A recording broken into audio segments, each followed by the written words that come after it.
Chapter 1. The north wind howled, and the world lay frozen beneath a blanket of snow, the flurries gradually diminishing. Phew! At last, the snow has lightened. Shaking off the snowflakes from her hood, Rossi exhaled deeply. Yet in the next moment, a gust of frigid wind struck her face anew. Despite her efforts to combat the chill by foregoing a stylish dress in favor of a thick, cotton linen outfit and concealing her silky hair beneath a hood, she could not help but shiver under the onslaught of the biting cold. Is it truly necessary for this wretched game to render the environment so realistically?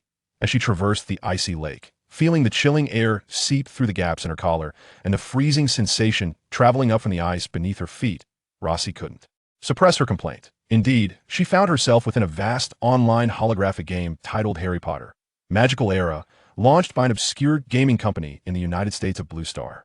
In an era where holographic games flourished, Harry Potter: Magical Era was hardly remarkable, distinguished only by its utterly lifelike environment. Yet, for the average player, this was not a compelling draw. Rossi, however, had unwittingly immersed herself in this game after hearing about it from others. It was not that she held any particular fondness for this game, rather, a unique circumstance had led her here. In keeping with the trends of the 21st century, Rossi, who had been mindlessly scrolling through shows on her tablet, found herself among the multitude of travelers across realms. During her 5 years in Blue Star, her initial yearning to return home gradually morphed into a longing for home, eventually fading into sporadic memories of her homeland as time passed. This, undoubtedly, was a form of torment. Though a moderate gaming enthusiast, Rossi adapted well to this era of holographic games. Yet, she occasionally found herself reminiscing about the novels, films, and entertainment shows she once cherished. Upon hearing the name of this game and recalling the beloved Harry Potter, a renowned IP she was familiar with before her journey, the pang of homesickness stirred within her once more. Harry Potter, a monumental work that had never graced Blue Star, had been transformed into a holographic game. Could it be a fellow compatriot from Earth? Or was it merely a coincidence? Regardless of the truth, Rossi felt compelled to investigate further. However, after her inquiries yielded nothing more than a clueless distributor, she found no further leads. Not a trace of information on the creators of Harry Potter, nor even the address of the game's publishing company. In an age overflowing with information, this was undeniably an astonishing phenomenon. Faced with such a predicament, Rossi, unable to find answers in reality, could only place her hopes in the game, seeking to uncover something within its confines. After all, if there existed a fellow countryman who had created this game, it would be only logical to experience it firsthand. Thus, she immersed herself wholeheartedly in this game world, diligently investigating various clues while striving to elevate her level in hopes of uncovering more information about the game. However, it seemed as though the world was playing a cruel joke on her. Although the game bore the name Harry Potter: Magical Age, and the worldview of wizards and muggles closely mirrored that of the Harry Potter IP from her previous life, this world astonishingly lacked Harry Potter himself. If not for the descriptions from high-level players on the forums regarding the location of Hogwarts and numerous wizard NPCs mentioning the name of Dumbledore, Rossi might have believed this was merely a curious coincidence. Clinging to her last shred of hope, she set forth towards Hogwarts as soon as she reached level 22, barely able to contend with some monsters outside the novice village. With her left hand tightening around her collar against the biting cold wind, Rossi hurriedly made her way towards the ancient British castle, perched atop a cliff and reaching for the clouds. Creak. As Rossi stepped down, the ice beneath her suddenly cracked with sharp sound. Oh no, not again. Sensing the change beneath her feet, she furrowed her brow in mild frustration, lightly tapping her toes on the impending fracture of the ice, allowing her to gracefully land beside it. The moment she touched down, she swiftly drew her wand from the pouch at her left hip, her expression alert as she pointed it towards the cracking ice. However, the lake's surface, after a brief tumult, gradually returned to calm. In the frigid air, a layer of frost visibly formed over the black ice hole. Has it given up attacking? Rossi pondered for a moment, but just as she relaxed her vigilance, the thin ice layer shattered with a thunderous crash. In the next instant, a dark green, elongated form emerged from the lake, striking towards her like a whip with the force of a tempest. As the snowfall was no longer as dense, Rossi, having been harassed multiple times by this whip, finally discerned its true nature. It was not the magical plant she had previously speculated, but rather the enormous tentacle of an octopus. Realizing she could not evade the attack in time, Rossi, aware of the impending danger, raised her wand. Protego, a shield reminiscent of an umbrella's arc, emanated from the tip of her wand, absorbing the brunt of the colossal tentacle's strike. With a resounding thud, the so-called ironclad charm was instantaneously shattered, while the tentacle, adorned with suckers, was repelled by the explosive force of magic. Feeling the reverberation of the rebound jolt her hands painfully, Rossi wasted no time in launching another spell towards the tentacle that was about to crash onto the ice. Impedimenta! Impedimenta! Impedimenta! The impediment jinx, capable of being stored 3 times, was unleashed in an instant, and witnessing the tentacle's retraction slow, Rossi flicked her wand once more. Incendio! With a sharp command, 7 or 8 orange fireballs materialized with an explosive sound, crashing heavily onto the tentacles that were retreating back into the lake. Bang! Bang! Bang! Rossi was eagerly awaiting the effects of her spell when suddenly a violent commotion erupted from the lake, followed by a tremor beneath her feet. This was the disturbance caused by the squid colliding with the thick ice, evidently intending to break through the surface and drag its prey into the water. This creature possesses quite a high intellect. Rossi chuckled softly, her elegant form swiftly regaining balance amidst the turmoil. With a powerful push of her toes against the lake surface, she leapt forward. As she ascended, she retrieved a somewhat tattered flying broomstick. Tattered flying broomstick. Speed 25 kilometers per hour. Due to its worn condition, the broom's flight height is limited to 3 meters, usable for 30 minutes every hour. Just as Rossi soared into the air, a gigantic squid erupted from the lake, propelled by the shattering ice. Seeing that its injured prey appeared to be attempting an escape, it swiftly coiled several ice chunks with its tentacles and hurled them at Rossi. Hearing the whistling sound of the projectiles, Rossi, aware of her lack of agility in flight, immediately pressed the broomstick forcefully to the left front of the ice surface.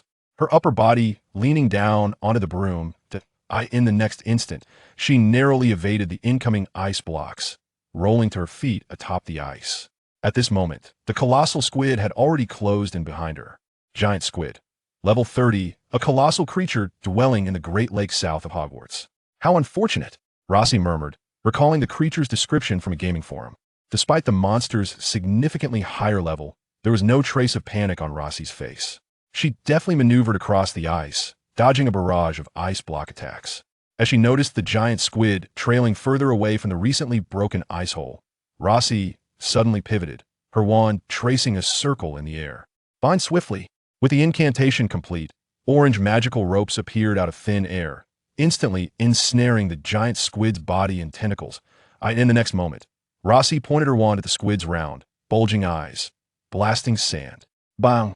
As the giant squid struggled fiercely, on the verge of breaking free from the binding spell, a pale blue vortex erupted suddenly before its eyes, causing turquoise blood to splatter. The intense pain drove the giant squid into a frenzy, and the orange magic ropes were rapidly torn apart under its powerful resistance. Then, having freed itself, it leaped into the air, its body yet to land when its 8 tentacles crashed down onto the ice with a thunderous sound. Oh no, I must not let it escape back into the water. Upon reaching this point, Rossi felt a shiver run down her spine as she pointed her wand towards her adversary. Disarm you. A continuous beam of crimson light erupted from the tip of her wand. The disarming spell, now set to a different mode, surged forth like a torrent towards the colossal squid. The immense creature, attempting to retreat into the depths of the lake, was propelled uncontrollably across the icy surface by the force of the disarming spell. Flames ablaze. Having just pushed the squid away, Rossi swiftly turned her wand, unleashing the now-cooled fire spell once more. That the flaming fireball, ablaze with intense heat, rained down upon the giant squid's head. Its health, already diminished by over half, was swiftly depleted as it succumbed to the relentless onslaught of strikes to its weak points. Finally dealt with. Rossi exhaled a sigh of relief, gathering the materials dropped by the colossal squid and casually stowing them in her inventory. After a brief moment of respite, she redirected her gaze towards her destination. At this moment, Hogwarts School of Witchcraft and Wizardry stood just ahead. It seemed as though the castle itself was imbued with a certain enchantment. The closer she approached Hogwarts, the more the immense structure exuded an overwhelming sense of pressure and tension. Oh wonder first-year students in Harry Potter must traverse this path to enter Hogwarts. This inherent pressure from the architecture serves as a test of sorts for the newcomers. Rossi mused inwardly, lowering her head as she passed through the ivy-draped curtain covering the cliffs, arriving at a vast entrance spanning 1,000 square feet. Shaking off the light snowflakes clinging to her, Rossi lifted her gaze to the stone walls flanking the entrance. Upon the walls were etched irregular lines, converging overhead to form an elaborate yet easily recognizable inscription resembling a fireplace. Despite being nestled between sheer rock faces and having no relation to firewood or warmth, it bore the name fireplace, which would undoubtedly perplex anyone encountering it for the first time.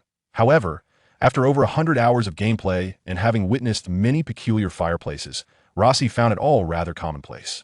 The fireplaces illuminated on the system's travel network panel functioned as portals and respawn points within this game. Rossi extended her hand and traced a line in the air, causing a virtual interface visible only to her to materialize before her eyes. Name: Rossi. Due to her complex and excited emotions upon entering the game, she merely modified her name slightly before confirming it. Level: 22. Race: human half-blood. Wizard. Occupation: trainee Auror at the Ministry of Magic Level 3. Basic attributes: Strength: 32. Agility: 44. Constitution: 39. Intelligence: 57. Spirit: 48. Remaining points: 0. Wand: Pearwood Wand 2. Skimming past the other data and options, Rossi deftly tapped the travel network interface. A vast map, shrouded in mist, materialized before her eyes.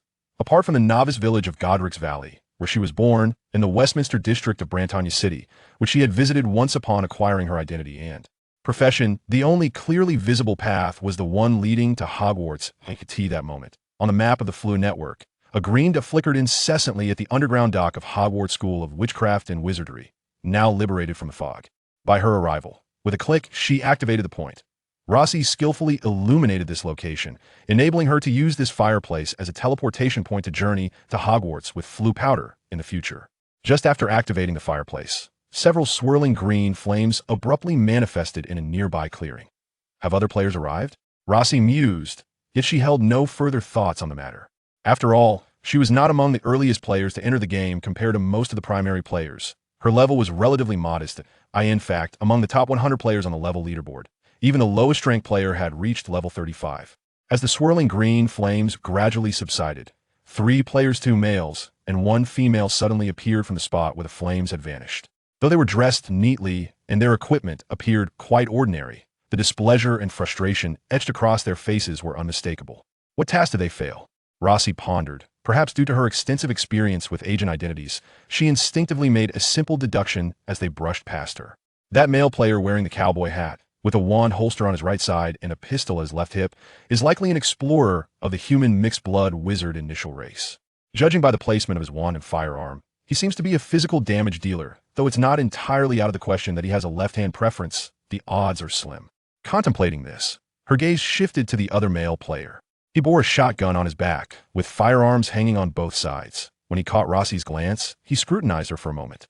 Upon realizing she appeared to be a low-level female player, he turned back to converse with his companions. To wield 3 weapons simultaneously, he must be a hunter of the human muggle initial race, Rossi thought. It's quite rare to see a player of this origin.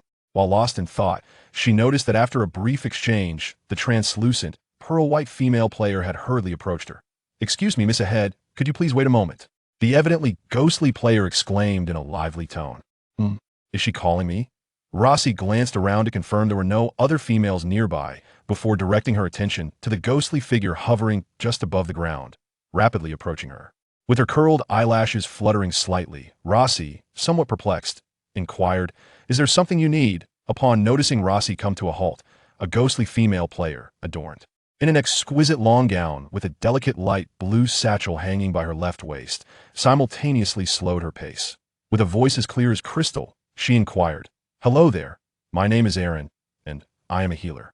May I ask if your profession is that of an agent?" Aaron's sweet visage and pristine tone instantly endeared her to Rossi, who smiled and nodded in response. "Indeed, although I am merely a trainee agent at the moment." "Is there something you wish to discuss, trainee agent?" Upon hearing the reply, a hint of disappointment flickered across Aaron's face. "Please, wait a moment." The youth's gaze fell upon the 8 children before him. As an inspector of the Spirit Hall, assisting ordinary individuals in the awakening of their martial spirits was an obligation he had long since become accustomed to. "Children, please line up." The young man smiled and introduced himself. "I am Su Yuntao, a level 26 Great Spirit Master of the Lone Wolf, and I shall be your guide. Now, I will awaken your martial spirits one by one. Remember, do not fear, no matter what happens." As he spoke, He gestured for Zhao Kongsheng to open a package on the nearby table, retrieving 6 jet-black spherical stones and a gleaming blue crystal ball, which he then held in his hands. Su Yuntao deftly arranged the 6 black stones on the ground into a hexagonal formation, signaling for Zhao Kongsheng to guide the first child on the right to stand within it. Under the children's terrified and astonished gazes, he suddenly unleashed a deep and commanding roar. Lone wolf, possess.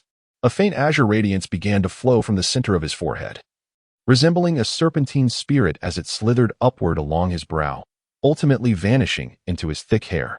In that instant, a shocking transformation occurred. Su Tao's originally lustrous black hair, as if bewitched, instantly faded to a dull gray and grew at a visible rate. Simultaneously, hair of the same hue rapidly enveloped his exposed hands, rendering them akin to the claws of a beast. Moreover, his entire physique swelled dramatically, as if inflated, with powerful muscle lines coursing throughout his body, emanating a fierce and primal aura.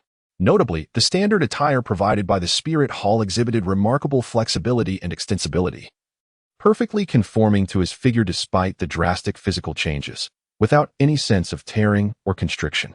At this moment, Su Yuntao's eyes transformed into a profound emerald hue, resembling 2 enigmatic gemstones embedded in his sockets. His fingers extended into sharp, menacing claws, glinting with a chilling cold light, as if poised to rend any adversary before him.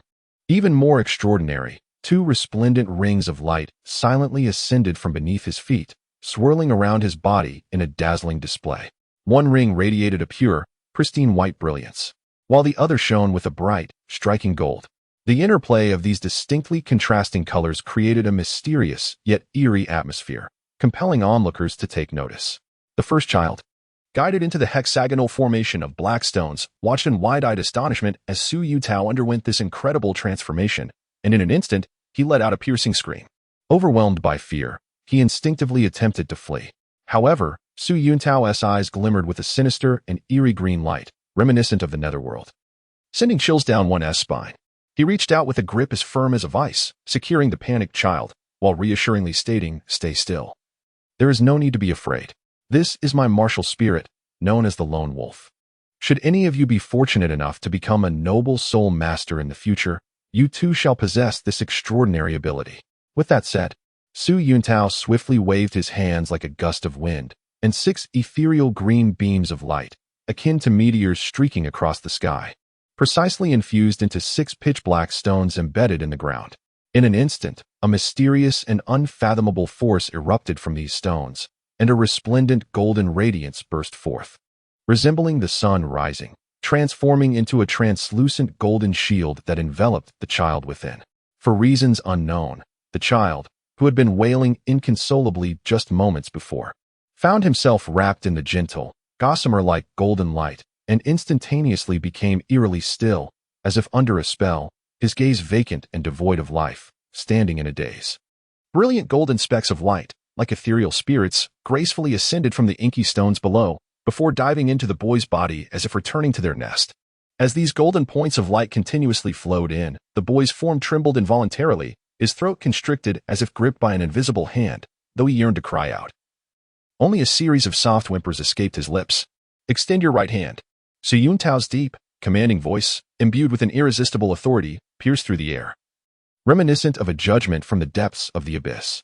Under the overwhelming pressure of this formidable force, the boy's body shuddered, as if struck by an unseen power, his eyes reflecting a mixture of uncontainable terror and confusion. Almost instinctively, he trembled and stretched out his hand, attempting to resist this terrifying pressure. However, at that very moment, an astonishing transformation occurred.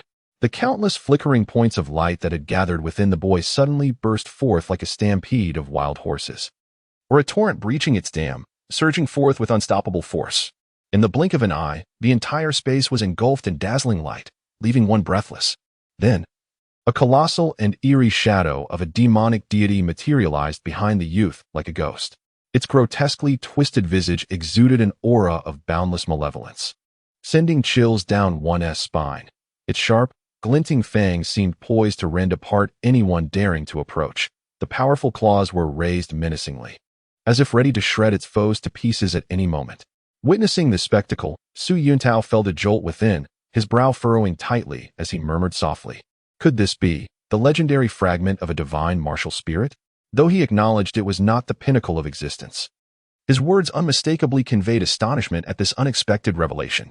As time passed, the dazzling golden light gradually dimmed and ultimately faded away. The boy, wide-eyed and utterly astonished, gazed at the grotesque demon looming behind him, momentarily at a loss on how to respond to this surreal predicament. At this moment, he seemed to be ensnared in an absurd and bizarre dream, utterly bereft of the capacity for rational thought. Su Yuntao's expression was grave, his demeanor as cold and unyielding as iron, and his voice resonated with a deep authority. Child, your martial soul is that of a demon god, a type that should belong to the category of divine fragment martial souls. Now, please relax your entire being, casting aside any tension, so that I may ascertain whether there exists soul power within you. It is essential to understand that martial souls of the divine fragment variety invariably possess soul power, indicating a certain destiny towards becoming a battle soul master. At that moment, the child extended his chubby, rosy little hand, cautiously reaching towards the crystalline orb.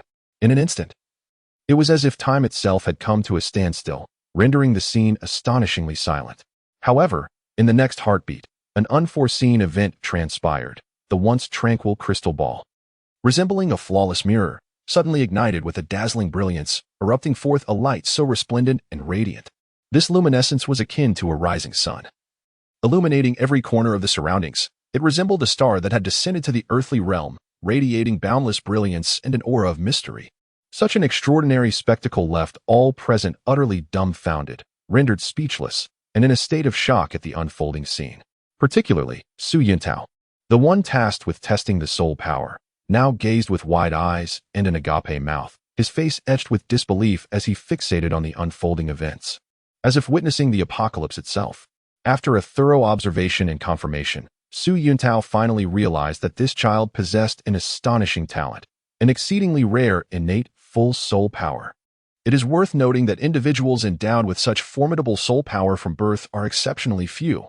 Once they mature, they are destined to become figures of global prominence. Goodness! It truly is innate, full soul power. Su Yuntao could not restrain his astonished exclamation, his voice brimming with shock and exhilaration. Immediately thereafter, a surge of azure light erupted from within him, like a tumultuous torrent swiftly enveloping the entire room. Under the impact of this formidable force, the crystal ball trembled violently and, in a flash, forcefully repelled the boy's hand. At this juncture, when Su Yuntao again regarded the youth before him, his gaze had undergone a profound transformation. It felt as though he were staring at an enigmatic and unfathomable creature, a blend of awe and a tinge of trepidation coursing through him.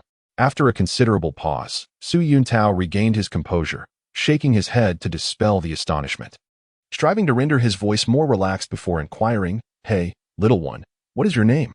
In response to Su Yuntao's question, the child exhibited remarkable composure.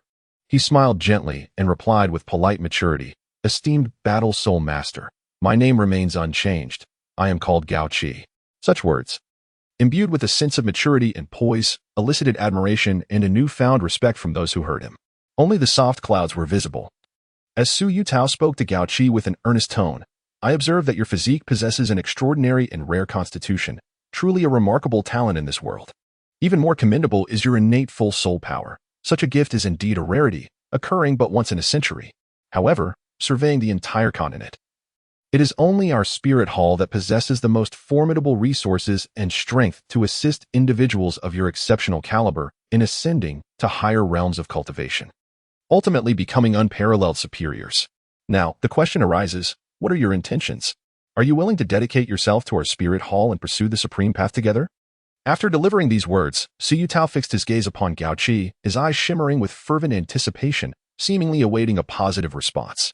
"I am willing," Gao Qi replied without hesitation. Immediately, Su Yuntao gestured for Gao Qi to stand beside Zhao Kongcheng, who welcomed him with a smile. "Welcome to the Spirit Hall. I am Zhao Kongcheng, a soul simulator, a level 16 soul master. I look forward to your guidance." Likewise, Gao Qi responded. Subsequently, 6 children stepped forward in succession, nervously and eagerly commencing their respective soul awakening ceremonies. However, to their dismay, the results were far from satisfactory. The souls they exhibited were nothing more than the most ordinary farming tools.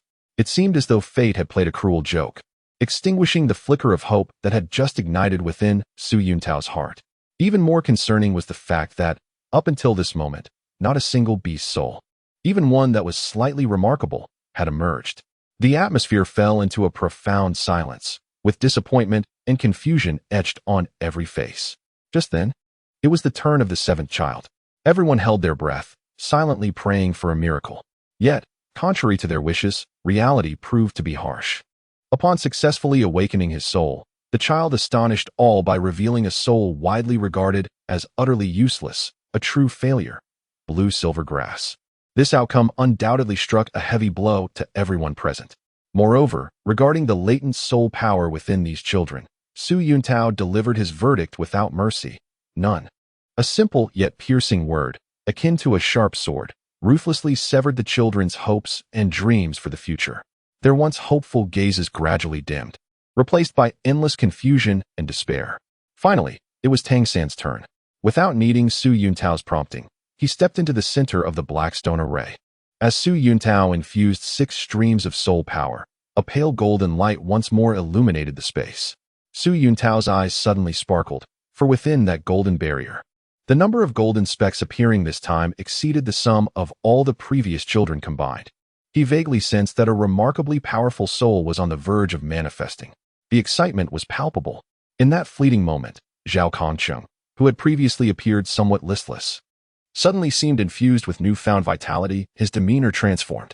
Just moments ago, a mysterious voice had thundered in his mind, detected the presence of the child of destiny, target locked. Task initiated. Absorb the innate soul power of the child of destiny. Will Mr. Zhao accept this task? Faced with such an unexpected situation, Zhao Kongqing found himself momentarily lost in contemplation.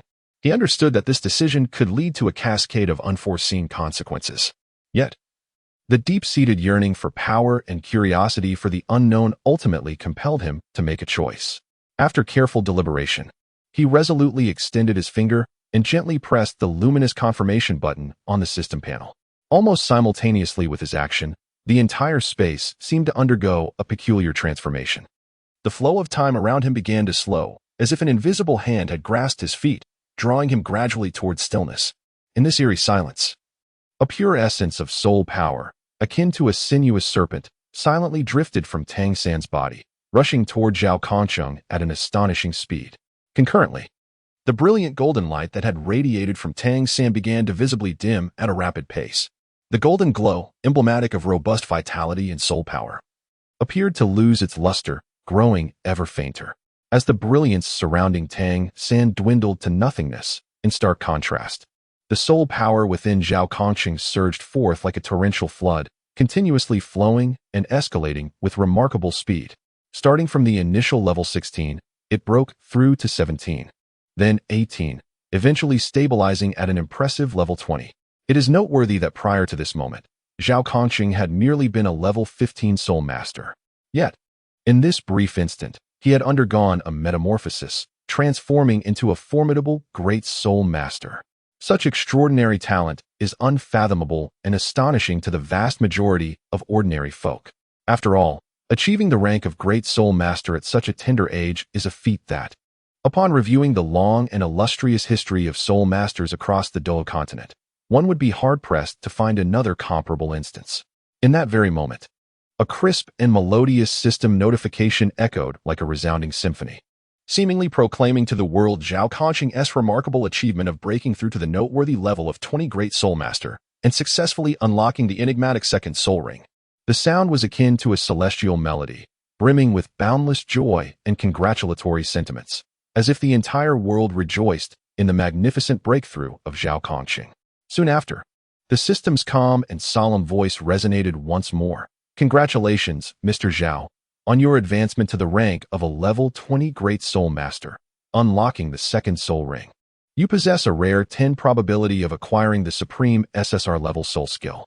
Furthermore, due to your exceptional completion of the system's inaugural task, we bestow upon you 25x cultivation acceleration cards and 2 invaluable opportunities to reselect your soul skills.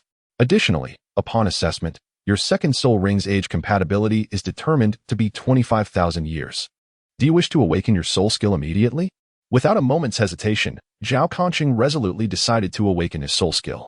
His gaze was steadfast and filled with anticipation, as if he were fully prepared to embrace all challenges and opportunities that lay ahead. However, in that fleeting moment, a potent force surged within him, causing a brief sense of disorientation. When he regained his composure, the system panel before him finally revealed the information regarding the soul skill he had drawn. Congratulations. You have drawn the utterly useless skill Rapid Recharge, restores 1 soul power per hour, during which movement is impossible. Congratulations on achieving the King of Trash accolade, earning the host 1 copper soul coin. The system's mechanical voice now bore a tone of lightheartedness and mockery, as if it were deliberately teasing Zhao Kongqing. Upon hearing such a disheartening result, Zhao Kongqing's expression soured. He had initially awaited a powerful and practical soul skill, only to be met with a crushing disappointment. Nevertheless, he quickly adjusted his mindset, acutely aware that life is fraught with uncertainties and that not every desire can be fulfilled.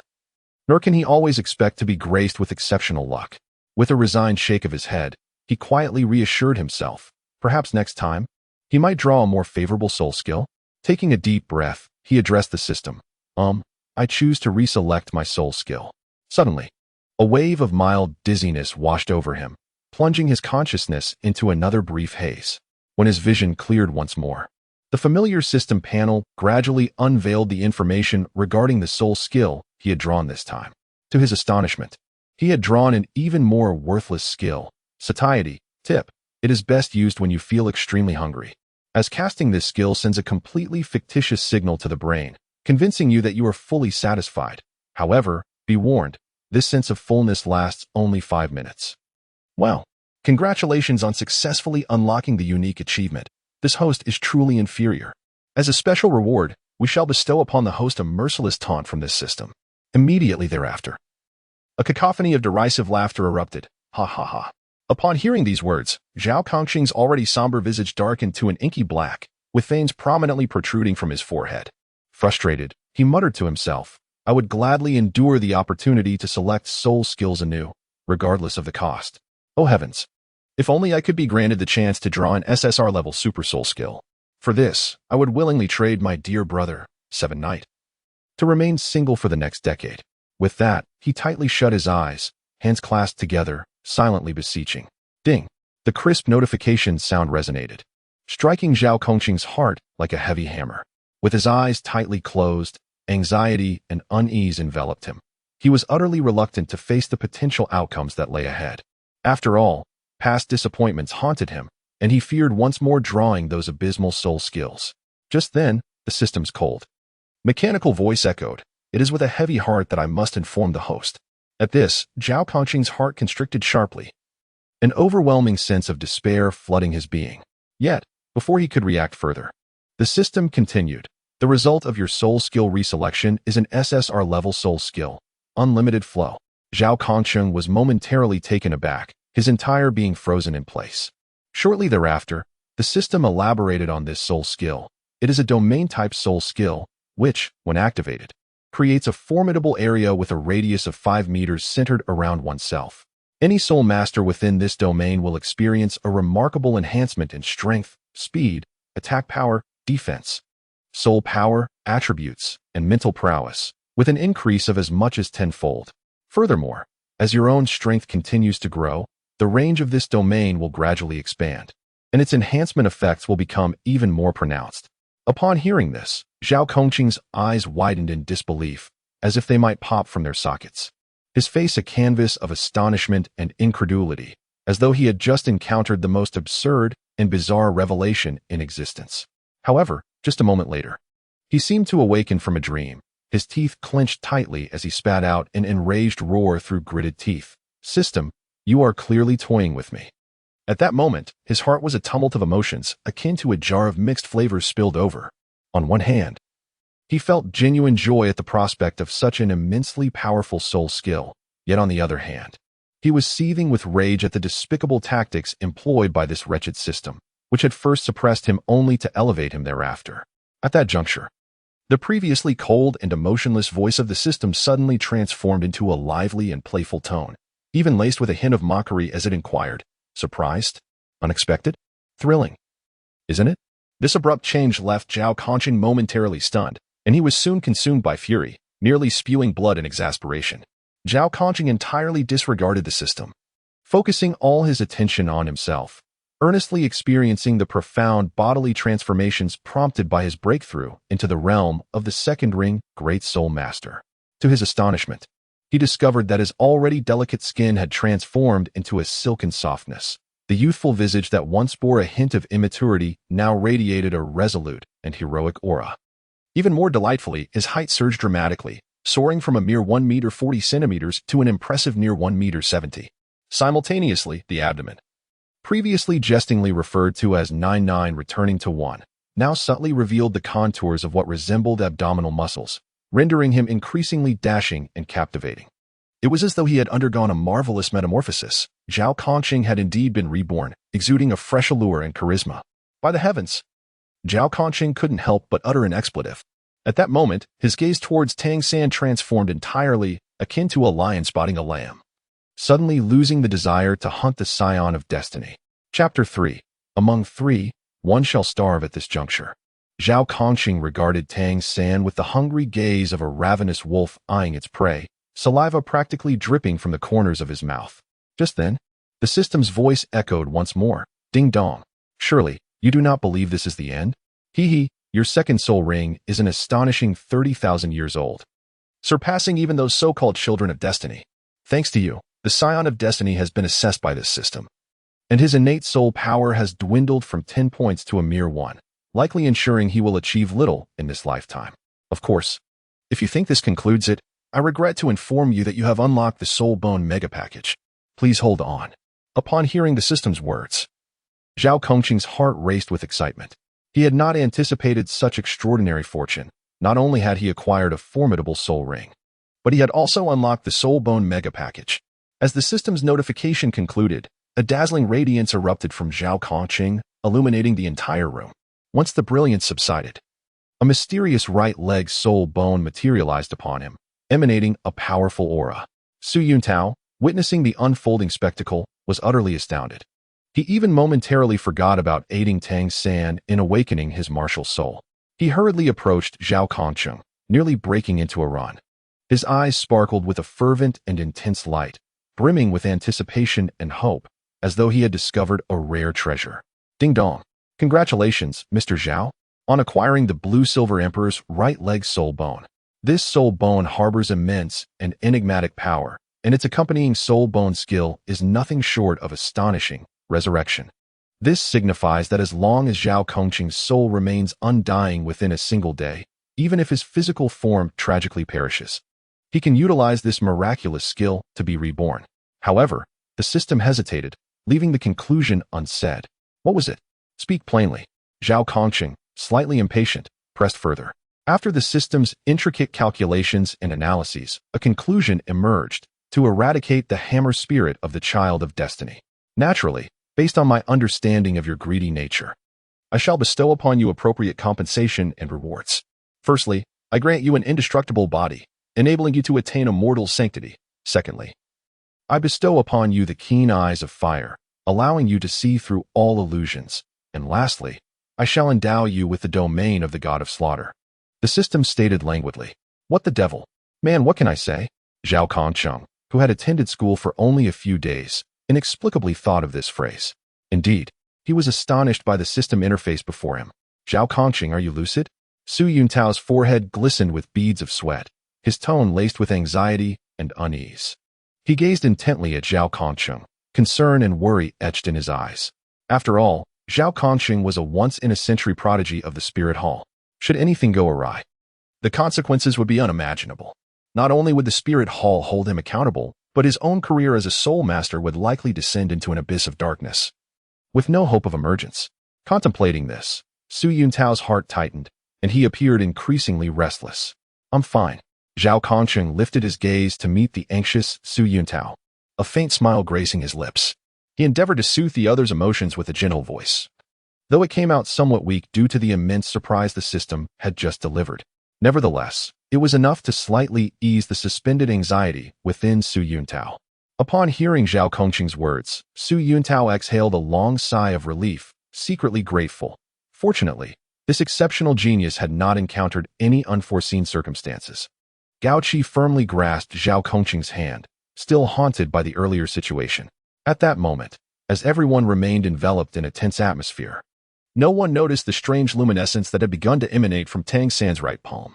A faint blue glow, subtle yet captivating, was forming intricate patterns woven from delicate blue-silver grass.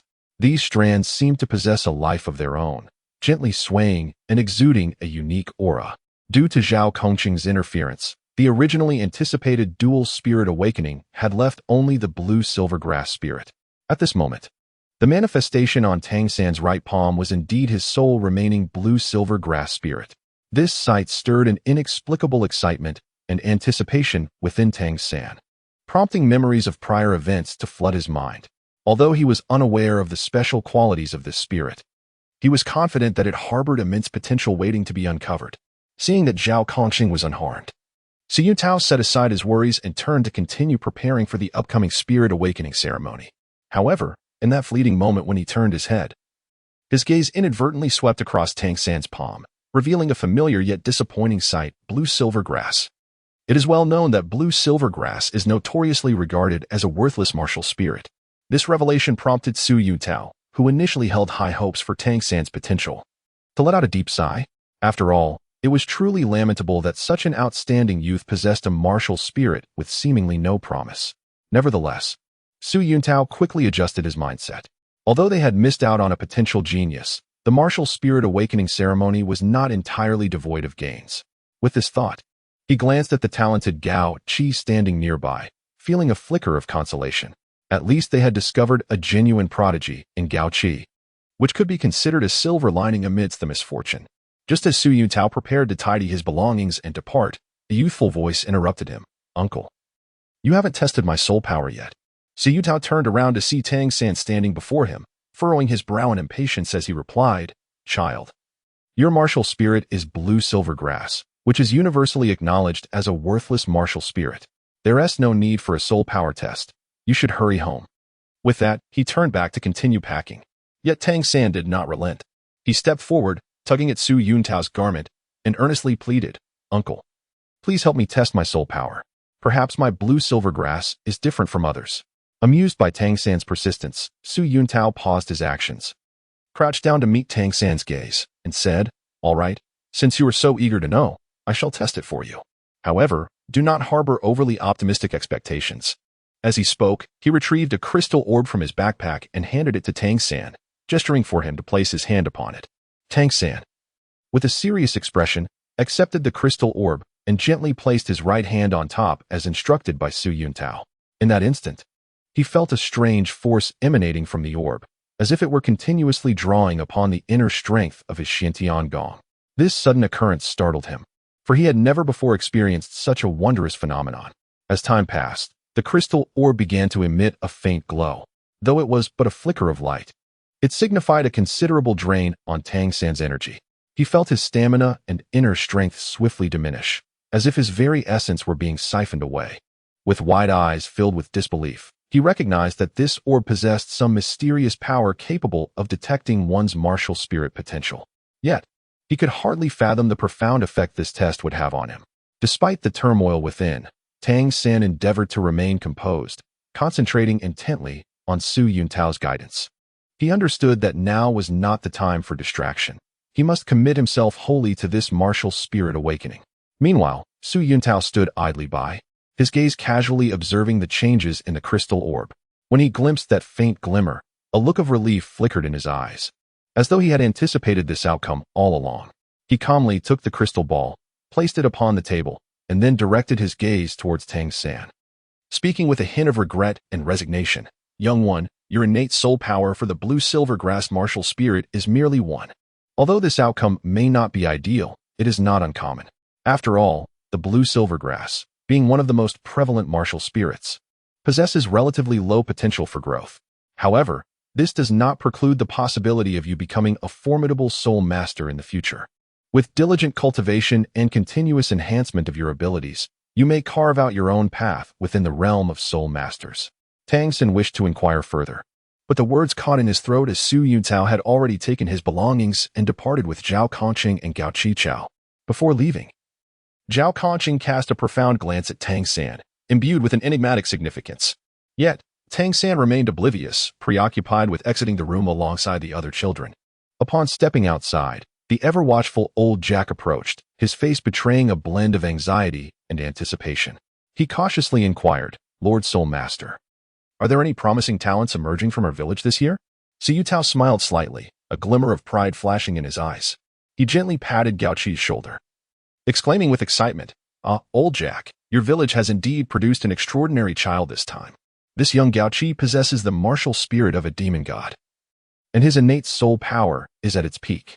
Such talent is a rare gem, one that graces us once in a century. His future is boundless. He shall undoubtedly rise as one of the continent's greats." Upon hearing this, old Jack's face lit up with astonishment and joy.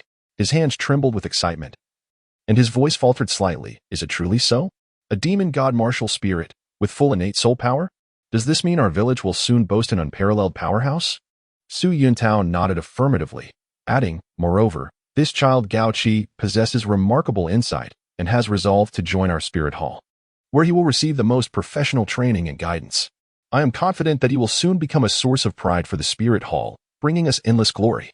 At this revelation, old Jack's heart brimmed with delight and pride. He gazed gratefully at Su Yuntao, repeatedly expressing his thanks. "We are deeply appreciative of your attention to our village, Lord Soul Master. We shall never forget your kindness." Turning his gaze to Gao Qi, his eyes filled with warmth and encouragement, he urged, "Gao Qi, when you arrive at the spirit hall, be diligent in your studies and training, and do not let the hopes of those who believe in you go to waste." Gao Qi nodded solemnly, his eyes reflecting determination and confidence. He understood that his destiny was on the verge of a monumental shift. He must seize this opportunity to enhance his strength and become a truly formidable soul master. Simultaneously, he felt immense gratitude towards Su Yuntao for recognizing his potential and providing him the chance to develop within the esteemed spirit hall. With a smile, Su Yuntao regarded Gao Qi, appreciation evident in his eyes, and said, "Very well, young one, go bid farewell to your family. Remember to follow me shortly to the spirit hall for registration." Upon hearing this, Gao Qi's face revealed a hint of excitement. Yet he felt a twinge of reluctance to part from his family. He nodded and turned towards his home. Shortly thereafter, Gao Qi donned a brand new and tidy outfit, exuding an invigorated spirit. His parents followed closely behind, their faces adorned with expressions of concern and pride, continuously imparting various considerations to him. Gao Qi attentively listened to their words, his heart brimming with warmth and gratitude. He understood that this was a profound manifestation of their love and care for him. Finally, under the watchful gaze of his parents, Gao Qi set forth with resolute steps towards Su Yuntao. In the ensuing days, Su Yuntao led Zhao Kongqing and Gao Qi through several nearby villages. At each destination, he eagerly observed the awakening of the children's martial souls. Unfortunately, the majority of these children manifested ordinary martial souls, primarily consisting of farming tools, lacking any remarkable qualities. This left Su Yuntao profoundly disheartened, as he had hoped to discover some promising talents to nurture. However, it seemed that this aspiration was becoming increasingly elusive. Reluctantly, they continued to meander towards the direction of the Nodding City Martial Soul Hall branch. After a lengthy journey, the trio found themselves famished. While Su Yuntao maintained an outward composure, inwardly he began to contemplate when they might find a place to procure sustenance. In contrast, Zhao Kongqing was more straightforward. He walked along, patting his growling stomach and muttering incessantly, "I'm starving. I should have bought some provisions along the way." At that moment, a vendor selling roasted corn appeared not far ahead. Zhao Kongqing's eyes lit up as he hurried towards the old man, exclaiming, "Sir, I'll have 2 ears of roasted corn." He then turned to Su Yuntao and Gao Qi with a smile, asking, "Would you two like some?" Su Yuntao chuckled awkwardly, feeling the urge to decline, but also feeling reluctant to appear overly indulgent as the team leader. Ultimately, it was Gao Qi who responded on his behalf, saying, "Let us get one for the esteemed soul master as well. We are on the verge of starving." After Zhao Kongqing settled the payment, he returned to his companions with a dozen steaming roasted corn cobs, distributing a few to Su Yuntao and Gao Qi. Eagerly, he took a bite from his own cob, exclaiming in delight, "Delicious." Su Yuntao accepted the roasted corn, a glimmer of satisfaction lighting up his face as he thought to himself, "Thank goodness for Zhao Kongqing. Otherwise, I would have gone hungry today. He took a gentle bite of the corn, savoring its sweet flavor, and his spirits began to lift. Meanwhile, Gao Qi silently munched on the corn, reflecting on how this period of experience had truly broadened his horizons. He had never anticipated that the world held so many fascinating discoveries awaiting him. The trio cheerfully devoured the roasted corn, relishing every bite, and in no time, the cobs were completely consumed, leaving their faces adorned with contented smiles. Time passed swiftly, and before they knew it, nightfall enveloped the world like a vast curtain, shrouding the earth in darkness. Yet, amidst their hardships and trials, an indescribable joy surged within the three, for they had finally returned to the familiar yet strange city of Notting. The resolute and composed Su Yuntao strode purposefully toward the location of the branch leader. Eager to fulfill his duty, he understood the significance of this mission and silently prayed for a favorable response. On the other hand, Zhao Concheng clutched Gao Qi's hand tightly, weaving through the bustling streets of Notting in search of suitable accommodation. The city remained vibrantly alive, with throngs of people bustling about, their voices and the sounds of commerce intertwining to create a unique urban symphony. Zhao Concheng remained vigilant, carefully assessing every potential dwelling. His mind focused solely on the goal of securing a safe and comfortable refuge for himself and Gao Qi, a place where they could settle temporarily and embark on a new chapter of their lives. Chapter 4. The Hunt for Soul Rings as Dawn Broke. Golden rays of sunlight pierced through the darkness, sharp as countless blades, making it difficult to open one's eyes. Gao Qi groggily rose from the soft embrace of his bed, rubbing the sleep from his eyes before casting his gaze out the window at the bustling scene below. The streets were alive with hurried pedestrians, some rushing to work, while others embarked on the day's activities. They wore smiles or focused expressions, each pursuing their own destinies. Gao Qi stood quietly at the window, filled with boundless anticipation for the days ahead, as if he could glimpse a radiant light awaiting him in the distance. However, at that moment, his unruly stomach suddenly grumbled, protesting its owner's failure to provide sustenance. The sudden sound shattered the momentary tranquility, causing Gao Qi to smile awkwardly. He patted his flat belly, secretly contemplating that it was imperative to address his pressing hunger. Otherwise, he would lack the energy to embrace the promising future ahead. A resounding bang echoed, as if the entire room trembled in response. The door, which had been firmly shut, was forcefully kicked open by an overwhelming force, as if it were fragile parchment, splintering the wood into a flurry of debris scattered across the floor.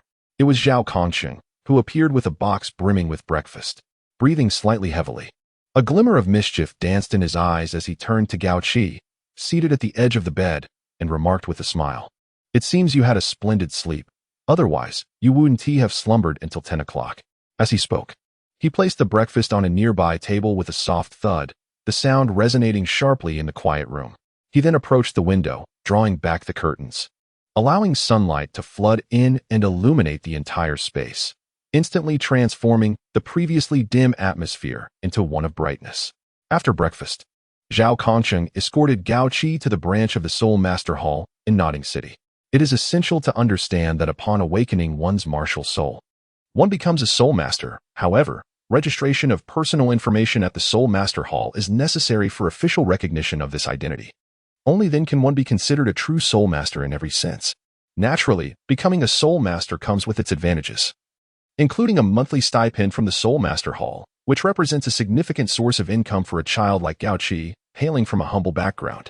Yet, as the saying goes, there is no such thing as a free lunch. To receive this stipend, one must regularly perform tasks for the Soul Master Hall that are within their capacity as a form of reciprocation.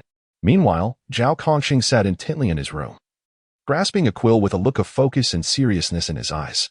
He gently dipped the pen into ink and began to inscribe each word meticulously in his Soul Master journal, as if chronicling his aspirations and future. With the glide of the pen, neatly formed characters emerged upon the pages, documenting his training experiences and insights. Having already attained the rank of a second-ring Soul Master at the tender age of 8 is undoubtedly a remarkable achievement. He was acutely aware that his current success was a result of relentless training and unwavering dedication. Each release of soul power and every honing of combat skills left profound imprints in his heart, propelling him ever forward. This news spread like a stone cast into a tranquil lake, sending ripples through the community. The branch leader of the Soul Master Hall, Cain, was astounded upon hearing this revelation. Having mingled within the halls of the Soul Master Hall for many years and encountered countless gifted soul masters, he had never witnessed someone as young and extraordinarily talented as Zhao Kongqing. To break through to the rank of second ring soul master at such a young age was nothing short of astonishing in its speed and potential. It is said that even the current Pope of the Spirit Hall has not attained such heights at this age. Of course, had His Holiness possessed a mysterious system akin to that of Zhao Kongqing, the circumstances might have been different. However, such a notion is clearly implausible. Thus, a profound sense of responsibility surged within Lord Kane. He was acutely aware of the limited resources available to the Spirit Hall branch in Nodding City, which were insufficient to nurture a talent like Zhao Kongqing. In order to facilitate Zhao's development, he resolved to draft a document in secret, intended for submission to His Holiness. This document meticulously articulated Zhao Kongqing's extraordinary gifts and potential, as well as the predicaments currently confronting the Spirit Hall branch in Nodding City, hoping that the Pope would extend additional support and resources. Lord Kane pondered over the phrasing with great care, wishing to avoid any recklessness that might inadvertently burden Zhao Kongqing. He understood that Zhao was a resolute young man with lofty aspirations. He did not wish for his actions to disrupt Zhao's tranquility. After much contemplation, Lord Kane successfully completed the drafting of the document. He folded it with utmost caution and tucked it into his bosom, silently vowing to deliver it into the hands of His Holiness, thus securing better opportunities for Zhao Kongqing's advancement. A contemplative expression flickered across Lord Kane's stern visage as he slowly spoke, summoning Zhao Kongqing and Gao Qi to the front of the hall. His deep, resonant voice resonated within the chamber, imbued with a unique charm. Su Yuntao, take Gao Qi to the soul hunting forest to obtain soul rings. Exercise utmost caution. With that, his gaze settled upon Zhao Kongqing, who, upon hearing this, exhibited a flash of urgency in his eyes and respectfully interjected, Lord Kane, I too wish to accompany you. The presence of another could bolster our strength, potentially ensuring the success of this endeavor. Lord Kane nodded slightly, tacitly granting his request. Thus, the trio, weary yet resolute, set forth on their journey once more. Throughout the passage, Su Yuntao's somewhat weathered countenance bore a gentle smile as he patiently imparted knowledge regarding soul masters and soul beasts to Gao Qi. The mysterious and fantastical tales flowed from his lips, transporting Gao Qi into an entirely new realm. Captivated, Gao Qi's eyes sparkled with curiosity, prompting him to pose numerous questions, to which Su Yuntao responded with detailed explanations, their exchange resonating with a harmonious rapport. Before long, they arrived at the entrance of the soul-hunting forest. The scene was quite spectacular, heavily fortified as if it were an impregnable bastion, meticulously safeguarding against the incursions of soul beasts to protect the tranquility of the town. Upon noticing the approach of Zhao Kongqing and his companions, the leading soldier immediately adopted a solemn demeanor, barking, Halt!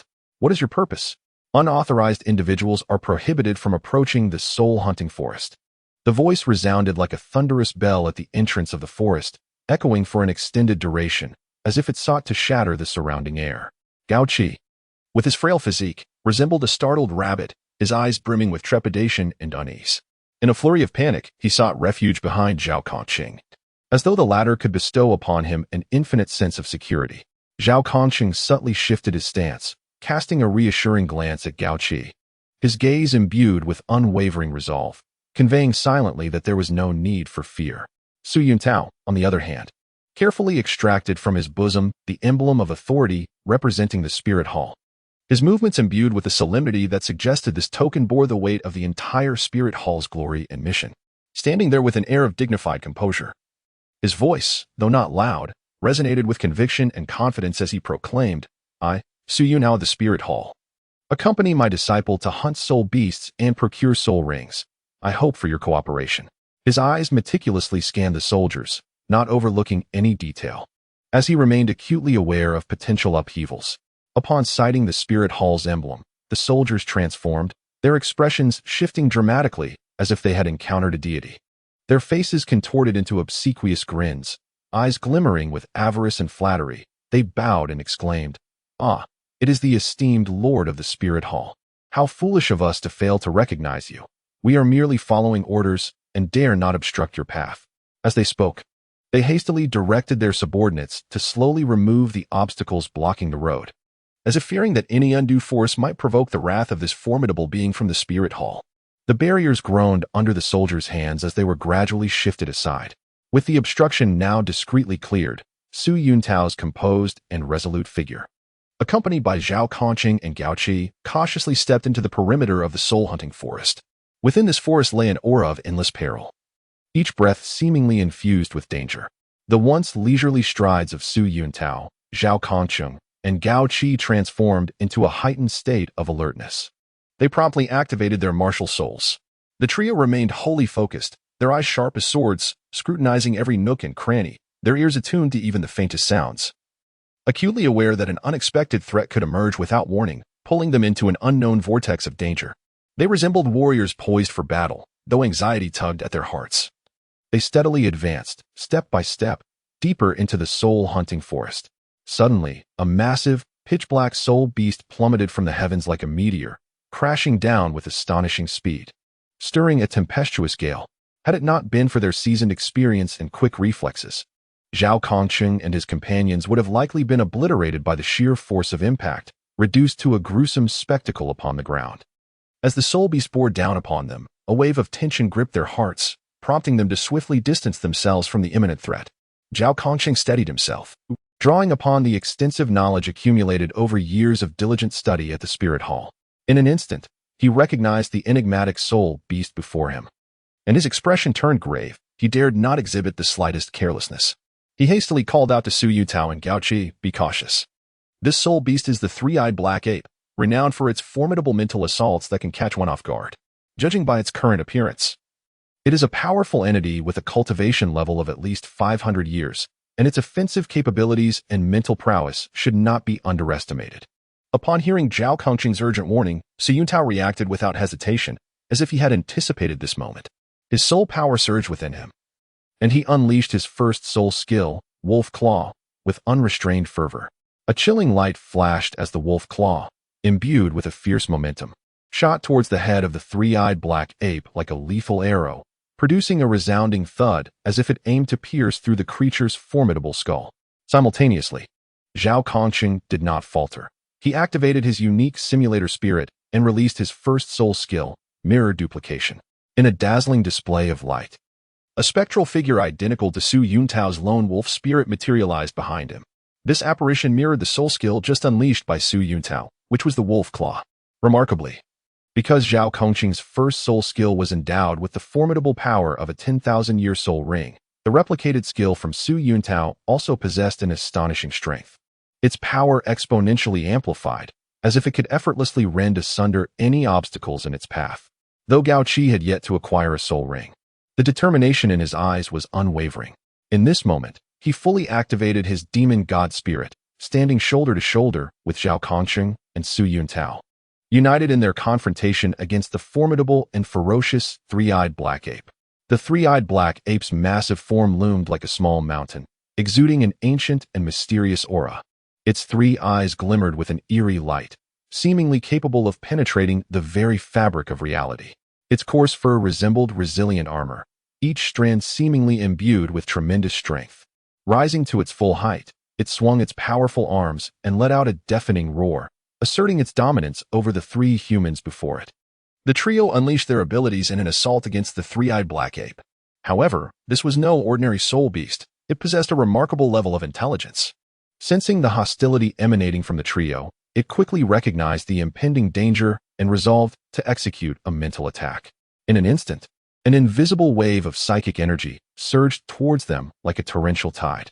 The less experienced Gao Qi bore the brunt of this assault. He felt as if countless steel needles were piercing his skull, an excruciating pain that was unbearable. Unable to withstand it any longer, he curled up, clutching his head, his body trembling uncontrollably, his facial muscles contorted in agony, veins bulging on his forehead, and beads of sweat cascading down his cheeks. Each surge of psychic force seemed poised to extract his very soul from his corporeal form. Su Yuntao fared little better, as his complexion turned as pale as parchment in an instant. The mental assault pierced his mind like a serrated blade, and he felt as though countless bolts of lightning ravaged his consciousness, the searing pain radiating throughout his entire being. His limbs began to grow numb. with every nerve ending transmitting signals of agony, bringing him perilously close to unconsciousness. In this critical moment, Zhao Kongqing exhibited his remarkable resolve and composure. Without a moment's hesitation, he unleashed his second soul skill, Infinite Flow. A soft luminescence emanated from him, swiftly creating an area of influence with a radius of approximately 5 meters. Fortunately, the prior intense skirmish had kept the distance between the three combatants within 3 meters, thus enveloping them within this protective domain. This soul skill not only possessed the extraordinary ability to fend off psychic attacks, but also conferred a 10% augmentation to all attributes for allies within its range. With this dual effect in play, the formidable mental assault from the three-eyed black ape was rendered trivial.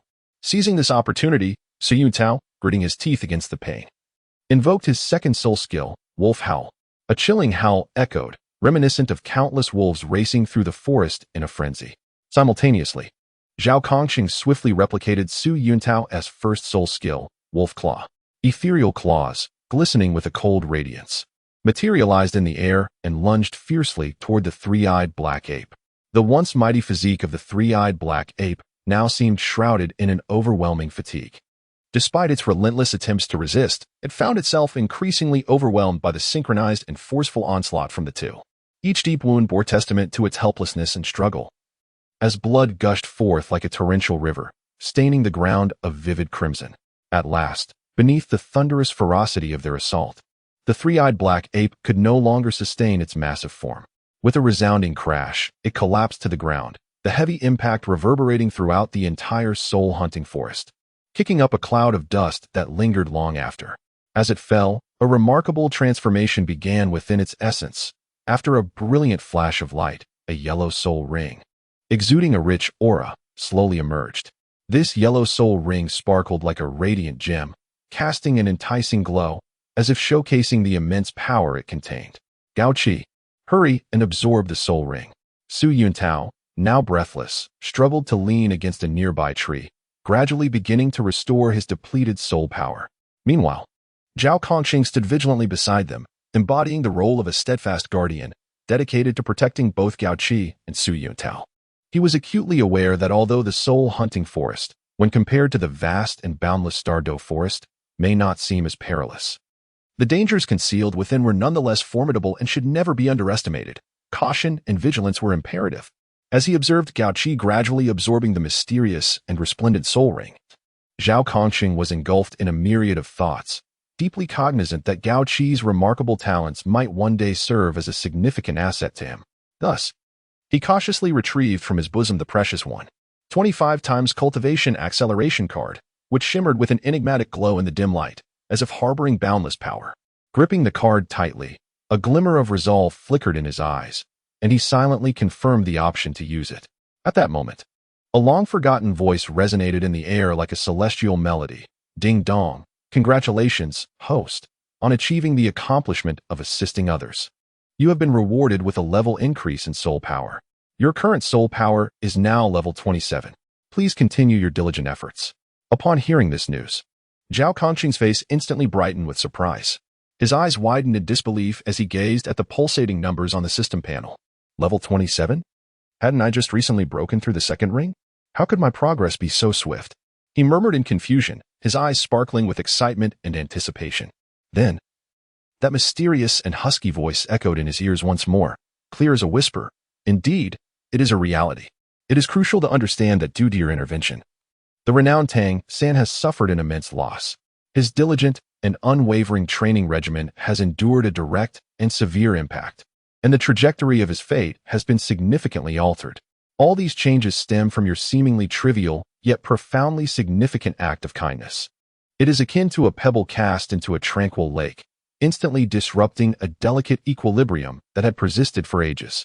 Furthermore, with the previously awarded indestructible technique, your meridians have expanded, allowing your physical form to be deemed divine. You have entirely broken free from the cultivation bottlenecks that plague mortals, and whenever you desire, you can ascend to the rank of title Douluo at any moment. Zhao Kongqing furrowed his brow slightly, lost in contemplation. After a considerable pause, he finally spoke. Alas, it is better to tread carefully, step by step. After all, as the saying goes, the bird that stands out gets shot. Being overly ostentatious and reckless may not necessarily yield favorable outcomes. It is prudent for us to remain low-key and steadily enhance our abilities. After approximately the length of a jaw stick, Gao Qi gradually opened his eyes. His first soul ring shimmered with an extraordinary light, as if narrating a wondrous transformation that had just occurred. Awaiting patiently, Su Yuntao and Zhao Kongqing approached with expressions of eager anticipation. A hint of concern flickered in Su Yuntao's eyes as he gently inquired, "Gao Qi, how do you feel? What is your first soul skill?" Gao Qi's lips curled into a confident smile as he respectfully replied, in response to the esteemed soul master. "My first soul skill is the Eye of the Demon God. This skill is immensely powerful, capable of significantly diminishing the enemy's fighting spirit in an instant, placing them at a disadvantage from the very outset of battle." Upon hearing this, Su Yuntao nodded slightly, a glimmer of approval evident in his gaze. He then solemnly stated, "That indeed sounds impressive. Next, I will conduct a detailed assessment of your soul power to ascertain the extent of your development." With that, he carefully retrieved a translucent soul power crystal ball from his satchel.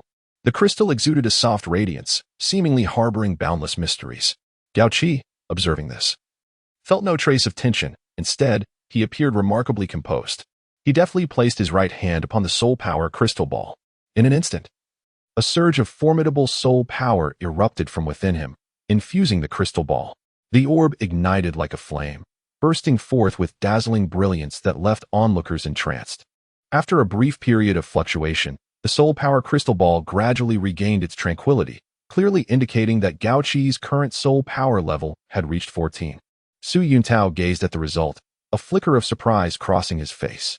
He had anticipated Gao Qi's level to be around 12, yet was astonished to discover it had surpassed to 14, a revelation that truly caught him off guard. After a moment's pause, he suppressed his astonishment and smiled, saying, "Gao Qi, I hereby formally congratulate you on becoming an honorable soul master. I hope you continue to forge ahead on your path, achieving even more resplendent accomplishments." Beside them, Zhao Kongqing quickly conveyed his sincere congratulations to Gao Qi, patting him on the shoulder with eyes brimming with encouragement. In this moment, Gao Qi felt as though a fervent flame had ignited within him, waves of excitement surging forth, accompanied by a profound sense of pride. He understood deeply that he had merely taken a tentative first step on the long and arduous journey of a soul master, with endless paths awaiting his exploration and conquest. However, it was precisely due to the warm and unwavering encouragement from Su Yuntao, coupled with the steadfast support of Zhao Kongqing, that he seemed to have acquired an inexhaustible source of strength. He firmly believed that through relentless effort, he could gradually enhance his abilities, advancing step by step toward the coveted goal, ultimately realizing the grand dream buried deep within his heart. When they returned to the Nodding City Spirit Hall branch with eager anticipation, the imposing hallmaster Kane solemnly instructed Zhao Kongqing and Gao Qi to promptly accompany Gao Qi to the Nodding City Junior Spirit Master Academy, formally enrolling as members of the Spirit Hall. This announcement was akin to a stone cast into a tranquil lake, instantly creating ripples of excitement. Within the walls of this academy, they were poised to encounter the long-mentioned Tang San, heralding the commencement of an encounter filled with unknowns and surprises. What splendid sparks would ignite among the three? In the past, during their time in Holy Soul Village, Zhao Kongqing had exhibited a peculiar interest in Tang San. Now, returning to this familiar yet foreign environment, would he still be unable to refrain from intervening in Tang San's cultivation journey? All answers shall gradually unfold in the passage of time, and let us await this with bated breath. Chapter 5. Fate. Inexpressibly marvelous Gao Qi, you must hurry. The registration time is swiftly approaching, and this is entirely your fault for oversleeping, Zhao Kongqing exclaimed, his heart racing as he ran vigorously, shouting at the lagging Gao Qi behind him. Compared to Gao Qi, Zhao Kongqing is 2 years a senior. With his overwhelmingly exceptional talent and remarkably privileged background, he has now become a fourth-year student at the Junior Soul Master Academy in Nodding City. Although he is merely a fourth-year student, he remains unfazed even when encountering sixth-year students. It is well known that within this academy, the number of individuals possessing soul rings is exceedingly rare, with the majority of them being scions of noble families. Of course, there are also some individuals referred to as working students, who are either specially admitted or come from less fortunate backgrounds. Consequently, it is not uncommon for the privileged offspring to exploit their family as power to bully others. Having finally navigated this series of troublesome incidents, Zhao Kongqing is breathless, as though he has just emerged from a fierce battle. It is important to note that Su Yuntao, burdened with daily affairs, hardly has time to indulge these mischievous children. He had been dispatched on a mission by his superiors early in the morning. Meanwhile, Gao Qi, newly arrived and filled with wonder and excitement about the sprawling city, had galloped through the streets of Nodding City with Zhao Kongqing the previous night, utterly disregarding time and order. As a result, Gao Qi remained sound asleep in his warm bed the following afternoon, completely oblivious to the impending obligations of new student registration. When Zhao Kongqing hastily arrived at Gao Qi's residence, he was alarmed to discover that only an hour remained before the end of registration, while Gao Qi remained blissfully unaware of the approaching trouble.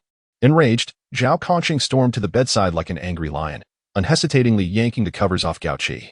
Without time for further words, he urgently pulled Gao Qi up and dashed towards the Junior Soul Master Academy in Nodding City.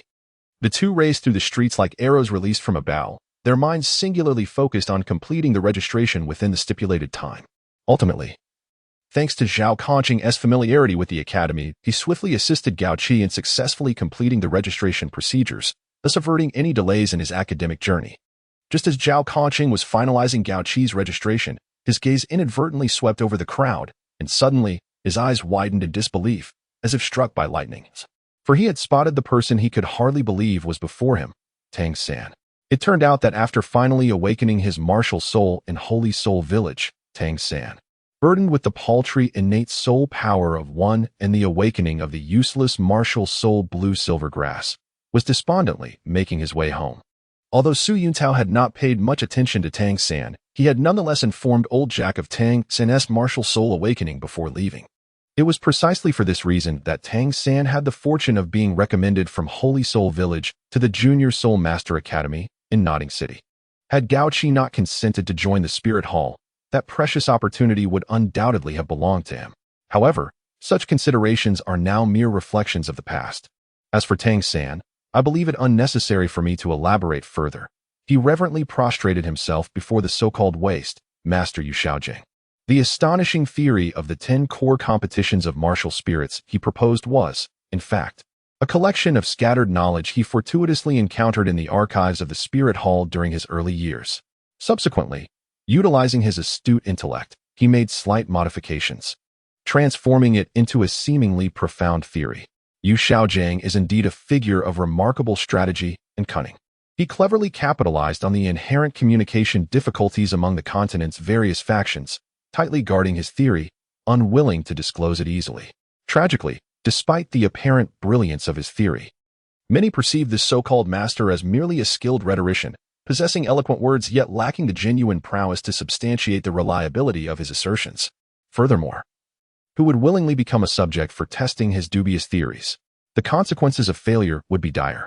Consequently, the once bright hope of ascending to high society and reveling in opulence through the publication of his sensational paper, Yu Xiaojing, found himself more destitute than ever under the weight of reality. The once spirited young talent now faced insurmountable obstacles, abandoned by all. Fortunately, just as he was on the brink of despair, a benefactor, intrigued by his unique insights, emerged. This noble individual, moved by Yu Xiaojing's plight, could not bear to witness the decline of a once promising genius. Thus, he took him in and granted him a rare opportunity to teach at the academy he founded. If that benefactor had not generously extended a helping hand, the self-important and somewhat arrogant Master Yu Xiaojing might have found himself truly destitute.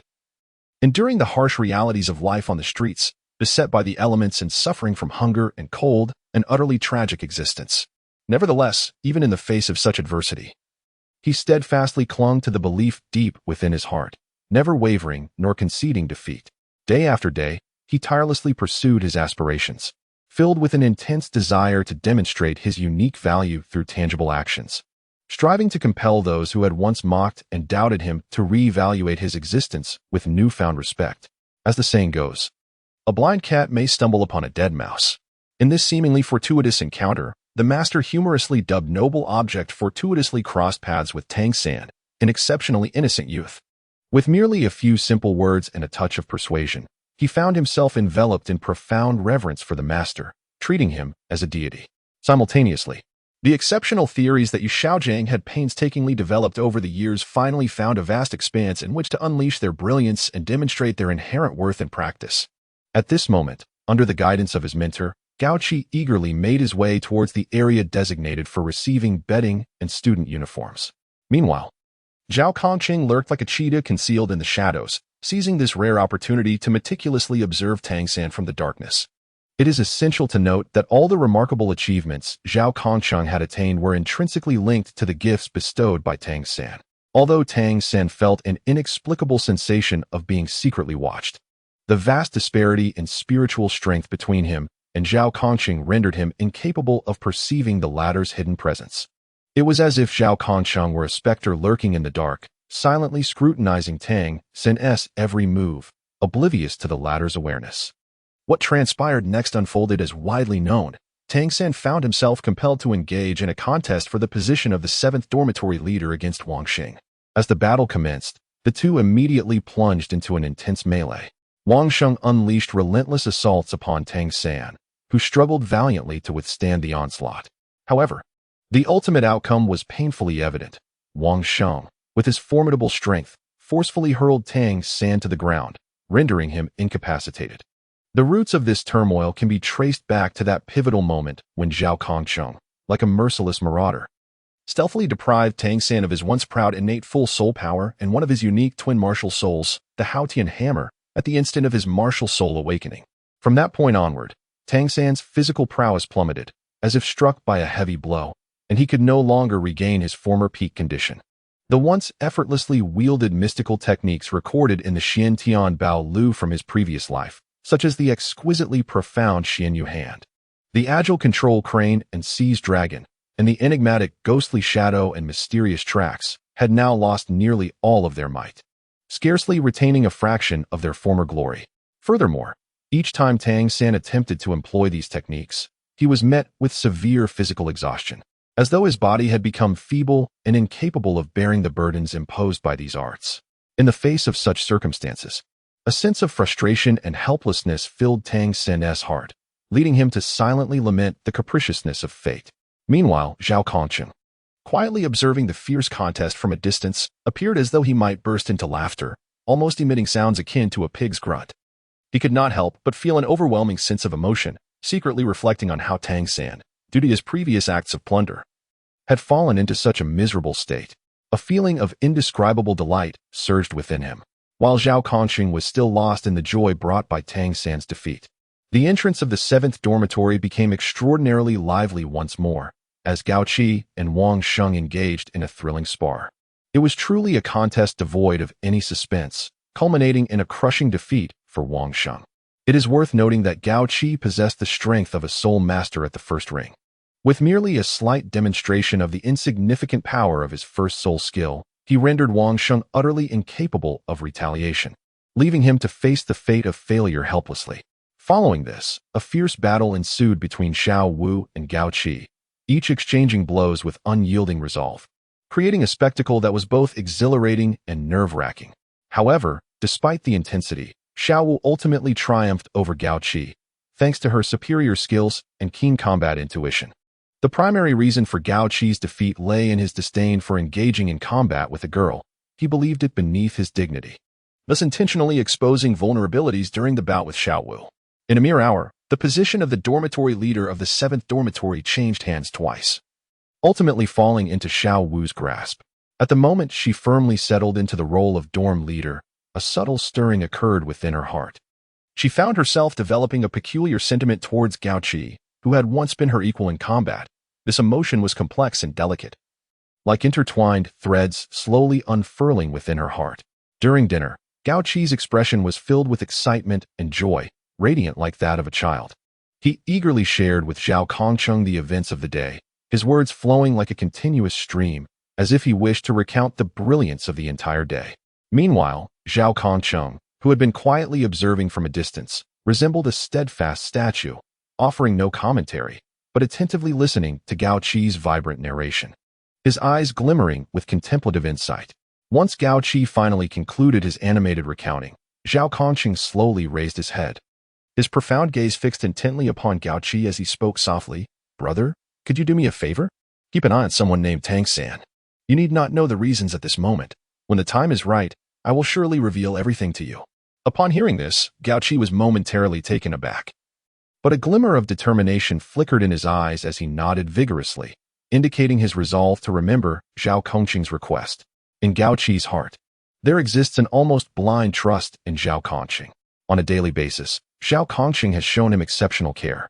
During their initial encounter, Gao Qi mistakenly assumed that Zhao Kongqing would embody the arrogance and superiority typical of a wealthy young master. However, as time passed, he gradually discovered that Zhao Kongqing not only refrained from discriminating against him due to his humble origins, but also exhibited an extraordinary concern for his well-being. Of course, Zhao Kongqing is not without his flaws. At times, he appears somewhat carefree and frivolous. Yet, Gao Qi, reflecting on the fallibility of human nature, chooses not to dwell on these shortcomings and quickly finds solace. As the days and years unfurl like a gentle stream, for fleeting years pass in the blink of an eye. Throughout this period, although Gao Qi's life seems monotonous, it is punctuated by moments of brilliance. He often engages in sparring sessions with Xiao Wu and Wang Xing. Xiao Wu moves with a grace akin to a dancing butterfly, her soul power infused with a potent explosiveness, each strike resonating with a unique rhythm that embodies the charm of agility. Wang Xing, on the other hand, possesses a fearless vigor, his soul power robust and commanding, exuding an aura that suggests he could sweep away all obstacles. When Gao Qi trains with these two, the atmosphere becomes extraordinarily intense, with the brilliance of their soul powers intertwining, each clash igniting radiant sparks. The trio experiences victories and defeats, with each spar serving as both a test of strength and an opportunity for growth. However, Tang San, regarded by many as a rather exceptional being, proves to be a source of disappointment. He lives up to the moniker of useless master bestowed upon him by the masses, having improved his soul power by merely 8 levels over the course of 4 years, currently standing as a 9th-level soul master without a spirit ring. As for Yu Xiaojing, he finds himself in a state of utter despair. Once, he had hoped to find a willing apprentice to serve as a test subject, believing that his unique training methods could bring Tang San to prominence, thereby validating his theories. Alas, this pupil resembles a stubborn, unyielding stone, his talent so lacking that it often plunges Yu Xiaojing into despair. The thought of giving up has crossed his mind more than once. Yet the mere recollection of Tang San's father, the formidable Hao Yinda Tang Hao, sends shivers down his spine. The image of Tang Hao's great hammer looms overhead like the wrath of a thunder god, an invisible pressure that leaves him gasping for breath. In the present day, Yu Xiaojing resembles a beast ensnared in a quagmire, with no path forward and no retreat in sight, his heart brimming with resignation. Akin to the surging waters of a breached dam, one can only imagine the immense pressure he bears. Each time he witnesses Tang San's gradual progress, it feels as though an invisible hand has seized his heart, inflicting pain and helplessness. Meanwhile, Zhao Kongqing, over the course of these 4 years, has been like a solitary traveler in the darkness, diligently pursuing the light. He has made full use of his distinguished identity as a member of the Spirit Hall, stepping into the enigmatic and perilous soul-hunting forest. This forest is akin to an ancient and mysterious labyrinth, each corner concealing unknown dangers and opportunities. Each entry into its depths is akin to embarking on a thrilling adventure. In the soul-hunting forest, he has engaged in arduous training, with each hunt for soul beasts serving as a formidable test of his strength and courage. His figure weaves through the dense foliage, engaging in countless fierce battles with the soul beasts. These creatures, diverse in form, range from ferocious as tigers to cunning as foxes and colossal as mountains. Every confrontation is a matter of life and death. Yet, through his indomitable will and remarkable spirit abilities, he has repeatedly transformed peril into safety. As time progresses, the carcasses of the soul beasts he has slain have gradually accumulated, forming a towering spectacle akin to a small mountain. These remains not only stand as a testament to his growing prowess, but also bear the marks of his survival and struggle. Zhao Kongqing is a man of meticulous thought, fully aware of the value of wealth. With each soul beast he hunts, he carefully dissects the sellable parts from the carcass and brings these spoils to the Adventurers Guild. The guild is always bustling with activity, a vibrant marketplace where a diverse array of adventurers trade in rare treasures. Navigating through the throngs with his trophies, Zhao Kongqing consistently garners a substantial income thanks to the exquisite quality of materials derived from the soul beasts. Yet, he is not a man driven by greed. Aside from a modest portion reserved for his cultivation and living expenses, he unhesitatingly sends the remainder back home. It is well known that Zhao Kongsheng is a transmigrator. In his previous life, he served in the military, dedicating himself to the defense of his nation amidst years of relentless warfare. Though he achieved remarkable feats and amassed accolades sufficient to fill a room, a profound sense of regret lingered deep within him. He vividly recalls the reluctant gaze of his mother every time he departed for battle, as well as the flavor of the humble fish soup she once prepared for him. The taste of that soup haunts him on countless lonely battlefields, becoming both his softest and most painful memory. He understands that no amount of military honor can compare to the bonds of family. Thus, upon his arrival in the world of Douluo Continent, he vowed to never again neglect his parents, determined to protect his family in his own way. During 4 arduous years of training, a crucial element has propelled Zhao Kongqing's growth, the system. With its assistance, he thrives, his strength advancing by leaps and bounds. Through his own efforts and the system's remarkable powers, he successfully breaks through to the 5th ring Soul King. This astonishing achievement shines like brilliant starlight, illuminating his path within the Spirit Hall. The astute Hall Master Kane, recognizing Zhao Kongqing's potential, becomes resolute in his decision to recommend him for further cultivation in the Spirit Hall's main hall, envisioning a future where Zhao Kongqing becomes a dazzling star within its ranks. This represents an unprecedented opportunity not only for Zhao Kongqing, but also a potential chance for the Spirit Hall to cultivate an extraordinary powerhouse. In the blink of an eye, the important day arrives when Zhao Kongqing is set to graduate from the Nodding City Primary Soul Master Academy. Today marks the moment he embarks on his journey to the Spirit Hall's main hall. Sunlight spills into every corner of the academy, yet it fails to dispel the sorrow of parting, which hangs like a heavy fog over each heart. Gao Qi has already wept uncontrollably, tears flowing like a deluge. To Gao Qi, Zhao Kongqing is akin to a towering mountain, an indispensable elder brother in his life. Throughout the years, Zhao Kongqing has been a constant source of support in his growth, akin to a guiding beacon illuminating his path ahead. Even during the arduous training in the soul-hunting forest, where Zhao Kongqing labored to slay soul beasts, he never forgot about him. He would regularly write letters to Gao Qi, those missives arriving like warm spring breezes, bridging the distance to reach Gao Qi's hands. The letter may merely document seemingly trivial daily occurrences, such as the peculiar flora of the soul-hunting forest, the distinctive habits of soul beasts, or perhaps the minor setbacks and modest advancements encountered during one's cultivation. However, these ordinary words bear immense weight for Gao Qi, as each character is imbued with Zhao Kongqing's profound care for him. In his heart, Gao Qi has long regarded Zhao Kongqing as an elder brother, a bond that transcends mere familial ties, rendering their current separation exceedingly arduous. Zhao Kongqing, valiantly suppressing the tears welling in his eyes, gently patted Gao Qi's shoulder, striving to muster a semblance of a smile as he jested, "At your age, crying like a child is rather unbecoming, is it not? I am not venturing into perilous territory. It's not as if I am embarking on a treacherous journey with no return. Is your sorrow truly warranted?" Yet, as he spoke, his voice betrayed him, trembling with emotion. Over the years, he had genuinely regarded Gao Qi as his own brother, and every step of Gao Qi's growth and progress filled him with heartfelt pride. The scene of their impending separation mirrored the poignant farewell he had once experienced when enlisting, stirring a heart-wrenching sensation within him, making it impossible to maintain composure. Nevertheless, being 2 years Gao Qi's senior, he endeavored to project an air of calm for the sake of appearances. However, his tightly clenched hands, knuckles whitening from the strain, revealed his true emotions, an unwillingness to part from this fraternal bond, and a flicker of unease about the uncertain journey ahead. At that moment, the Lord of Nodding City, Zhao Gang, and his wife approached slowly. Their gazes were interwoven with pride and reluctance as they beheld their accomplished son, their eyes brimming with affection. Zhao Kongqing, observing the increasing weariness etched upon his parents' faces, could no longer contain himself. Tears blurred his vision.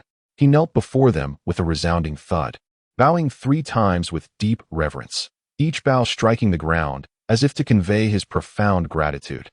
These 3 bows were a testament to his deep respect for his parents' years of nurturing and a solemn vow to honor all that they had sacrificed for him. He would not betray their expectations. Rising slowly, Zhao Kongqing cast a final glance at the familiar Nodding City and the faces surrounding him, before resolutely turning away and boarding the carriage destined for the Spirit Hall's main temple.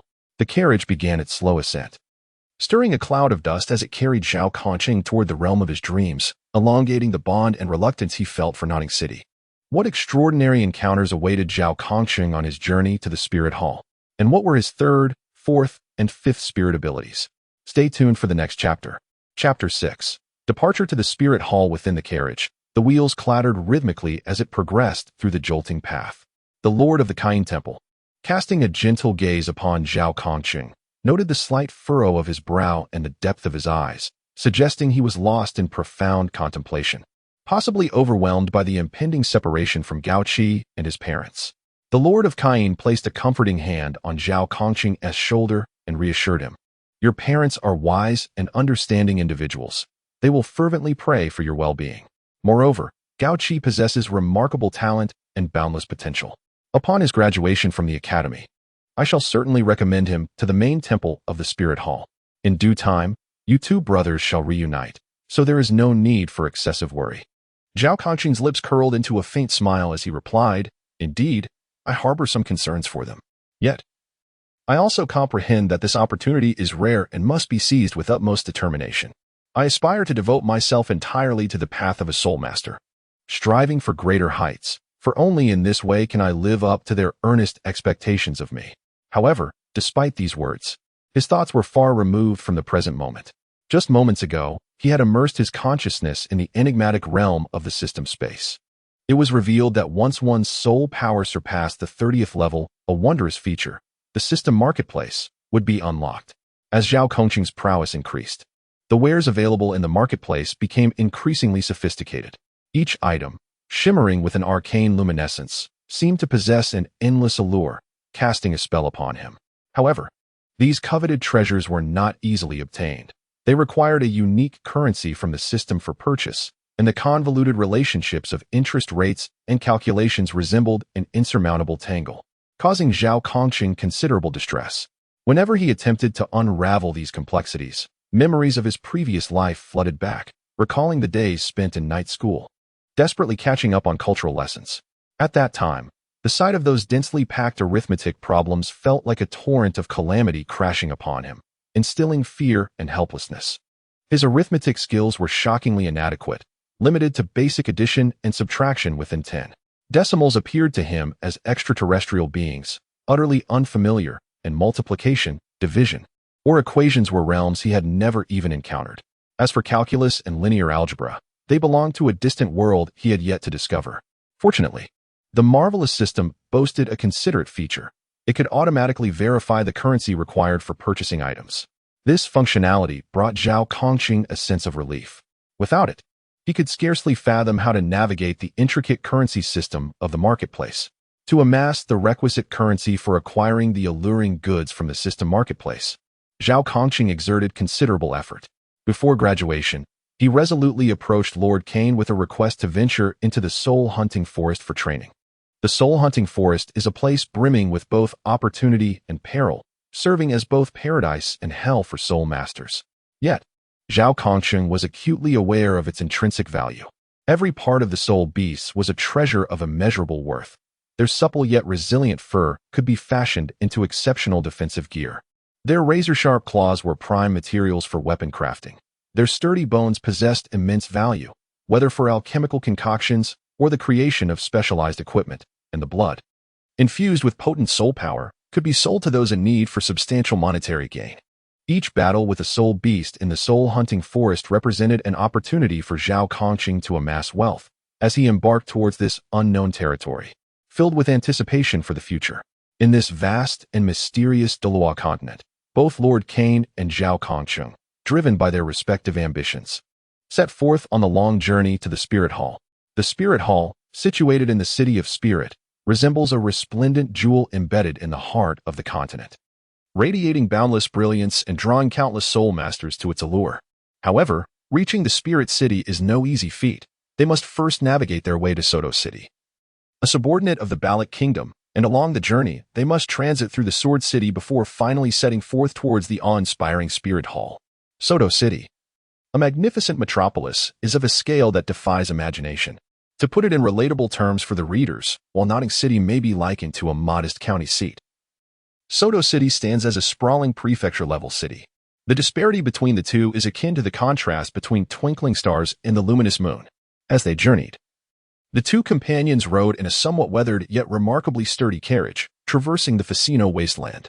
This desolate expanse appears as if nature itself has painted a canvas with its rugged strokes, filled with barrenness and desolation. Dust swirled into the air, stirred by the clatter of hooves and wheels, resembling a golden dragon rolling tumultuously through the atmosphere. The wind howled ferociously, akin to an enraged beast roaring, its thunderous voice carrying sand and stones that rattled against the carriage's canopy. In such harsh conditions, Lord Kane and Zhao Kongqing were compelled to remain intensely focused. They had to choose the quickest route through the wasteland while remaining vigilant against the sudden onslaught of sandstorms that descended like demons. Every decision was a matter of life and death, and each choice demanded utmost prudence. However, for Zhao Kongqing, already a fifth-ring Soul King, these challenges, though formidable, did not pose a lethal threat. His formidable soul power formed an invisible shield around him, warding off much of the wind and sand.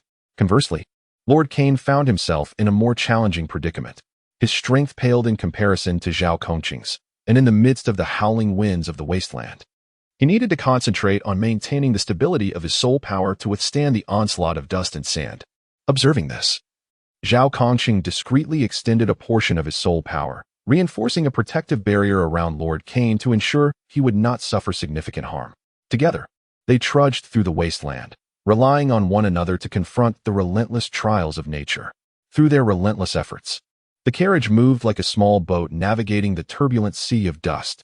As the sun began its descent, the horizon was painted in vibrant hues of orange and red, with the fading light casting a rare splash of color upon the monotonous landscape. At last, before darkness fell, they reached the confluence of the Ficino province and the Balak kingdom at the Balak River. The Balak River, resembling a serpentine dragon, sprawled majestically across the land.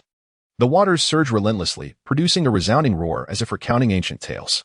Under the reflection of the setting sun, the river shimmered with glimmering waves, sparkling like a flowing river of gold. Flanking the riverbanks were lush, verdant trees, forming a striking contrast to the barren Ficino wasteland. The trees stood like loyal sentinels, guarding the river of life. Their leaves swayed gently in the breeze, producing a rustling sound, as if welcoming two distant travelers. The carriage came to a slow halt by the riverbank, and Zhao Kongqing alongside Lord Kane disembarked, the weariness of their long journey etched upon their faces. Yet their eyes sparkled with excitement and anticipation. Approaching the water's edge, they felt the refreshing mist envelop them, the damp air providing solace to their parched throats and weary bodies.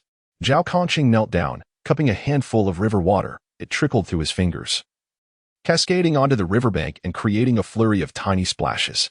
Gazing into the crystalline water he held, his heart swelled with myriad emotions. The hardships of their journey seemed to transform into a source of motivation at that very moment. Lord Kane, meanwhile, lifted his gaze towards the horizon, the direction of Soto City. He understood that crossing this river would bring them one step closer to their goal. Yet, at this moment, they also needed to rest and recuperate. Thus, the two sought a relatively flat spot by the riverbank to begin setting up camp. Zhao Kongqing retrieved some provisions and water from the carriage, sharing them with Lord Kane. As they munched on their rations, they discussed their forthcoming journey and contemplated the challenges they might encounter in Soto City. As night fell, the stars twinkled like brilliant gems embedded in a canvas of black velvet. Zhao Kongqing and Lord Kane succumbed to slumber beside the crackling campfire, their dreams perhaps filled with the grandeur of the Spirit Hall's architecture or the thrilling adventures awaiting them in Soto City. The Balak River continued its relentless flow, bearing witness to their struggles and determination, accompanying them as they pressed onward towards their objective. With the dawn's early light, a soft glow appeared on the horizon, heralding the awakening of the tranquil world. On the following morning, Zhao Kongqing, as was his custom, rose early to engage in meditation and cultivation. He resembled a steadfast statue, seated beside the camp, as the air around him seemed to pulsate with the rhythm of his breath. Threads of soul power circulated gently around his body, merging seamlessly with the morning's serenity. As the sun, a golden disk, gradually ascended from the distant horizon, its gentle rays began to envelop the earth like a delicate veil. Only then did Zhao Kongqing slowly conclude his meditation. He gradually opened his eyes. In that instant, brilliant golden light erupted from his gaze, radiating with the intensity of the blazing sun, as if possessing the power to pierce through all worldly illusions, revealing the essence of existence, rendering it impossible to gaze directly upon. Zhao Kongqing rose with a gentle grace, stretching his limbs quietly as his gaze shifted towards the still sleeping Lord Cain. Observing the depth of his peaceful slumber and the steadiness of his breath, it was evident that the arduous journey across the Fashno wasteland had left him both physically and mentally exhausted.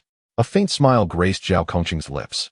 He chose not to rouse him, instead turning towards the riverbank, contemplating the prospect of catching some fish to enhance the morning's repast. Upon reaching the river, Zhao Kongqing took a moment to survey his surroundings.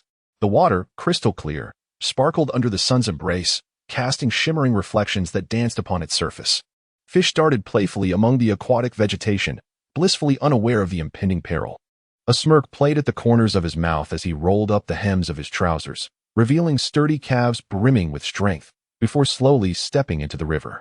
After a night of settling, the water bore a refreshing coolness, akin to countless tiny icy needles gently pricking his skin. Yet, for one endowed with an indomitable physique like Zhao Kongqing, this sensation was but a trifling matter, reminiscent of a gentle breeze brushing against him. His body, forged from the essence of steel, was impervious to blades. Such chill could hardly pose a threat to him. Zhao Kongqing stood in the river, resembling an immovable rock amidst the currents. He held his breath, his gaze fixed intently on the fish swimming beneath the surface. Suddenly, his hands plunged into the water like lightning, expertly grasping a plump fish. The creature flailed desperately in his grasp, splashing water in all directions, but to no avail. In a short while, Zhao Kongqing had amassed a bountiful catch, a satisfied smile illuminating his face as he made his way back to the camp. On his return journey, he took the opportunity to gather some twigs. He meticulously selected those that were of moderate thickness and dry enough to ignite easily, soon filling his arms with his findings. Upon returning to the camp, he set the fish aside and commenced the preparation for roasting. With deft skill, he removed the unnecessary branches from the twigs using a small knife he carried, each movement precise and efficient, showcasing his competence. Once the twigs were ready, he took a fish, carefully threading the stick through its mouth and out its tail, his actions gentle and deliberate as if performing a sacred ritual. Then, he retrieved some salt from his pack, evenly sprinkling it over the fish, the grains glimmering under the sunlight like a crystalline armor. With everything in place, he positioned the fish on the already crackling fire, and then sat quietly nearby, awaiting the fish to roast. As the flames danced, the fish's surface gradually turned golden, the oil sizzling at high temperatures, releasing an enticing aroma. Initially faint, the scent grew richer over time, as if an invisible hand spread it through the air. This irresistible fragrance of roasted fish naturally wafted into the dreams of Lord Cain, rousing him from his slumber. With drowsy eyes, Lord Cain rose from the ground, stretching his limbs to ease their stiffness and adjusting his somewhat disheveled attire.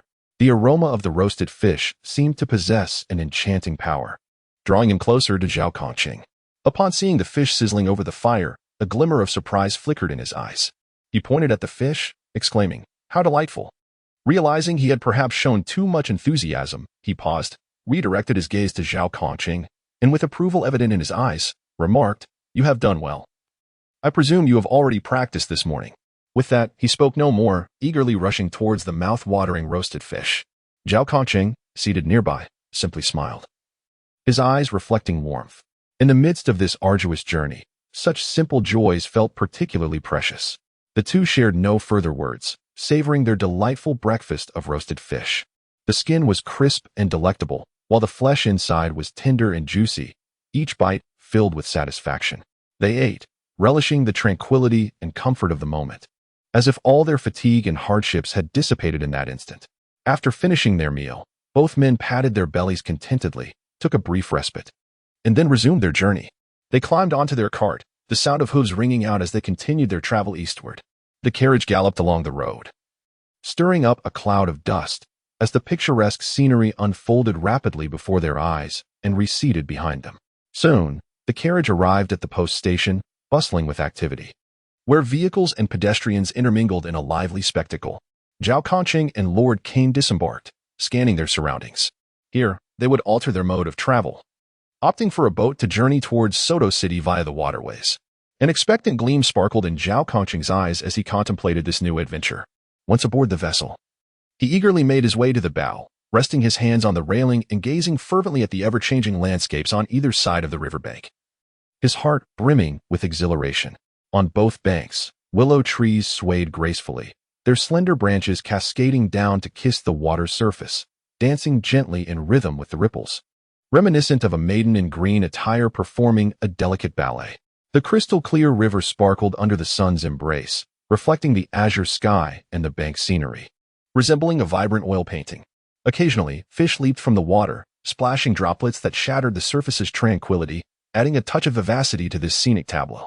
In the distance, the mountains rose and fell, their grandeur accentuated by the backdrop of blue skies and white clouds, while the verdant trees upon the slopes cloaked the peaks in a lush green mantle. Zhao Kongxing found himself deeply enchanted by this breathtaking vista. Feeling the weariness of his journey dissipate in that moment, the vessel glided smoothly across the water, with time slipping away unnoticed.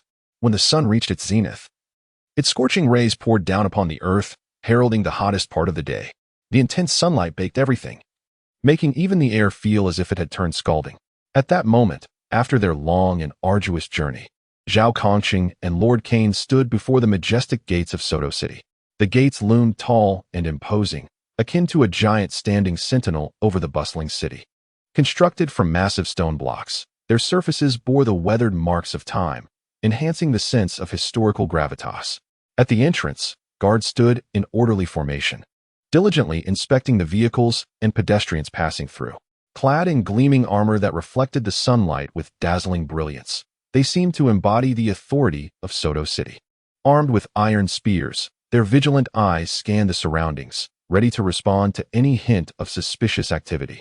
Lord Cain, unfazed, retrieved the emblematic token of the Spirit Hall from his pocket, presenting it to the lead guard. The token, exquisitely crafted, bore the unique insignia of the Spirit Hall, shimmering with an air of mystery under the sunlight. After inspecting the token thoroughly and confirming its authenticity, the guard respectfully returned it to Lord Cain, slightly stepping aside to signal their passage into the city. Upon entering Soto City, Zhao Kongxing was instantly captivated by the sights before him. The level of prosperity here far exceeded his expectations. Compared to Nodding City, it was as if Nodding was a mere shadow of the grandeur that surrounded him.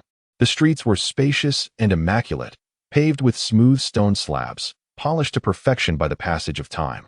On both sides of the street, a plethora of shops flourished, adorned with an array of dazzling signs. There were establishments selling weapons, armor, materials from soul beasts, as well as various taverns, inns, and tea houses. The bustling thoroughfare was alive with the comings and goings of countless patrons. Street performers mesmerized passers-by with their captivating acts, drawing a crowd that erupted in cheers and applause. Two figures made their way directly to the Spirit Hall branch in Soto City, their presence strikingly conspicuous amidst the throng. Bystanders glanced over, their attention riveted on Zhao Kongxing. Tall and poised, he resembled a poised cheetah, ready to spring forth. His visage was akin to a finely sculpted masterpiece, with deep-set, chiseled features, arched brows and bright eyes, a prominent nose, and lips that curled into a confident smile. His eyes sparkled like distant stars in the night sky, concealing an aura of profound mystery. His long, lustrous hair was casually tied back, enhancing his nonchalant charisma. Standing there, he emanated an irresistible allure, akin to a deity descended upon the mortal realm. Under the watchful gaze of the crowd, Zhao Kongxing and the esteemed Master Cain strode purposefully toward the Spirit Hall branch, their silhouettes gradually fading into the mass of people, yet leaving an indelible impression on the hearts of those who beheld them. This enchanting Soto City would undoubtedly become a memorable waypoint in their journey. Witnessing each step they took toward the Spirit Hall, what circumstances awaited Zhao Kongxing upon his arrival in Soto City? Would he encounter the students of Shrek Academy? The next chapter shall reveal all. Chapter 7. Uncle Big Sausage Xiao Yan, the master of the Soto City Spirit Hall branch, had been awaiting their arrival outside for quite some time. Upon spotting Master Cain and Zhao Kongxing, a warm smile broke through his previously solemn countenance, and he hurried to greet them. Clad in the resplendent attire of the Spirit Hall, the intricate patterns glimmered with a mysterious sheen under the sunlight, signifying his esteemed status. Master Cain, you have worked hard, Xiao Yan said, offering a slight bow, his voice resonant and cordial. Master Cain returned the gesture with a smile, while Zhao Kongxing maintained an air of calm, merely nodding in acknowledgement. Xiao Yan's gaze lingered on Zhao Kongxing for a few moments longer, contemplating inwardly. He had long heard tales of an unparalleled genius recruited by the Nodding City Spirit Hall branch, and now, upon meeting him, It was evident that Zhao Kongqing possessed an extraordinary demeanor. Every movement exuded a unique fluctuation of soul power, the hallmark of a formidable individual. As Xiaoyan led the two into the hall, he remarked with a smile, "It is regrettable that here at the Soto City Spirit Hall, I have yet to discover a young talent who can stand shoulder to shoulder with your esteemed Zhao. It leaves this hall master somewhat embarrassed." His words appeared modest, yet a flicker of barely concealed jealousy glimmered in his eyes. After exchanging pleasantries, they arrived at the Spirit Hall's training ground. This expansive arena was constructed from a special stone, incredibly sturdy, and the surrounding stands could accommodate a significant number of Spirit Hall members eager to watch the proceedings. A spark of inspiration ignited within Xiaoyan, prompting him to arrange a friendly contest between his trusted subordinate and Zhao Kongqing. As he was eager to ascertain the extent of Zhao's capabilities, the individual chosen to confront Zhao Kongqing was Yi Fan, a distinguished battle soul master renowned within the Spirit Hall. Yi Fan, possessing a robust physique and taut muscles, exuded an air of untamed defiance in his gaze. He strode purposefully to the center of the training arena, and before Zhao Kongqing could introduce himself, he proclaimed loudly, "I am Yi Fan, wielder of the Wind Demon Wolf Martial Spirit, a level 35 attack-type battle soul master. I welcome your guidance." As his words reverberated through the air, a formidable surge of soul power erupted from within him, and a vivid blue wolf-shaped phantom materialized behind him. This spectral wolf appeared strikingly lifelike, its eyes glinting with a chilling azure light, as if it yearned to devour its prey. Accompanying this manifestation was a fierce gale, howling mercilessly through the arena, causing the surrounding banners to flutter violently. 3 yellow, century-old soul rings floated majestically around Yi Fan, each radiating a potent wave of soul energy, creating an imposing spectacle. Zhao Kongqing stood still, his expression remaining serene, as if nothing before him could stir his emotions. He gently raised his hand, channeling his soul power, and in an instant, an extraordinary simulated martial spirit materialized around him. This martial spirit bore a peculiar form, lacking a definite shape. It manifested as a swirling mass of energy, radiating an enigmatic glow, evoking a sense of wondrous presence that seemed to be both before one's eyes and omnipresent. As he unleashed his martial spirit, the surrounding air appeared to thicken, the fabric of space itself began to subtly tremble, reminiscent of a tranquil lake disturbed by a stone, rippling outward. Subsequently, 5 black soul rings, each symbolizing 10,000 years of power, rhythmically floated up and down. Each black ring was adorned with intricate and mysterious patterns, as if they harbored boundless strength within. 10,000 years of soul rings. How could this be? Yi Fan's eyes widened in astonishment upon witnessing Zhao Kongqing's 5 10,000-year soul rings, a look of disbelief etched on his face. At the same time, a flicker of trepidation stirred within him. In his understanding, how could the young Zhao Kongqing possibly have absorbed soul rings of such an age? He speculated that this might be a form of illusion. However, the palpable fluctuations of Zhao Kongqing's soul power undeniably suppressed his own, compelling him to reassess his opponent. Could it be that his opponent's soul power was indeed superior? Yi Fan's mind raced with thoughts, yet he swiftly resolved to take the initiative, leveraging his speed advantage to secure victory in this contest. With a resolute gaze, he unleashed his third soul skill, Wind Wolf Strike. In an instant, the azure wolf shadow behind him lunged forward with astonishing swiftness, akin to a flash of blue lightning. As the wolf shadow surged forth, the surrounding tempest seemed to respond, coalescing into sharp blades of wind that swept towards Zhao Kongqing. Wherever the wind blades passed, the ground was carved with deep ravines, dust swirling violently. Upon witnessing Yi Fan's utter disregard for martial ethics, Zhao Kongqing, of course, would not indulge him. He promptly unleashed his fourth soul skill, the restriction cage. With his hands forming intricate seals and incantations escaping his lips, a formidable wave of soul power surged forth from within him, sweeping towards Yi Fan. In an instant, a colossal black cage materialized around Yi Fan, radiating an eerie black luminescence. The restriction cage was adorned with intricate, flickering runes, each imbued with potent restraining power. Zhao Kongqing's fourth soul skill boasts an astonishing power equivalent to 45,000 years, and it manifests as a group control technique. Once this cage takes form, only an individual of titled Douluo caliber, wielding soul power several times greater than Zhao Kongqing's, can hope to escape. Even a soul Douluo, ensnared within, must patiently await the dissolution of the cage. Moreover, the The potency of this restrictive confinement extends beyond mere entrapment.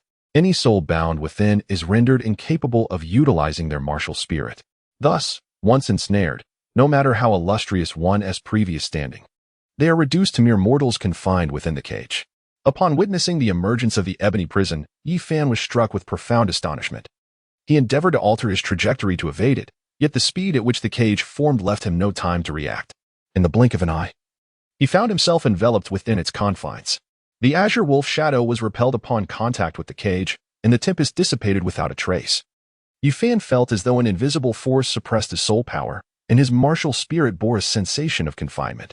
A surge of unwillingness welled within him as he attempted to struggle. However, no matter how fervently he summoned his soul power, he could not shake the formidable cage. What in the world is this? Yi Fan bellowed, his eyes brimming with fury and terror. He had never encountered such a formidable control skill, especially to be ensnared at the onset of the sparring session, which filled him with an overwhelming sense of humiliation. Zhao Kongcheng gazed calmly at Yi Fan, who was ensnared within the confines of the cage, and spoke slowly. This is the price of underestimating one's opponent.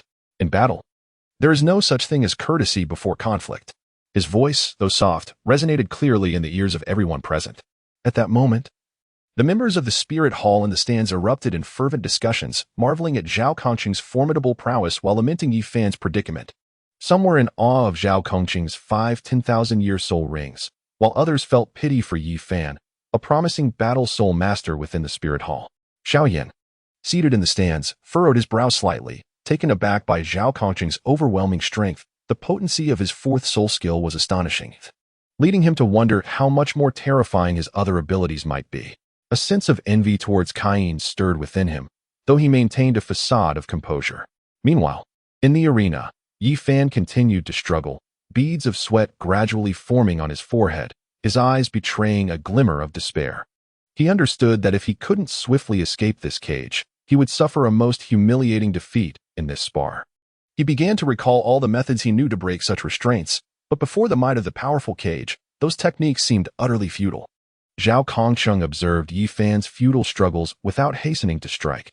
He chose to wait, anticipating the moment when Yi Fan would exhaust his soul power and cease to resist. He understood that this spar was not merely a display of strength, but also a demonstration to the members of the Spirit Hall in Soto City. A warning that the talents of the Spirit Hall in Noting City should not be underestimated. As time ticked by, Yi Fan's struggles grew increasingly feeble, his soul power dwindled, and his body began to tremble.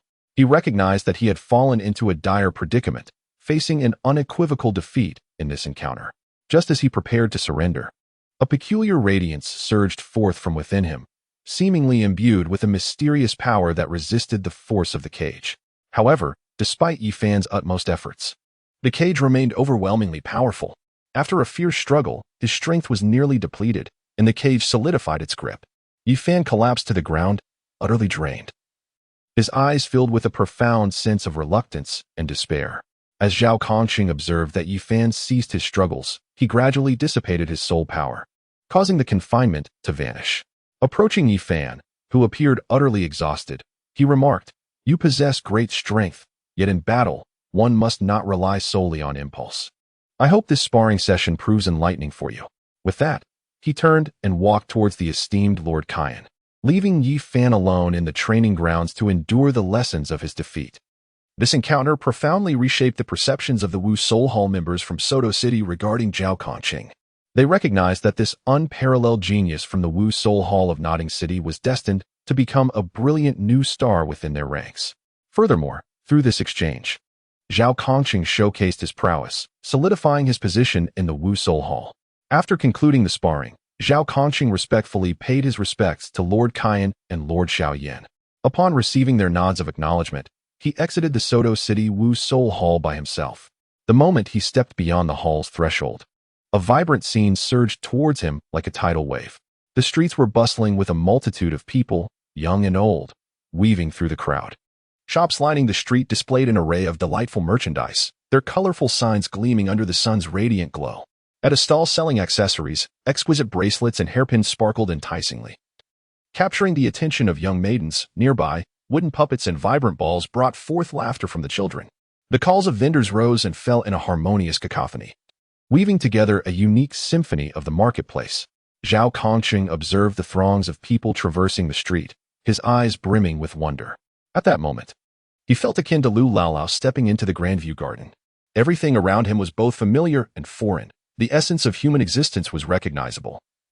Yet the unique vibrancy of Suatua City was an entirely new experience.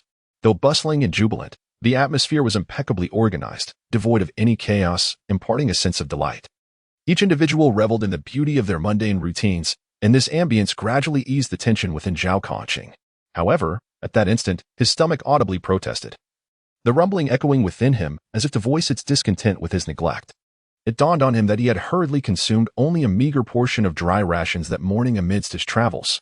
From dawn until now, he had engaged in intense sparring, depleting both his physical strength and mental energy, and now, the pangs of hunger surged upon him like a relentless tide. Suddenly, an aromatic scent wafted into Zhao Kongqing's nostrils. Rich and robust, the fragrance seemed alive, spreading freely in the air. It bore a distinctive charred essence intertwined with the savory aroma of meat.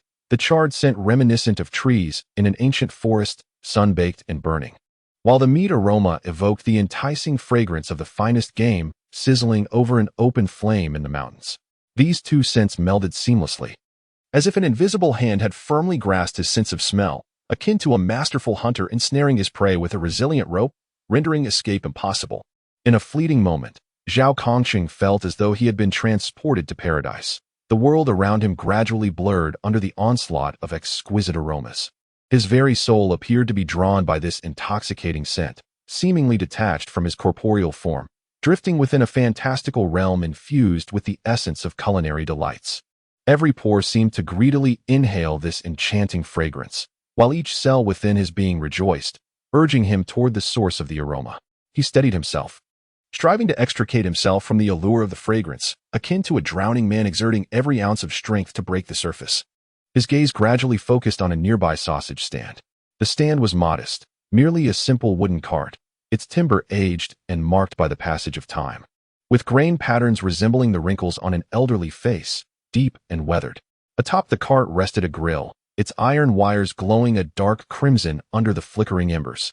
The charcoal crackled vigorously, with vibrant flames resembling a horde of ravenous little demons, eagerly licking the sausages atop the grill. As the flames passionately embraced the sausages, their skins gradually transformed into a golden, crisp exterior, with each tiny bubble seemingly whispering the secrets of delectable flavors. A greasy man was incessantly hawking his wares, embodying the ruler of this miniature realm, his voice captivating the attention of passers-by. Clad in a tattered apron, its original hue long obscured by layers of grease, the stains scattered across the apron chronicled the myriad tales of his culinary adventures. His hair was disheveled, resembling a thicket ravaged by a tempest, growing wildly. His unshaven face bore the shrewdness characteristic of a street vendor, with eyes glinting with insight into every potential customer. Come one, come all. Don't miss out. Fresh sausages. Just 1 copper soul coin each from this fine gentleman. Would you care for a sausage? Just 1 copper soul coin. He bellowed, his voice raspy, akin to an old bellows laboring to produce sound, yet brimming with enthusiasm. Each word seemed imbued with enchantment, striving to breach the defenses of passers-by, enticing them to part with that singular copper soul coin. Though Zhao Kongqing felt an intense hunger, akin to a ferocious beast roaring in his stomach, he nonetheless maintained a semblance of vigilance. His keen gaze resembled 2 unsheathed swords, fixed upon the grilled sausages as he inquired of the greasy vendor, "Good sir, can you assure me of the doneness of these sausages?" In this unfamiliar territory, he could not afford to disregard food safety, for he wished to avoid unnecessary troubles arising from a fleeting indulgence. The greasy vendor, taken aback by the question, responded with a hint of agitation, "Who are you calling, sir? I merely haven't shaved or washed my hair in several days. Moreover, in business, integrity is paramount. Would I sell you undercooked sausages after you've paid me?" His brow furrowed deeply, his eyebrows resembling 2 irate caterpillars, as a flicker of dissatisfaction crossed his eyes. He perceived the young man before him as somewhat ungrateful, audaciously questioning the quality of his sausages, which he deemed a profound affront. Upon hearing this, Zhao Kongqing waved his hand and inquired, "I simply ask, is this sausage thoroughly cooked? What if it is undercooked and I suffer from a bout of diarrhea? Might you prepare one fresh from the grill for me?" He had no desire to find himself ensnared in a predicament of physical discomfort due to fleeting hunger, especially in the unfamiliar surroundings of Soto City. Everything here was shrouded in uncertainty for him, necessitating utmost caution. Even a modest grilled sausage warranted meticulous attention. The greasy vendor, visibly irked, retorted, "You rascal. Are you here to disrupt my stall?" His face turned a deep crimson, akin to a torch ignited, the color radiating from his cheeks to his neck. As if he were ablaze with indignation, he brandished the tongs he held in his hand, slicing through the air with a silvery arc beneath the sun. A manifestation of his ire.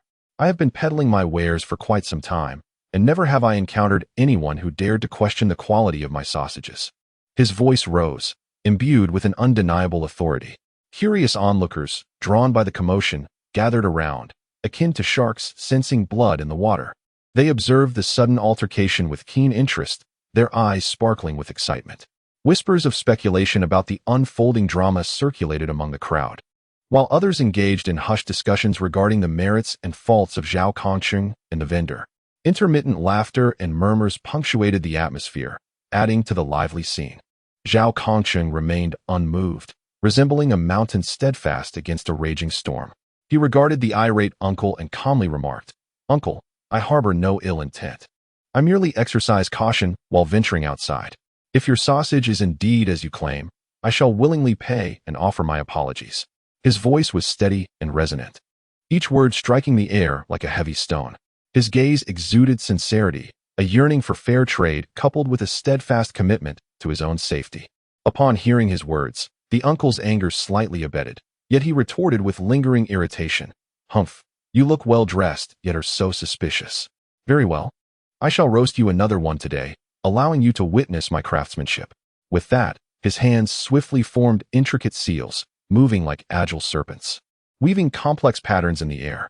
Accompanying his gestures were two floating yellow soul rings, emblematic of a century's worth of spiritual essence, radiating a soft glow akin to ancient, mysterious totems, imbued with formidable power. To Zhao Kongsheng's astonishment, the uncle was a sole master of the second ring. In this day and age, even sausage vendors were so competitive? Did roasting a sausage necessitate magical wards? Zhao Kongsheng mused, his eyes flickering with surprise at the revelation of such a skilled practitioner hidden behind this humble sausage stall. He had initially perceived the man as an ordinary member of the populace, unaware of the extraordinary discovery that lay beneath the surface. As the uncle's soul rings manifested, he suddenly bellowed, "I possess a grand sausage." His voice resonated like a thunderous bell, sending vibrations through the air that startled Zhao Kongsheng, who had been intently watching, and eliciting similar reactions from the bystanders. After shouting, he concentrated all his soul power into his right hand, the energy surging forth like a tumultuous river. Gradually, a sausage began to materialize in the palm of his hand, enveloped in soul power and emanating an alluring glow, appearing even more enticing than those on the grill. However, his previously sleazy demeanor, combined with the sausage taking form, provoked a wave of laughter and disgust from the surrounding crowd, some even mimicking retching gestures. Zhao Kongsheng furrowed his brows, his two sword-like eyebrows intertwining like twisted dough. His eyes were filled with astonishment and confusion. He truly did not anticipate that this seemingly ordinary sausage concealed such a unique method of creation, a method that far surpassed his imagination. He could never have guessed that behind this unremarkable sausage stall lay the secrets of a soul master. He gently inquired, "Are you, perchance, a food-type soul master?" His voice, tinged with curiosity, resonated distinctly amidst the bustling marketplace, the surrounding clamor momentarily yielding space for his words. The elder man nodded with pride, his head bobbing as if to emphasize his inner satisfaction. A confident smile graced his lips as he proclaimed, "Indeed, my martial spirit is a sausage. I am a level 24 food-type weapon soul master. And let me clarify, I am not an elder. My name is Oscar." As he spoke, he puffed out his chest, as if declaring his distinctive identity. "I am merely 10 years old." A flicker of childish stubbornness danced in his eyes. He clearly took offense to being labeled as an elder. His declaration was akin to a boulder cast into a tranquil lake, instantly creating ripples of excitement among the gathering crowd. More and more onlookers appeared, drawn like bees to nectar, converging from all directions. Curiosity, astonishment, and exhilaration shimmered in their eyes, and whispers of conversation surged and ebbed like waves. "Wow, Only 10 years old and already a level 24 soul master. What a prodigy. A food-type soul master is indeed a rarity. Who would have thought to use a martial spirit for sausages? This young lad seems unassuming, yet possesses such remarkable abilities. Seeing this spectacle, Zhao Kongqing's frown deepened, his brows knitting together like two enraged dragons. A wave of discontent surged within him. He was not fond of being the center of attention, especially under the gaze of those who seemed to regard him as a mere street performer. To him, his strength and dignity should not be subjected to such indignities. He was not an object for entertainment. Resolutely, he unleashed his martial spirit, and in an instant, a powerful surge of soul energy erupted from him like a raging tsunami, radiating outward with tumultuous force. The soul energy ripples transformed the air around him, causing it to roil and churn as if it were boiling water. 5 black soul rings encircled him, resembling a necklace of dark gemstones, each emanating a profound and mysterious glow. Under the sunlight, the brilliance resembled the dazzling starlight that bursts forth in the dark, exuding an aura of mystique and authority. Each soul ring seemed to harbor ancient and formidable power, akin to a colossal beast slumbering in the depths of a primordial abyss. The mere hint of its presence felt like an invisible hand pressing heavily upon the surrounding air, rendering it dense. As if every breath of air had been infused with lead, Zhao Kongqing bellowed with authority, "What are you staring at? Disperse." His voice resonated like a thunderous roar, echoing through the streets with a formidable spiritual power that instilled fear. Each word fell like a heavy hammer, striking the hearts of those nearby. The thunderous sound reverberated back and forth in the thoroughfare, causing the surrounding buildings to tremble slightly. Dust cascading from the walls as if even the structures quaked under the weight of his overwhelming presence. The voice, imbued with spiritual might, pierced through the air like a frigid wind, sending shivers down the spines of all who heard it, as though an invisible hand had seized their very souls. Upon realizing that the youth before them was a soul king of the 5th ring, the onlookers' faces turned ghostly pale, drained of color as if their very lifeblood had been siphoned away. The excitement that had once danced in their eyes was swiftly replaced by terror, a fear that spread like wildfire, blazing fiercely in their gazes. They hastily retreated, their panicked footsteps drumming upon the cobblestones like a relentless beat. Some fled so hastily that they stumbled and fell, scraping their palms and knees, blood seeping forth, yet they paid no heed to the pain.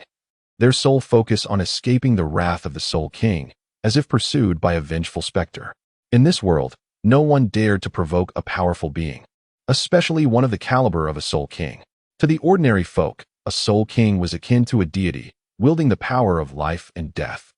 To provoke such an entity was to plunge oneself and one's family into the abyss of calamity, leaving no room for hesitation. Before long, the once bustling street became desolate, the vibrant crowd dissipating like retreating tides, leaving no trace behind. Only Zhao Kongqing and Oscar remained, the street enveloped in silence, pierced only by the crackling of charcoal from a nearby sausage stall, breaking the oppressive stillness. Oscar's eyes widened, resembling 2 gleaming copper bells, fixated on the 5 black soul rings encircling Zhao Kongqing, filled with admiration and awe. The envy flickered like a blazing flame in his gaze, yearning for the day he could possess such formidable strength. Meanwhile, the reverence he felt weighed heavily upon him, making him somewhat uneasy in the presence of Zhao Kongqing. He understood that the individual before him was a lofty figure beyond his reach. Those 5 black soul rings symbolized countless life and death trials and immense power, each ring potentially harboring a breathtaking tale. Zhao Kongqing, having retracted his martial soul, saw the 5 black rings vanish as swiftly as they had materialized, the surrounding waves of spiritual energy gradually subsiding, restoring tranquility to the air. He regarded Oscar with a hint of barely perceptible interest, surprised to encounter such a remarkable child in the humble Soto city, a young food-type soul master endowed with unique martial abilities and vast potential. In his eyes, Oscar resembled an uncut gem, still raw but brimming with infinite possibilities. "Here, take this gold soul coin. I have no change, so let me have 10 sausages for now." As Zhao Kongqing spoke, he retrieved a coin from his pocket. The golden soul coin shimmered under the sunlight, and he gently placed it in the cash box. Upon witnessing this, Oscar's eyes widened in astonishment. He stammered, Are you the Soul King?" The sight of the 5 floating black soul rings around Zhao Kongqing left Oscar utterly speechless.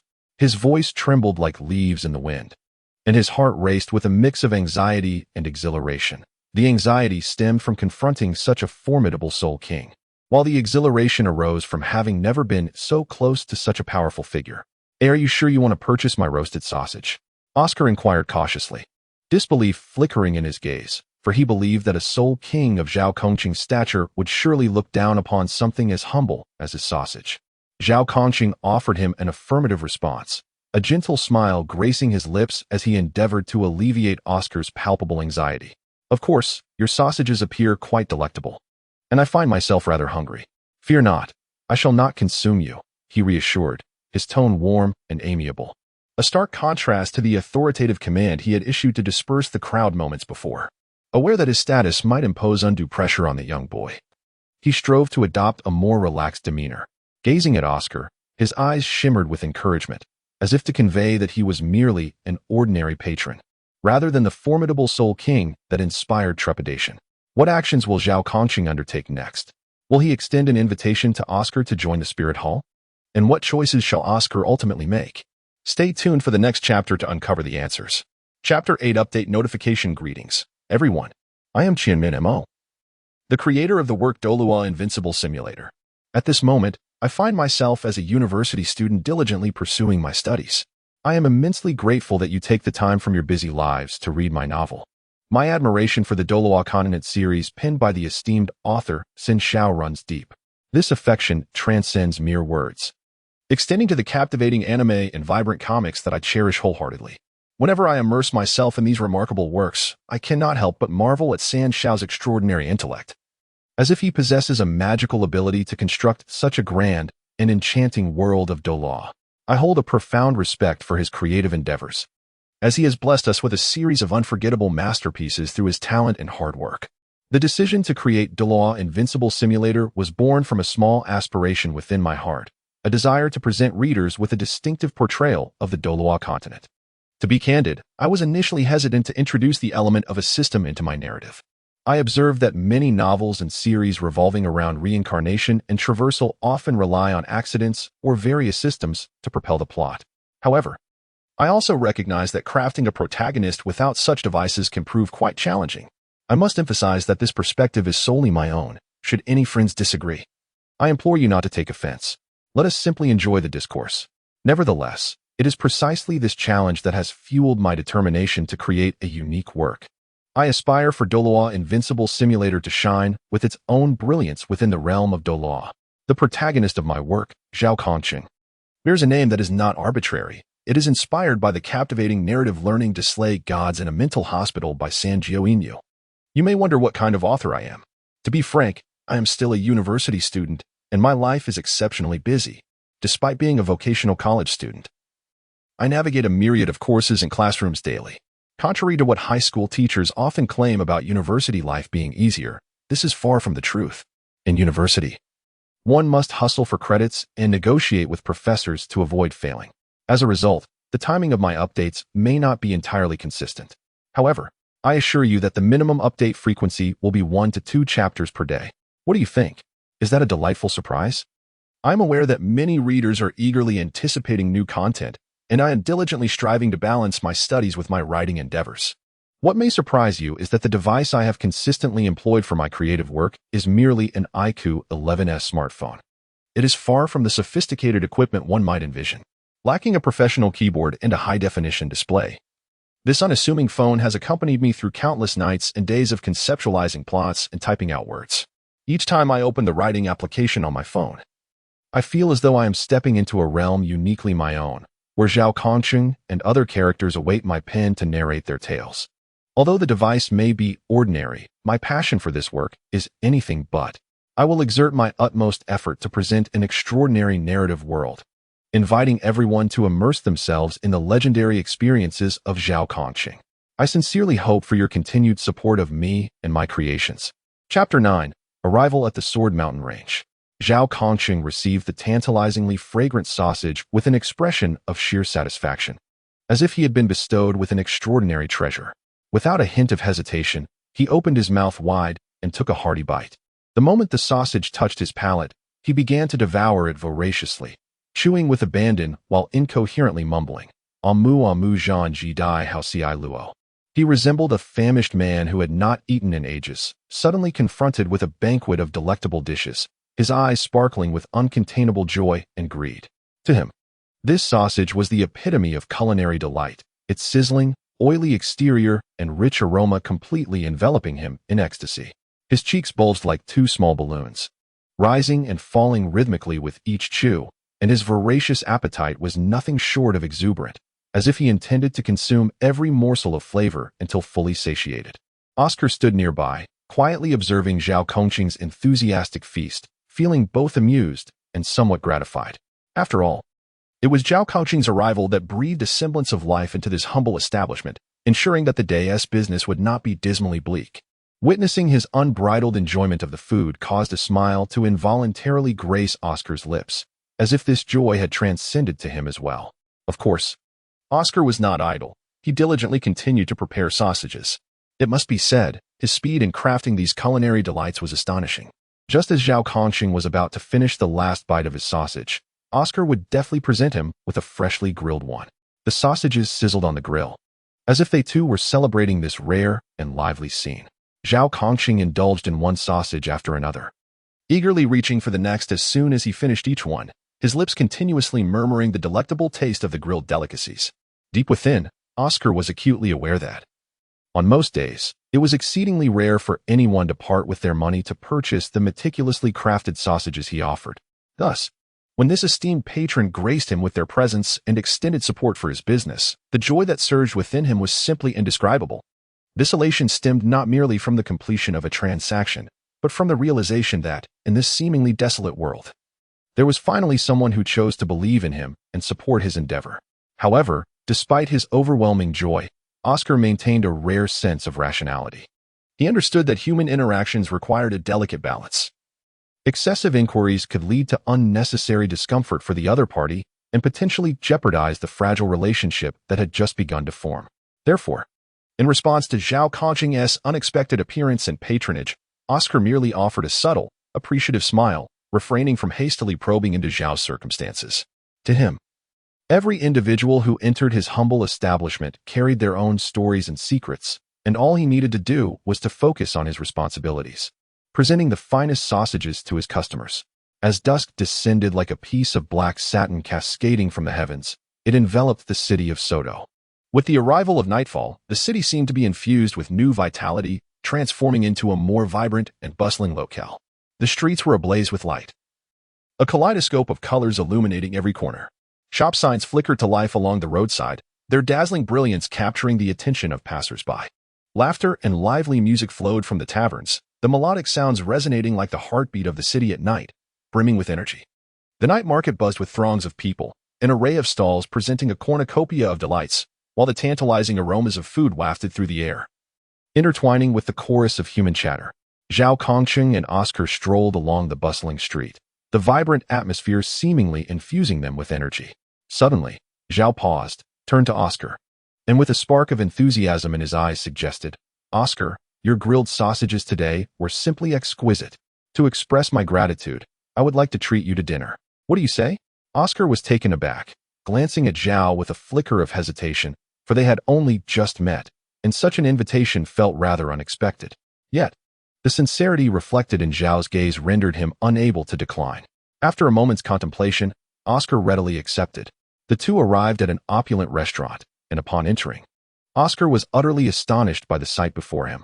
The establishment was ablaze with light, and the grand crystal chandeliers sparkled like a constellation of brilliant stars, casting a soft yet radiant glow that danced upon the polished marble floor, reflecting an enchanting luster. Exquisite murals adorned the walls, illustrating ancient and enigmatic tales, each stroke revealing the essence of artistry.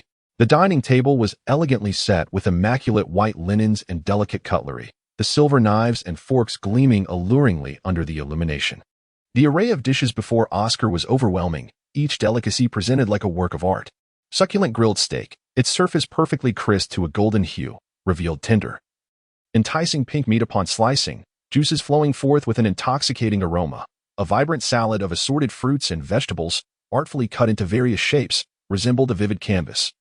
The dressing glistening like pearls adorning the artwork, a fragrant seafood bisque, rich and hearty, brimming with succulent shrimp, tender fish, and plump shellfish.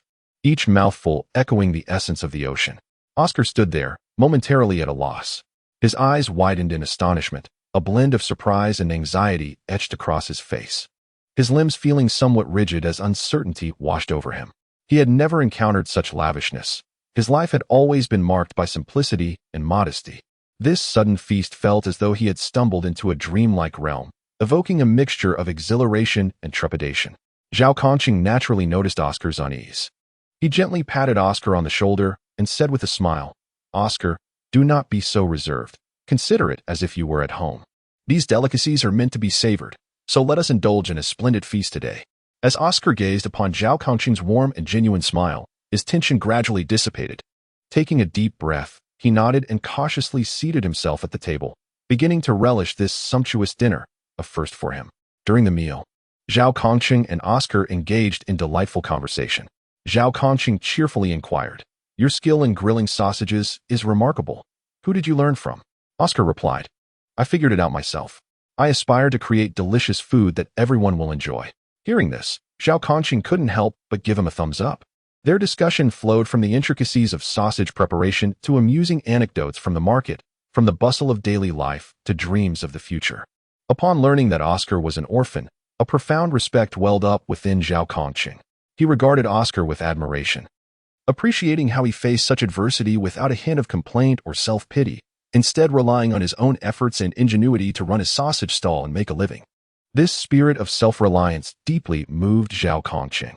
To spare Oscar any discomfort, Zhao Kongqing fabricated a story, claiming to be the son of a merchant. He smiled and said to Oscar, "I am here in Soto City accompanying my father on some procurement errands, and I never anticipated meeting someone as fascinating as you." Oscar's eyes sparkled with envy as he responded, "That must be quite exciting, to travel to different places and encounter all sorts of people and experiences." Zhao Kongqing nodded. Yet a twinge of guilt lingered in his heart. He did not wish to deceive Oscar, but the circumstances compelled him to do so. As the conversation unfolded, the two became increasingly open, sharing everything. Oscar recounted the challenges he faced while managing his sausage stall, such as dealing with difficult customers and fluctuations in ingredient prices. But he always found ways to overcome them. He shared amusing stories of quirky customers with their odd requests and entertaining reactions, which made Zhao Kongqing laugh heartily. In turn, Zhao Kongqing regaled Oscar with tales from his travels, describing the unique landscapes of the regions he passed through and the peculiar customs he encountered, as though he were opening a window for Oscar into a new world. Of course, Zhao Kongqing was astute enough to avoid revealing his true identity. He refrained from mentioning his perilous adventures or the mission he bore. Fortunately, Oscar seemed uninterested in such matters, fully immersed in the warmth and joy of their conversation. Cherishing this rare friendship, time slipped away unnoticed amidst their enjoyable exchange, and after indulging in food and drink, both Zhao Kongqing and Oscar felt an overwhelming sense of contentment. They stood up, gazing at each other with reluctance, and then embraced tightly. This embrace was filled with strength, devoid of words, yet it conveyed their mutual gratitude and camaraderie. They both understood that on this splendid night in Soto City, they had forged a precious bond of friendship. At last, they smiled and waved their farewells, their figures gradually receding into the illuminated streets, leaving behind cherished memories that shimmered in the resplendent night. The dawn of the following day cascaded like delicate gauze over the city of Soto, enveloping this bustling metropolis in a gentle halo of light. Lord Kane, with an air of solemnity, had prepared himself early and was ready to depart with Zhao Kongqing. A hint of reluctance flickered in Zhao Kongqing's gaze. Before leaving, he sought a quiet corner, took out paper and pen, and began to write a letter with a serious demeanor. The soft scratching of his pen on the paper resonated with sincerity, each stroke imbued with heartfelt emotion. Once finished, he carefully folded the letter and made his way to the post office, earnestly entrusting the staff to ensure it reached Oscar. In the letter, he warmly penned, "Dear Oscar, by the time you read this letter, I will have departed. The moments spent with you have brought me immense joy, a pure happiness that I shall forever cherish. Do you know? The sausages you make possess a unique flavor, a delicacy I have never tasted before. Alas, with my departure, perhaps I shall never have the chance to savor them again." He paused for a moment, a hint of a smile gracing his lips, and continued, "Please take good care of yourself. Oh, and there's a little surprise. Have you noticed anything different? Perhaps you should check your pocket. Might there be a pouch of gold soul coins nestled within?" "That pouch of gold soul coins, haha. Truth be told, I secretly placed it there. You work so hard and are so kind. You deserve a better life. I hope this money helps your business flourish, allowing more people to enjoy your delicious sausages. In the days to come, perhaps we will not meet again, but I wish you all the best and endless happiness." Having pinned these words, Zhao Kongqing envisioned the astonished and touched expression on Oscar's face, a slight smile blossoming at the corners of his mouth. He then turned and followed Lord Cain out of Soto City, leaving behind his blessings in this letter, destined for Oscar. The morning sun bathed the grand and ancient city gates of Soto in a soft glow.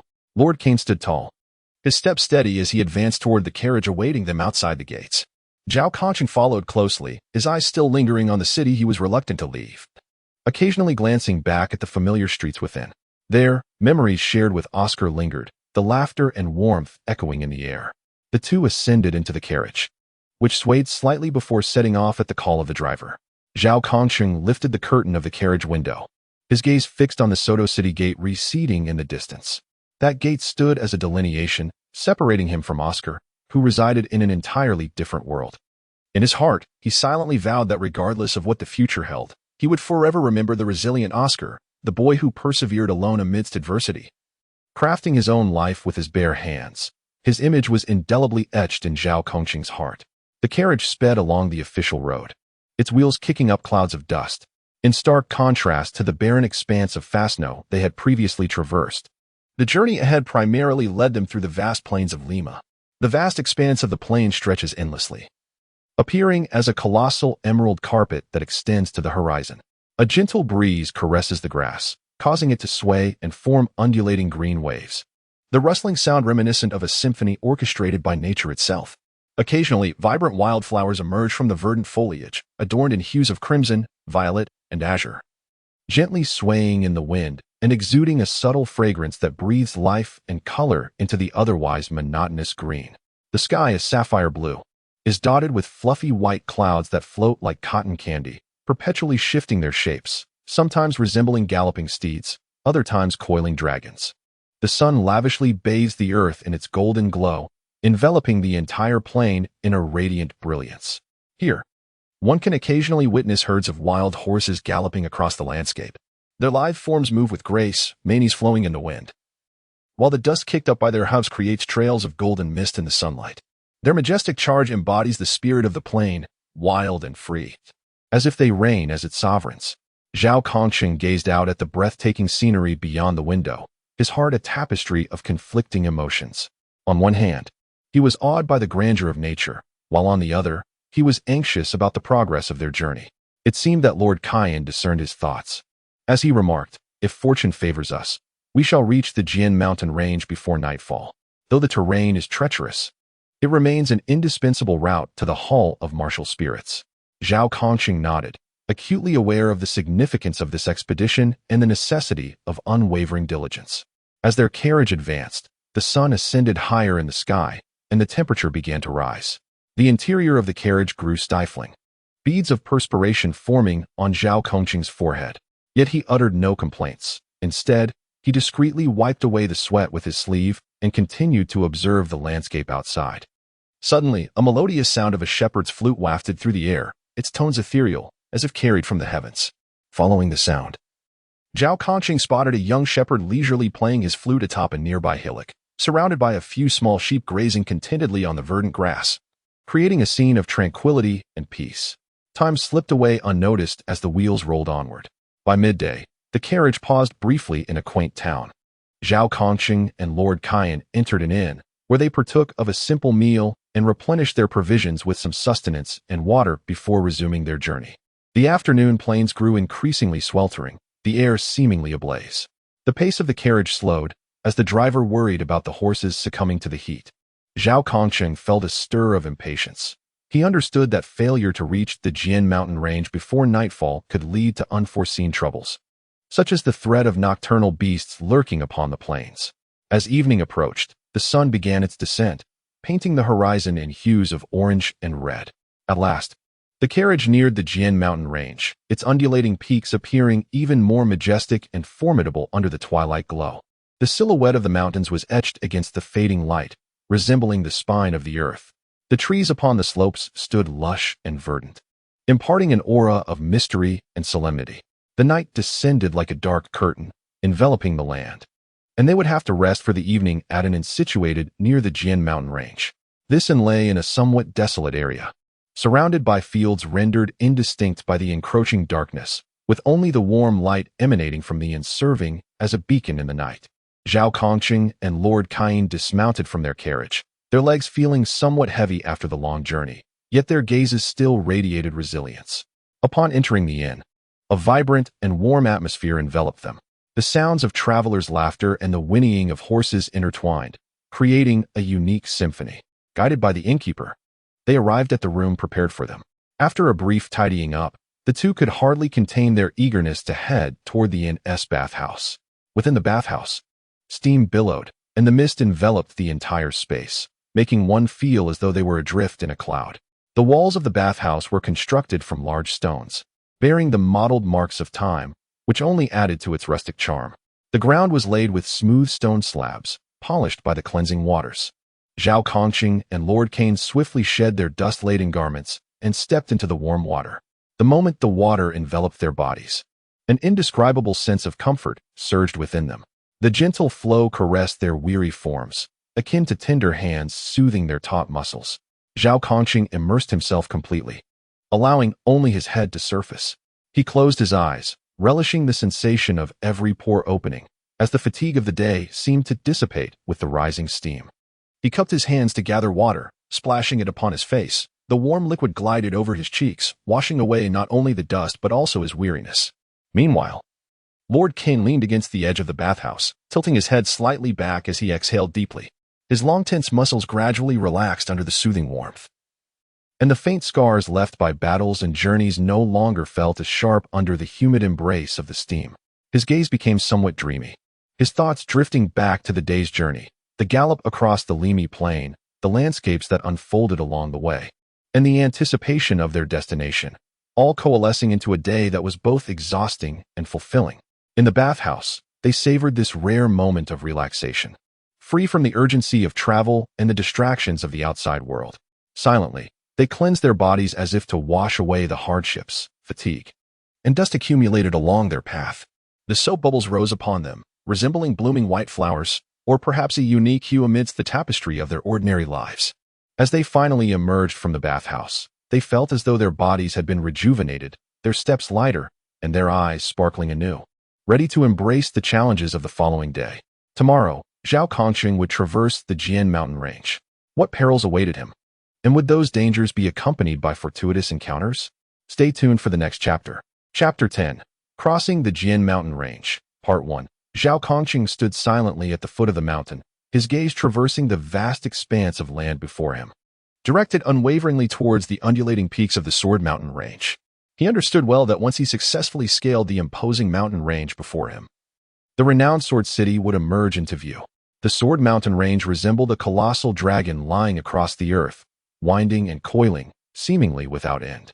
Each peak soared into the clouds, piercing the heavens. Under the sunlight, their distinct outlines bore a striking resemblance to gigantic swords. Some swords had broad blades, as if imbued with boundless power, capable of severing all obstacles in the world. Others had sharp edges, radiating a fierce brilliance, as if a mere flick could rend the very sky. It was precisely due to this extraordinary and magnificent appearance that the range was aptly named the Sword Mountain Range. The rocks of these peaks, having endured the ravages of time, bore the marks of wind and rain, sun and storm, their surfaces marred with mottled scars, cracks, and depressions, reminiscent of the wounds left by countless fierce battles fought by these colossal swords. They silently narrated tales of the past's vicissitudes and glories, as if revealing to every passerby the history buried beneath the sands of time. Nestled within the embrace of the Sword Mountain Range lay the significant and storied Sword City. Sword City and the Sword Mountain Range intertwined seamlessly, as if they were one entity, a masterpiece birthed by the artistry of nature. The entire city ingeniously relied on the natural fortifications of the Sword Mountain Range, occupying a uniquely advantageous terrain. From a distance, the tall and robust city walls, constructed from massive, tightly stacked stones, presented an impenetrable facade, akin to a wall of bronze and iron, exuding an indomitable aura.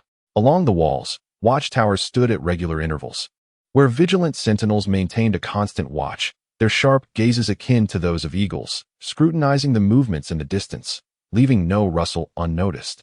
Much like loyal guardians safeguarding the tranquility and peace of the city. The city gates appeared especially formidable, adorned with enormous copper nails that gleamed under the sunlight, reminiscent of a layer of hardened armor, instilling a sense of awe. Historically, Sword City was renowned as a crucial stronghold, difficult to defend yet challenging to besiege. In times past, myriad factions clashed fiercely over this territory, engaging in countless battles. Whenever enemies approached, Sword City, fortified by the natural barrier of the Sword Mountain Range, held a distinct advantage. The steep and treacherous terrain rendered the enemy's advance arduous. Soldiers struggled along the narrow, rugged paths, and a moment's lapse in caution could result in tumbling into the valleys below, meeting a gruesome fate, their cries echoing through the chasms. Meanwhile, the defenders of Sword City could utilize their towering, sturdy walls to launch attacks from above. They drew their bows and released a rain of arrows. A dense barrage directed at the enemy, rendering them nearly defenseless, or they hurled massive stones from the walls, which cascaded down the mountainside with tremendous force, crushing the enemy and eliciting cries of despair. Even if the enemy forces have laboriously reached the foot of the city, when confronted with the towering and impregnable walls, they can only gaze in despair at the city, devising countless strategies, yet still unable to breach this formidable fortress. The numerous battles fought have caused those who seek to lay claim to the Sword City to return defeated. Thus, the renown of Sword City has spread far and wide across the Douluo Continent, becoming a paragon of defense for many other cities, instilling in people both awe and admiration. Moreover, Sword City serves as a powerful shield for Wuhuan City in the north. Wuhuan City, situated in the central region of the Douluo Continent, is a bustling and vibrant place, home to numerous formidable soul master families and renowned soul master academies, making it one of the cultural and soul power cultivation epicenters of the continent. Gazing across the waters lies the enigmatic and perilous Star Doe Forest, teeming with various powerful soul beasts, some massive in stature, others endowed with extraordinary abilities. The existence of these soul beasts not only attracts countless soul masters seeking to venture forth in pursuit of soul rings, but also poses a constant threat to the safety of the surrounding cities. In the northern expanse, Sword City stands like a solid bastion, akin to a robust shield, warding off potential threats from the north and safeguarding the tranquility of Wuhuan City. Whenever northern forces stir with intent, Sword City invariably takes the forefront, utilizing its strategic terrain and the valorous guardians to repeatedly repel danger, allowing Wuhuan City to flourish in a relatively stable environment, preserving the art of soul power cultivation and nurturing generations of exceptional soul masters, thus making an indelible contribution to the legacy and advancement of soul power across the Douluo Continent. Alas, how utterly exhausting this has become. Zhao Kongqing's breath came in labored gasps, akin to a bellows, each exhale forming a mist in the chilled air. The once vibrant countenance now bore the deep marks of fatigue, as if time had ruthlessly etched its passage upon him, revealing the toll of weariness. He found himself amidst the mysterious and treacherous Jian mountain range, pondering silently within. He had anticipated that traversing the mountains would present challenges, yet he never expected it to be so overwhelmingly arduous, tormenting him to this extent. Each step felt as though he bore the weight of 1,000 burdens, nearly suffocating him. In his quest to surmount the Sword Mountain Range, which coiled like a great dragon, he discovered no convenient shortcuts to ease his passage. Reluctantly, he chose to tread steadily, step by step, along the serpentine and rugged path, gradually ascending.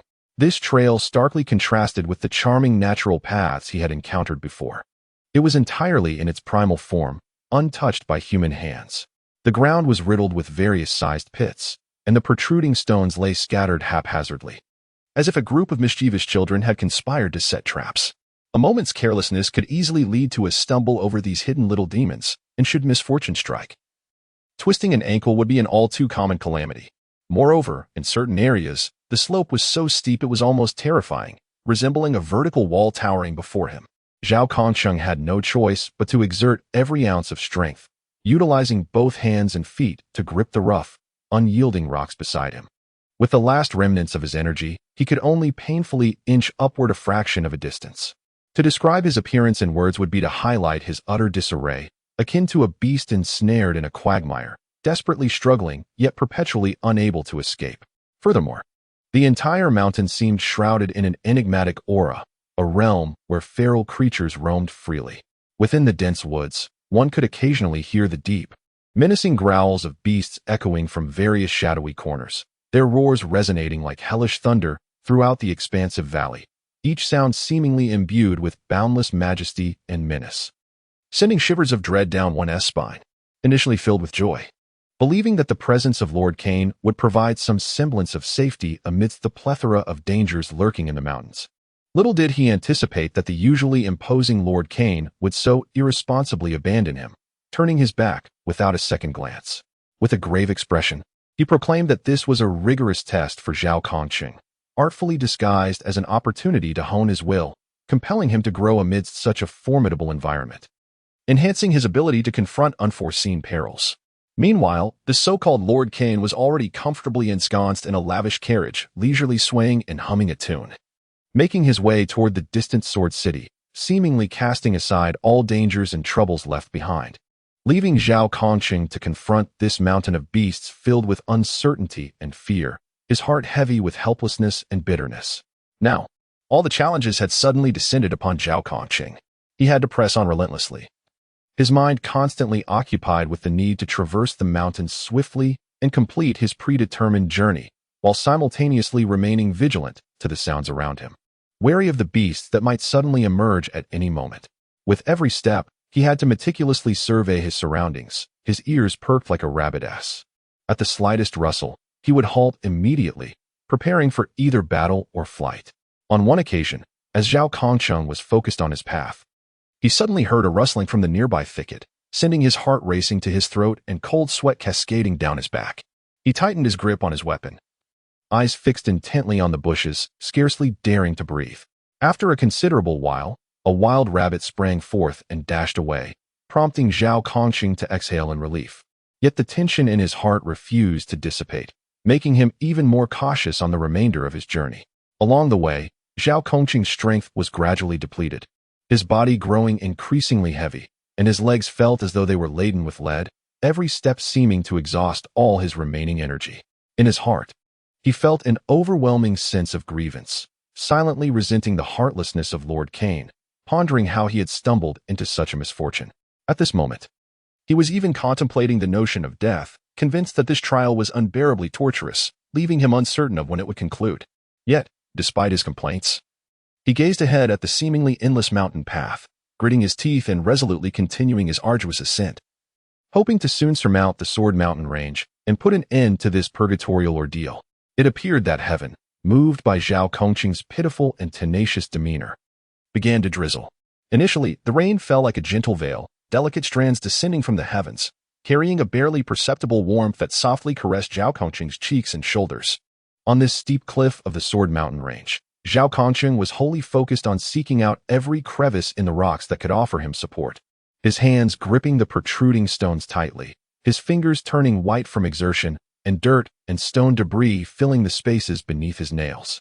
His feet struggled to find the next foothold on the nearly vertical wall, each small movement demanding every ounce of his strength, beads of sweat rolling down his forehead, mingling with the falling raindrops, trickling down his face and pooling at his chin before plummeting into the abyss below.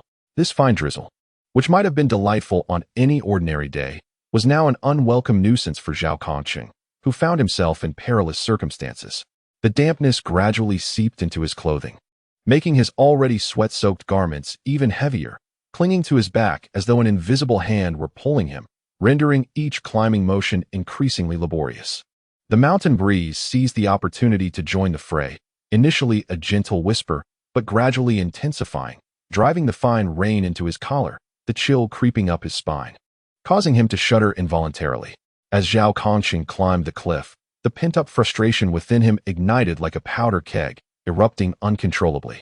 He felt that heaven was deliberately mocking him, already struggling through this perilous terrain, constantly wary of lurking beasts poised to strike and grappling with the treacherous path. His stamina was nearly depleted. Now, with the rain falling, he felt as though he were plunged into an abyss of despair. Unable to contain himself, he tilted his head back and bellowed at the overcast sky, "Heaven, damn you! This outburst of exasperation seemed to shatter an unspoken equilibrium, provoking the heavens that wielded dominion over the shifting elements. It was uncertain whether the heavens truly heard his irreverent curse, but the once relatively tranquil, albeit gloomy sky swiftly transformed. It was as if an unseen hand had drawn layer upon layer of heavy black curtains, rendering the atmosphere increasingly oppressive and foreboding at a visibly accelerated pace. What had initially been a gentle and delicate drizzle, akin to the finest strands of hair, suddenly transformed into a ferocious tempest, with howling winds sweeping in like a ravenous beast. The gusts seemed to emanate from the very depths of the abyss, carrying with them a bone-chilling cold and a destructive force that rampaged through the valley, emitting chilling wails.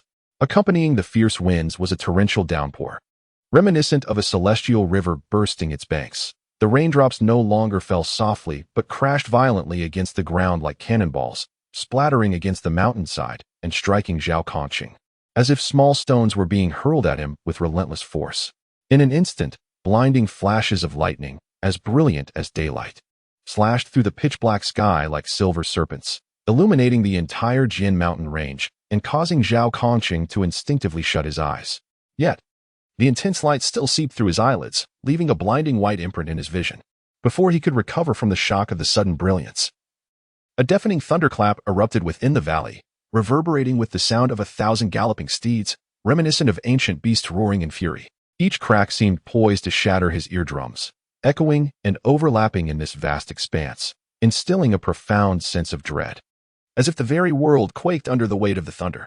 For Zhao Kongqing, precariously perched upon the cliff, caught in a predicament with no escape, this tempestuous scene felt like a living nightmare.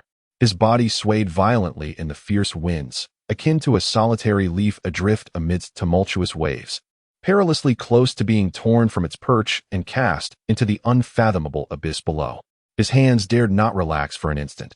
To do so would spell certain doom, a fate of shattered bones awaiting him. He gritted his teeth, exerting every ounce of strength to press his body against the mountainside, desperately seeking any semblance of stability amid the ravaging storm. The rain poured down with a frenzied intensity, inundating him relentlessly, cascading down his forehead and cheeks, flooding his eyes and mouth, blurring his vision and making each breath a laborious task. His soaked garments felt like heavy shackles, constraining his movements.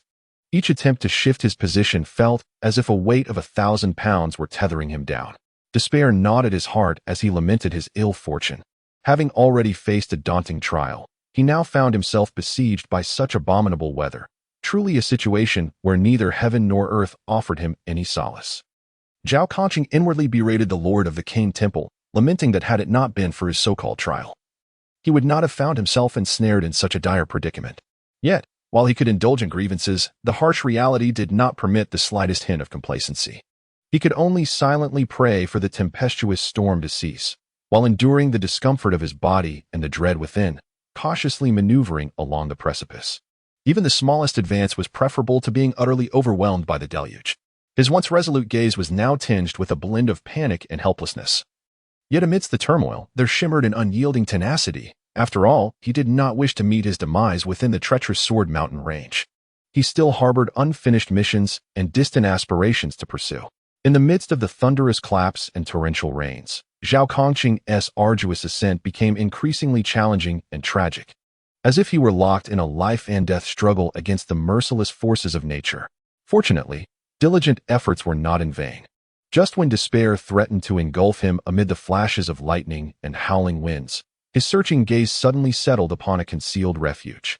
It was a naturally formed cave, its entrance partially obscured by several vines that had stretched out from the cliff face. Without keen observation, it would have been difficult to discern. Upon discovering this sanctuary, Zhao Kongqing seized the opportunity as if clutching a lifeline, hastily employing both hands and feet to propel himself towards the cave. With a swift motion, he awkwardly slipped inside. The moment he entered, the cacophony of the raging winds outside diminished significantly, though the eerie wails of the wind still seeped through the entrance, as if protesting its defeat. Inside the cave, the air was cold and damp, with droplets of water perpetually seeping from the walls, plopping rhythmically onto the ground. The floor was slick, and a single step would coat his shoes in a viscous layer of moisture. Nevertheless, in stark contrast to the apocalyptic conditions outside, this cave had become a rare haven from the storm. Zhao Kongcheng gasped for breath, regaining his composure before hastily shedding the drenched garments that clung heavily to his form. As he removed the soaked clothing, water dripped from it, pooling onto the ground in a small puddle. He twisted the fabric vigorously, water cascading down as he worked to alleviate the weight of the wet attire. After wringing out the garments, he felt a slight sense of relief, though the lingering chill enveloped him, prompting involuntary shivers. Fortunately, he recalled the invaluable resource of the system marketplace. Focusing his mind, the interface of the system marketplace materialized in his thoughts, showcasing a plethora of essential items for daily life. He swiftly selected several urgently needed supplies. Food was paramount, for the exertion had left him ravenous, necessitating replenishment of his energy. Medicinal provisions were also essential, as injuries or ailments could arise during his endeavors, and having remedies at hand would offer peace of mind. His acquisitions extended beyond these essentials to include rudimentary lighting devices and moisture-resistant mats for the ground. While perusing the marketplace, he stumbled upon a remarkable feature. The system possessed a laundry function that not only cleaned but also dried the clothes. This unexpected revelation brought him delight, though upon closer inspection, he realized it was a paid service requiring a certain expenditure of system points or currency. Initially taken aback, he soon felt a wave of relief, recognizing that his accumulated wealth would easily cover the cost, rendering it a trivial amount in his eyes. With that thought, he unhesitatingly opted to utilize the feature, placing his wrung garments into the system. Before long, the clothes emerged impeccably clean, followed by a drying cycle. A warm breeze emanated from the system, transforming the fabric into a dry and refreshing state.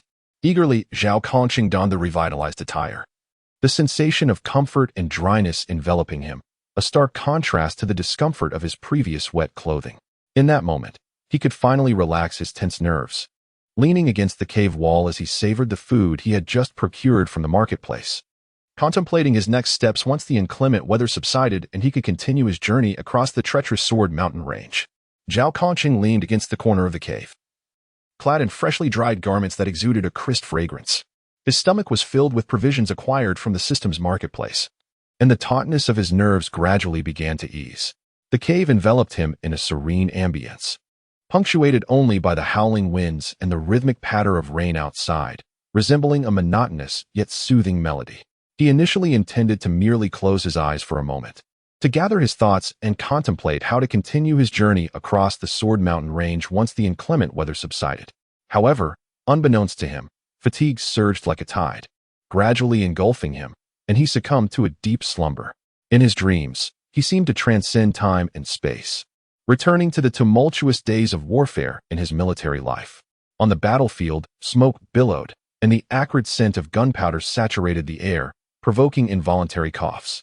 The cacophony of battle cries, anguished screams, and the clashing of weapons intertwined, resonating like a solemn yet fervent war anthem.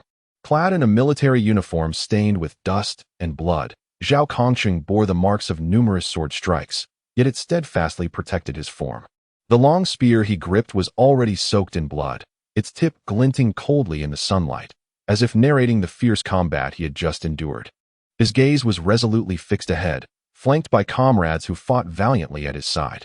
Some bore wounds upon their faces, but pressed forward with unwavering courage, brandishing their weapons and striking fiercely at the enemy. Others rallied from the rear, vocally urging their brothers charging ahead, their voices imbued with an indomitable spirit of fearlessness. The position they defended trembled under the relentless assault of the foe, yet not a single soul entertained thoughts of retreat. They all understood that behind them lay their homeland and its people. They must hold this line steadfastly. Zhao Kongqing let out a resounding roar as he charged towards the most densely packed ranks of the enemy, his spear slicing through the air like a dragon. Wherever he went, foes collapsed in his wake. His movements were both swift and precise. With every thrust and swing, he exuded tremendous force, seemingly tireless. Yet, the enemy appeared inexhaustible, waves upon waves surging forth, plunging him and his comrades into a fierce battle. Suddenly, a cold arrow shot towards him with alarming speed, poised to strike. However, a comrade beside him, with remarkable agility, leapt forward and intercepted the arrow, letting out a muffled grunt as he fell into Zhao's arms. Blood gushed from the wound, staining the ground crimson. Zhao's eyes widened in shock as he roared in fury, yearning for vengeance for his fallen friend. He wielded his spear with renewed fervor, But the onslaught of the enemy intensified, and they found themselves gradually encircled. In that moment of dire peril, Zhao abruptly awoke from his dream, beads of sweat dotting his forehead, his eyes still reflecting the turmoil and rage of his nocturnal vision. Gasping for breath, he took some time to regain his composure, realizing he was in a cave within the Jian mountain range, and that the harrowing scene he had just experienced was merely a dream. Nevertheless, the imagery of his comrades, fighting valiantly by his side, lingered vividly in his mind, stirring emotions that refused to settle and solidifying his resolve to press on and conquer the trials that lay ahead. Can Zhao Kongqing truly traverse the Sword Mountain range and successfully reach Sword City? Let us anticipate the next chapter together. Chapter 11. Crossing the Sword Mountain Range, Part 2. As dawn gradually broke, a gentle yet resolute brightness emerged, akin to the glimmer of hope slowly tearing through the shroud of night. The horizon was tinged with a delicate hue of white, initially faint and almost imperceptible, outlining the contours of the world. This white gradually spread and deepened, reminiscent of fine rice paper being tenderly brushed by an artist. As more light began to permeate the landscape, with the rising sun, the orb of crimson ascended like a majestic yet benevolent monarch, radiating boundless brilliance and warmth as it slowly claimed its throne in the sky. At first, its light was soft, casting a golden veil over the earth, enveloping all in a warm embrace. However, as it climbed higher, the light intensified, the scorching rays akin to a barrage of arrows, dispelling the last remnants of darkness. Thus, a new day commenced in this grand ceremony of illumination. The grueling journey across vast distances and the harshest of weather conditions loomed over Zhao Kongqing like two ferocious beasts, mercilessly gnawing at his body and spirit. He was utterly exhausted. Each muscle felt as heavy as if infused with lead, and his legs seemed no longer his own, moving only mechanically to prevent him from collapsing. Prolonged travel had left his feet blistered, each step akin to walking on needles, with a piercing pain radiating from his soles to his forehead. The extreme weather only compounded his suffering. The howling winds roared like a demon, assaulting him with a bone-chilling ferocity, as if intent on tearing him apart. The gusts sliced across his face and arms like countless sharp blades, leaving a constellation of minute wounds, each sting drawing his brow into a tight frown. When the torrential rain descended, he felt akin to a solitary vessel adrift on the ocean, ever vulnerable to being engulfed by the surging waves. The raindrops pounded upon him with astonishing force, each one striking like a small stone, inflicting pain. The icy rain quickly soaked through his garments, clinging to his skin and siphoning away his dwindling warmth, leaving him shivering uncontrollably. Hail joined the chaotic symphony, pelting down upon his shoulders and back, and he could even hear the dull thuds of the hail colliding with his body, a sound that sent a chill down his spine, as if death itself were beating a war drum. Amidst such torment, he found himself in a profound meditative state, undisturbed by the world around him. He resembled an ancient and tranquil statue, seated there in stillness. The very air surrounding him seemed to grow heavier in response to his serenity. A gentle breeze stirred a few strands of hair, yet he remained oblivious. His visage appeared somewhat pale in the morning light, yet it radiated a sense of determination. His brows slightly unfurled, as if he had discovered a glimmer of relief within his reflections. His eyes were tightly shut, long lashes casting delicate shadows upon his eyelids, embodying a serene yet profound beauty, as if he had temporarily severed ties with the world, entering a realm of his own consciousness. He attuned himself to the ebb and flow of natural elements in the air, experiencing a wondrous and enigmatic sensation. In his perception, each minute particle of air danced like a lively sprite, each possessing its own unique trajectory and rhythm. The element of wind resembled a graceful dancer, leaping and spinning lightly through the atmosphere, intertwining and coiling to form intricate and exquisite patterns. Zhao Kongqing could feel their gentle caress against his face, a touch imbued with the essence of freedom, as if whispering tales from afar. The element of water flowed like an invisible river, meandering through the air. It coalesced into tiny droplets, suspended all around, exuding a moist aura. Under the sunlight, these droplets shimmered with vibrant hues, akin to resplendent jewels, refracting enchanting colors.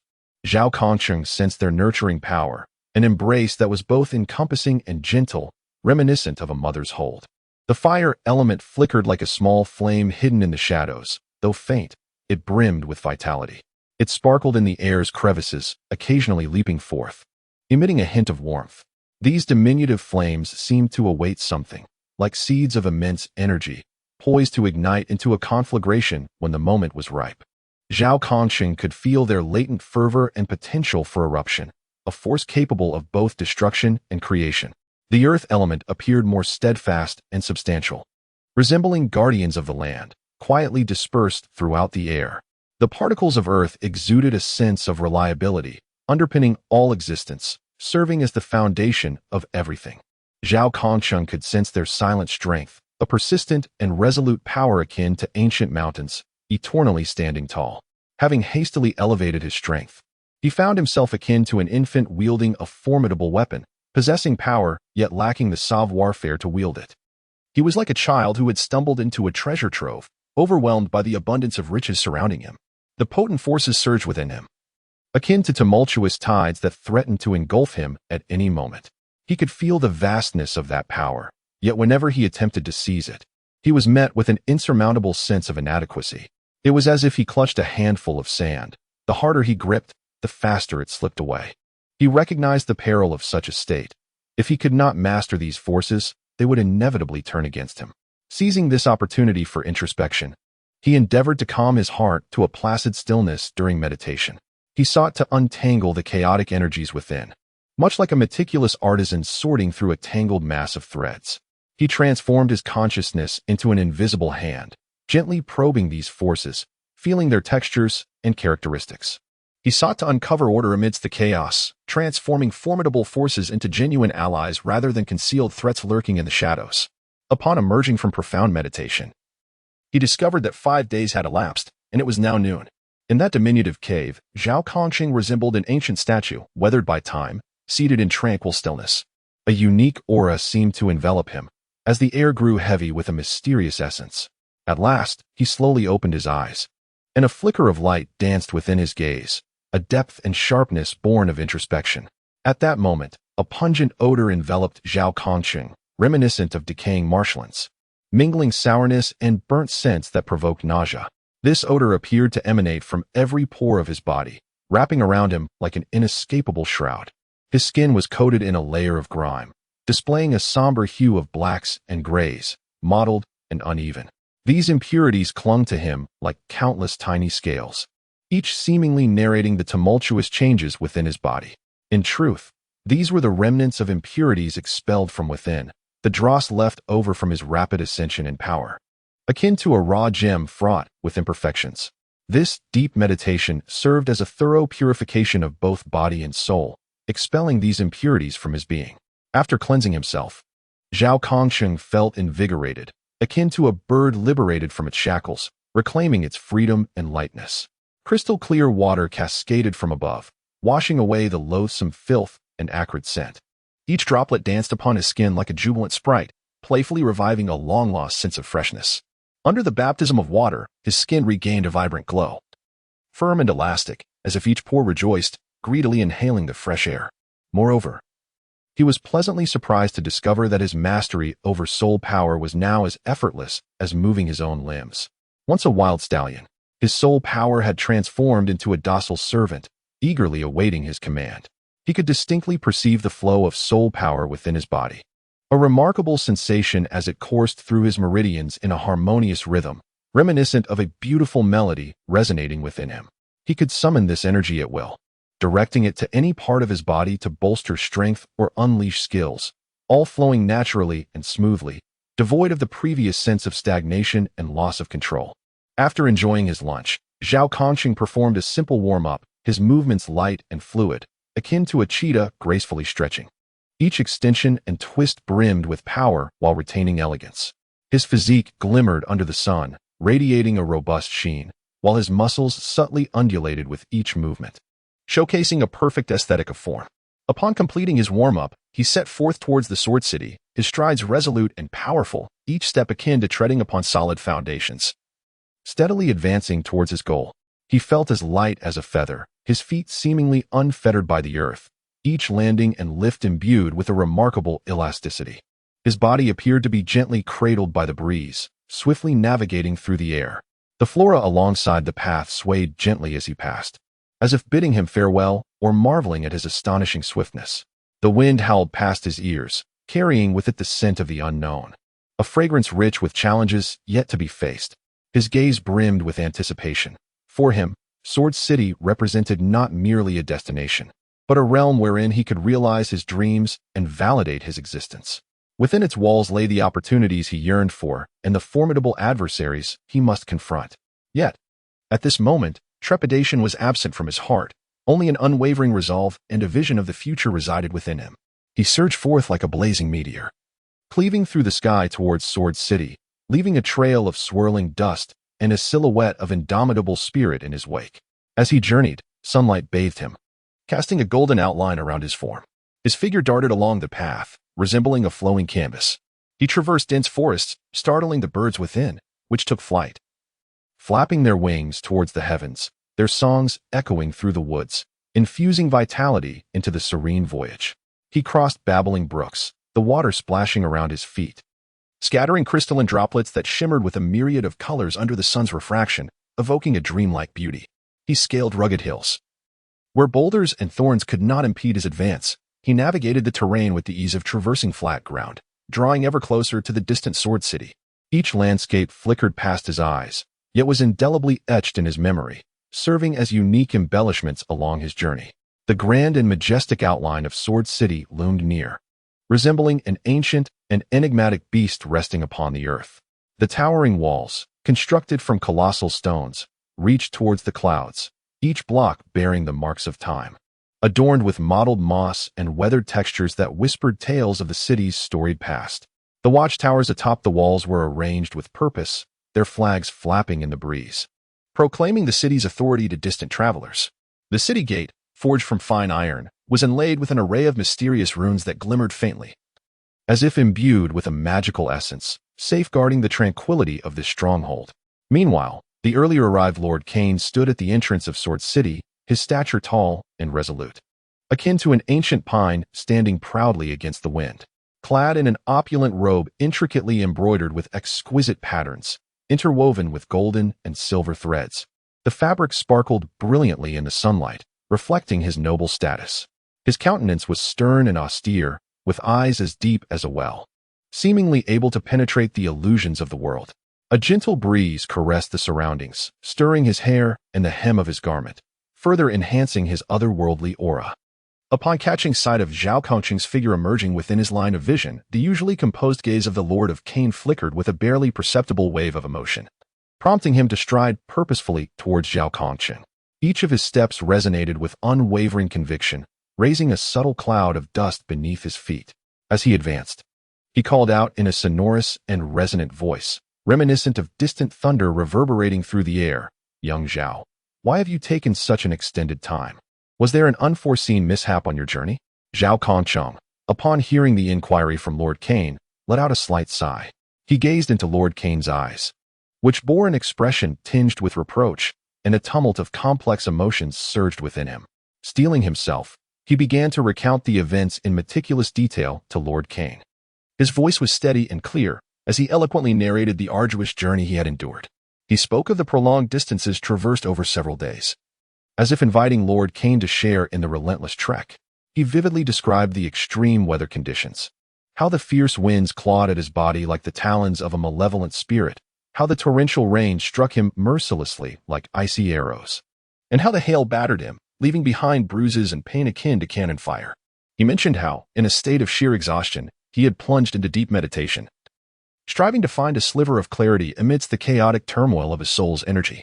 As he narrated, images of those harrowing moments danced through his mind, and a barely perceptible weariness flickered in his gaze. Yet, he maintained a demeanor of politeness and respect, refraining from revealing any latent reproach towards Lord Cain. After all, this mission had been orchestrated by Lord Cain, and although Zhao Kongqing considered the arrangement somewhat hasty and unreasonable, casting him into such a formidable journey unprepared, he possessed the grace to withhold his grievances. In truth, deep within Zhao Kongqing's heart, he had lamented Lord Cain countless times. During those tumultuous storms, he had resented Lord Cain for not providing adequate preparation time. As his body neared collapse from overexertion, he had criticized Lord Cain for not accounting for the journey's hardships. When confronted with the peril of losing control over his soul's energy, he had blamed Lord Cain for overestimating his capabilities. Nevertheless, he buried these thoughts deep within, knowing that as a refined practitioner, complaints would not resolve issues, and that maintaining the requisite respect in the presence of superiors was a fundamental principle. Lord Cain listened intently to Zhao Kongqing's account, his expression gradually shifting to one of gravity. He had not anticipated the multitude of tribulations Zhao Kongqing had faced along the way. What he had assumed to be a routine journey had nearly thrust this young practitioner into despair. Observing Zhao Kongqing's slightly haggard yet resolute visage, a sense of guilt welled within Lord Cain. He began to reflect on his own hasty task arrangements, realizing he had failed to fully consider the myriad potential challenges. Approaching the situation solely from the perspective of an elder while neglecting the safety of the executor. Xiao Zhao, you have endured much. I should have considered the circumstances more thoroughly, and I regret the hardships you have faced, Lord Cain said solemnly, his tone imbued with sincerity and remorse. Zhao Kongqing was momentarily taken aback by Lord Cain's apology, for he had not expected the usually formidable Lord Cain to express such contrition. He hastily waved his hand and replied, "My lord, it is my duty. The most important thing is that I was able to complete the trial." His words, though humble, were tinged with a glimmer of satisfaction, as he appreciated that his efforts had been acknowledged. Afterward, Zhao Kongqing adjusted his attire slightly and followed in Lord Cain's footsteps as they entered the city of Treasure Sword. As soon as one steps through the city gates, a wave of heat infused with the metallic scent envelopes them, a unique aroma born from the union of the flames of the sword-forging furnace and steel. Along the streets within the city, numerous workshops of swordsmiths lined both sides, each one nestled closely against the next, creating an unbroken chain. The facades of these establishments boast distinct characteristics. Some display massive anvils at their entrances, their surfaces scarred and uneven from years of relentless hammering, exuding an air of antiquity and weightiness. Others hang an array of sword blanks on their walls, ranging from short, stout daggers to long, imposing swords, all gleaming under the sun's radiance. In contrast to Soto City, this place possesses a certain austere atmosphere, lacking the leisurely spirit found there. In Soto City, the populace ambles at a relaxed pace, laughter and merriment often echoing from taverns along the streets, while children frolic in the squares, embodying the joys of life. Yet in Sword City, every individual moves with urgency. The craftsmen are engrossed in forging their blades, their gazes intense and fervent, as if the steel they wield were not cold metal but rather living spirits. The sporadic sounds of clanging metal and the hiss of quenching steel resonate from the workshops, intertwining to compose a unique symphony that embodies the mission and responsibilities of this city. Sword City is not particularly vast from one end to the other. One can nearly perceive the city's boundaries. Its scale resembles that of Nottingham, with a somewhat similar arrangement of buildings and width of streets.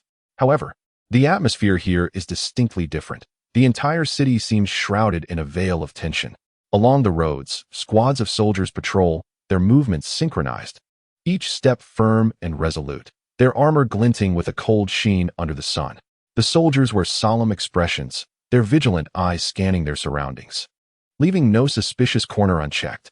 Gripping their long spears tightly, the tips glint sharply in the sunlight, silently conveying their unwavering determination to defend this city. Upon the ramparts, fully armed soldiers stand, donned in heavy armor, the scales of which connect seamlessly, resembling dragon scales, providing reliable protection. Each soldier wields a bow, the arrowheads reflecting a chilling metallic luster under the sun. They stand tall and proud on the walls, akin to imposing statues, their steadfast gazes fixed on the movements beyond the city. The wind caresses their faces, stirring their hair in cloaks, yet their bodies remain immovable, as if rooted to the battlements like ancient pines. They are the northern shield of the martial Soul Hall, the last bastion guarding this city, their presence instilling a sense of awe-inspiring power within Sword City. This strength arises not solely from their weapons and armor, but also from the fervent flames within their hearts. A loyalty to the martial Soul Hall, love for their homeland, and a commitment to safeguard peace. In this seemingly modest yet profoundly significant city, each individual quietly dedicates themselves to this responsibility, rendering Sword City an impregnable fortress. After a brief respite in Sword City, Zhao Kongqing and Lord Cain have both returned to their prime condition. In recent days of respite, it seems as though these two weary war machines have been infused with renewed vigor. The sunlight of Sword City cascades upon them, cloaking them in a shimmering golden armor. Lord Cain stands tall, his demeanor commanding, and within the depths of his eyes lies an unwavering resolve for the journey ahead. He takes the lead, each step imbued with an undeniable momentum, his cloak billowing in the wind, echoing the anthem of his relentless advance. Zhao Kongqing follows closely, his gaze now reflecting less of the naivete of a novice and more of the resilience forged through trials. His form is agile, his strides light yet steadfast, as if proclaiming to the world his readiness to embrace new challenges. Departing from Sword City, they embark once more on the path of the unknown. The scenery along the way is picturesque, yet their hearts are unyieldingly focused. Their singular aim is the Soul Master Hall located in Soul City. As they progress, the grand silhouette of Soul City becomes increasingly pronounced in their sight, resembling a mysterious citadel gleaming on the horizon, exuding an aura of awe. Approaching ever closer, they can feel the potent waves of soul energy emanating from within the city. After enduring numerous hardships, the duo finally arrives at Soul City. The towering walls ascend towards the heavens, serving as a formidable barrier between earth and sky. Constructed from a unique soul energy mineral that sparkles with myriad colors under the sunlight, imbued with a mysterious and formidable power. The city gates are colossal, adorned with exquisite carvings of majestic dragons, soaring phoenixes, and various mythical soul beasts, each sculpture so lifelike that it seems ready to leap forth at any moment. Above the gates, the three imposing characters of Soul City are inscribed, each stroke seemingly etched with soul energy, radiating a sense of authority and solemnity. At the entrance, guards stand vigilant, clad in resplendent and resilient soul armor. Soldiers wield weapons that shimmer with the glow of soul energy, their eyes sharp as hawks, scrutinizing every individual entering or exiting. The aura of soul energy they exude is enough to deter the faint-hearted. Yet, Lord Cain and Zhao Kongqing remain undaunted. Their bodies marked by the trials of their journey and their beliefs resolute, they stride towards the gates. As they near, the gates slowly swing open, as if welcoming these two battle-hardened warriors. Inside, the atmosphere is bustling. On either side of the broad streets, buildings of various architectural styles rise, including towering soul cultivation towers, grand auction houses, and shops catering to soul masters. The streets are vibrant with a myriad of soul masters, some engaged in quiet conversations, others showcasing their soul abilities. The brilliance of soul energy weaving a splendid tapestry throughout the city. The arrival of Lord Cain and Zhao Kongqing adds yet another chapter to the rich legend of this storied city. After a night's rest, the first golden rays of morning sunlight filter through the window, gently illuminating Zhao Kongqing and Lord Cain. They appear revitalized, and at the break of dawn, they set forth towards the hallowed grounds of the Soul Master Hall. The air was crisp and invigorating, seemingly cheering them on as they made their way forward. As they gradually approached the main hall of the Spirit Hall, a magnificent aura enveloped them. Zhao Kongqing felt his heartbeat quicken involuntarily, a profound sense of reverence welling up within him. Upon finally reaching the main hall, Zhao Kongqing was utterly awestruck. He had never beheld such a grand structure. The towering entrance loomed like a portal to another mystical realm, standing several dozen meters high, adorned with resplendent jewels and enigmatic runes that gleamed with a kaleidoscope of colors under the sunlight. Each ray of light seemed to narrate the illustrious and ancient history of the Spirit Hall. Flanking the grand entrance were massive columns, so robust that several individuals would struggle to embrace them. These pillars were intricately carved with lifelike depictions of soul beasts and powerful spirit masters engaged in combat, capturing the shimmering scales, fur, and the resolute expressions of the spirit masters in exquisite detail, as if they might spring to life at any moment. The roof of the main hall soared into the heavens, its glazed tiles sparkling with a dazzling brilliance under the sun, reflecting the azure of the sky like a myriad of mirrors. The walls of the main hall were constructed from a unique white stone, adorned with faintly visible lines of soul power that intertwined to form complex and mysterious patterns, seemingly harboring infinite secrets of soul energy. The entire main hall sprawled across an expansive area, surrounded by meticulously landscaped gardens and fountains, yet these paled in comparison to the grandeur of the hall itself. Zhao Kongqing stood there, momentarily transfixed, feeling diminutive in the presence of such a monumental edifice, while the glory embodied by the spirit masters stirred a tumult of emotions within him. Just as they stood in awe, yearning to step further into the hallowed precincts of the Spirit Hall, the guards at the entrance resembled stoic statues, instantly halting their advance. Clad in gleaming armor, Each metallic scale reflected a chilling glint in the sunlight, serving as a warning to any intruders. One of the guards stepped forward and spoke in a commanding voice. "This is the sacred ground of the Spirit Hall. Unauthorized personnel are prohibited from entry." His voice resonated like a thunderous bell, echoing across the vast expanse of the hall, exuding an undeniable authority. Meanwhile, the hall master, Kane, remained unperturbed, his deep-set eyes betraying no hint of anxiety. Calmly, he raised his hand, revealing a storage soul guide ring that emitted a faint pulse of soul power. From within, he produced the emblem of the Spirit Hall, and as it appeared, a powerful aura of soul energy permeated the air, crafted from precious soul gold. The emblem was inscribed with intricate and mysterious patterns that intertwined to form the unique insignia of the Spirit Hall, shimmering brilliantly in the sunlight. Holding the emblem, Hall Master Kane spoke solemnly and loudly. "I am Kane, the Hall Master of the Nodding City branch of the Spirit Hall. Here to pay my respects to Your Holiness the Pope." His voice was steady and resonant, amplifying his gravitas in the solemn atmosphere. Shortly thereafter, a faint sound of footsteps emanated from within the heavy doors, and a servant gradually emerged. The attendant, clad in a magnificent robe crafted from an exceedingly rare silk, was adorned with exquisite patterns embroidered in gold thread, depicting blooming soul flowers and soaring soul birds, each stitch a testament to opulence. The robe was further embellished with a variety of resplendent gemstones, which, under the sun's rays, refracted a kaleidoscope of colors, rendering him even more splendid than the Lord of Kane. With a slight bow, the attendant gestured for the two to follow him into the courtyard, encircled by towering columns. The courtyard featured intricately carved depictions of the valiant figures from the history of the Spirit Hall, their martial spirits ablaze like fierce flames or surging like tumultuous waves, seemingly safeguarding this hallowed ground. The attendant spoke softly, yet his tone conveyed an undeniable authority. "His Holiness the Pope is currently attending to pressing matters. Please wait here."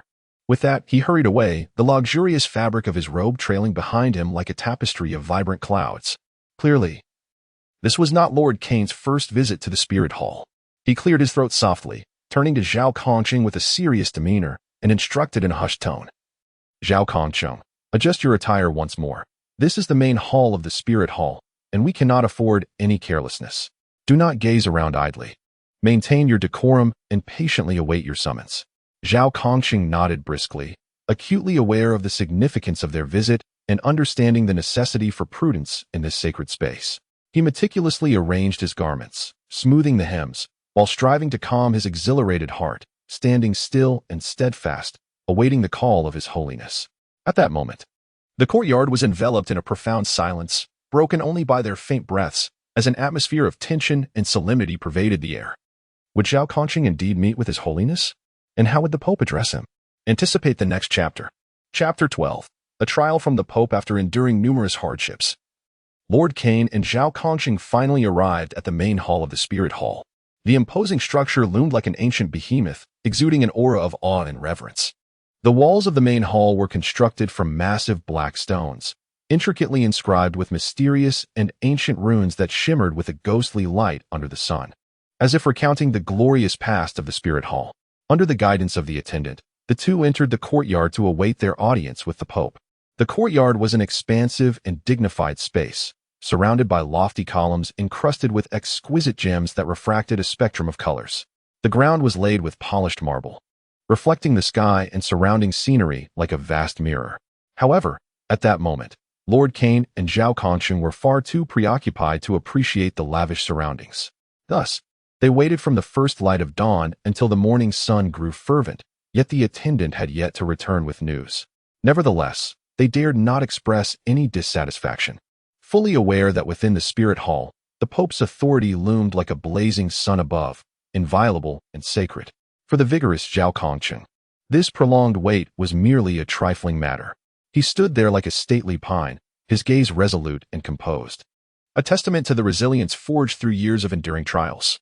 He squinted slightly, his eyes revealing the unique fortitude and patience characteristic of a soldier, as if he could remain steadfast until the world's end. In stark contrast, for the pampered Lord Kane, each passing moment was a torment.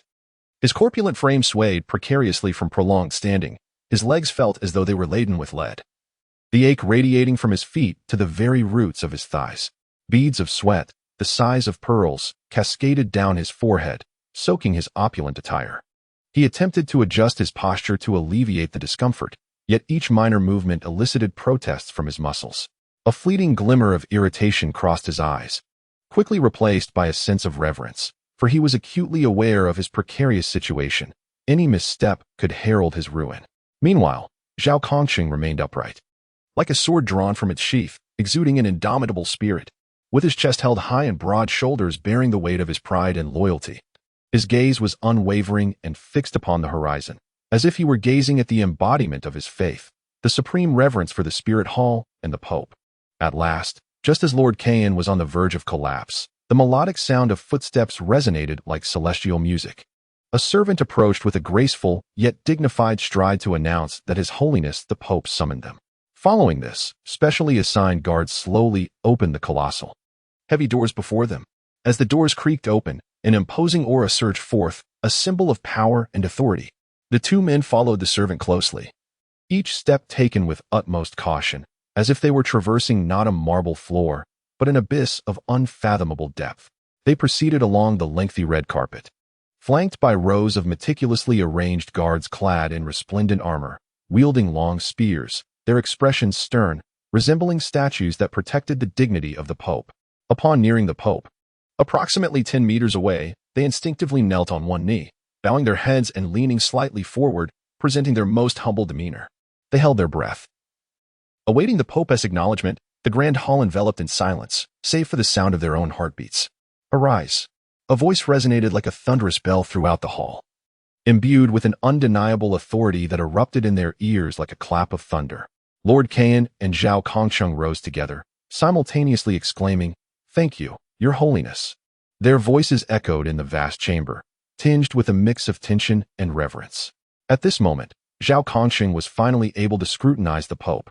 He had anticipated a stern male figure, yet seated upon the papal throne was a captivating and commanding mature woman, clad in the papal vestments.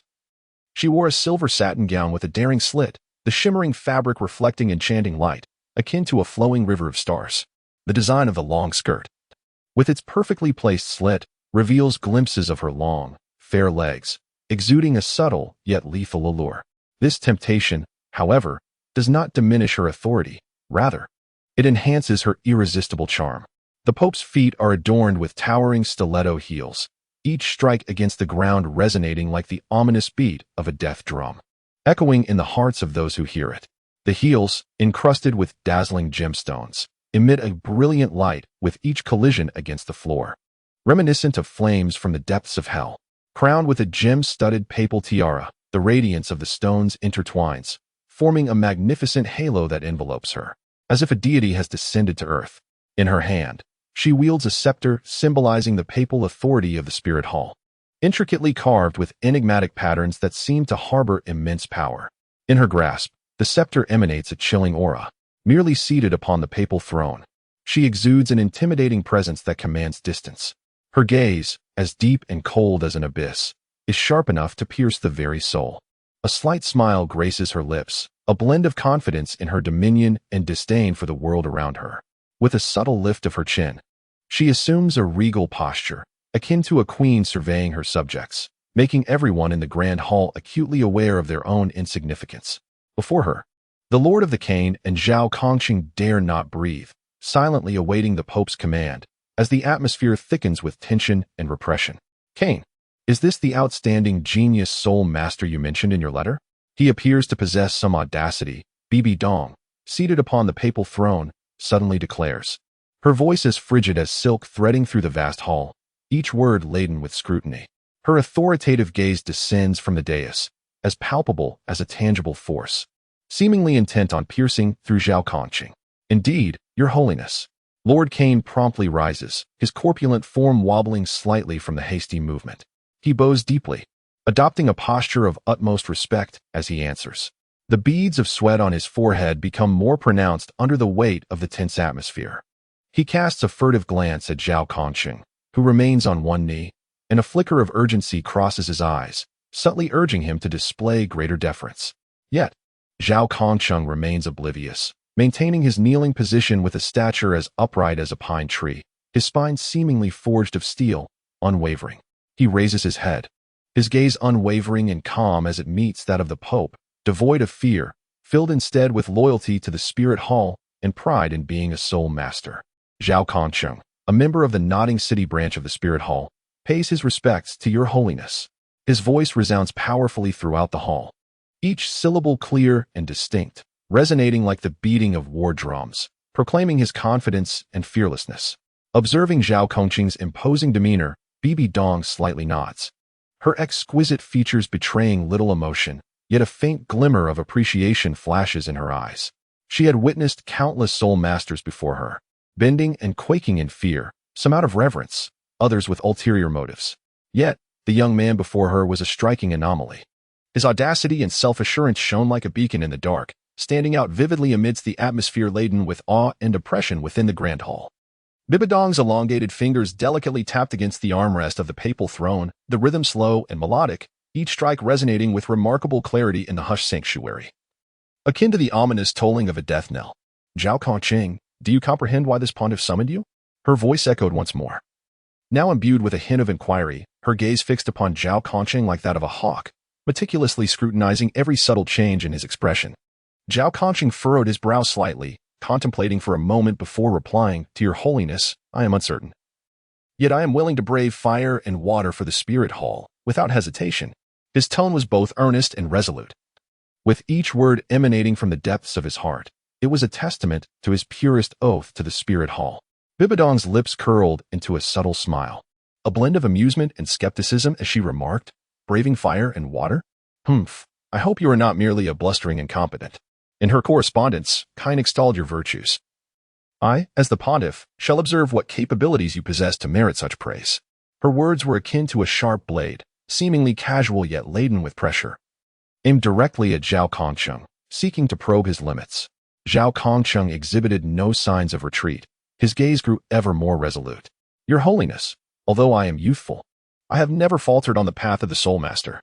Regardless of the challenges that lie ahead, I possess the confidence to bring glory to the Spirit Hall. His words resonated powerfully, sending invisible ripples throughout the grand hall, causing even the surrounding guards to regard the young man with newfound respect. A flicker of light flashed in Bibidong's eyes, a brief but dazzling glimmer akin to a meteor streaking across a frigid night sky. She appeared somewhat pleased with Zhao Kongcheng's response, nodding slightly, the corners of her lips curling into an enigmatic smile. Very well. I hope you can live up to your words. Do not disappoint this Pope. Her voice reverberated through the expansive hall, akin to a divine decree that brooked no dissent. As she spoke, she cast her gaze upon a woman nearby, her eyes conveying an unspoken command. Elder Jew, I would trouble you to test this young man. Bibidong's words shattered the brief silence that enveloped the hall. The woman, adorned in resplendent attire, moved gracefully, her steps light as she bowed slightly to Bibidong, her movements elegant and dignified. She then approached Zhao Kongcheng directly, each step resonating like a taut string, heightening the tension in the atmosphere. Young man, allow me to assess your abilities. I am Yueguan, a title Douluo of the strong attack system, wielding the soul spirit, the extraordinary chrysanthemum, at level 95. Her voice was piercing, reminiscent of sharp implements scraping against glass, burrowing uncomfortably into one's ears, even sending a shiver down the spine. As she completed her introduction, a powerful wave of soul energy emanated from her, expanding outward. An enormous, blooming extraordinary chrysanthemum materialized in her hand, its petals displaying a mesmerizing and sinister array of colors. As if woven from blood and gold, the edges of the petals shimmered with a chilling light, and the leaves were far from soft. They were as sharp as meticulously forged blades, reflecting a cold light that instilled dread. Surrounding her were 4 yellow and 2 purple soul rings, their undulating energy seemingly distorting the very air around them, exuding an eerie aura. Each pulse of the soul rings resonated like the breath of death, enveloping the entire hall in a stifling atmosphere. Zhao Kongcheng had not anticipated that the Pope would send a title Douluo to test him, far exceeding his expectations. Internally lamenting, he also felt a surge of fierce determination. However, he did not expect this title Douluo to be a transgender individual, silently deriding in his heart, though perhaps it was an influence of the soul spirit. With matters having progressed this far, retreat was not an option. Zhao Kongcheng took a deep breath and shouted, "Awaken, soul spirit." His voice thundered through the hall, reverberating painfully against the eardrums. Suddenly, spatial fluctuations materialized around Zhao Kongsheng, rippling outward like disturbances on a tranquil lake. A peculiar light emerged behind him, intensifying gradually, with the silhouette of his simulated soul spirit becoming increasingly discernible. The simulator's martial spirit exuded an aura both enigmatic and ancient, as if it hailed from another dimension. Accompanied by Zhao Kongqing's manifestation of the simulator's martial spirit, 5 jet black soul rings, each resembling a profound black hole, ascended in succession, devouring the surrounding light with an eerie dread. The soul power emanating from these rings collided with that of Yueguan, generating a miniature tempest at the heart of the grand hall, where the howling winds rustled the garments of onlookers, with the utterance of "Let the battle commence." By the Pope Bibi Dong, the previously tranquil hall ignited like a powder keg, marking the onset of combat. Zhao Kongqing's gaze burned fiercely, ignited by the flames of battle. As he launched the first offensive, his form flickered, darting toward Yueguan with the swiftness of an arrow released from its bowstring.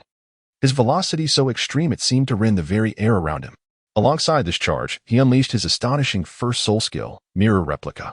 In an instant, a colossal and translucent mirror materialized before him, seemingly forged from the purest crystal, its surface impeccably smooth and radiating a mysterious luminescence. Reflections of the surrounding scene shimmered within, imbued with a fantastical hue, as though it were a portal to an unknown realm. Yueguan, witnessing the ferocity of Zhao Kongqing's assault, momentarily fell into a daze, a flicker of astonishment crossing his eyes.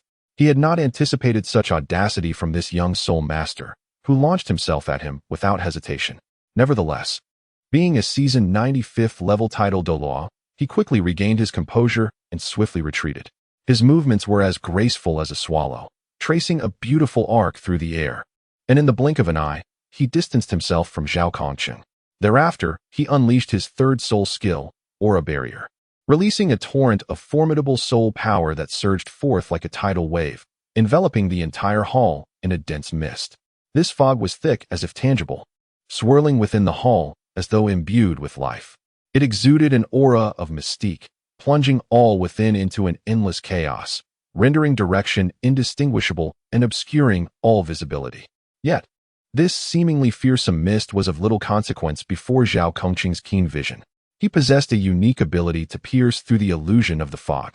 However, he feigned a facade of panic, his eyes betraying terror while his steps grew frantic, darting about the mist like a lost lamb. Mastering the art of deception, Zhao Kongqing understood the necessity of concealing his strength against such a formidable adversary, allowing Yueguan to underestimate him to seize the opportunity for victory. Observing Zhao Kongqing's demeanor, Yueguan's lips curled into a dismissive smirk, his heart swelling with self-satisfaction. He naturally assumed that Zhao Kongsheng was bewildered by the situation, perceiving the young soul master as no more than an insignificant insect, easily crushed. Capitalizing on this, he pursued relentlessly, unleashing his fifth soul skill, Cold Blossom Convergence. Before him, the enormous and peculiar celestial chrysanthemum trembled gently, its petals detaching to transform into countless razor-sharp blades. Empowered by soul energy, these blades glistened with a chilling luminescence, hurtling toward Zhao Kongqing like a torrential downpour. Each petal blade harbored immense power, slicing through the air and leaving dark trails, as if the very fabric of space had been rent asunder. Meanwhile, Yueguan, immersed in the ecstasy of impending victory, unwittingly fell into Zhao Kongqing's meticulously crafted trap. His attack vanished into the mirror before Zhao Kongqing, as if ensnared in a quagmire, leaving not a trace upon the mirror's surface, as though those formidable petal blades had never existed. At that moment, the space surrounding Zhao Kongqing exhibited slight ripples, akin to the surface of a tranquil lake disturbed by a small stone, creating delicate concentric waves. Gradually, a weapon spirit, mirroring Yueguan's celestial chrysanthemum, began to coalesce in Zhao Kongqing's grasp, though its hue was muted, resembling a shadow of Yueguan's vibrant flower. This was the extraordinary aspect of Zhao Kongqing's unparalleled first soul skill, the mirror replication, which transcended level disparities by absorbing attacks to replicate others' weapon spirits and soul skills. Had Yueguan not been so arrogantly confident in his own title Douluo prowess, looking down upon Zhao Kongqing, he might not have so easily allowed Zhao Kongqing to replicate the weapon spirit and soul skill of a title Douluo. Gazing at the dimly colored celestial chrysanthemum in Zhao Kongqing's hand, identical in form to his own, Yueguan was momentarily taken aback, a flicker of doubt crossing his eyes. However, he dismissed it, regarding it merely as a trivial trick of Zhao Kongqing. He firmly believed that his strength far surpassed that of this young man, and that no amount of stratagems could alter the course of impending defeat. Just as Yu Guan prepared to strike once more, eager to secure victory, Zhao Kongqing sprang into action. He leaped gracefully into the air, his form reminiscent of a soaring eagle. In the mist, he stood out like a bolt of lightning piercing through the darkness. He proclaimed loudly, replicating soul skill, true form of the weapon spirit, celestial chrysanthemum.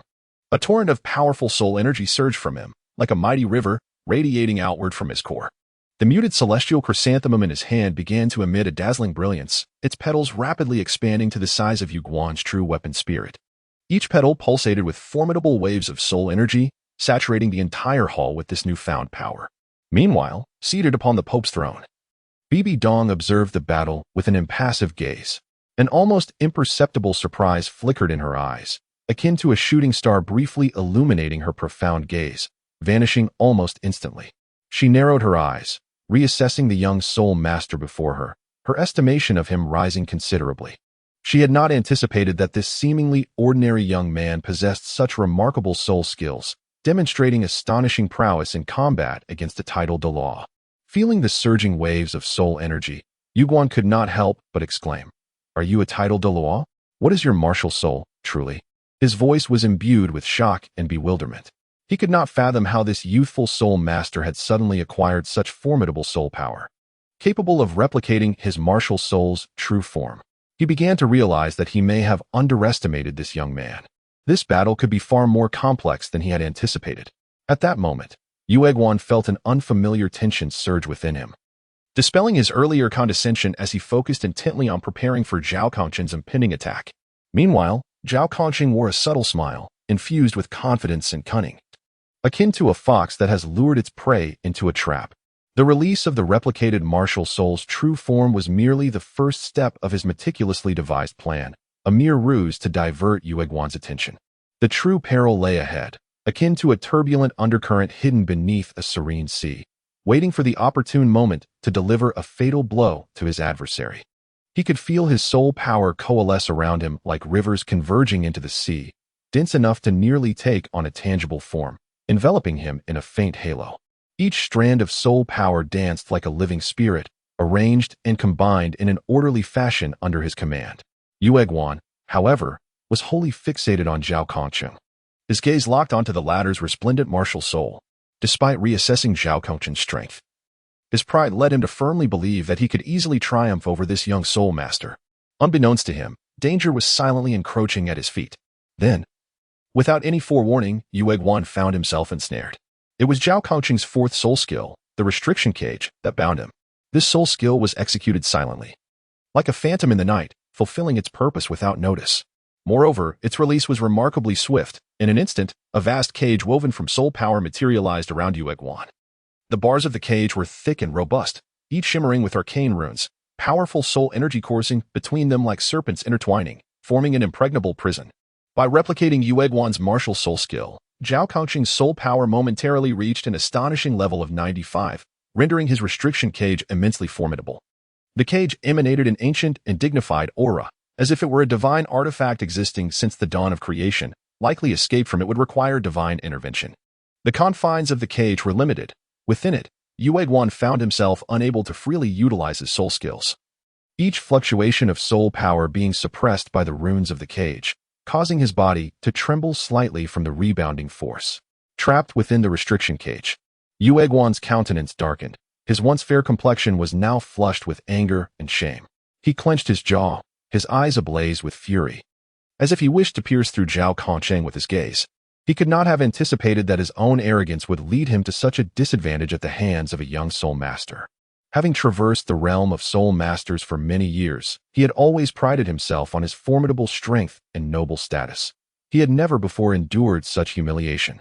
However, the dignity of being a titled Douluo kept him proud and arrogant. He did not believe that this trivial cage could truly confine him. In his mind, this was merely a temporary predicament. He firmly believed that with his own strength, he would undoubtedly break free from this prison and subsequently trample Zhao Kongqing beneath his feet, making him pay for his arrogance. He began to summon the soul power within him, preparing to launch an assault on this cage. the surging soul power coursing through his meridians like a ferocious beast on the verge of breaking its chains. Exhausted, Yuegwan slumped within the cage. His once magnificent attire now disheveled, and his originally exquisite makeup was smudged by sweat, revealing a state of utter disarray. His eyes were filled with disbelief and a sense of defeat, as if the entire world had just upended his understanding. He could scarcely fathom that as a renowned 95th level titled Douluo in the realm of soul masters, he would today be vanquished by a mere soul king. And a mere boy of only 12 years at that.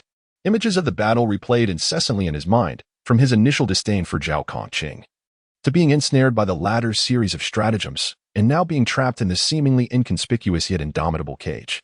Each detail felt like a sharp blade, piercing deeply into his pride. He had always been accustomed to standing atop the pyramid of soul master power, looking down upon the weaker soul masters who trembled before him. His title was like a death sentence, instilling terror in the hearts of his enemies. Yet today, he had stumbled before this astonishingly young soul king, a blow of devastating proportions to him. He gazed at the bars of the cage, shimmering with mysterious runes, attempting once more to gather his soul power to strike against them, but each attempt felt as futile as an ant trying to shake a tree, only exhausting him further. His soul power had been nearly depleted in the battle with Zhao Kongqing, and his meridians felt as though they had been scorched by fire, while his limbs were achingly weak, seeming almost foreign to him. The power that once could easily annihilate a city now appeared so feeble before this small cage. The fury within Yuegwan burned like an inferno, nearly consuming him. He was enraged at his own underestimation, and even more so at Zhao Kongqing's cunning. This 12-year-old child was like an unfathomable enigma. His soul abilities were both bizarre and formidable, each action seemingly calculated with meticulous precision. Yuegwan began to reflect on his past pride, questioning whether this blind confidence had dulled his vigilance against his foes. Yet even so, he could not accept this cruel reality. He was a titled Douluo, a revered elder of the Spirit Hall, an entity respected and feared by countless soul masters. Within the confines of the cage, Yuegwan's breaths were heavy and labored. He felt like a bird ensnared in a spider's web, struggling in vain to escape. His gaze pierced through the bars, resting on the still-spirited Zhao Kongqing, his eyes betraying both a wariness of the boy's strength and an insatiable desire to battle once more. He silently vowed that if given the chance, he would undoubtedly cleanse the humiliation of today, making this insolent youth understand that the dignity of the title Douluo is not to be trifled with, regardless of the cost. Yet at this moment, he could only sit helplessly within this cage, savoring the bitterness of failure. What trials would Bibi Dong impose on Zhao Kongqing next? Has Yuegwan emerged from his confinement? Stay tuned for the next chapter. Chapter 13. Such fair legs within the expansive and imposing halls of the Spirit Hall. The atmosphere was taut like a bowstring on the verge of snapping. All eyes were fixed upon the two individuals engaged in combat at the center of the arena. One was the renowned titled Douluo, Yuegwan, while the other was the obscure Soul King, Zhao Kongqing. At this moment, witnessing Zhao Kongqing's astounding performance, Bibi Dong, seated high upon the papal throne, witnessed a flicker of intrigue in her eyes. Her graceful hand slowly lifted, initiating a gentle applause. The sound echoed crisply within the stillness of the Spirit Hall, each clap resonating as a genuine acknowledgement of Zhao Kongqing's prowess. As if the applause carried a certain enchantment that allowed all present to feel the Pope's admiration for Zhao Kongqing. As Bibi Dong's rhythmic applause filled the air, this breathtaking contest was officially declared concluded. However, the outcome detonated like a bombshell, stirring tumultuous waves within the hearts of the onlookers. Throughout the extensive history of the Spirit Hall, instances of the weak triumphing over the strong were not unheard of. Those endowed with exceptional talents had, through their wit and indomitable will, turned the tide of battle in their favor. Yet, a Soul King vanquishing a titled Douluo, as had transpired today, was unprecedented. Reflecting on the myriad reasons behind this outcome reveals its complexity. Yuegwan's disdain for Zhao Kongqing was undoubtedly a significant factor. From the very onset of their spar, Yuegwan's lofty demeanor was unmistakable. He regarded this Soul King with utter contempt, believing it to be a mere skirmish that could be effortlessly concluded. In his eyes, his titled Douluo strength loomed like a towering mountain, while Zhao Kongqing was but a small stone at its base, easily crushed beneath a careless foot. Yet he overlooked the fact that even a small stone could wield the power to alter the course of events under specific circumstances. Nevertheless, it must be said that Yuegwan was indeed a formidable titled Douluo of the Spirit Hall. He possessed an awe-inspiring soul power, and his extensive combat experience sparkled in his illustrious history like countless stars.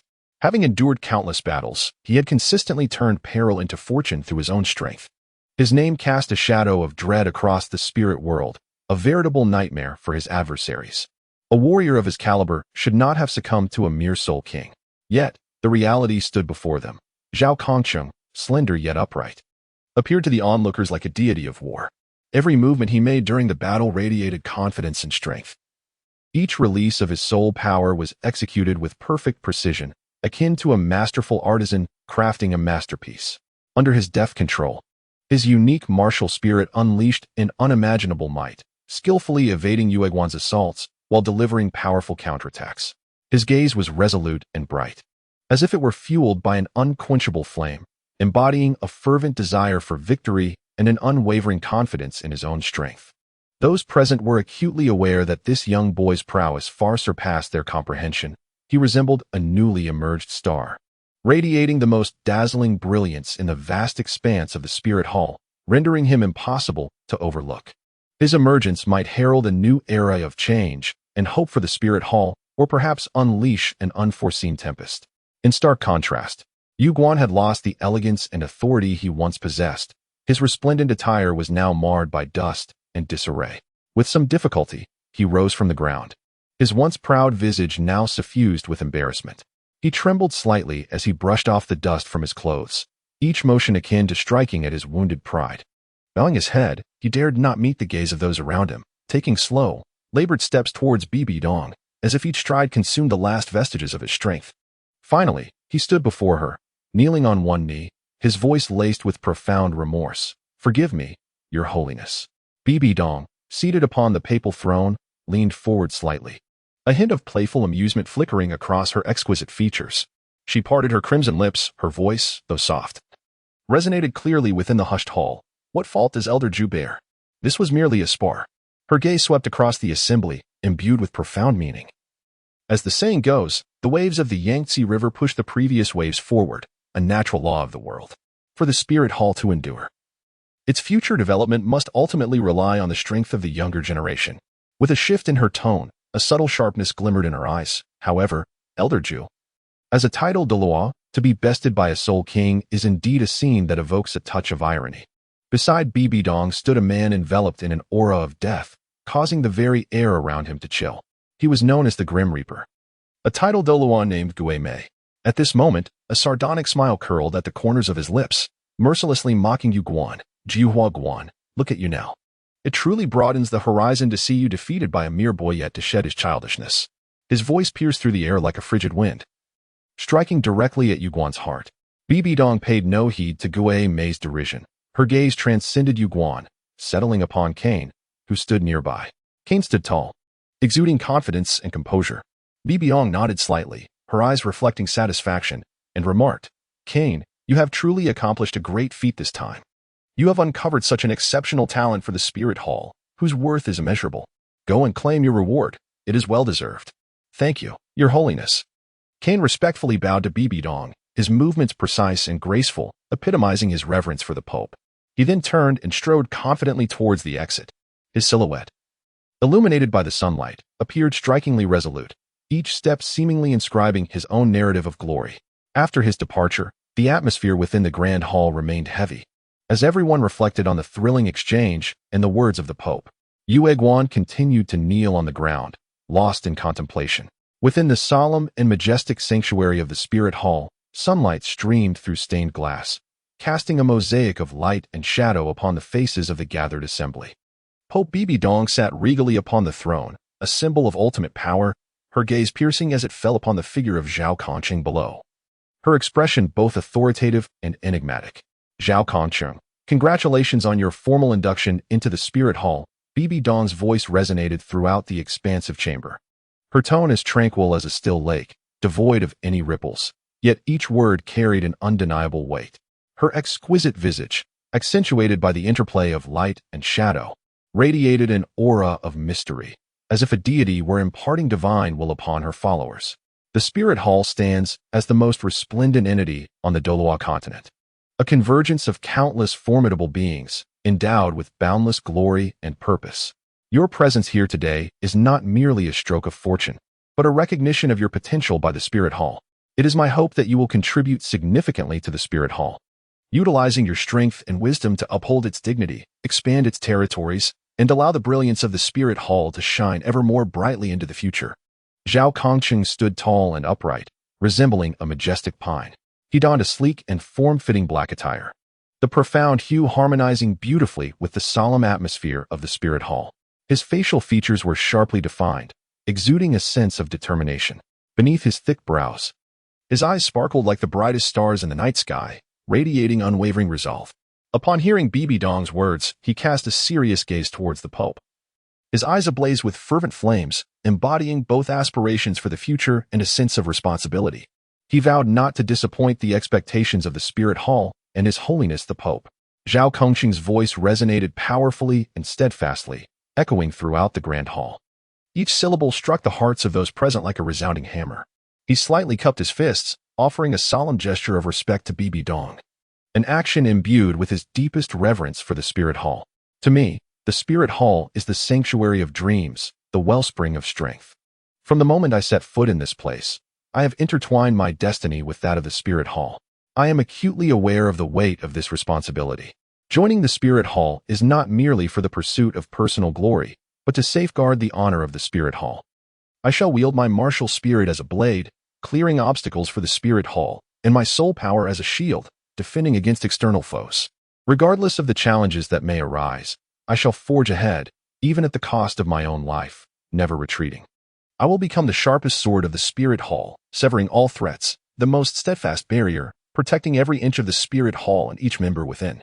I will demonstrate through my actions that today's choice is the pinnacle of my honor, and I am determined to forge new glories for the Spirit Hall. His words were resolute, resonating in the air like a solemn vow, allowing those around him to feel his ironclad determination. Under Bibi Dong's meticulous arrangements, Zhao Kongqing successfully completed all the initiation rites, and at this moment, he had truly become a bona fide member of the Spirit Hall. Following the attendant, he traversed the long corridor of the Spirit Hall. The walls on either side were adorned with gems emitting a gentle glow, illuminating exquisite murals that depicted the glorious history and powerful legacy of the Spirit Hall. However, Zhao Kongqing found little inclination to appreciate the artistry, as his mind continuously replayed the events that had just transpired in the Pope's chamber. The attendant walked ahead with quiet grace, their steps light and orderly, while Zhao Kongqing followed somewhat absent-mindedly. A hint of dazedness flickered in his eyes, occasionally giving way to a foolish grin, as if he were still immersed in the excitement of becoming a member of the Spirit Hall. Before long, they arrived at Zhao Kongqing's room. It was akin to an employee dormitory, simply furnished yet exuding warmth. The walls were painted a soft blue, evoking a sense of tranquility. The room contained a comfortable bed, a desk, and a wardrobe, while a potted plant in the corner infused the space with a touch of vitality. Zhao Kongqing entered the room, gently closing the door after the attendant had departed. He approached the bed and sat down, reclining slightly against the headboard, while his thoughts galloped away like wild horses, once again drifting back to Pope Bibi Dong. The mere mention of her name rendered Zhao Kongqing's gaze somewhat dreamy, the corners of his mouth involuntarily curving upwards into a faintly infatuated smile. A rosy hue gradually crept onto his cheeks, reminiscent of intoxication. How exquisitely fair her legs are, he mused internally, conjuring an image of Bibi Dong seated upon the papal throne, her skirt revealing delicate, porcelain-like calves, sculpted with the elegance of a Grecian goddess. Her skin, flawless and smooth, emanated a gentle luster akin to moonlight cascading over the finest silk. Every inch of her flesh seemed to whisper a profound allure. The graceful arc of her calf extending from her slender ankle, the subtle contours of her muscles hinting at a beauty interwoven with both resilience and strength. She appears so tender, much like a freshly shelled egg, he murmured to himself, his eyes shimmering with fervent light, a mixture of admiration, infatuation, and a barely perceptible desire flickering within. And those hands, long and slender, as white as jade, he envisioned the grace of her hands as she applauded. Her fingers delicate as tender spring shoots, nails rounded and smooth, blushing with a hint of pink, resembling petals blooming amidst snow. When she waved her hands, they danced like butterflies, exuding elegance and charm, each gesture imbued with a distinct rhythm, as if she could command the very essence of the world around her. The visage of her holiness was nothing short of breathtaking. His heart raced, and the image of Bibidong's exquisite features crystallized vividly in his mind. Her eyes, deep and luminous like a mysterious abyss, seemed to harbor the secrets of the universe. When she gazed upon one, it felt as though she could penetrate the soul. Her long, curled lashes fluttered like delicate fans, lending a lively sparkle to her gaze.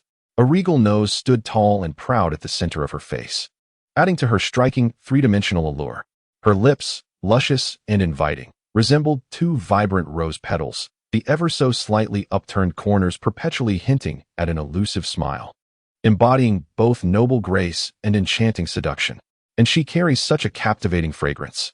Zhao Kongqing closed his eyes, inhaling deeply, as if the air still retained the unique scent of Bibidong.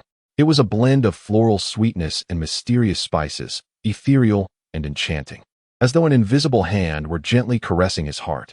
His pulse quickened, each thump echoing in the stillness of the room. He felt his breath grow slightly hurried, the flush upon his face deepening, creeping towards his ears. His hands unconsciously clenched the bedspread, fingers whitening from the pressure. Internally, he admonished himself, "Zhao Kongqing, you are now a member of the Spirit Hall. Such blasphemous thoughts regarding the Pope must not arise." However, the more he contemplated, the more those images lingered in his mind, refusing to fade away.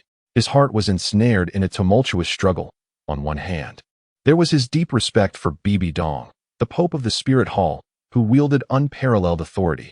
On the other hand, as a young man, he could not escape the instinctual admiration and desire he felt for a beautiful woman. This conflicting psychology caused him considerable agitation, prompting him to suddenly open his eyes in an attempt to regain clarity. Yet, Bibidong's figure seemed indelibly etched in his mind, and no amount of effort could disperse her image. With a resigned sigh, he rubbed his face, trying to alleviate the heat that suffused his cheeks. "Forget it. I shan't dwell on it," he murmured, fully aware that this was merely self-deception.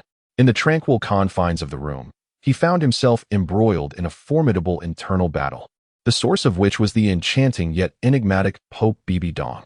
In a bid to clear the chaotic thoughts that swirled in his mind like a tangled mess, Zhao Kongqing abruptly sat up in bed. He vigorously shook his head, attempting to cast away those vivid, yet somewhat sacrilegious thoughts of the Pope. However, those images clung to his consciousness like stubborn vines, unwilling to dissipate easily. With no other recourse, he resolved to divert his attention and began to carefully examine the room that was soon to be his own. He rose to his feet and approached the writing desk. The desk was crafted from a hard, aesthetically pleasing wood, its surface smooth as a mirror, reflecting a gentle sheen in the ambient light. Upon it rested an exquisite desk lamp, its shade both simple and elegant, seemingly adorned with mysterious runes, likely a relic imbued with spiritual energy. Adjacent to it lay a neatly stacked pile of paper and a quill pen, its vibrant feathers reminiscent of some rare spirit beast, epitomizing the opulence and depth of the Spirit Hall. Next, his gaze shifted to the wardrobe. The wardrobe boasted double doors, intricately carved with the emblem of the Spirit Hall and various ancient spirit motifs. Curiously, he opened the wardrobe, releasing a faint, woody fragrance. The spacious interior was ample enough to accommodate his garments, complemented by several small drawers for personal belongings. The drawer handles, fashioned from metal, were uniquely designed and felt satisfyingly weighty in his hand. As he turned to survey the opposite side of the room, he was pleasantly surprised to discover that the room also featured a bathroom. The door was made of frosted glass, partially translucent, allowing a glimpse of the general layout within. With a sense of curiosity, he approached and gently pushed the door open. A wave of warm, steamy air enveloped him, revealing a natural hot spring pool within, from which vapor rose in curling tendrils and fragrant flower petals floated upon the surface. The edges of the pool were crafted from smooth jade, cool to the touch. Beside the hot spring, there was a uniquely designed showerhead, reminiscent of a spirit-guided device, capable of regulating the flow and temperature of water through the manipulation of spiritual energy. The walls of the bathroom are adorned with several large mirrors, each reflecting with remarkable clarity, devoid of any blurriness or distortion. Adjacent to them, a shelf is elegantly arranged with pristine towels and an array of exquisite bathing products, each bottle meticulously crafted, embellished with intricate patterns and the emblem of the Spirit Hall. Zhao Kongqing gazed upon the scene before him, marveling at the exceptional hospitality of the Spirit Hall. Yet, as he surveyed the bathroom, he returned to his room and soon discovered a flaw in this otherwise splendid abode. the absence of a television. In the realm he once inhabited, the television was a commonplace source of entertainment, offering a plethora of programs ranging from delightful comedies and exhilarating combat events to enlightening documentaries. However, in the enchanting and enigmatic world of Douluo Continent, it appeared that such a device was non-existent. Nevertheless, Zhao Kongqing quickly found solace in this realization. After all, each day on Douluo Continent was already a fresh and exhilarating experience for him. This realm was replete with formidable martial souls, mysterious soul beasts, and legendary soul masters. Every day, he encountered unprecedented adventures and challenges, and each encounter with a new martial soul or soul skill was a novel experience. The inhabitants of this world possessed unique lifestyles and cultures, starkly contrasting with the world he once knew. The absence of a television became inconsequential, for this world itself was an extraordinary grand theater, and he was akin to an intrepid explorer who had stepped into a realm of hidden treasures. With new surprises awaiting his discovery each day, he approached the window and opened it, allowing the refreshing air to envelop him. Outside lay the courtyard of the Spirit Hall, adorned with a myriad of flowers, plants, and trees. The vibrant blossoms swayed gently in the breeze, releasing delightful fragrances. The trees stood lush and verdant, their leaves shimmering with a brilliant green under the sun's embrace. In the distance, the other edifices of the Spirit Hall could be seen. Those towering and majestic structures appeared solemn and dignified in the sunlight, their spires adorned with gleaming jewels that refracted a kaleidoscope of colors. Occasionally, members of the Spirit Hall strolled through the courtyard, clad in uniform attire, each emanating a distinctive aura of soul power. Some exuded a warmth akin to fire, others a chill reminiscent of frost, while some radiated a lively essence like the wind. These diverse energies interwove to create a marvelous atmosphere. Zhao Kongqing took a deep breath, immersing himself in the vibrant and enigmatic atmosphere surrounding him.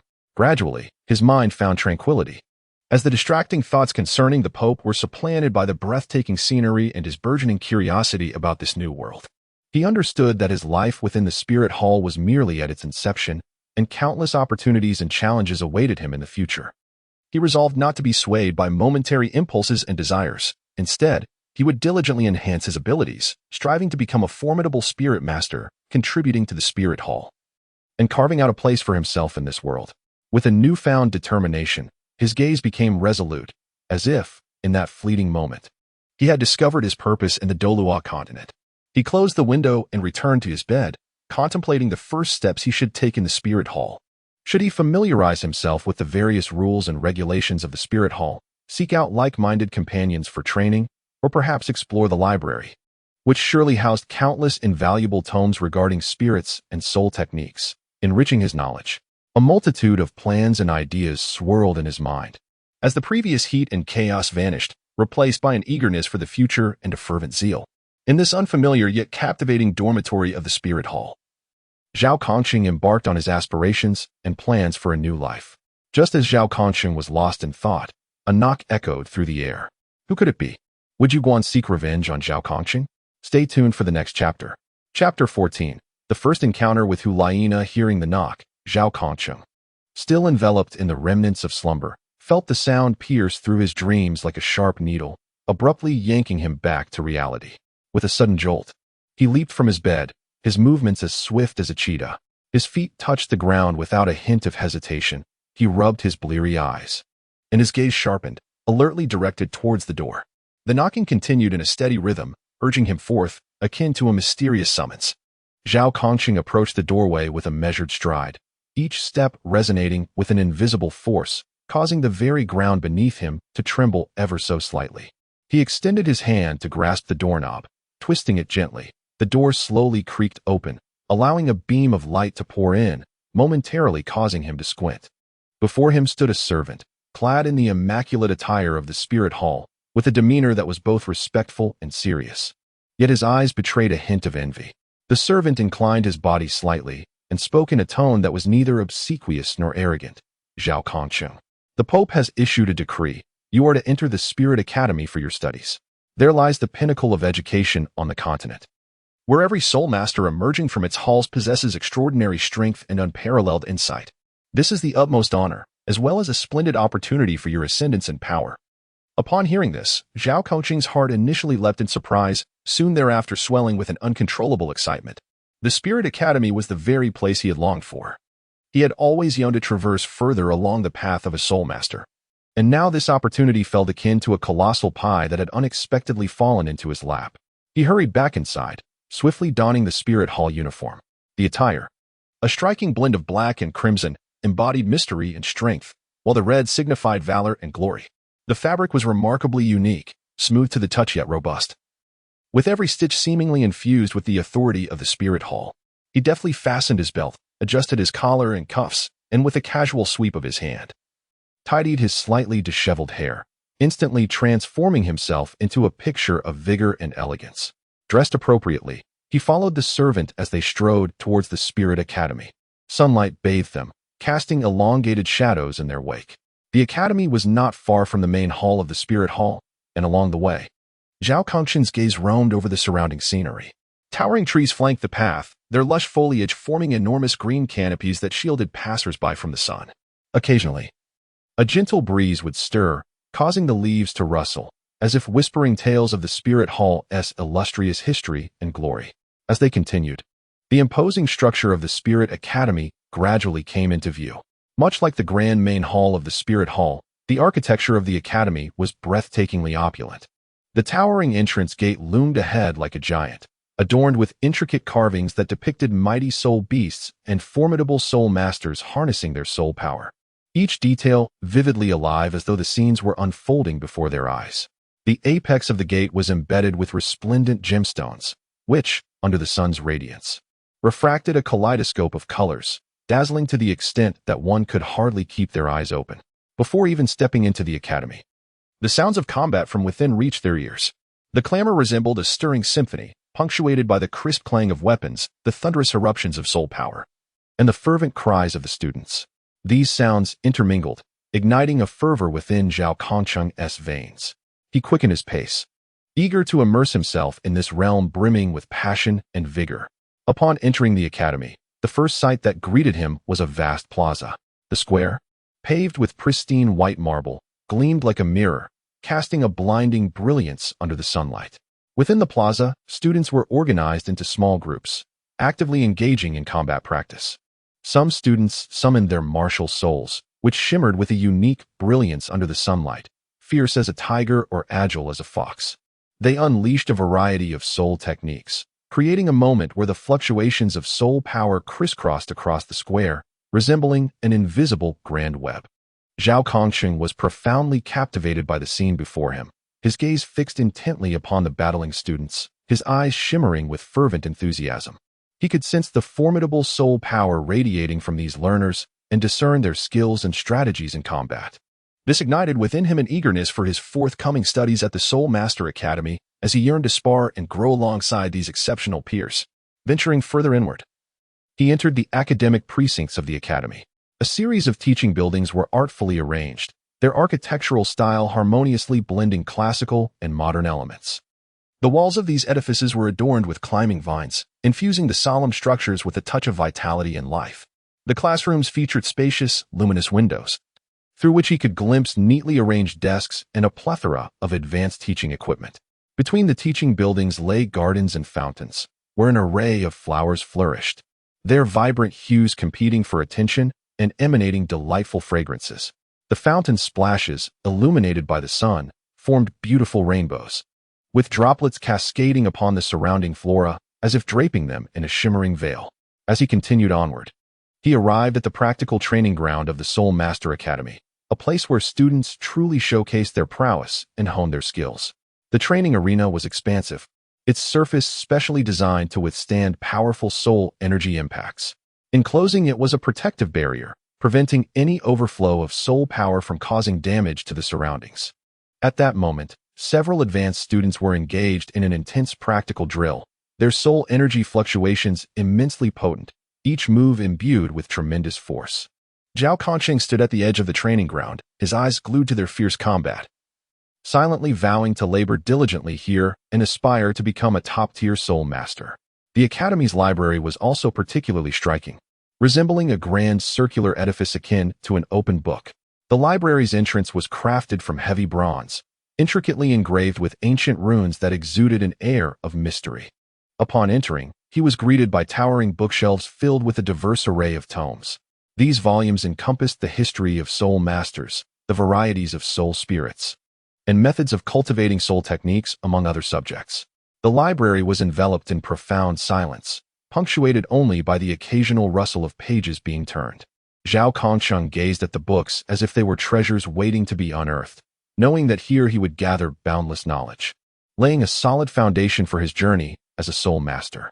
Thus commenced Zhao Kongsheng's life at the Soul Master Academy, filled with anticipation and a hint of trepidation as he prepared to embrace every challenge that lay ahead, steadfastly advancing towards his goal of becoming a powerful soul master. Everything around him seemed tailor-made for his aspirations, and he was poised to shine brilliantly upon this grand stage. After completing his enrollment procedures, Zhao Kongsheng, with a heart brimming with expectation and a dash of nervousness, slowly approached the classroom. His footsteps echoed softly on the polished corridor floor, each step resonating like a gentle knock upon the door to an unknown world. The walls of the corridor are adorned with exquisite scrolls, each depicting the illustrious soul masters who have graced the annals of the Spirit Soul Academy. Their noble visages seem to silently narrate the Academy's glorious past, instilling in Zhao Kongsheng a profound reverence for the impending academic journey. At long last, he stands before the classroom door. This classroom is vast. From the entrance, the spaciousness delivers an overwhelming visual impact. Designed to accommodate 100 students, it currently appears rather sparse, with fewer than 30 students in sight. The classroom is arranged with simplicity and elegance, with rows of desks and chairs meticulously aligned, their surfaces gleaming softly under the sunlight streaming through the windows. At the front looms a large blackboard, its edges adorned with golden patterns, exuding a subtle luxury. The Spirit Soul Academy has always championed elite education, asserting that only the most exceptional individuals are worthy of the finest resources in this world where strength reigns supreme. The Academy fosters a spirit of competition among its students, believing that it is within the crucible of fierce rivalry that their latent potential can be fully realized. Here, competition serves as the key avenue to access training resources. Whether it be precious soul beast inner cores or rare herbs that enhance soul power, these treasures belong solely to those who distinguish themselves amidst the fray. The students within this classroom come from diverse backgrounds. Some are orphans taken in by the Spirit Hall each year, utterly reliant on its support as their sole refuge. These orphans harbor an insatiable desire to grow stronger, acutely aware that only through their own efforts can they hope to survive in this harsh world. They cherish every learning opportunity at the Spirit Soul Academy, for it represents their solitary chance to alter their destinies. The majority, however, are scions of nobility. Draped in opulent garments, they carry an inherent sense of superiority to varying degrees. These noble offspring have been privileged with a superior education from a young age. Yet they cannot afford to be complacent at the Spirit Soul Academy. Burdened with their family's expectations, they yearn to showcase their capabilities within the Academy, striving to bring honor to their lineage.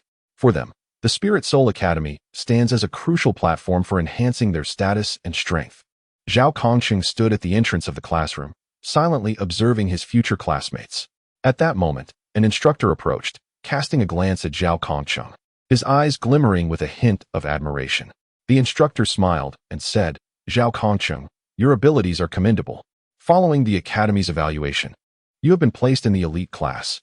The students in this class are the cream of the crop, and you will encounter fiercer competition there. However, you will also have access to superior training resources and exceptional mentors to guide you. I hope you will not disappoint the Academy's expectations of you." Zhao Kongsheng nodded slightly, a surge of ambition swelling within him. He understood that the elite class signified greater challenges, yet he was undaunted. With unwavering determination, he stepped into the classroom, ready to embrace the new challenges awaiting him in the elite class of the Martial Soul Academy, taking bold strides towards his aspiration of becoming a formidable soul master.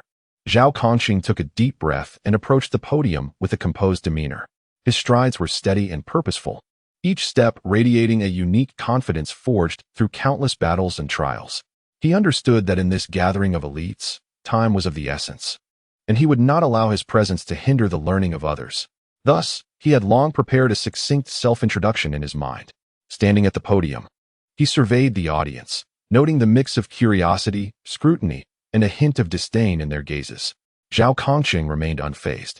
He cleared his throat and spoke with a resonant clarity. "Greetings, I am Zhao Kongqing. It is a pleasure to join the Seoul Martial Academy and learn alongside all of you. I hope that in the days to come, we may progress together." With those few concise words, devoid of any superfluous embellishments, he nodded slightly and descended from the stage. Some students below were still processing his introduction, while others quietly nodded in approval, developing a fondness for his straightforward and decisive manner. Zhao Kongqing glanced around and quickly found a suitable spot. It was a seat by the window, where sunlight streamed through, casting a bright patch of light upon the desk. He approached, gently pulled out the chair, and sat down with a graceful and quiet demeanor. No sooner had he settled in than the teacher at the podium announced the commencement of the class. This instructor exuded an extraordinary presence, with deep, wise eyes that seemed to harbor boundless knowledge. Standing at the lectern, he commanded an air of authority that demanded respect without the need for anger. Zhao Kongqing could not help but marvel inwardly at how the teachers of the Martial Soul Academy undoubtedly surpassed those at the Junior Soul Master Academy in Notting City in terms of experience and qualifications. As the teacher began to speak, his resonant voice captivated the attention of all present. The content he shared was structured and accessible, with each principle acting as a key that unlocked the doors of knowledge within the students' minds.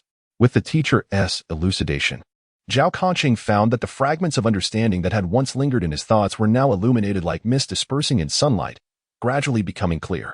The lessons covered the methods of soul master cultivation, detailing everything from the foundational aspects of soul power condensation to the more advanced techniques of breaking through bottlenecks. Each step and key point was explained with meticulous detail. Regarding the mastery of soul power, the teacher incorporated real-life examples to illustrate how to wield it with precision in battle, maximizing its potential. The segment on soul beasts particularly enthralled Zhao Kongqing. The teacher not only delineated the external characteristics of soul beasts, ranging from their fur color and size to unique physical markings, but also delved deeply into their inherent abilities.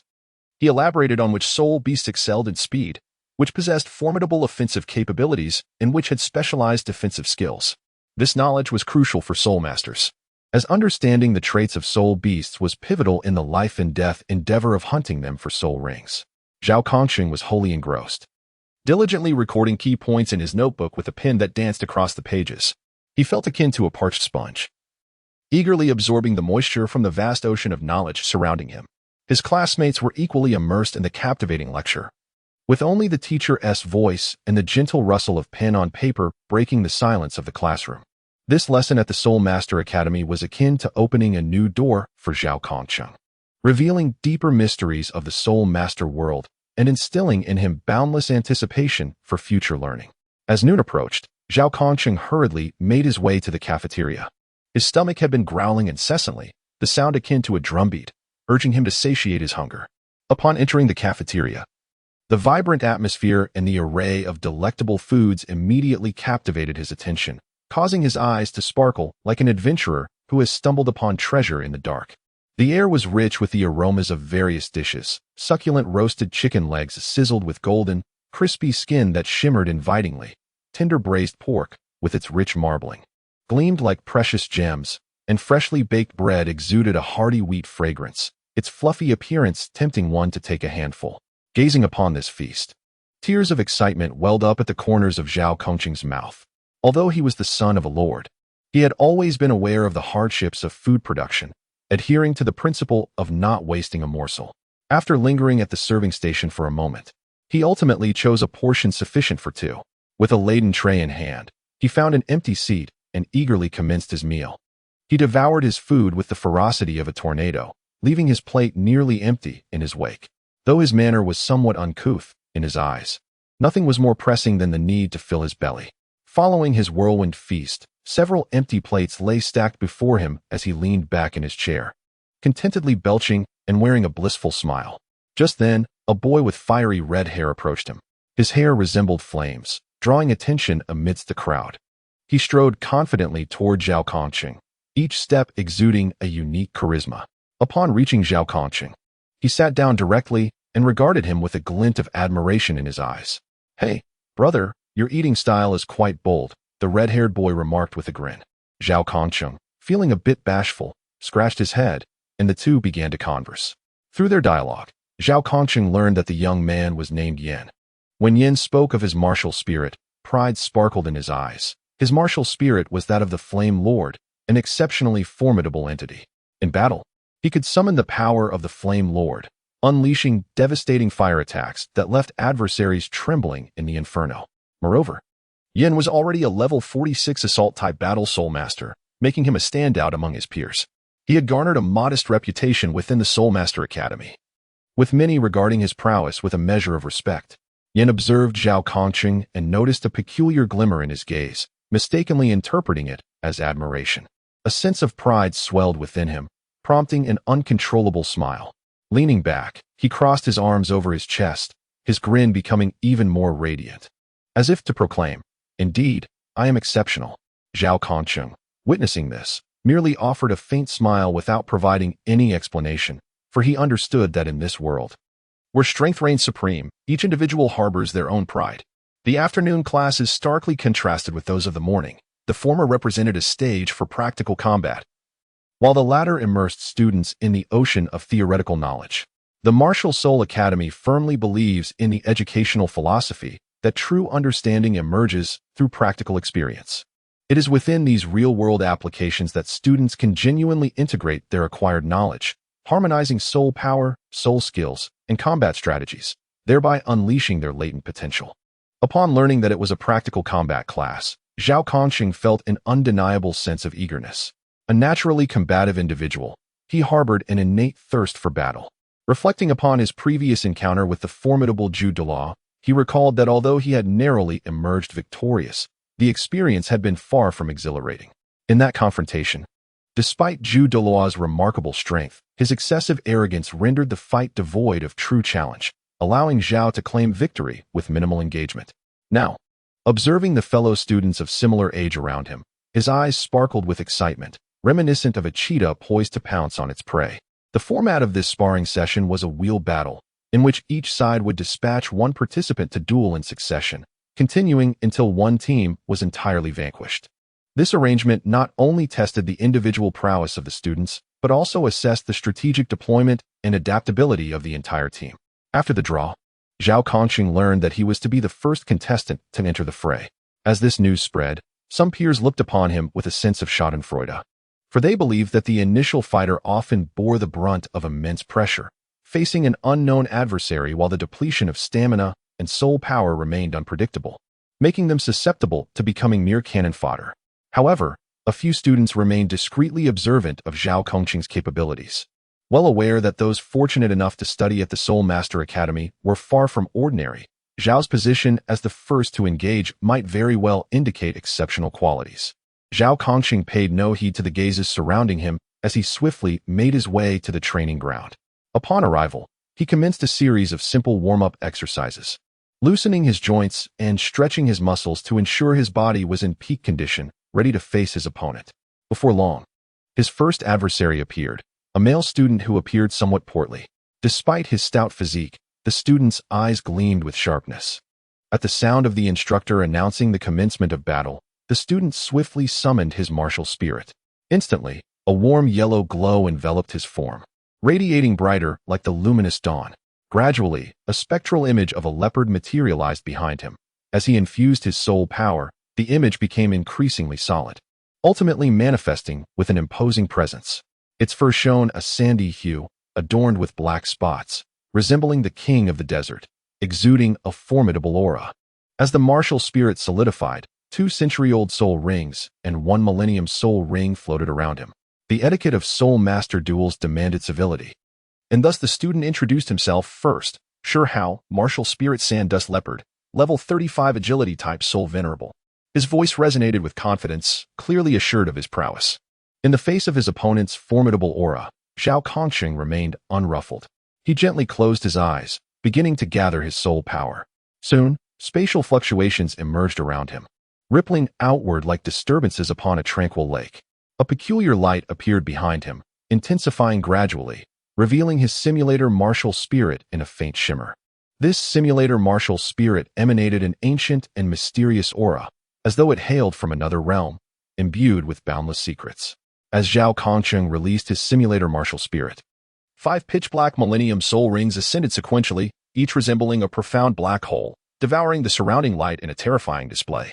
This overwhelming surge of soul power elicited gasps of astonishment from the onlookers. Zhao Kongqing maintained his composure and bowed respectfully to his opponent, declaring, "Zhao Kongqing, Martial Spirit Simulator. Level 59 Control Type, Soul King." His voice was steady and powerful, echoing across the training ground, heralding the onset of an intense confrontation. "Why you are a level 59 Soul King?" Shihao stammered, his voice trembling markedly. His eyes widened in disbelief, fixating on the 5 pitch-black Millennium Soul rings behind Zhao Kongqing, as if he had witnessed the most terrifying sight imaginable. In his understanding, a level 59 Soul King loomed like a mountain, a stark contrast to his own level 35 Soul Venerable. Moreover, the fact that his opponent's soul rings were all Millennium rings indicated that each soul skill possessed the potential for cataclysmic power, plunging his heart into despair. An involuntary thought flashed through his mind. Aminos. Yet, Shihao was, after all, a proud soul master. The indomitable spirit within him compelled him to refuse to surrender easily.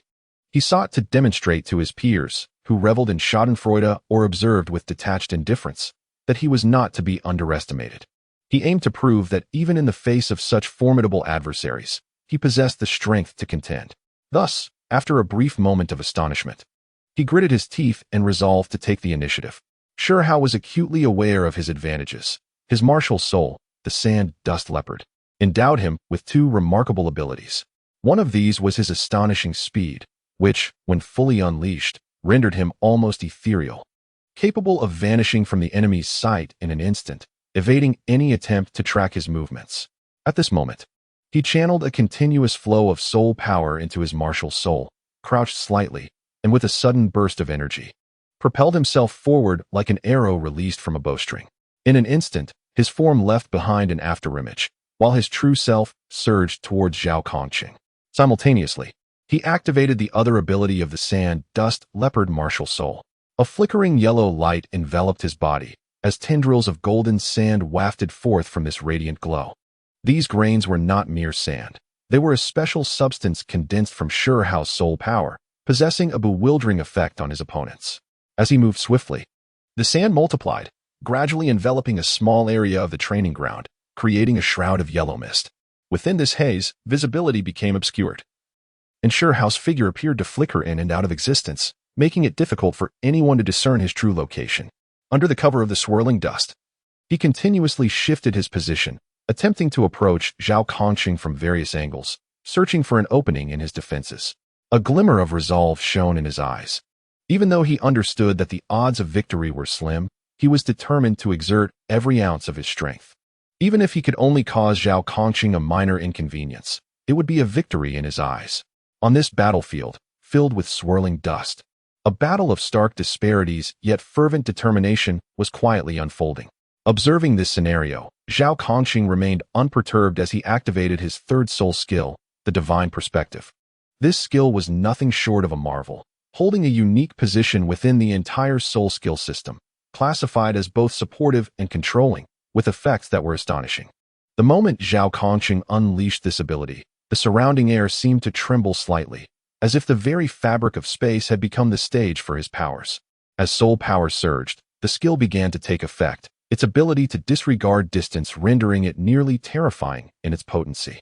Whether within the limits of his vision or thousands of miles away, opponents or objects appeared to be ensnared by an invisible hand, forcibly drawn into a special analytical space.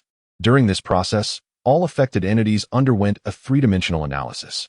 This was not mere observation. It was a profound dissection at the very essence of their being, akin to an exquisitely precise instrument meticulously scanning the target, inch by inch, from the most minute details.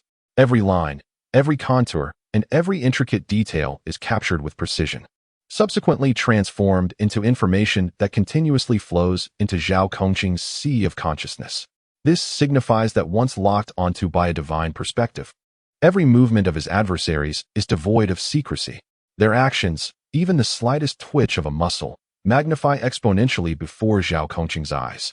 Whether it be a raised hand, a kicked foot, or the shifting postures during an assault, it all unfolds as if conducted directly beneath his watchful gaze. Even more astonishing is the clarity with which the flow of soul energy is rendered within his perception.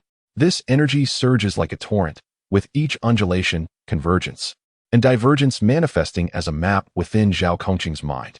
He can discern the precise pathways of soul energy within the meridians, identifying where blockages occur and where it flows with exceptional vigor. Moreover, this soul technique possesses a critically important supplementary effect. The targeted opponent is marked. This mark acts as an invisible brand, indelibly inscribed upon the target. Like a beacon in the darkness, this mark renders the opponent conspicuous, akin to fireflies in the night, regardless of their attempts to conceal themselves or flee. Even when adversaries employ various methods to mask their presence or disguise their forms, under the scrutiny of this divine perspective, they are utterly exposed. This marking also facilitates Zhao Kongqing's ability to swiftly locate his target amidst the chaos of battle, whether in the fray or within a convoluted terrain. He can immediately track the marked entity and launch precise, lethal strikes. Empowered by this formidable soul technique, Zhao Kongqing embodies a deity who commands the entirety of the battlefield, wielding an immense advantage in combat. The corners of Zhao Kongqing's mouth subtly lifted, embodying an air of confidence and assured victory, as a smile blossomed upon his visage. "I found you." His voice, though not loud, reverberated through the air like thunder, imbued with an undeniable resolution. Before his words had fully settled, he surged towards Shao's position like an arrow released from a bow. As he sprinted forward with remarkable speed, a powerful and enigmatic soul force erupted from within him. It was the manifestation of the remarkable chrysanthemum spirit of the Douluo, which he was currently unleashing.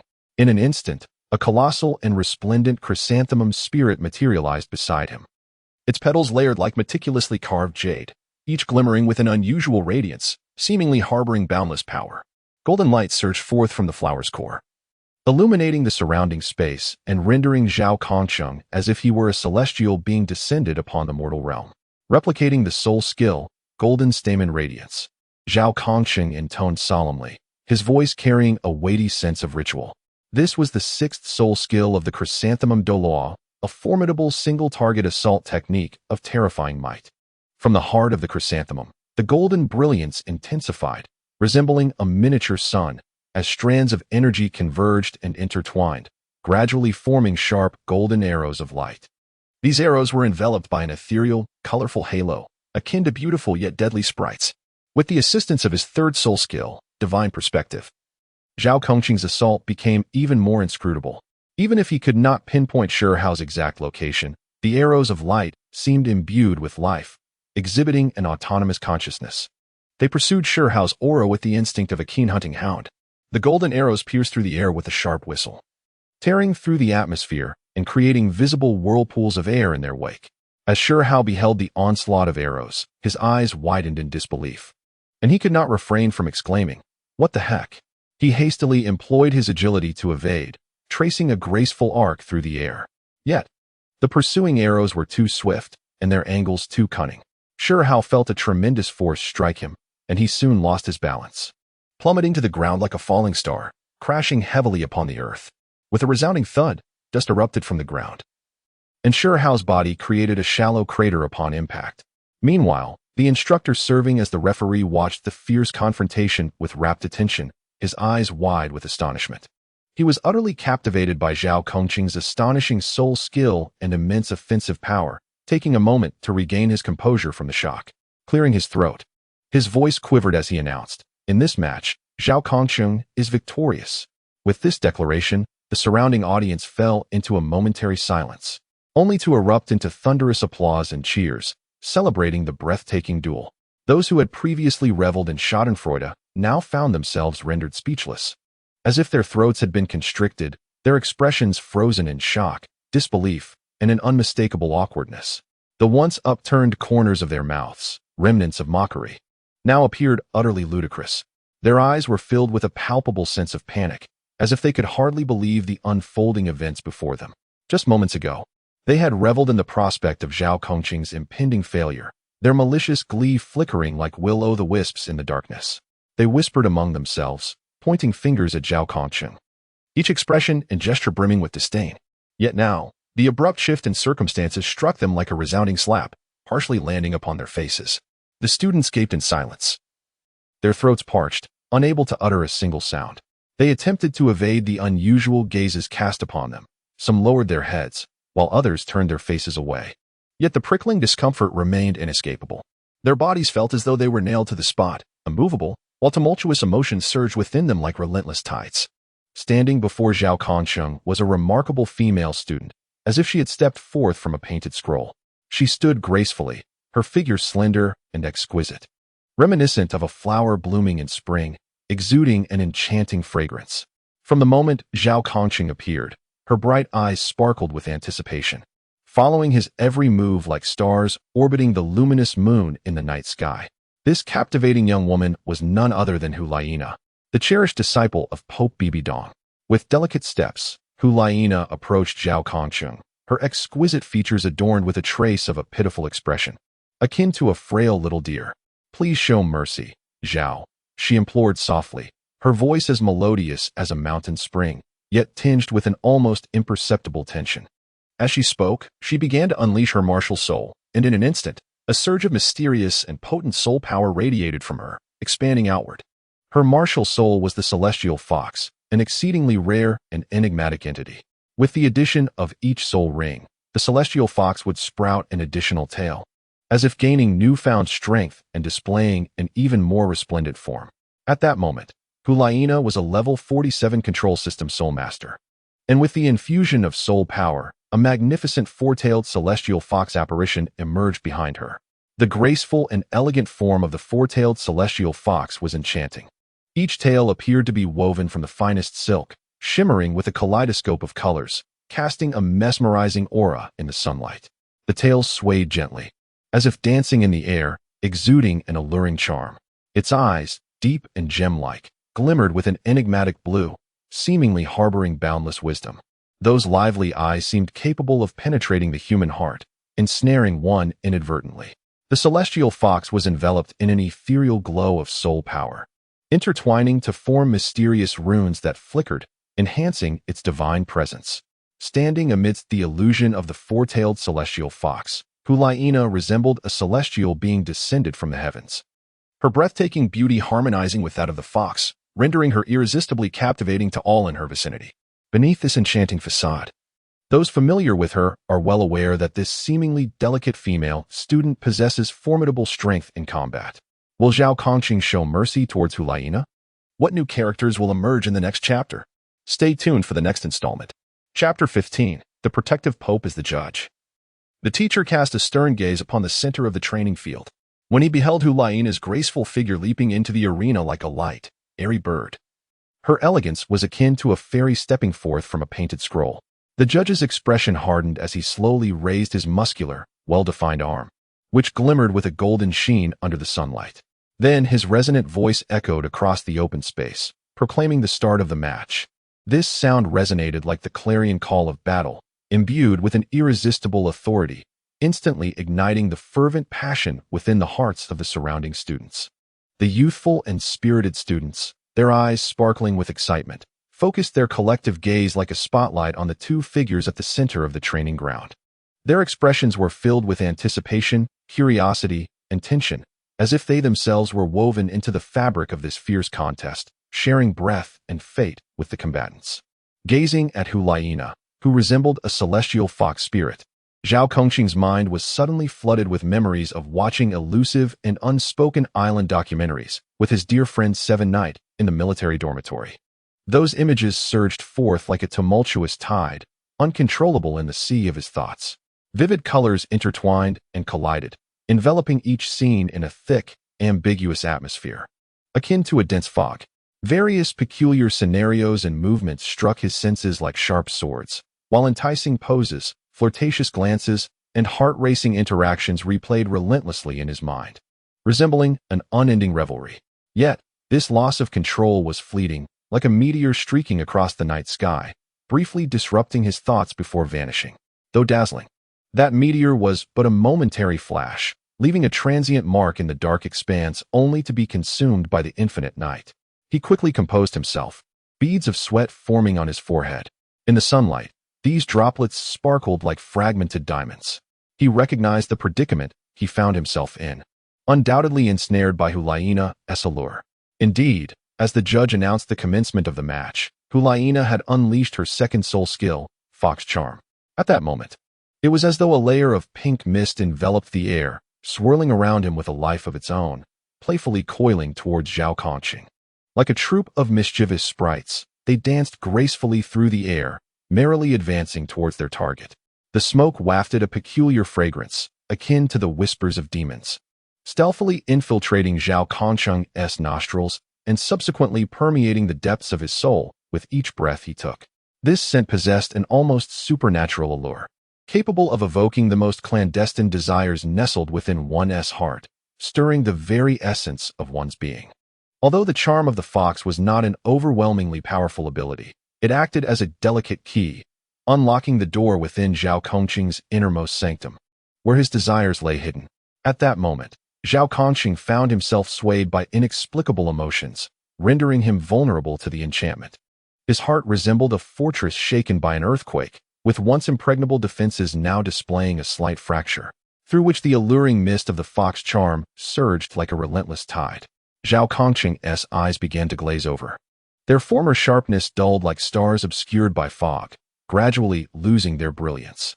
His gaze became vacant and devoid of spirit, as if his soul had departed, leaving him standing in a daze. His body swayed slightly, akin to a small vessel lost at sea amidst a tempest. The howling winds roared, and the waves crashed upon the little boat like ferocious beasts, attempting to overturn it. Observing this, Hulaina's lips curled into a subtle smile brimming with confidence, reminiscent of a rose blooming amidst thorns, beautiful yet tinged with a hint of danger. Seizing the moment, she unhesitatingly unleashed her fourth soul skill, the intangible body. Under the influence of this ability, a peculiar luminescence poured forth from her being, sparkling with a kaleidoscope of colors under the sun, reminiscent of a crystal-clear stream. This radiance enveloped her like a transparent armor, conforming to her form as if it were a part of her very essence. At that instant, Hulaina seemed to merge with the surrounding space, exuding an ethereal quality. Her figure grew somewhat indistinct, appearing as if veiled by gossamer, bestowing upon her a dreamlike visual effect. With the enhancement of the intangible body, she became immune to physical attacks and energy assaults alike, granting her a significant advantage in this battle. She resembled a queen adorned with an invincible shield, striding confidently and calmly towards her prey. With graceful steps, Hulaina approached Zhao Kongqing, akin to a butterfly dancing through the air. Each stride mirrored a beautiful ballet, her form light and agile. At some point, a dagger glimmering with a cold light appeared in her hand, its blade seemingly flowing with the frigid glow of moonlight. This lunar radiance evoked the biting chill of winter frost. The hilt of the dagger was encrusted with several sparkling gemstones, shimmering mysteriously under the sunlight. She prepared to swiftly conclude the battle while Zhao Kongqing remained ensnared in the throes of enchantment. The surrounding students held their breath in anticipation, their hearts racing as they intently observed the unfolding scene, some even clenching their fists, as though they too were participants in the fray. Their pulses quickened in sync with Hulaina's steps, their eyes filled with tension and anticipation. The entire training ground seemed enveloped by an invisible force.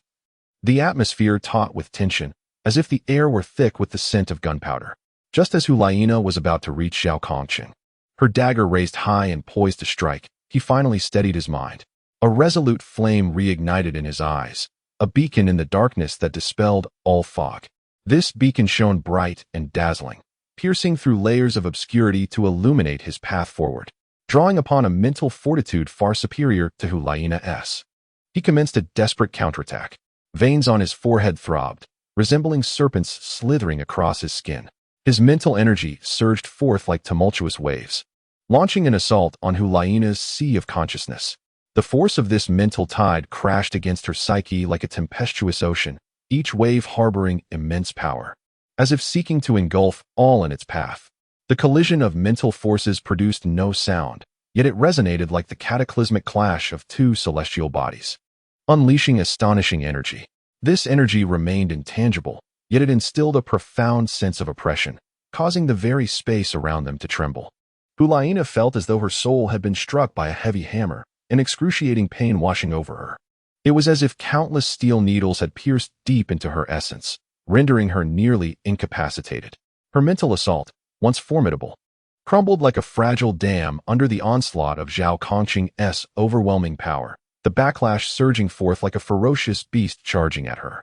This beast, with its gaping maw and razor-sharp fangs, glimmered with a fierce light in its eyes.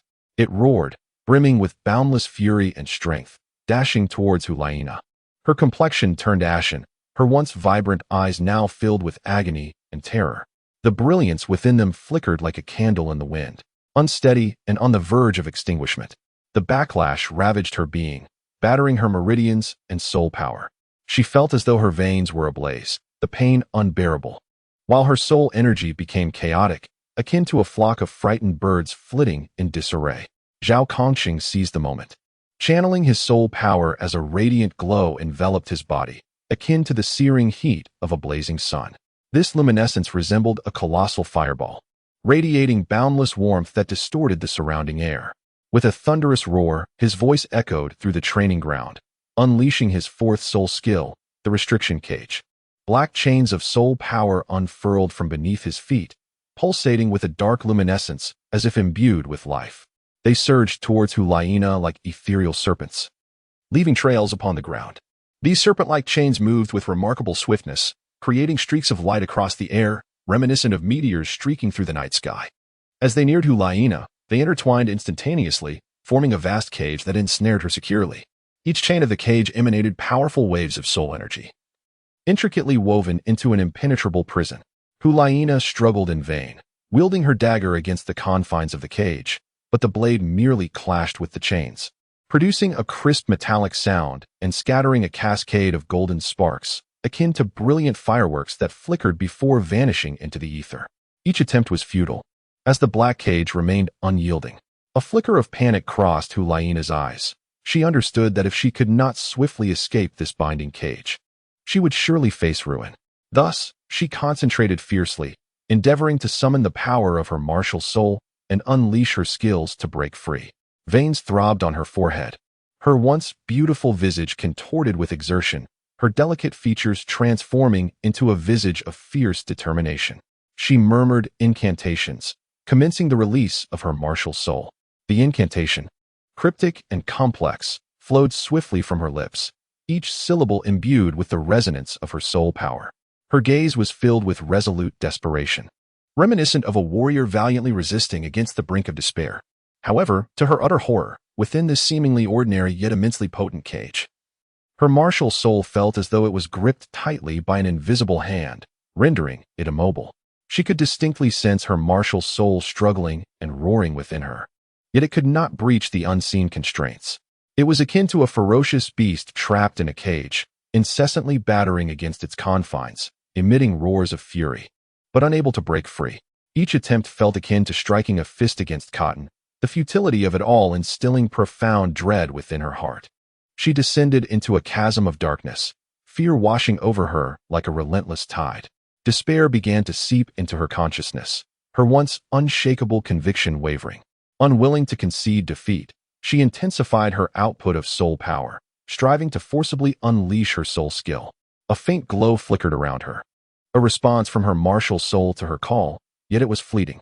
The light resembled a firefly in the night sky, momentarily shimmering before succumbing to the darkness. As this final glimmer of hope extinguished, her gaze dulled, and her once proud spine gradually slumped. She resembled a flower deprived of sunlight, wilting rapidly. Her shoulders trembled slightly, betraying her inner helplessness and despair. Hulaina endeavored through various methods, shifting her postures from standing to squatting, even rolling about in her confinement without a care for her dignity, in search of a frail point where her soul power could break through. Her hair became disheveled, the once smooth strands resembling tangled seaweed, dancing chaotically across her face. Sweat soaked her garments, clinging to her form and accentuating her graceful curves. The exquisite attire was now covered in dust, the once resplendent embellishments dulled and lackluster. Yet, regardless of her efforts, the black chains of soul power bound her like an unyielding fortress, showing no signs of loosening. The walls loomed tall and formidable, seemingly forged by deities, repelling all assaults. After this futile struggle, she collapsed onto the ground like a marionette drained of its strength, her demeanor a picture of disarray. Her eyes brimmed with resentment, frustration, and despair. Her lips bitten to a pale hue, Her hands trembled uncontrollably. In her gaze lingered a profound fear of failure and dissatisfaction with herself. In that moment, she experienced an unprecedented sense of defeat, the fall from grace feeling like a plunge from the heavens into the abyss, nearly shattering her spirit. Doubts began to cloud her abilities. Her once unshakable confidence shattered like fragile glass. It felt as though her world crumbled in that instant, everything around her fading into a dismal gray. After a prolonged silence, Hulaina slowly lifted her head to regard Zhao Kongcheng, who stood outside the cage. Though he too appeared somewhat weary, the determination in his eyes made Hulaina acutely aware that she had lost this battle. His gaze resembled an immovable mountain, emanating a sense of stability and reliability. Hulaina clenched her teeth, her pearly white sinking into her lip, a trickle of blood seeping forth. The blood fell onto her attire like blooming red plum blossoms, strikingly vivid. She understood that prolonging the stalemate served no purpose and would only deepen her humiliation. Internally, she wrestled with her final struggle, pride clashing fiercely with reason. At last, Hulaina inhaled deeply, summoning all her strength to raise her hand and wave toward the referee, her voice hoarse yet distinctly announcing her concession. These two simple words seemed to exhaust every ounce of her courage. They landed like a heavy hammer upon the hearts of all present. As her voice faded, silence enveloped the arena, a stillness reminiscent of the calm before a tempest, suffocating in its intensity. Then, a thunderous eruption of cheers and discussions ensued. Some spectators rejoiced in Zhao Kongqing's victory, their exclamations akin to jubilant birdsong, brimming with elation. Others lamented Hulaina's defeat, their eyes reflecting sympathy and regret. Amidst this cacophony, Hulaina gently closed her eyes, acutely aware that this failure would etch a profound mark on her journey of growth. This mark, like a brand, would indelibly inscribe itself within the depths of her soul, eternally reminding her of this painful lesson. Her heart was a tumultuous blend of emotions, pain, reluctance, and frustration, yet predominantly filled with contemplation of the future. She understood the necessity of extracting lessons from this failure and rising anew. As the Pope, Bibi Dong, concluded a mountain of affairs within the luxurious and solemn papal hall, she realized that the afternoon had slipped away. Sunlight streamed through the stained glass windows, cascading over her resplendent papal robes and refracting a kaleidoscope of colors. Yet it did little to alleviate the weariness within her heart. With a slight furrow of her brow, she gently massaged her temples. And a sudden thought flashed across her mind. She resolved to visit the Soul Master Academy. In merely 4 years, the prestigious Continental Advanced Soul Master Challenge would take place. An event regarded as the dazzling jewel of the Soul Master realm on Douluo Continent, attracting countless eyes and embodying innumerable honors and dreams. The representative team from the Soul Master Academy had previously won consecutive championships, their trophies proudly displayed in the Academy's honor room, radiating a captivating brilliance. However, Bibi Dong was acutely aware that the majority of those victories were not achieved during her tenure, but rather during the reign of the cunning and heartless Qian Xuanji. Each time she contemplated this, a complex emotion surged within her, a blend of pride for the Academy's illustrious history and resentment towards Qian Xuanji. This time, she resolved to personally select the representatives for the Academy's team for the Continental Advanced Soul Master Challenge. This was not merely about the glory of the Soul Palace. It pertained to her dignity and reputation as Pope. She intended to demonstrate to the world that under her leadership, the Soul Palace would achieve even greater heights. Accompanied by a retinue of followers, she majestically made her way to the Soul Master Academy. Her steps were both graceful and authoritative, each stride emanating an invisible sense of pressure. The passing Soul Masters bowed in respect, their eyes filled with reverence. Upon her arrival at the Academy, she was greeted by a lively scene, with shouts and cheers intertwining in the air. Hearing that her beloved disciple, Nana, whom Bibi Dong affectionately referred to as Hulaina, was currently engaged in combat, a flicker of curiosity and concern ignited in her eyes. Eagerly, she advanced towards the training grounds, positioning herself in a spot with a clear view of the arena's center. However, what she beheld caused her brow to furrow. Her cherished disciple sat helplessly within a black cage woven from soul power, declaring her surrender. Hulaina's once enchanting visage was now marred by dust and sweat, her hair disheveled, and her eyes shimmering with frustration and indignation. Naturally, she noticed Nana's opponent, Zhao Kongqing, who had effortlessly defeated the formidable Zhu Douluo despite being at a disadvantage. Standing outside the cage, Zhao Kongqing, though slightly weary, maintained an upright posture, exuding resilience and confidence. As the referee, a teacher, recognized Bibi Dong, he initially paused in astonishment before a blend of surprise and awe illuminated his expression. He promptly approached her, his steps brisk yet dignified, and upon reaching her, respectfully knelt on one knee, proclaiming, "I am Wang Yiba, head of the elite class at the Seoul Palace High Academy, paying my respects to your holiness." His voice resonated loudly and clearly, cutting through the clamor of the training ground. Bibi Dong merely waved her hand lightly in response to the teacher's greeting, her gaze unwaveringly fixed upon the two individuals in the training grounds. The trainees, who had initially been spectators, soon sensed the unusual atmosphere.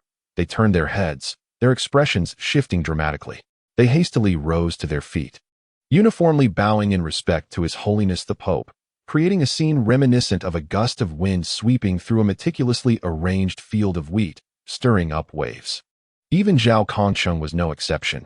He slightly bent forward, executing a formal bow, his eyes betraying a hint of caution. Upon noticing Bibi Dong's arrival, Hulaina was engulfed by a tumult of complex emotions. In a moment of fluster, she clumsily rose from the ground, her movements betraying her inner turmoil. She attempted to tidy her disheveled hair and attire, yet her disarray was not easily amendable. A glimmer of grievance flashed in her eyes, akin to a child caught in wrongdoing by their parents. She was acutely aware that this failure had brought her shame before her master and sullied the reputation of the spirit hall. Biting her lip and lowering her head, she dared not meet Bibi Dong's gaze, her feet shifting restlessly, uncertain of how to confront her master. Observing Hulaina's demeanor, Bibi Dong felt a pang of disappointment. Yet an even greater sense of compassion welled within her. She recognized that Laina had always exerted herself diligently, and this setback was a significant blow to her. Silently resolving to console her, Bibi Dong strode steadily toward the center of the training ground, her presence intensifying the already taut atmosphere as the trainees held their breath, fixated on His Holiness, speculating on what would transpire next. Bibi Dong approached Hulaina, gently patting her shoulder without uttering a word. This simple gesture infused Hulaina with a modicum of strength, allowing her to regain some composure. She lifted her head to meet her master's gaze, the warmth in Bibi Dong's eyes nearly bringing her to tears. Bibi Dong subtly shook her head, signaling her not to dwell too much on the incident. Before turning her attention to Zhao Kongcheng, her expression sharpening with an intensity that seemed to penetrate his very being. Zhao Kongcheng felt the weight of Bibi Dong's formidable presence, straightening his posture and meeting her gaze with unwavering courage, bracing himself for any inquiries that might arise. What consequences await Zhao Kongcheng? And how will Hulaina respond to him? Stay tuned for the next chapter. Chapter 16. The Golden Generation. However, seated upon her exalted throne, Bibi Dong remained composed, her expression betraying no hint of turmoil, devoid of any intention to chastise Zhao Kongcheng. In her profound and enigmatic eyes, as if concealing an endless galaxy, she regarded Zhao Kongcheng from the platform below, her voice flowing like a mountain spring, yet imbued with an undeniable authority. Victory and defeat are commonplace in battle. In the realm of Douluo Continent, every confrontation, whether a life-and-death struggle or a mere sparring match, holds its intrinsic significance. In the heat of battle, giving one's all is a testament to the respect for one's own martial spirit, the path one has chosen, and, crucially, the respect owed to one's opponent. Each word she spoke resonated like a heavy hammer, striking the hearts of all present, plunging them into deep reflection.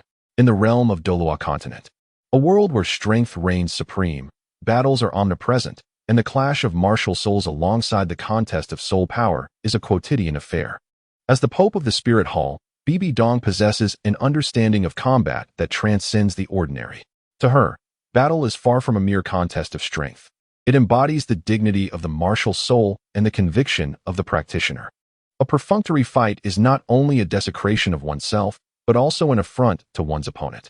Upon uttering these words, Bibi Dong gently raised her delicate alabaster hand and waved it as if to gracefully flick a sleeve, a seemingly simple gesture that conveyed a sacred command, indicating that the interrupted duel should resume.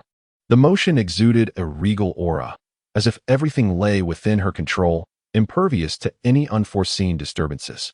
In the stands, Zhao Kongcheng, who had been tense, relaxed slightly, comprehending the profound implications of the Pope's remarks. He turned his gaze toward his adversary, igniting a renewed fervor within him. His martial soul shimmered faintly in response to the surging soul power, reflecting a thirst for battle and a respect for his opponent's conviction. He silently vowed to unleash his true strength in the forthcoming duel, honoring the Pope's understanding and the opponent's earnest efforts. Conversely, Zhao Kongqing's opponent also felt the potency of the Pope's words. The earlier condescension stemming from Zhao Kongqing's misstep evaporated, replaced by a solemnity. He reassessed Zhao Kongqing, realizing that the impending battle would be a genuine contest. Clenching his fists, he felt the soul power coursing through his veins, ready to confront Zhao Kongqing's more ferocious onslaught. The surrounding students held their breath, captivated by Bibi Dong's words. They no longer awaited merely an exhilarating spectacle. Instead, they grasped the intrinsic value of combat from the depths of their hearts. The young soul master's eyes sparkled, as though they envisioned themselves in future battles. Understanding that each release of their martial soul and every application of soul power should be accompanied by a profound reverence for the fight. As the Pope's gesture concluded, the atmosphere in the arena grew increasingly tense. Zhao Kongqing was the first to strike. He let out a thunderous roar as his martial soul was unleashed. A formidable wave of soul power sweeping forth, creating a tempest. His figure darted toward his opponent like a wraith, each step imbued with tremendous force, causing the ground beneath to fracture under the impact of his soul power. His assault rained down upon his adversary like a tempest, each move precise and incisive, devoid of any reservations. His opponent, undaunted, adeptly evaded Zhao Kongqing's strikes while seeking an opportunity to counterattack. A robust shield of his martial soul enveloped him, absorbing the relentless waves of Zhao Kongqing's onslaught. In the midst of evasion, he seized the moment to unleash his own soul technique. A dazzling beam of light erupted from his hand, hurtling toward Zhao Kongqing. This radiant light, infused with potent soul power, distorted the air in its wake. As if searing through the atmosphere, Zhao Kongqing sensed the formidable surge of soul power and swiftly attempted to evade the impending strike. Yet, the radiant light pursued him relentlessly, as if imbued with a will of its own. In a moment of peril, he unleashed his soul technique, summoning a veil of black luminescence around him that collided with the brilliance. Instantly, a resounding explosion echoed throughout the arena, the powerful shockwave radiating outward, stirring up a cloud of dust. The spectators were utterly captivated by this thrilling spectacle, their eyes fixed on the unfolding drama. Some even clenched their fists instinctively, feeling as though they were participants in this fierce confrontation. Meanwhile, Pope Bibi Dong maintained her serene composure, observing the scene with the keen gaze of a hawk, missing no detail. She scrutinized the performance of the two soul masters, evaluating their utilization of martial spirits, the execution of their techniques, and their combat strategies. As the dust began to settle, Zhao Kongqing and his adversary re-emerged before the onlookers. Both appeared somewhat disheveled, yet the fervor in their eyes burned even brighter. Zhao Kongqing wiped the blood from the corner of his mouth, a confident smile gracing his lips. He steadied his breath and charged once more at his opponent. This time, his assault was more intricate, showcasing the full extent of his martial spirit's capabilities. Every movement flowed seamlessly, the soul power at his command responding as if an extension of his very being. His opponent felt the intensified pressure emanating from Zhao Kongqing but showed no signs of retreat. With unwavering focus, he prepared to counter Zhao's relentless barrage. Their martial spirits clashed repeatedly on the arena floor, the luminous waves of soul power intertwining to create a breathtaking and perilous tableau. Each collision resonated with powerful surges of soul energy, causing the protective barriers surrounding the arena to tremble, as if on the brink of being breached by this overwhelming force. As the battle wore on, both combatants experienced the draining toll on their physical and soul power. Yet, neither entertained thoughts of surrender, resolutely battling with all their might. Their figures darted across the arena, leaving behind fleeting afterimages. The audience was entirely absorbed in the extraordinary clash, losing track of time and their surroundings. Their attention solely fixed on the two soul masters engaged in fierce combat. In this intense showdown, Zhao Kongqing and his rival continually pushed their limits. They fought not merely for victory, but in homage to the respect for combat espoused by Pope Bibi Dong. This sparring match transcended a mere contest. It evolved into a struggle of beliefs, a defense of the dignity of their martial spirits. Both Zhao Kongqing and his opponent discovered their intrinsic value within this battle, etching their own legends into the annals of Douluo. And Pope Bibi Dong remained seated, a silent witness to the unfolding events, her presence a stabilizing force, guiding the evolution of the entire situation. Ultimately, the resolution left the onlookers in stunned silence. Zhao Kongsheng, akin to a god of war descending from the heavens, singularly accomplished the near-mythical feat of overcoming 10 adversaries. In the midst of that fierce battle, Zhao Kongsheng unleashed his unparalleled soul technique, each fluctuation of soul power resembling a symphony intertwining death and strength. His soul skill seemed to originate from an enigmatic realm, imbued with an inscrutable yet irresistible force. This power surged like tumultuous waves, relentlessly battering the defenses of his adversaries. Furthermore, his overwhelming advantage in soul power loomed over his foes like the fabled sword of Damocles. Under this dual pressure, despite their fervent efforts, with veins bulging on their foreheads and soul power unleashed without reservation, their intricate soul techniques seemed futile before Zhao Kongsheng. Akin to an ant attempting to shake a tree, their assault struck him as though stones sinking into the ocean, failing to stir even the slightest ripple. While each of Zhao Kongsheng's counterattacks left them exhausted and some injured on the ground. Observing from the stands, Bibi Dong's noble and imposing figure resembled that of a deity, her penetrating gaze capturing every detail of the unfolding spectacle. With a slight furrow of her brow, as if deep in thought, she rose, her magnificent papal robe billowing in the breeze, exuding an aura of awe-inspiring authority. She spoke, "In 4 years, the Advanced Soul Master Challenge of the entire continent will commence. A grand event that captures the attention of all soul masters in Douluo Continent, and an exceptional opportunity to showcase the glory of the Spirit Hall." Her voice, though soft, resonated like a mighty bell in the ears of every student. The champions of past years have invariably belonged to the representative team of the Advanced Academy of the Spirit Hall, a testament forged by the blood and sweat of countless predecessors, symbolizing the Spirit Hall's dominance atop the continent. I hope you too will carry forth the glory of the Spirit Hall, ensuring that the champion's trophy remains forever within our halls. Now, I shall announce the roster of participants for the representative team of the Advanced Academy of the Spirit Hall. Pausing momentarily, she scanned the sea of eager yet slightly anxious young faces below. To those not selected, do not be disheartened, she continued, her tone softening. This is merely a trial upon your path of growth. Continue to strive, and do not belittle yourselves for not being chosen. Every setback on the road of soul cultivation is an opportunity for transformation, and every drop of sweat will not be in vain. Upon hearing Bibi Dong's words, the students felt a flame ignite within their hearts, brimming with excitement. Their eyes sparkled with loyalty and love for the Spirit Hall, and one by one, they knelt on one knee, their right fists placed over their left chests, collectively proclaiming, "We are willing to brave fire and water for the Spirit Hall." Their voices echoed like rolling spring thunder in the skies above the Spirit Hall, a testament to their unwavering faith and indomitable courage. Next, the Bishop Saralas approached with measured steps. He first bowed slightly to Bibi Dong, his respectful demeanor a testament to his reverence for the Pope. Then, taking a step forward, he stood at the edge of the platform, unfurling the list in hand. After surveying the crowd, he announced, "Zhao Kongsheng, Yan, Xieyu, and Hulaina. These 4 students have distinguished themselves through exceptional performance and have been selected as the golden generation of the representative team of the Advanced Academy of the Spirit Hall."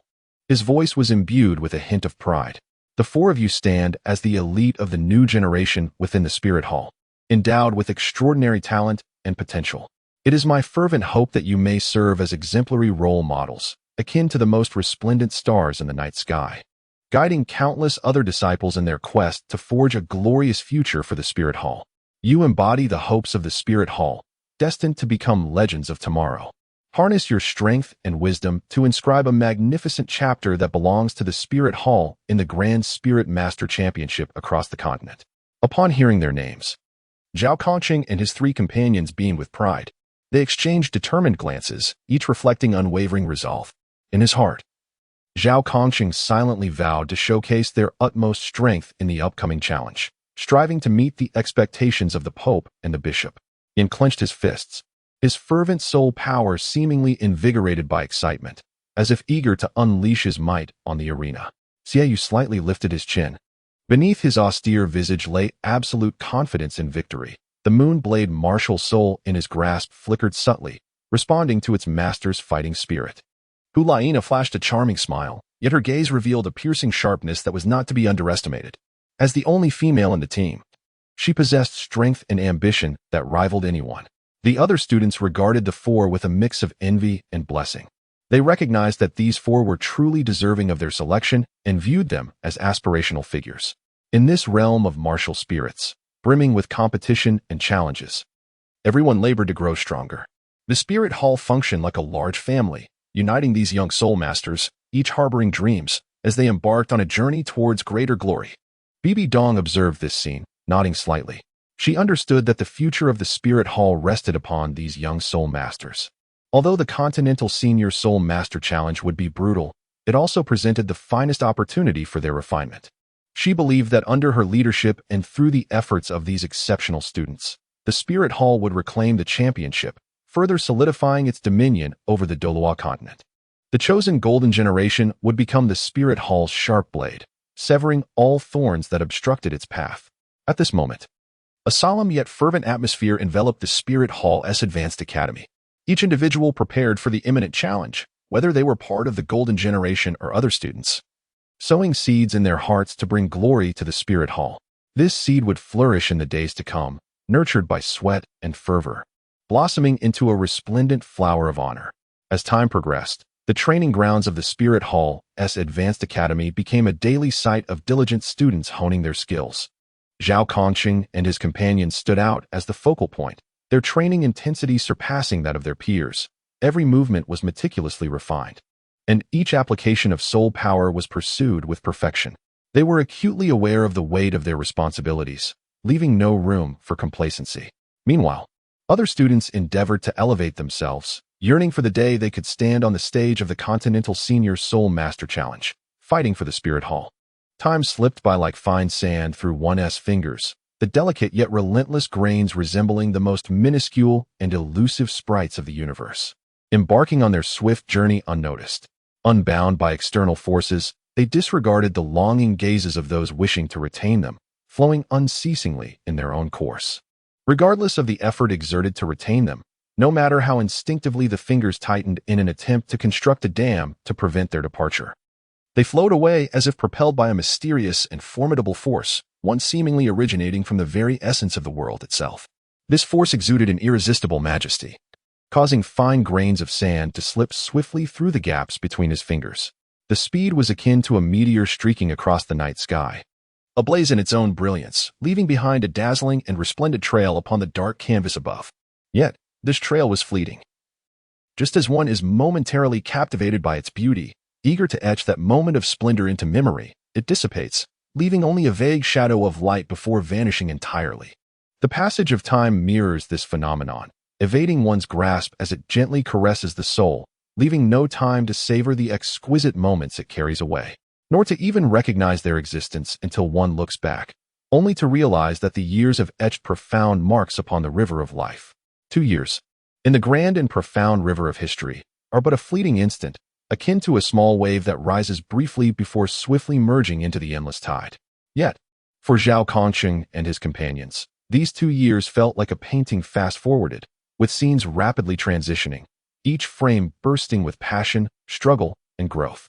During this period, Zhao Kongqing emerged as a dazzling star in the world of martial souls, his brilliance akin to the first rays of dawn piercing through the clouds, illuminating the heavens above the martial soul hall. He has admirably surpassed the 6th ring, now standing as a level 64 control system soul emperor. Such remarkable achievements are undoubtedly attributed to the mysterious and powerful assistance of the system, which resembles a wise guardian silently watching over him. Its presence is akin to a mysterious relic hidden deep within an ancient forest, brimming with boundless wisdom and strength. It always appears at crucial moments in Zhao Kongqing's cultivation, like the brightest north star in the night sky, guiding him through the dense fog of training, ensuring he does not lose his way. The system is also akin to an inexhaustible treasure trove, providing precious resources scattered like artifacts across the world, each capable of aiding Zhao Kongqing in overcoming obstacles on his path to cultivation, much like a fish thriving in water. Whether it be rare manuals of techniques or mysterious elixirs that enhance soul power, the system is able to furnish him with everything, as if it were tailor-made for his journey, ensuring smooth sailing in his endeavors. However, Zhao Kongqing is far from the self-serving individual who neglects others in pursuit of personal advancement. Throughout these 2 years, he has embodied the role of a diligent gardener, meticulously nurturing the flowers around him. He is acutely aware of the power of teamwork, understanding that only through collective progress can they stand resilient against future challenges. His gaze is reminiscent of a profound ocean, capable of perceiving the latent potential within his companions, as if he could discern the vitality of seeds buried beneath the soil. He extended a helping hand to Hulaina, Yin, and Xieyu, embodying a selfless devotion akin to the sun generously bestowing light and warmth upon the earth. This was a profound camaraderie, more steadfast than steel and more resplendent than diamonds. Amidst the myriad treasures of the system's marketplace, he sought the most precious of artifacts, as if navigating a labyrinth brimming with gems. The wares in the marketplace dazzled with vibrant hues, each possessing a unique allure. Yet, his unwavering gaze was fixed upon the invaluable 5x Soul Power Cultivation Acceleration card within the Body Enhancement section. These acceleration cards resembled enchanted keys, emanating a mysterious aura as if they contained the cosmic forces of the universe. When he unhesitatingly purchased these cards for the trio, it was as if he had unlocked a new gateway to accelerate their cultivation. Beyond this gateway lay a broad avenue leading to higher realms, filled with hope and infinite possibilities. Moreover, Zhao Kongqing personally accompanied the three into the enigmatic and perilous Star Doe Forest. This forest resembled a colossal treasure trove, with each towering tree standing as a guardian of hidden riches, while every patch of grass might conceal precious ethereal herbs. Simultaneously, it served as a brutal battlefield, the air thick with a sense of danger, where every step could lead to unforeseen peril. Among the dense foliage, pairs of watchful eyes, the fierce soul beasts, lurked in wait for their prey. Yet, Zhao Kongqing remained undaunted, his gaze akin to a blazing torch illuminating the path ahead. Drawing upon his formidable strength and extensive experience, he navigated the mystical forest like a seasoned captain guiding his companions through turbulent seas.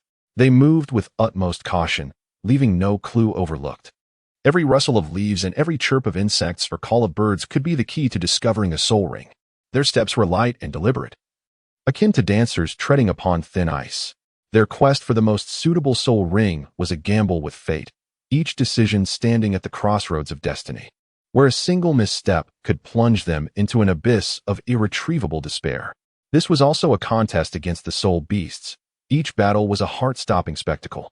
The formidable forms, immense strength, and extraordinary abilities of the soul beasts surged toward them like tumultuous waves. They fought valiantly, akin to ships braving a storm, resolutely resisting the onslaught. Each choice was a matter of life and death, every decision holding the potential to shape their fates. Through their collective efforts, Hulaina, Yin, and Xieyu experienced a significant enhancement in their powers. Yin, reborn like a phoenix from the flames, was enveloped in searing fire, radiant and intense like the sun's brilliance. He had now ascended to the rank of a 54th level assault-type Soul King, with each of his strikes embodying tremendous force, akin to a volcanic eruption. As magma surged forth from the depths of the earth, exuding an aura of annihilation, fierce and fiery, Xieyu resembled the most agile leopard in the night sky, his form graceful and strong, glinting like silver lightning under the moonlight. He, a level 54 spirit master of the sensitive attack type, embodies a perfect fusion of speed and strength.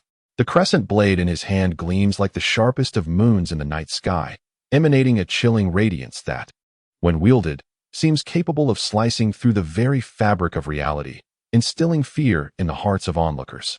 Meanwhile, Hulaina resembles a blooming flower of the other shore, flourishing amidst darkness, her beauty intertwined with an enigmatic allure.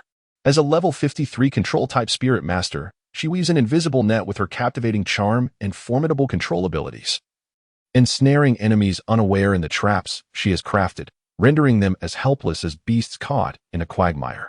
Together, the four of them shine like brilliant stars in the heavens of the spirit hall, their combined brilliance illuminating the path ahead, drawing the gaze of all, and accumulating formidable power for the challenges that lie in wait, akin to fortifying a vessel before a storm to withstand the surging tides. Next, the highly anticipated Gao Qi is poised to embrace a pivotal moment in his life, graduating with distinction from the Nodding City Junior Soul Master Academy. The place that holds his childhood and youthful memories has now become the starting point of his dreams. With unwavering determination and a passion for spirit mastery, He is about to embark on his studies at the Advanced Soul Master Academy of the Spirit Hall. Will he be chosen for the representative team of the Spirit Hall's Advanced Academy as well? What experiences have shaped our destined child, Tang San, over these past 2 years?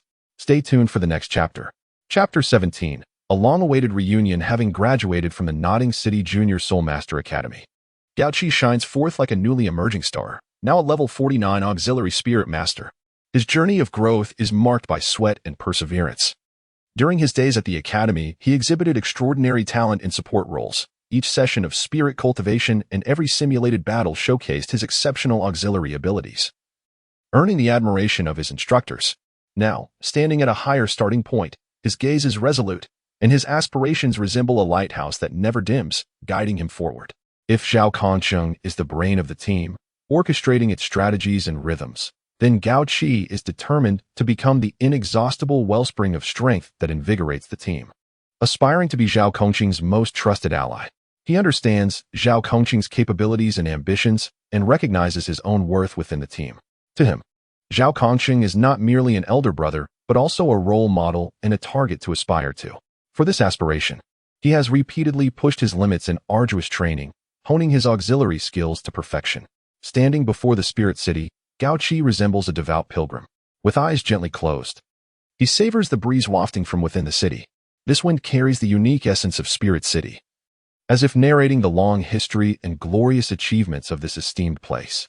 Though he is yet to step into this renowned city of the continent, the cultural aura carried by the wind already stirs profound emotions within Gao Qi.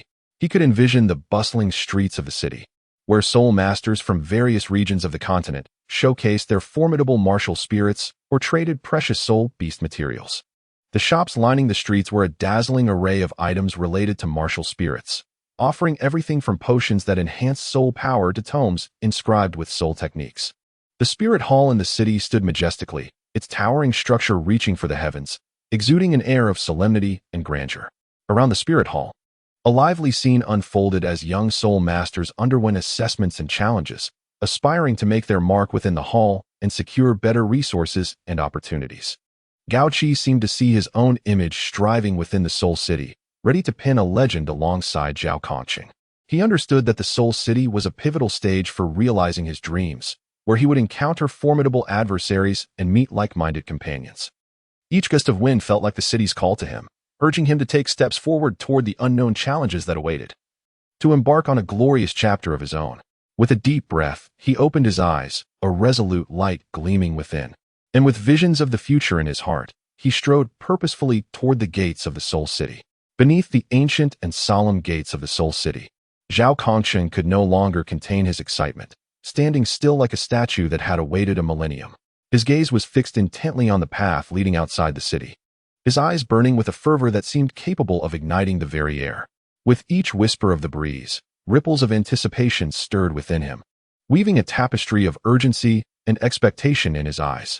As Gao Qi's figure gradually emerged from the distant haze, like a beam of light piercing Zhao Kongqing's world, he sprang forth, a wild stallion set free, rushing toward Gao Qi with joyous shouts. His speed was akin to lightning, the wind billowing his garments and tousling his hair. Yet he paid no heed, his focus solely on the familiar figure he had long missed. These 2 years had been like an unrelenting chisel, etching marks upon their lives. Yet letters served as a resilient thread, binding their hearts together. Each missive carried the weight of their longing and affection. With Zhao Kongqing's days and nights in Soul City filled with trials and breakthroughs in his training, all distilled into snippets of words that soared toward Gao Qi. The countless scenes of him riding by candlelight replayed in his mind, each character imbued with profound friendship. Gao Qi's letters, akin to a warm hearth, provided solace during Zhao Kongqing's moments of solitude. Upon hearing the news of Gao Qi's arrival, Zhao Kongqing felt as if he had received the most precious treasure in the world, his joy overflowing as he shared the delightful tidings with everyone he encountered. Upon reaching Gao Qi, Zhao Kongqing embraced him tightly and patted his back heartily before releasing him, scrutinizing Gao Qi's features with a beaming smile. "You've finally arrived, my brother. You've kept me waiting for far too long. It seems we've been apart for 2 years, hasn't it? Look at you. You've shot up like bamboo after the rain. Moreover, I can sense the transformation in your soul power. Your aura is far more formidable than before. It seems that you have devoted considerable effort over the past 2 years." making significant strides in your capabilities.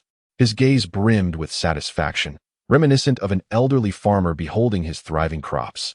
After a brief pause, a glimmer of mystery flashed in his eyes, and a subtle smile graced his lips as he spoke with a hint of pride.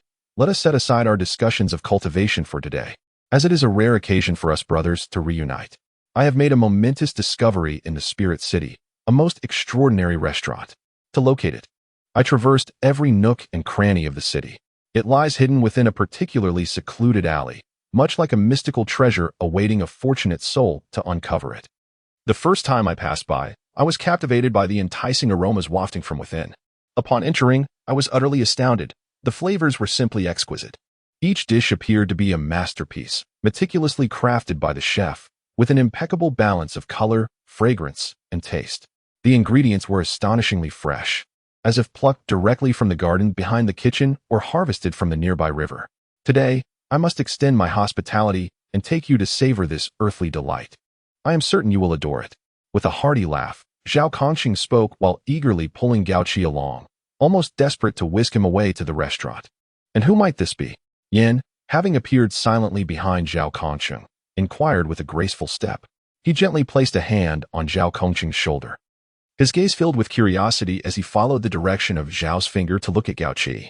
Zhao Kongqing was suddenly infused with a surge of vitality, as if he had received a potent stimulant. With his chest thrust forward and a proud expression illuminating his face, he proclaimed in a resonant voice, "Allow me to introduce my younger brother, whose bond with me is as steadfast as iron. The depth of our friendship surpasses even the might of fortress walls. In fact, my involvement played a role in his awakening of the martial spirit, did it not, dear brother?" Gao Qi, upon hearing this, could only shake his head in resignation, a wry smile gracing his lips as he replied, "Brother, please do not exaggerate. You merely lent a hand. The true catalyst for my martial spirit's awakening was Su Yun Tao. Brother Tao, you must not usurp his merit." At this remark, Zhao Kongqing's face momentarily flushed with embarrassment. He scratched his head and chuckled awkwardly, attempting to mask his discomfort. It's all the same. After all, you are my brother, and I did play a part in this. I have also borne witness to your pivotal moment." Zhao Kongqing paused momentarily, as if recalling something, then turned and pointed at Yin, saying, "Brother, this is Yin. A remarkable individual indeed. He, like my esteemed self, is one of the illustrious Golden Generation personally appointed by His Holiness the Pope. This Golden Generation comprises the elite, the hope of the Spirit Hall. Yin possesses extraordinary strength, and his martial spirit is imbued with both unique charm and formidable power. Although he may occasionally exhibit a touch of arrogance, akin to a proud peacock who believes himself invincible, he is, at heart, a genuinely kind person, albeit with a sharp tongue. "Ah, Yin, why do you regard me thus?" At first, Yin relished Zhao Kongqing's introduction, especially the initial remarks. His chin slightly raised and a glimmer of pride illuminating his eyes, as if he were basking in the glory. However, upon hearing the latter part of the teasing remarks directed at him, his expression shifted dramatically. His brows furrowed, dark lines etched across his face, and a flicker of indignation ignited in his gaze. Gritting his teeth, he exclaimed, "Zhao Kongqing, you truly are unable to speak anything of value. Just wait. I shall teach you a lesson today." With that, Yin lunged towards Zhao Kongqing, feigning an intent to show him a thing or two. Upon witnessing the scene, Zhao Kongqing exclaimed loudly and began to flee. "Oh dear, Yin, you cannot just like this. I speak only the truth. You do have a few minor quirks." As he ran, he could not resist turning back to make faces at Yin. Yin, relentless in his pursuit, moved with the swiftness of a tempest, a whirlwind closing in on his target. They dashed before the gates of Wuhuan City, their playful chase drawing curious glances from passers-by, many of whom were amused by the unexpected spectacle, erupting into laughter. The trio stumbled into a restaurant that Zhao Kongqing had sought for quite some time. Upon entering, they were enveloped by a lively atmosphere. This establishment was indeed concealed, akin to a treasure hidden within the heart of Wuhuan City. Nestled deep within a labyrinth of narrow alleys, surrounded by weathered walls and winding paths, it was a place that, without Zhao Kongqing's keen eye, would likely remain undiscovered. Even Yin, who was nearly an expert on Wuhuan City, displayed a flicker of surprise upon stepping inside, evidently unaware that such a uniquely charming restaurant existed in this seemingly ordinary locale. The air was rich with the tantalizing aroma of delectable dishes. a fragrant symphony of spices and fresh ingredients that made one's mouth water in anticipation. The three settled at a rustic wooden table, where the simple yet elegant tableware exuded a rustic charm. Soon, a succession of exquisite dishes was presented, their vibrant colors reminiscent of a painted canvas, each plate resembling a carefully crafted work of art. The succulent roasted meat sizzled enticingly in its dish, its golden brown crust crackling, releasing a heavenly aroma. The steamed fish emanated a delicate fragrance, with its accompaniments skillfully enhancing its tender flesh, melting in the mouth. And the meticulously prepared vegetables retained their natural essence while incorporating unique seasonings, delivering a rich, delightful taste that left one in awe. As they relished the culinary delights, laughter and cheerful banter resonated throughout the establishment. Although Gao Qi and Yin had only just met, they conversed as if they were long-lost friends, speaking freely and comfortably. Their discussions meandered from the wonders of martial spirits to amusing anecdotes from their training journeys, and then to their distinctive perspectives on Wuhan City.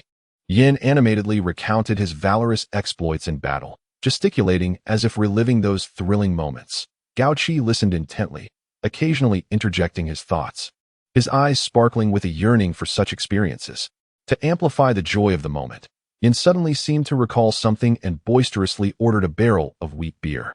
As the barrel was opened, a rich, robust aroma wafted through the air, as if imbued with a magical essence, instantly enveloping the entire corner of the room. The liquid poured into the glasses, forming delicate bubbles that shimmered with golden light under the illumination. Yin raised his glass, took a hearty gulp, and exclaimed with satisfaction, "This flavor is simply exquisite." Gao Qi and Zhao Kongqing responded in kind, and the trio clinked their glasses together, drinking deeply in unison. As the beer cascaded down their throats, it imparted a warm and soothing sensation, the rich flavor lingering in their mouths. Time seemed to dissolve as the three of them became increasingly inebriated, swaying unsteadily. Yin and Gao Qi's faces flushed a deep crimson, their eyes glazing over. Yet their enthusiasm for conversation showed no signs of waning. At that moment, they were engaged in an exchange of boastful tales. Yin thumped his chest, declaring his triumph over formidable foes, painting them as demonic adversaries that could only succumb to his valor. Gao Qi, not to be outdone, bragged about his extraordinary support skills, claiming that with his assistance, teammates felt as though they possessed divine intervention, achieving victory in every encounter. Their animated gestures and exaggerated expressions rendered the scene utterly comical. Zhao Kongqing, observing from the side, was nearly brought to tears with laughter, and the entire restaurant resonated with their infectious joy, enveloped in a light-hearted atmosphere. Our fated son, Tang San, over the years, seemed to be shrouded in the dark clouds of misfortune, beset with calamities that appeared relentless. His journey was fraught with trials and tribulations. He endured countless hardships, marked by innumerable days and nights of rigorous training and a relentless struggle against fatigue and setbacks. Every drop of sweat bore witness to his diligence, and each breakthrough served as a formidable test of his resolve. At last, he attained the coveted 10th level, a moment that should have been celebrated. However, this achievement felt tragically inadequate. He had lost the significant advantage of innate full soul power, and his once resplendent Haotian hammer martial spirit had vanished into oblivion. Little did he know that his current plight was largely due to Zhao Kongqing's assistance. Devoid of the innate full soul power and the Haotian hammer's blessing, Tang San's physical condition plummeted alarmingly. He resembled a ship adrift in a tempest, teetering on the brink of disaster. The once masterful Tang Sec's Xiantian skill was now beyond his reach, plunging him into profound despair. This technique had been his pride, a cornerstone of his existence in this unfamiliar world, but now it had faded into a mere shadow of memory. Meanwhile, Yu Xiaojing, often derisively referred to as the Wasted Master, was compelled by an urgent desire to prove himself upon witnessing Tang San's ascension to the 10th level. Disregarding Tang San's deteriorating condition, Yu Xiaojing harbored a wealth of frustration, long overshadowed by Tang Hao's imposing presence, which made him feel inferior in comparison. Simultaneously, the scornful gazes from outsiders felt like daggers in his back, fueling his urgency to achieve something remarkable. As they journeyed towards the soul-hunting forest, danger lurked at every turn. Suddenly, a 100-year-old mandala snake emerged, resembling a demon crawling forth from the depths of hell, exuding an aura that instilled terror. Its massive form darted through the forest with swift grace, creating a whirlwind that flattened everything in its path. The snake's multicolored scales shimmered ominously in the sunlight, as if heralding death itself. Her frigid gaze resembled two green will-o'-the-wisps, fixated intently on Tang San and Yu Xiaojing, brimming with hostility and aggression. Confronted by this unforeseen peril, Yu Xiaojing hastily invoked his soul skill. However, it proved utterly futile against the formidable mandala serpent, akin to an ant attempting to shake a tree. Tang San intended to resolve the crisis using the unparalleled techniques he had mastered in the Tang clan prior to his transmigration. In that critical moment, a myriad of exquisite maneuvers flashed through his mind. Yet, as he attempted to execute these extraordinary skills, an unexpected interruption occurred. His soul power suddenly faltered. This disruption was akin to a machine losing its propulsion, causing the chaotic soul power within him to recoil painfully. His complexion turned as pale as parchment, beads of perspiration rolling off his forehead, his body trembling violently from the excruciating torment. The two found themselves ensnared in a dire predicament, the shadow of death looming ever closer, thickening around them. The very air seemed to congeal, with only the menacing hiss of the mandala serpent echoing in their ears. Each sound a summons from the Grim Reaper. In this moment of impending doom, a mysterious and potent force descended like a divine being. It was Tang San's father, Tang Hao, who had been silently safeguarding his son from the shadows. Tang Hao's strength was unfathomable. With a mere wave of his hand, he repelled the ferocious mandala serpent. His figure flickered in the darkness, resembling a guardian deity, pulling Tang San and Yu Xiaojing back from the brink of death. Although Tang San's life was spared by his father's covert intervention, his body was left in a state of extreme weakness, akin to a withered leaf swaying perilously in a tempest. Each breath bore the weight of exhaustion. Every movement felt as though it drained the last vestiges of his strength. His pallor was ghostly, and the spark in his eyes had dimmed, replaced by an unending fatigue and frailty. Tang San's journey to acquire his first soul ring had unfolded like a tumultuous storm. Eagerly stepping into the soul-hunting forest, he yearned for a powerful soul ring to augment his strength, only to be met with a series of overwhelming challenges. First, he was weakened by Zhao Kongqing's interference, followed by a harrowing encounter with the century-old mandala serpent, which nearly claimed his life. Ultimately, he could only procure a white soul ring from a 30-year-old grass snake, a far cry from his initial aspirations. Yet, this soul ring became a distinctive emblem of his harrowing and tragic experience, a constant reminder of the hardships and struggles in this world. Perhaps it was divine providence that favored Tang San. At the moment he absorbed the soul ring, a miracle transpired. It was as if he were an actor who momentarily forgot his lines and glanced at the script, with memories flooding back like a tidal wave, instantly recalling everything. The fragmented memories, once shrouded in dust, coalesced in his mind. He vividly remembered his impending enrollment at Shrek Academy, where he would meet a group of like-minded companions with whom he would grow and battle side by side. He recalled that his beloved was Xiao Wu, the gentle, charming, brave, and resilient girl, their bond akin to a resilient thread, tightly intertwined. He also recalled that his adversary was the Spirit Hall, a colossal and formidable force, and their clash was inevitable. Moreover, he was the inheritor of the Sea God and the Shura God, burdened with a significant mission and responsibility. With these memories in his heart, Tang San was overwhelmed by a profound sense of joy and anticipation. He was eager to find Xiao Wu, to share this elation with her, and to convey that their future was filled with hope. Thus, disregarding his weakened state, he searched fervently for Xiao Wu within the academy. When he finally encountered her, his emotions surged to an indescribable height. His gaze fixated solely on her familiar figure, brimming with affection and tenderness. However, his abrupt appearance and frenzied words startled Xiao Wu considerably. She regarded this simultaneously strange yet familiar man with a countenance of confusion and wariness. Tang San gazed at her with heartfelt longing, exclaiming, "Xiao Wu, it is I, your third brother." His eyes sparkled with deep emotion and desire, as though he wished to convey all his yearning to her. Yet, Xiao Wu was not easily swayed by this unexpected visitor. To her, Tang San resembled a rogue, uttering nonsensical proclamations. A surge of anger and caution welled up within her, prompting her to unleash the 8-diagram throw upon this seemingly impertinent figure. Tang San barely had time to react before Xiao Wu's overwhelming strength sent him crashing to the ground, the impact resonating with a dull thud. Lying there in agony, he groaned, yet his heart bore no trace of resentment. He recognized his actions had been somewhat reckless and had frightened Xiao Wu. He silently vowed to earn her trust again, to traverse the future's challenges by her side. Would Tang Xin become a mere sycophant as a result? And what opportunities awaited Gao Qi upon his arrival at the Spirit Hall Advanced Soul Master Academy? Stay tuned for the next chapter. Chapter 18. Sparring Duel, Part 1. Gao Qi had been at the Spirit Hall Advanced Soul Master Academy for 2 months. A period he experienced as a thrilling and fantastical journey. In this mysterious sanctuary of the strong, he resembled a fragile blade of grass, striving to emerge from the crevices of stone, yearning for the nourishing embrace of sunlight and rain, desperately drawing sustenance in a world teeming with formidable talents. Each corner of this establishment was permeated with the smoke of competition, and his classmates seemed to be favored children of destiny, their talents shining like dazzling stars, illuminating the heavens of soul masters with mesmerizing brilliance.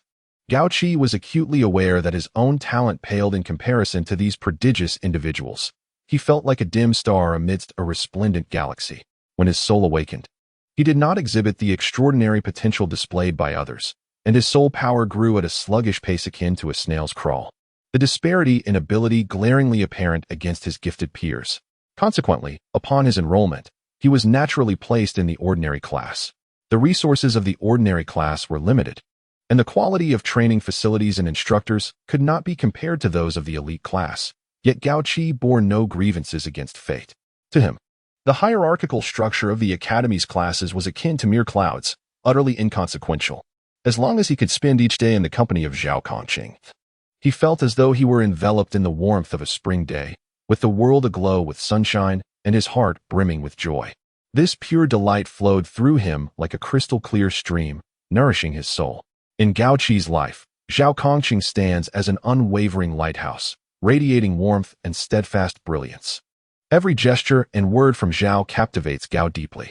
He follows Zhao like a devoted shadow, his gaze filled with boundless admiration and reliance. Akin to a devotee gazing upon a deity, Zhao embodies the very essence of Gao's aspirations. His strength, wisdom, and kindness become the benchmarks for Gao's relentless pursuit. During Zhao's training sessions, Gao quietly observes from the sidelines, meticulously noting every detail, and then fervently emulates him during his own practice, striving to discern the profound truths of martial spirits from Zhao's every movement. Meanwhile, Hulaina, a paragon of beauty and grace within the academy, commands attention akin to a goddess. Her allure resembles a blooming rose, exquisite and intoxicating, while her prowess surges like tumultuous waves, resonating with every soul present. Her noble demeanor shines like the brightest star in the night sky, eliciting only admiration. Upon learning that Gao Qi is Zhao Kongqing's junior, her interest in him deepens. One day, in the academy's garden, Hulaina catches sight of Gao Qi alongside Zhao Kongqing, his face aglow with a radiant smile reminiscent of the sun. This smile possesses an enchanting power, akin to a torch in the darkness, dispelling the surrounding gloom and illuminating the world. Hulaina is profoundly moved by this smile. Thereafter, she affectionately refers to Gao Qi as Little Sunday. This term of endearment, imbued with warmth and affection, spreads like a gentle spring breeze throughout the academy. Classmates begin to notice this ever-energetic boy, and Gao Qi consequently garners many friends. They are inspired by his optimism and revel in sweating together on the training grounds and exploring the mysteries of martial spirits in class.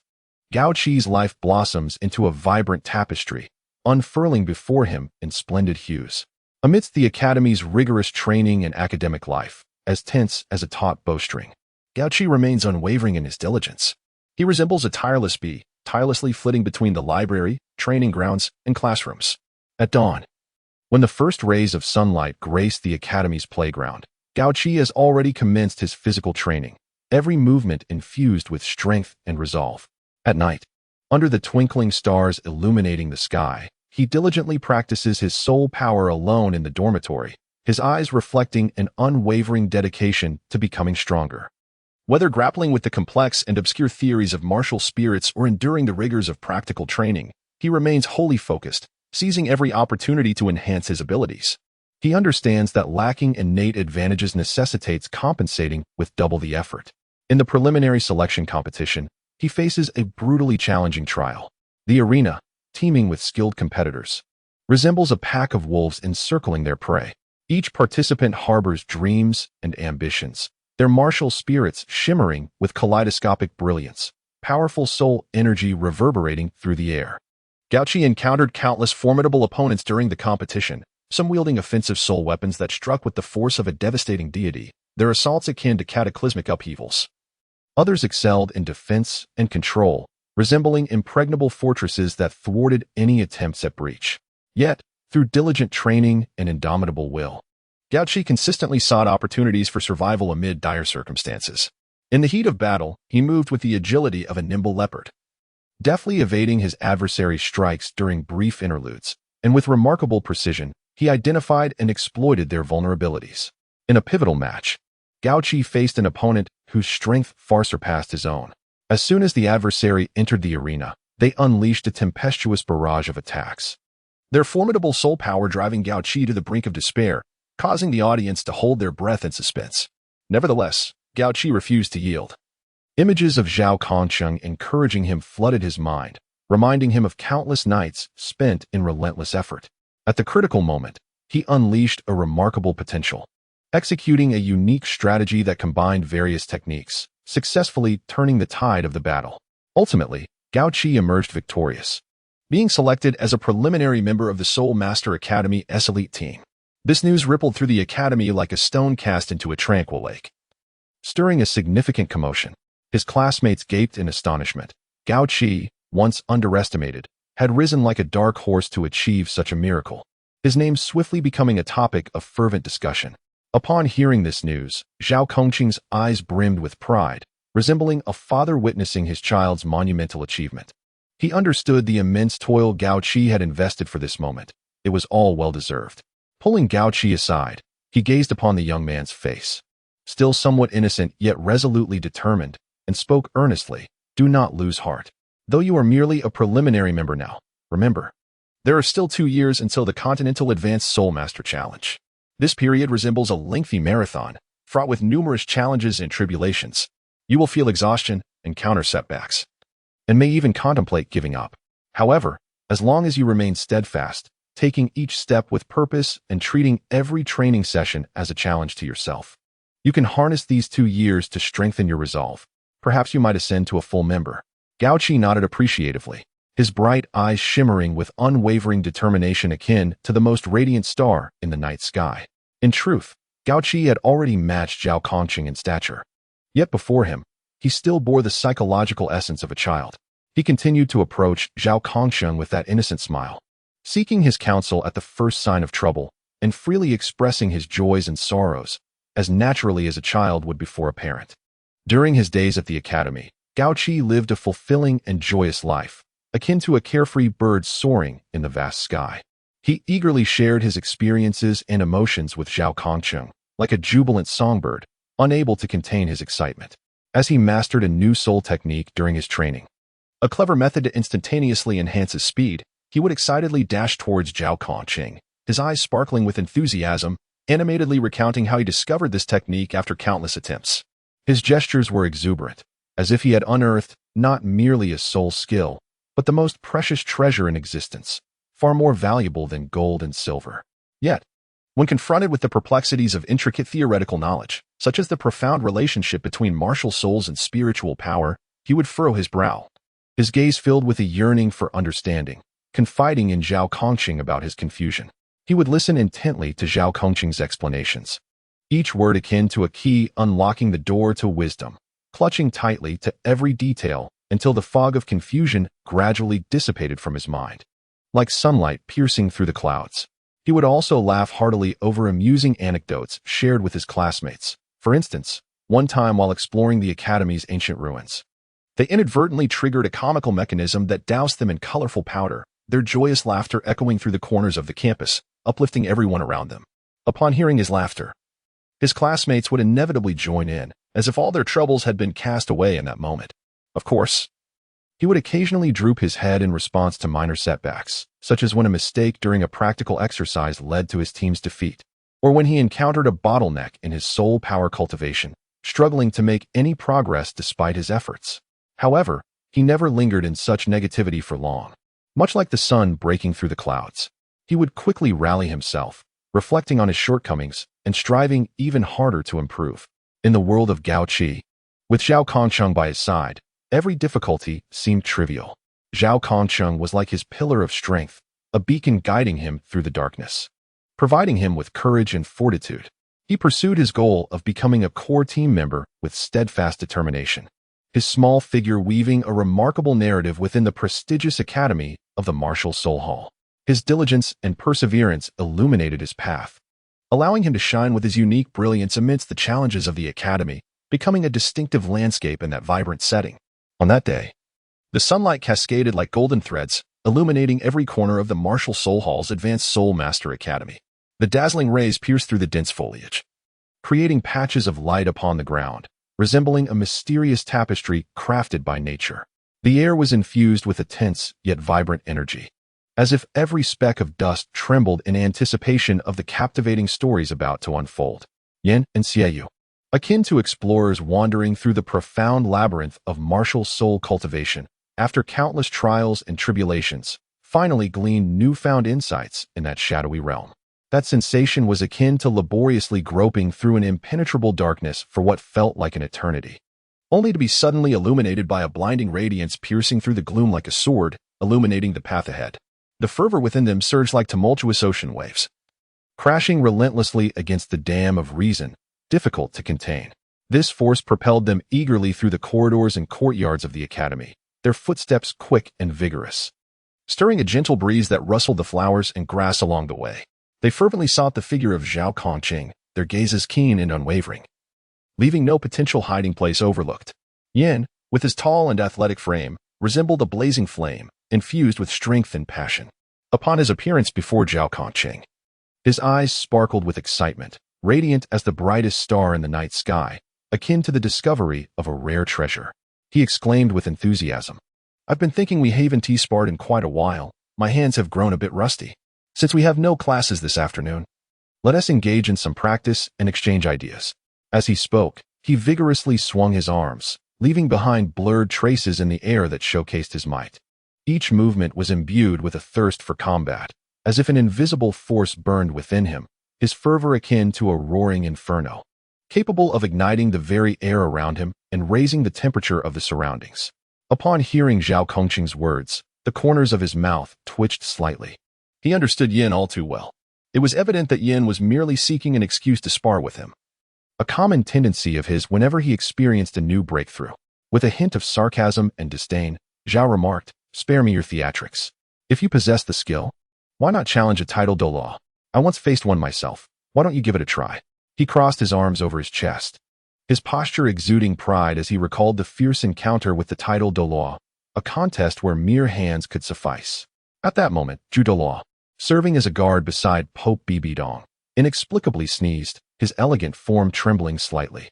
A flicker of perplexity crossed his finely chiseled features, his brows furrowing as a look of confusion emerged in his eyes.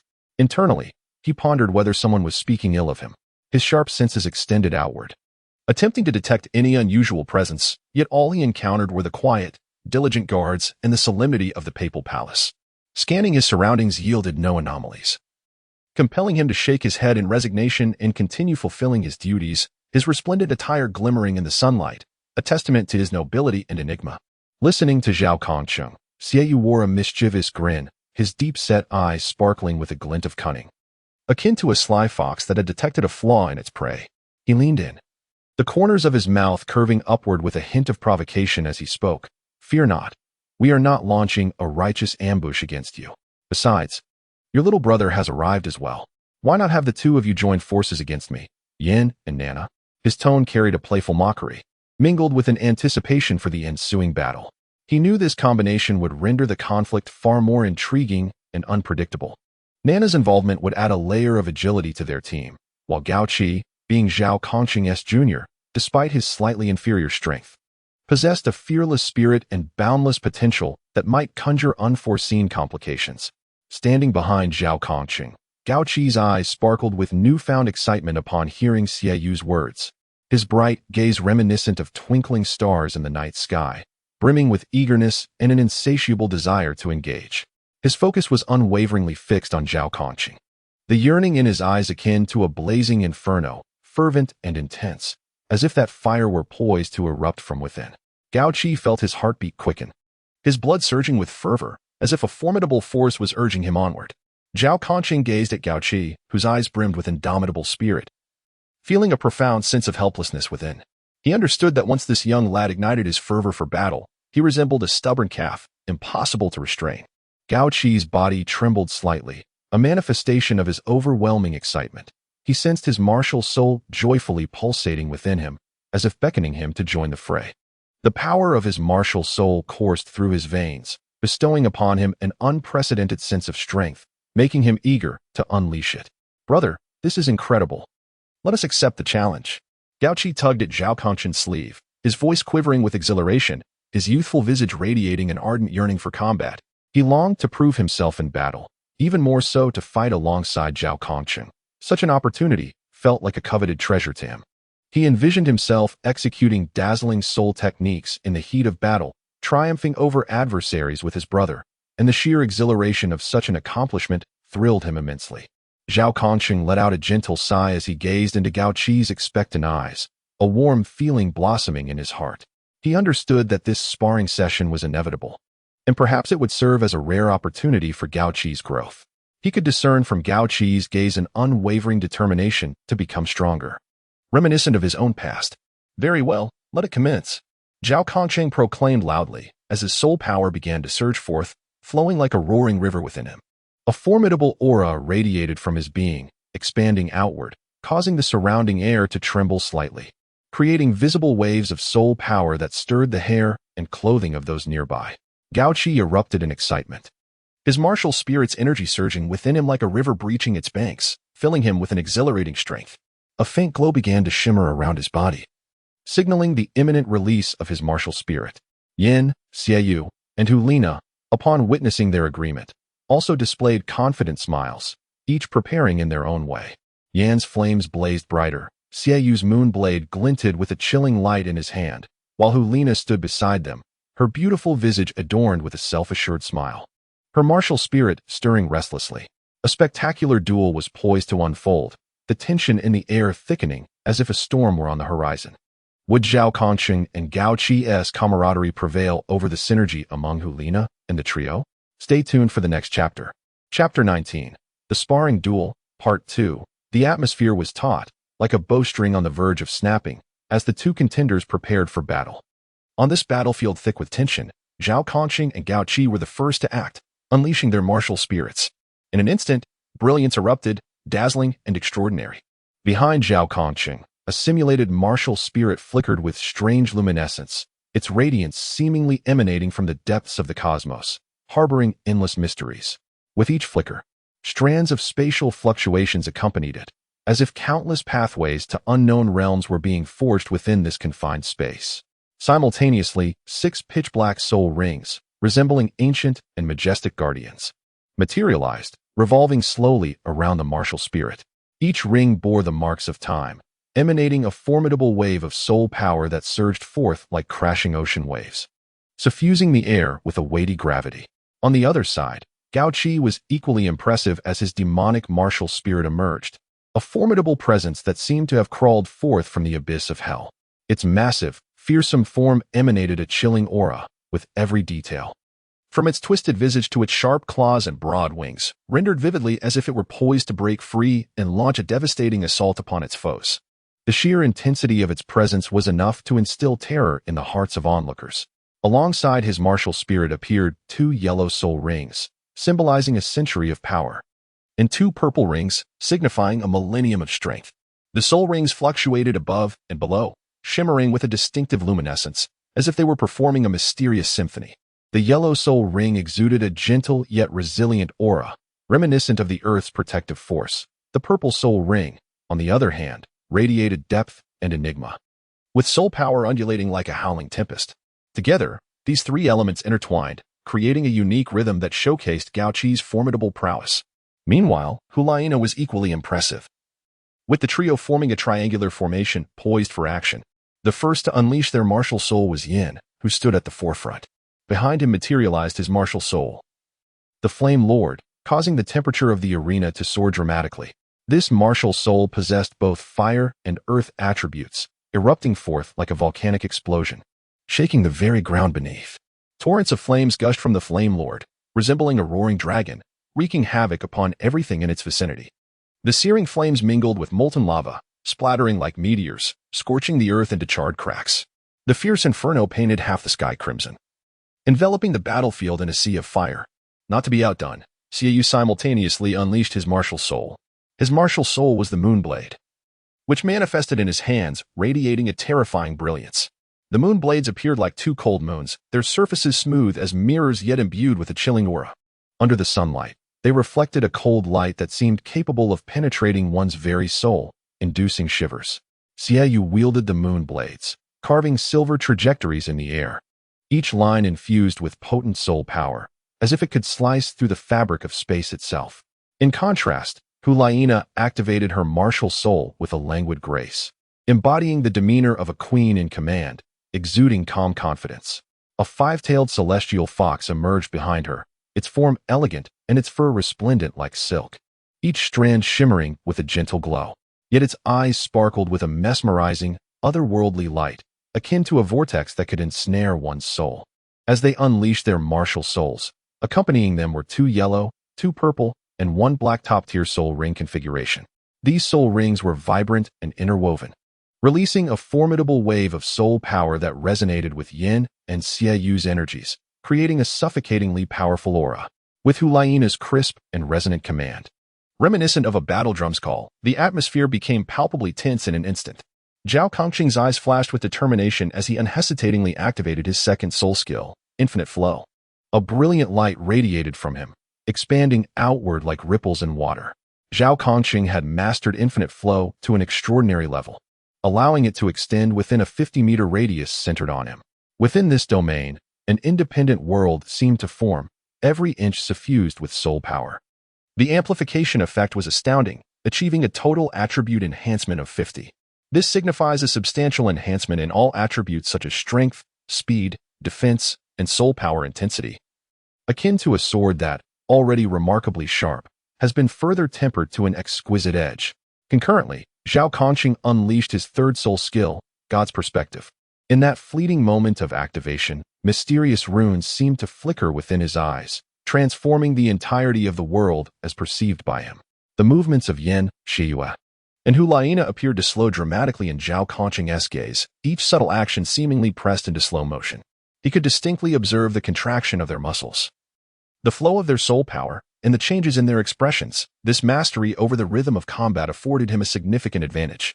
Besides Zhao Kongqing, Gao Qi simultaneously activated his second soul skill, Demon God Binding. This skill derived its essence from a human-faced demon spider of approximately 1,500 years of cultivation. A truly terrifying soul beast, with its capabilities sealed within the soul skill. Upon its release, black threads, alive with purpose, rapidly spread toward Hulaina and her companions. These threads shimmered with an eerie luminescence, imbued with formidable binding power. As the threads ensnared Hulaina and her comrades, they felt as though they had sunk into a deep mire, their bodies becoming exceedingly heavy, and their movements greatly restricted. Each struggle demanded a tremendous expenditure of soul power. However, if such a predicament could lead to their defeat, then Hulaina and her companions would scarcely merit the title of the Golden Generation. Yin, as a formidable soul master, reacted instantaneously, unleashing his third soul skill, Hellfire. In an instant, a fierce blaze erupted around him, the flames manifesting an ominous crimson hue, exuding a destructive aura. This area of effect damage skill unleashed flames that surged like tumultuous waves, incinerating Gao Qi's demon god binding threads entirely and liberating Yin, Shiyue, and Hulaina from their distressing confinement. Simultaneously, enveloped by the flames, Yan's fire and earth attributes were augmented, rendering his strength even more formidable, akin to a volcano on the verge of eruption. Alongside this, he also released his second soul skill, Granite Rock. With the activation of this skill, a layer of earthy yellow radiance enveloped his form, as robust as stone. His body instantly became as solid as rock, every muscle brimming with power and defense significantly enhanced. Empowered by this dual soul skill, Yin resembled a war deity emerging from the depths of hell, radiating an awe-inspiring presence.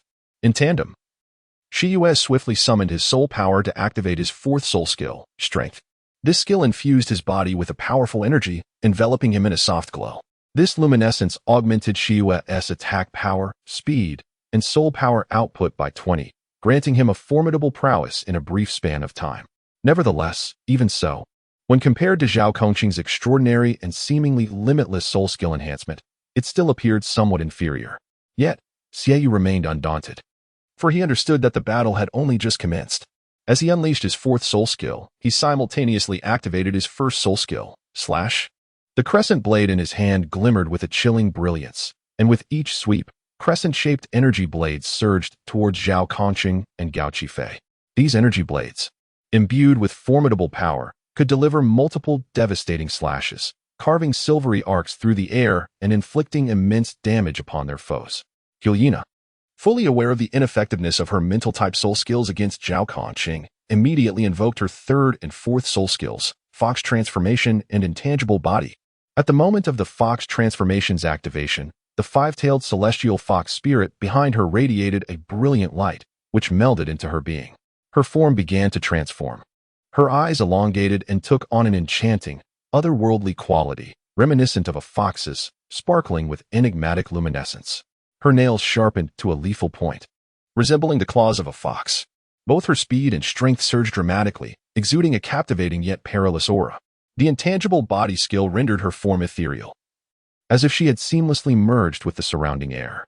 In this state, enemies found it exceedingly difficult to inflict substantial harm upon her. She glided across the battlefield like a specter. Seizing this advantage, she swiftly approached Zhao Kongqing and Gao Qifei, poised to exploit any weaknesses and deliver a fatal strike.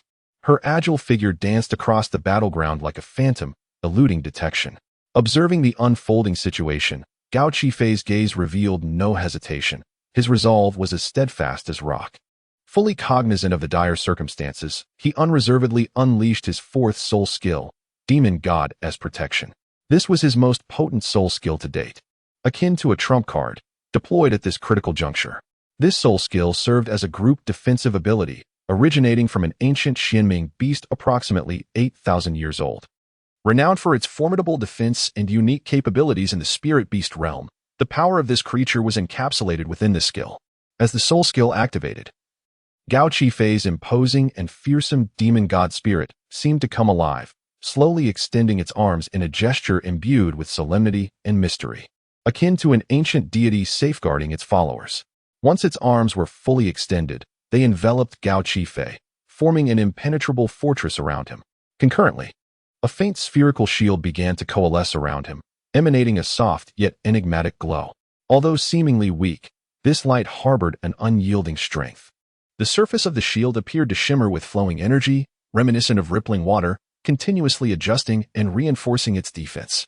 Meanwhile, the combined assault of Hyena, Yin, and Xiaoyu surged forth like a relentless tide, sweeping towards Gao Qifei and Zhao Kongqing. Their assault was formidable, with flames akin to the inferno surging forth, imbued with potent spiritual energy that distorted the very air they touched. The crescent blades of Shiyue transformed into streaks of silvery lightning, each radiating a sharpness that seemed capable of rending space itself. Hyena's strike was even more enigmatic. Her fox spirit power manifested as invisible waves of energy that silently surged towards their target, ensnaring anyone struck in a web of chaos and weakness. Remarkably, these attacks seemed to possess a sentience of their own, converging towards Gao Qi.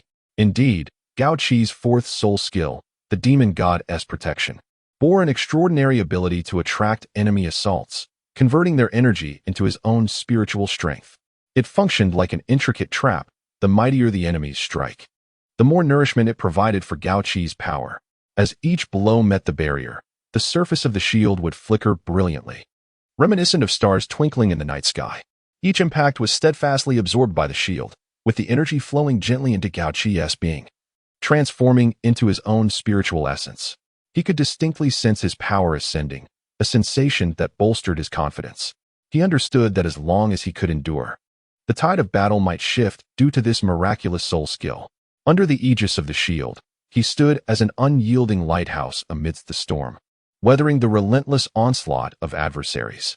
Zhao Kongqing, of course, would not overlook this splendid opportunity created by Gao Qi.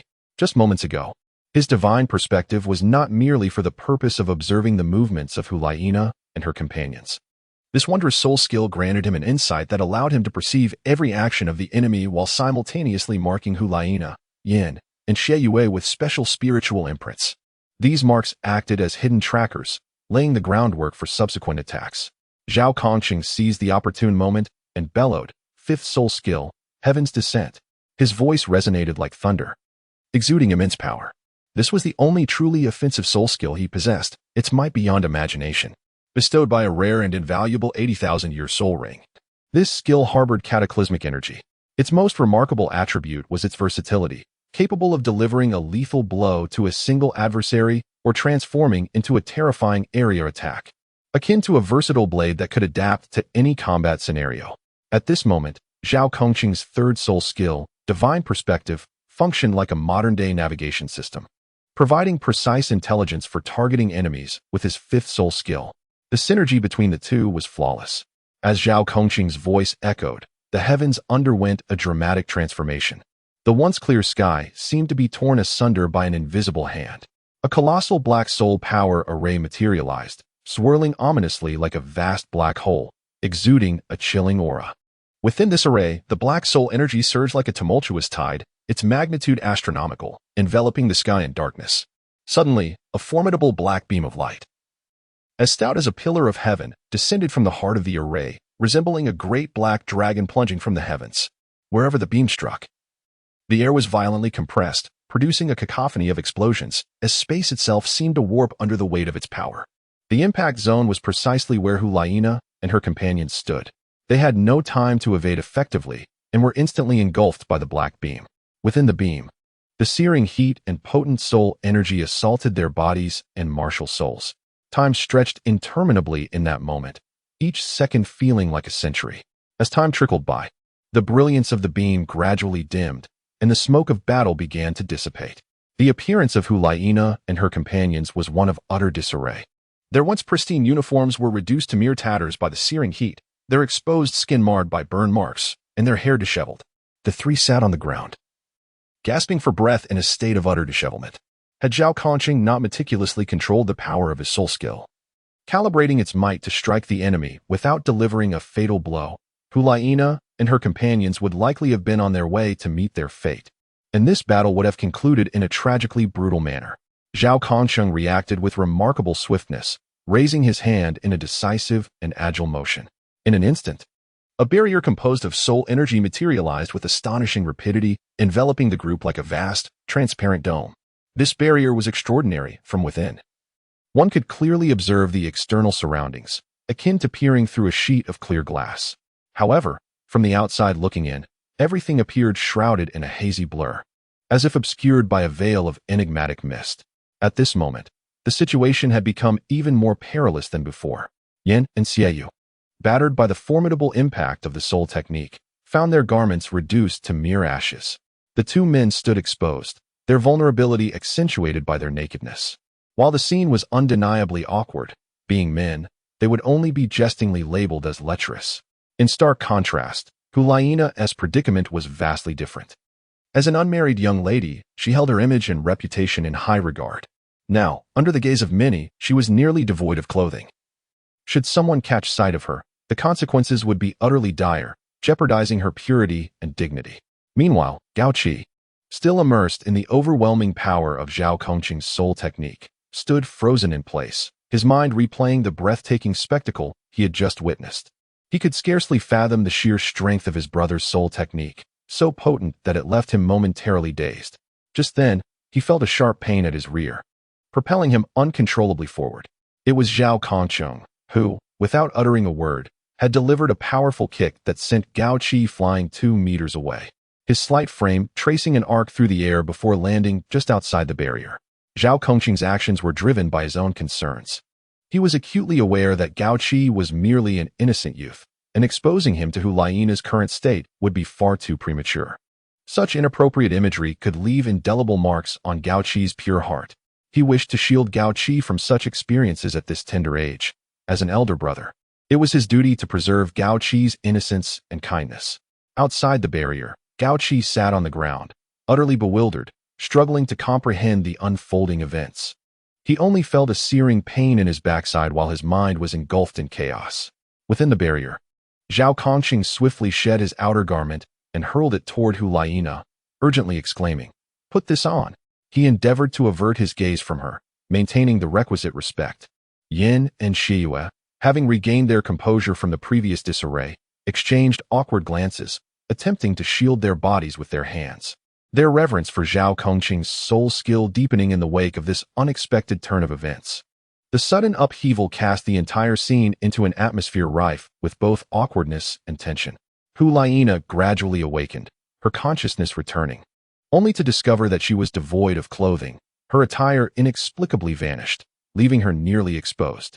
Her skin, as white as snow, glowed faintly pink in the air, reminiscent of a blooming flower in the spring. A deep blush swiftly spread across her face, radiating from her cheeks to the roots of her ears, akin to a brilliant sunset on the horizon. In a fluster, she cast her gaze around, her eyes filled with a mix of shyness and confusion. Just as Zhao Kongqing appeared before her, holding out his coat. Embarrassed and indignant, Hulaina bit her lip and bashfully accepted the coat, wrapping herself tightly within it. The fabric still bore Zhao Kongqing's warmth, causing her heart to race even more. With a mixture of reproach and vexation, she looked at Zhao Kongqing, her eyes shimmering with unshed tears, and playfully scolded, "Zhao Kongqing, you naughty rascal, why do you always pick on me?" Her voice carried a hint of a whimper yet was imbued with an alluring charm. Zhao Kongqing, feigning innocence, scratched his head, eager to explain, but at a loss for words. Witnessing his demeanor, Hulaina felt even more aggrieved. It was always like this. He only delighted in teasing her. And this time, it felt particularly excessive. She stomped her foot, her hair swaying gently with the motion. Zhao Kongqing hastily put on a smile, exclaiming, "I truly did not mean to. This was an accident. I merely sought to assist you." Hulaina huffed, turning her head away. "Your assistance has led me to such embarrassment. How am I to face others henceforth?" Her words dripped with reproach. Yet her gaze towards Zhao Kongqing held a hint of something more profound, a blend of love and hate entwined in this awkward yet ambiguous atmosphere. Their emotions flickering like a candle flame in the wind, unsteady and wavering. Meanwhile, in the dimly lit room, an elderly man stood quietly by the window. His posture was stooped, and the passage of time had etched deep lines upon his face, each wrinkle narrating tales of a long-gone past, embodying the frailty of waning years. Yet, despite his murky eyes, a different light sparkled within them as he fixed his gaze upon the residual soul power array lingering in the sky. The array flickered with a faint glow, akin to stars in the night sky on the verge of extinguishment, yet it continued to emanate a mysterious and formidable aura. The intricate and ancient patterns of the array seemed to harbor the profoundest secrets of the universe, the ephemeral lines intertwining to sketch a dreamlike tableau. It stood as a silent witness to the breathtaking battles or enigmatic rituals that had once transpired in this very place. This elderly man was none other than one of the three most potent beings on the continent, a devotee of the angel god. His connection with the angel god was like an unbreakable thread, deep and enigmatic. He bore the mission and power bestowed upon him by the angel god, safeguarding this sacred legacy. He was the father of the former Pope Qian Xuanji, who had once watched his son tread the treacherous path of power and desire, feeling both pride and helplessness. Now, with his son long vanished into the annals of history, he remained, a sentinel over the glory and desolation of the Spirit Hall. Moreover, he was the true spokesperson of the Spirit Hall, Douluo. The Spirit Hall held an unparalleled status on the continent, a symbol of power, faith, and strength. Standing at the pinnacle of this power, Douluo's every decision could influence the fates of countless individuals. He resembled a towering mountain, suppressing all within the Spirit Hall, ensuring its resilience amidst the tumultuous dynamics of the continent. Yet now, at this window, gazing at the soul power array, a fleeting, subtle complexity flickered in his eyes, imperceptible to others. Perhaps it was a reminiscence of past glories, a concern over the uncertainties of the future, or a longing for lost loved ones. Behind this seemingly tranquil scene lay the tumultuous life of Douluo and the countless tales of the Spirit Hall. With his hands clasped behind his back, Douluo stood, his brow slightly furrowed, his gaze fixed on the horizon as he murmured to himself, "I never imagined that Bibi Dong could discover such an exceptional talent. This young man possesses extraordinary gifts and boundless potential. If he were not so keen on our Spirit Hall, Allowing him to develop freely could undoubtedly pose a significant obstacle on our path forward. However, no matter how outstanding he may be, he ultimately pales in comparison to my precious granddaughter, Xiaoxua. Upon finishing his words, Qian Daolu gently shook his head, a faint smile gracing his lips, seemingly imbued with unwavering confidence and pride in his granddaughter. In the forthcoming chapter, a new character will make an appearance. Can you guess who it might be? Stay tuned for the next chapter. Chapter 20, Simulation Battle, Part 1. Deep within the training grounds of the Spirit Hall, steeped in an air of mystery and solemnity, Zhao Kongcheng, Gao Qi, Hulaina, Yin, and Xieyu embarked on a journey of arduous refinement. Sunlight poured over them, draping their path of cultivation in a shimmering golden hue. Yet beneath this seemingly tranquil facade, a tumult of complex emotions surged within several of them. Since the unexpected incident, Hulaina's heart felt ensnared by a tangle of conflicting feelings. Whenever her gaze inadvertently met Zhao Kongcheng's, her rosy cheeks would instantaneously flush a vibrant hue, reminiscent of the blush of dawn, both exquisite and bashful. She couldn't help but recall the awkward scene from that day, when her form had been exposed to Zhao Kongcheng's eyes. For one who had always held herself in high regard, this was undoubtedly a haunting nightmare. In Zhao Kongcheng's presence, her eyes reflected a medley of emotions, both shyness and indignation, a blend of youthful modesty and the instinctive reaction to being affronted, intertwined with a hint of something deeper, akin to a delicate flower quietly blossoming amidst thorns, flickering in the depths of her heart. As for Zhao Kongcheng, he was acutely aware of the impropriety of his actions, guilt weighing upon him like a heavy shackle, restraining his every move. In Hulaina's presence, he adopted a demeanor filled with a mixture of remorse and caution. His once proud stature seemed diminished beneath an invisible pressure, and his voice softened to a whisper, careful not to offend, as if he feared disturbing a sensitive nerve that might exacerbate their already delicate relationship. Gao Qi, on the other hand, was entirely absorbed in the meticulous study of soul power and the honing of his skills. Seated in a corner of the training ground, he resembled a tranquil statue, with soul power surging within him like a roaring tide. Each cycle of soul power felt like the forging of an unparalleled sword, tempered through relentless trials, striving to elevate his strength to new heights. His gaze was focused and resolute, as though the world around him had faded, leaving only the mysteries of soul power for him to unravel. Yin immersed himself in the mastery of flame manipulation, his arms swirling as fierce flames erupted, scorching the air around him with crackling intensity. The fire seemed to possess a life of its own, morphing into various forms under his command, sometimes resembling a mighty dragon, coiling and clawing with an aura of boundless majesty. At other times, it took the shape of a phoenix in flight, graceful yet imbued with lethal heat, each dance of the flames showcasing his exquisite control over power. Xieyu, illuminated by the moonlight, repetitively practiced his razor-sharp crescent blade attack technique, the blades shimmering with a frosty glimmer as they traced elegant and deadly arcs through the air, akin to fleeting yet brilliant shooting stars in the night sky. His silhouette danced between the moonlight and the cold glimmer, seemingly merging with the night, becoming the sovereign of the darkness. Amidst this tense yet orderly training routine, the elite class's head instructor, Wang Yiba, entered the training ground with the steadiness of a towering mountain. His gaze was as sharp as that of an eagle, instantly silencing the crowd to the point where one could hear a pin drop. In a calm and unwavering tone, he announced that the Academy had organized a momentous simulated battle to enhance the combat prowess and practical abilities of the students. This simulation would strictly adhere to the rules of the prestigious Continental High-Level Soul Master Challenge, encompassing the thrilling one-on-one duels and the strategically demanding 7-person team battles. This event would not only test your individual strength, but also profoundly examine your teamwork and tactical application. The class that emerges victorious shall receive a mysterious and precious reward, the particulars of which remain unknown to me at this moment. Upon finishing his address, his profound gaze swept over Zhao Kongcheng, Gao Qi, Hulaina, Yin, and Xieyu, nodding slightly as he remarked, "With such exceptionally gifted and diligent students among you, I am filled with confidence." However, the number of participants from the class was still insufficient. As he spoke, he slowly retrieved a roster containing the students' information, which seemed to bear the weight of their destinies and hopes, glimmering softly under the sunlight. He read aloud with clarity and strength. Chao Yuan, Lu Fei, Ai Kuan, Hu Fu, U5, stepped forward. The students whose names were called stood tall, marching with resolute and vigorous steps from the ranks. Their eyes burned with fervent ambition, as if they were not about to engage in a mere simulation, but rather embark on a holy war that would determine their fates, a yearning for glory and an urgent desire to prove their own strength. Now, let you few introduce yourselves. Wang Yiba's voice resonated like a bell, echoing across the expansive grounds, commanding an undeniable authority that rendered the audience solemn. Zhao Yuan, as if he had heard the call to arms, was the first to respond. He stood as tall as a javelin, his steps firm and powerful, each footfall sounding like a drumbeat upon the ground, confidently striding to the right of Wang Yiba. His eyes sparkled like cold stars as he declared with unwavering confidence, "Hello everyone, my name is Zhao Yuan, and my martial soul is the undead armor."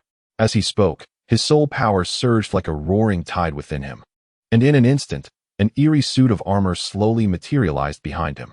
This armor was riddled with scratches and damage, the deep grooves resembling the brutal scars left by time and battle, silently narrating the harrowing tales of fierce encounters, where mountains of corpses and seas of blood marked the battlefield.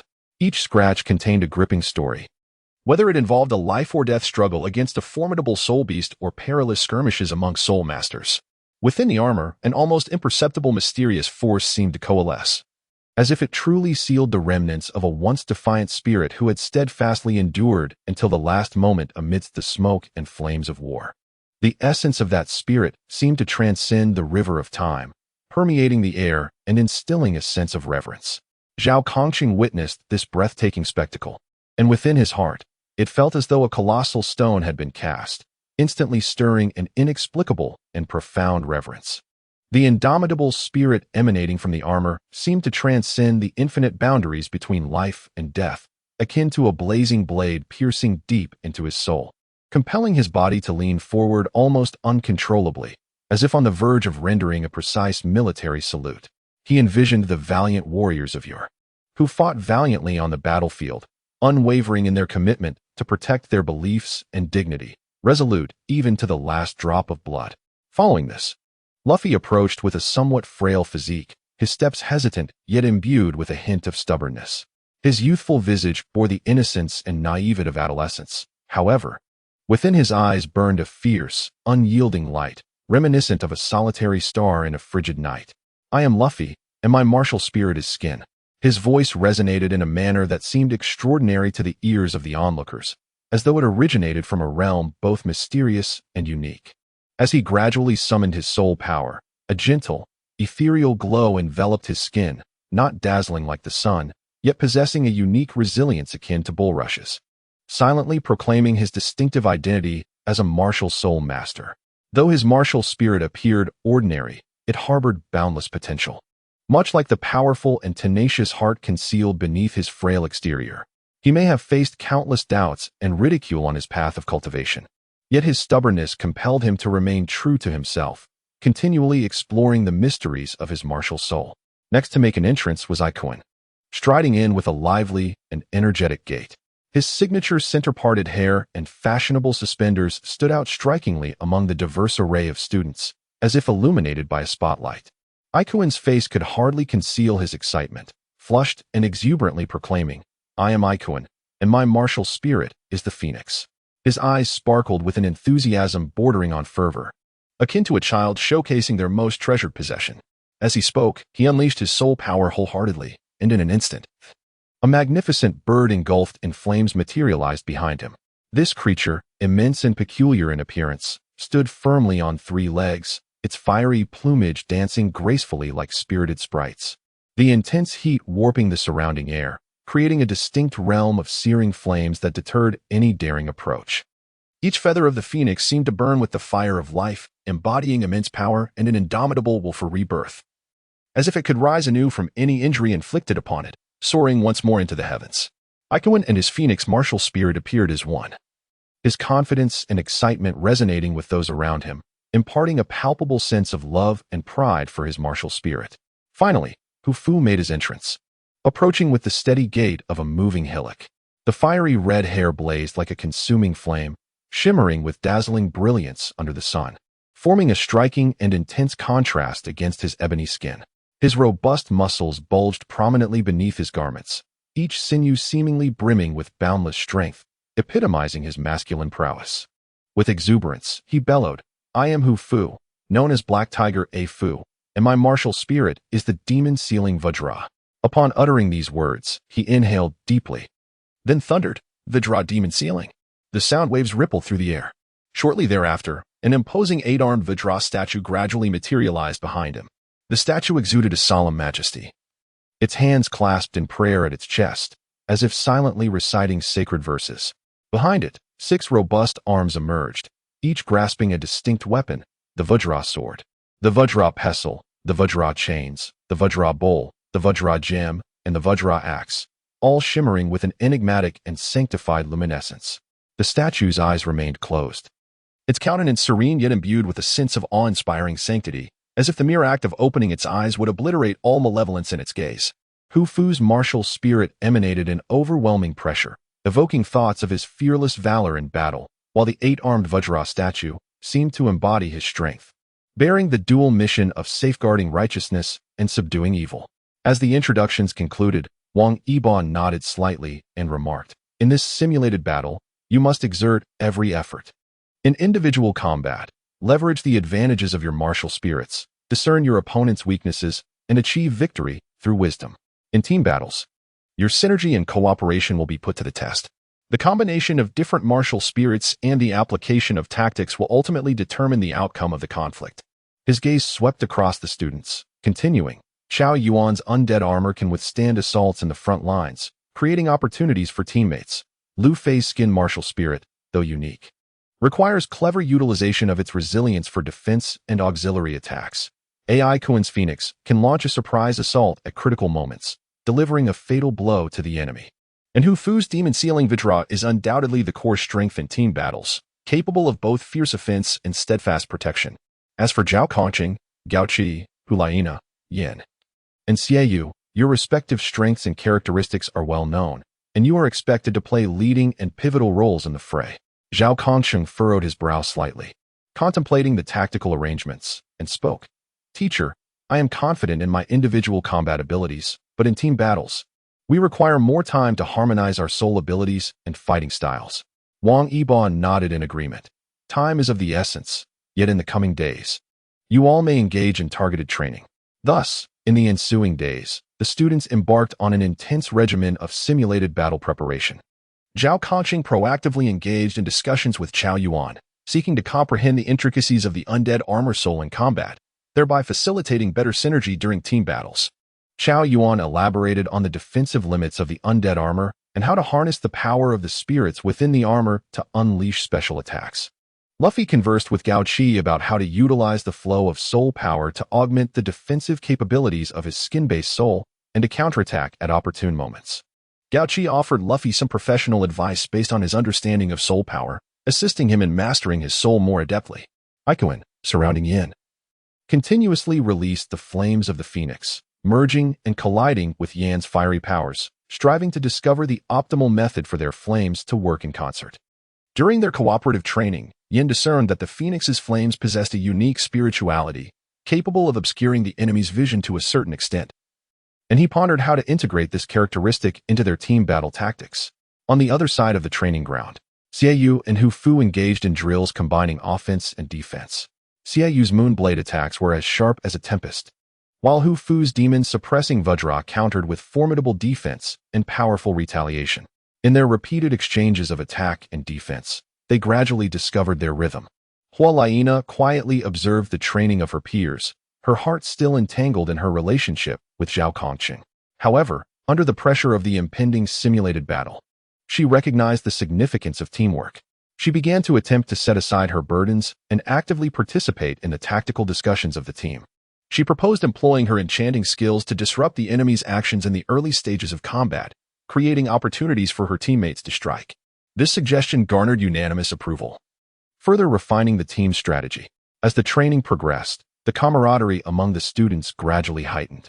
Every corner of the training ground bore witness to their sweat and perseverance.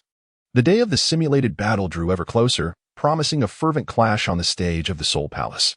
They would march forward with their dreams and beliefs, striving for victory and glory. Who among them would rise to become the focal point of this simulated battle remained uncertain. with only the palpable tension and anticipation in the air growing ever more intense. Time flew by amidst the fervent training, and before long, the day of the simulated battle finally arrived. The first rays of morning sunlight bathed the architecture of the Soul Palace, illuminating it in a golden hue, as if cloaking the forthcoming battle in a sacred radiance. The students arrived at the competition venue early, each visage adorned with a solemn and tense expression. A considerable gathering of spectators had amassed around the arena, comprising fellow classmates and faculty from the Spirit Hall, all eagerly anticipating the forthcoming simulated battle. The murmurs of the audience reverberated through the air, imbuing the atmosphere with a lively energy. Standing at the center of the arena, Wang Yibao's figure loomed impressively, exuding an aura of authority. He surveyed the surrounding students and spectators before speaking slowly. Today, this simulated battle shall unfold here. It serves as a testament to your training efforts, a stage for you to showcase your strength and grace. Whether in individual or team battles, I urge you to adhere to the competition rules, embody the spirit of the Spirit Hall students, and perform with skill and style. After concluding his address, he turned to the competitors and inquired, "Are you prepared?" The students responded in unison, their voices resonating throughout the venue, brimming with determination and resolve. The first event was the individual battles, beginning with Chao Yuan pitted against a formidable assault-type Soul Master from another class. This opponent was a stocky figure with well-defined muscles, wielding an enormous battle axe that appeared to promise immense power. As the match commenced, Chao Yuan swiftly summoned his skeletal armor, the chilling suit glinting ominously in the sunlight. He stood firm on the ground, resembling an immovable fortress, eyes locked onto his adversary.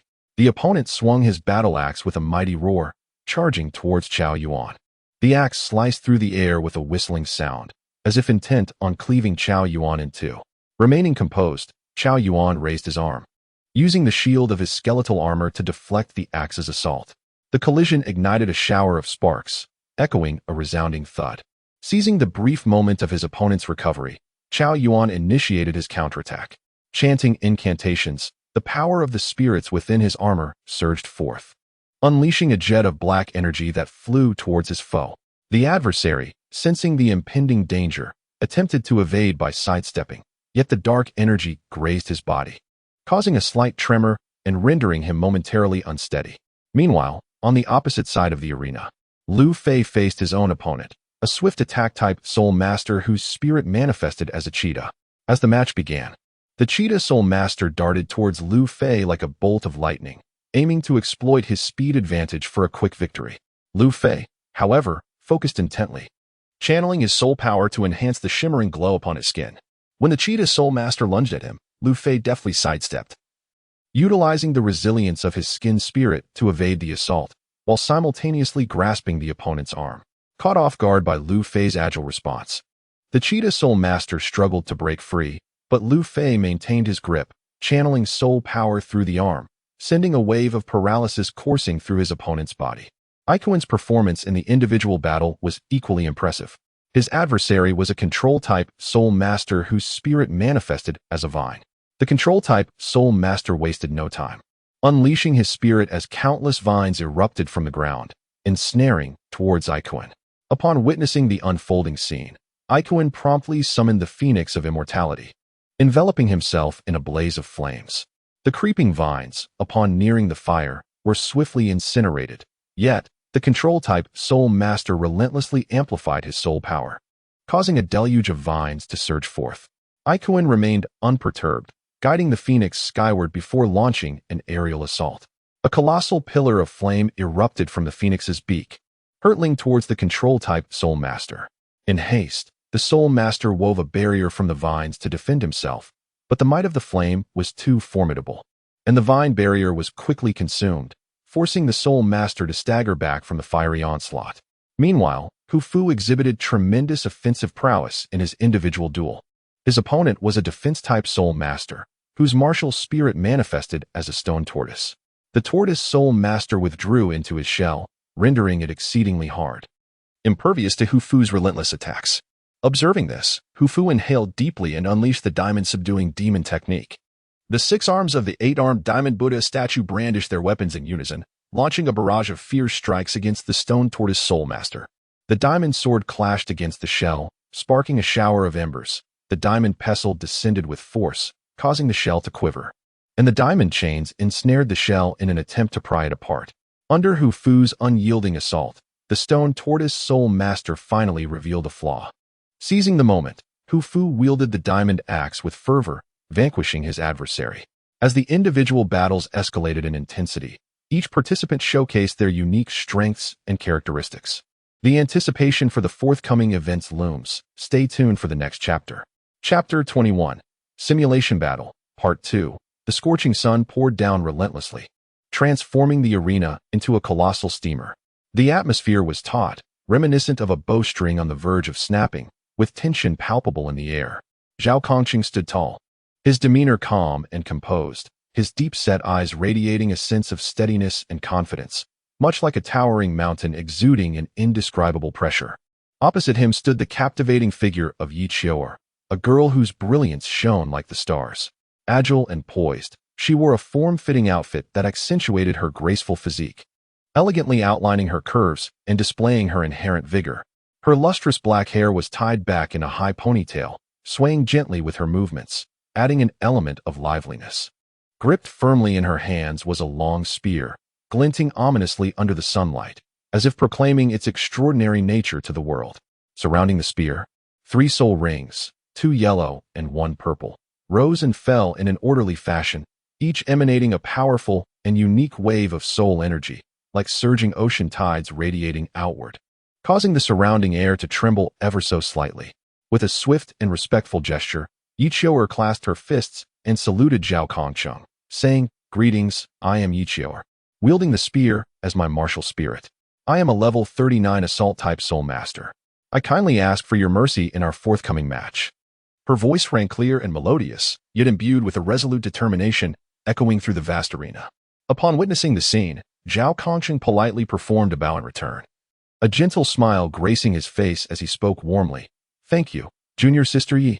His demeanor radiated humility and magnanimity, showing no trace of arrogance despite his formidable prowess. At that moment, the referee's resonant voice rang out like a clarion call throughout the arena. "Begin." No sooner had the words left his lips than Yi Qiuer surged forward like a long-dormant cheetah, her right foot propelling her with explosive force.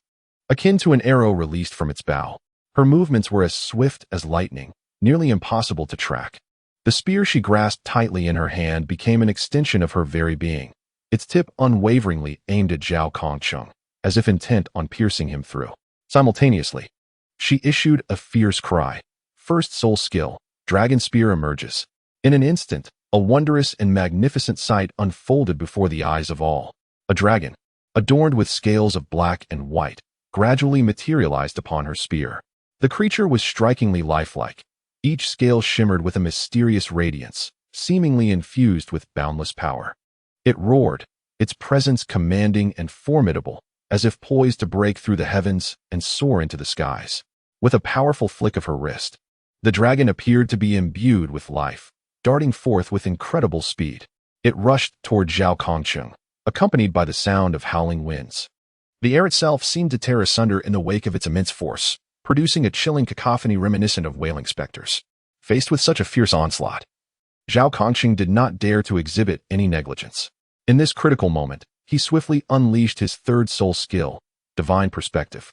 In that fleeting instant, a peculiar and resplendent light flickered in his eyes, akin to the brightest star in the night sky, illuminating his gaze.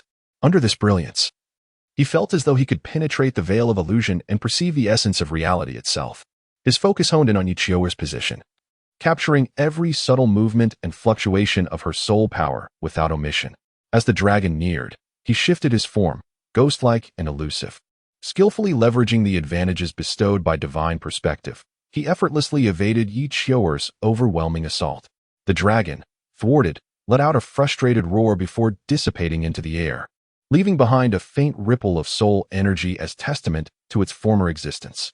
Observing Zhao Kongqing evade her attack with such ease, Yi Qiuer felt no anger. Instead, her resolve strengthened.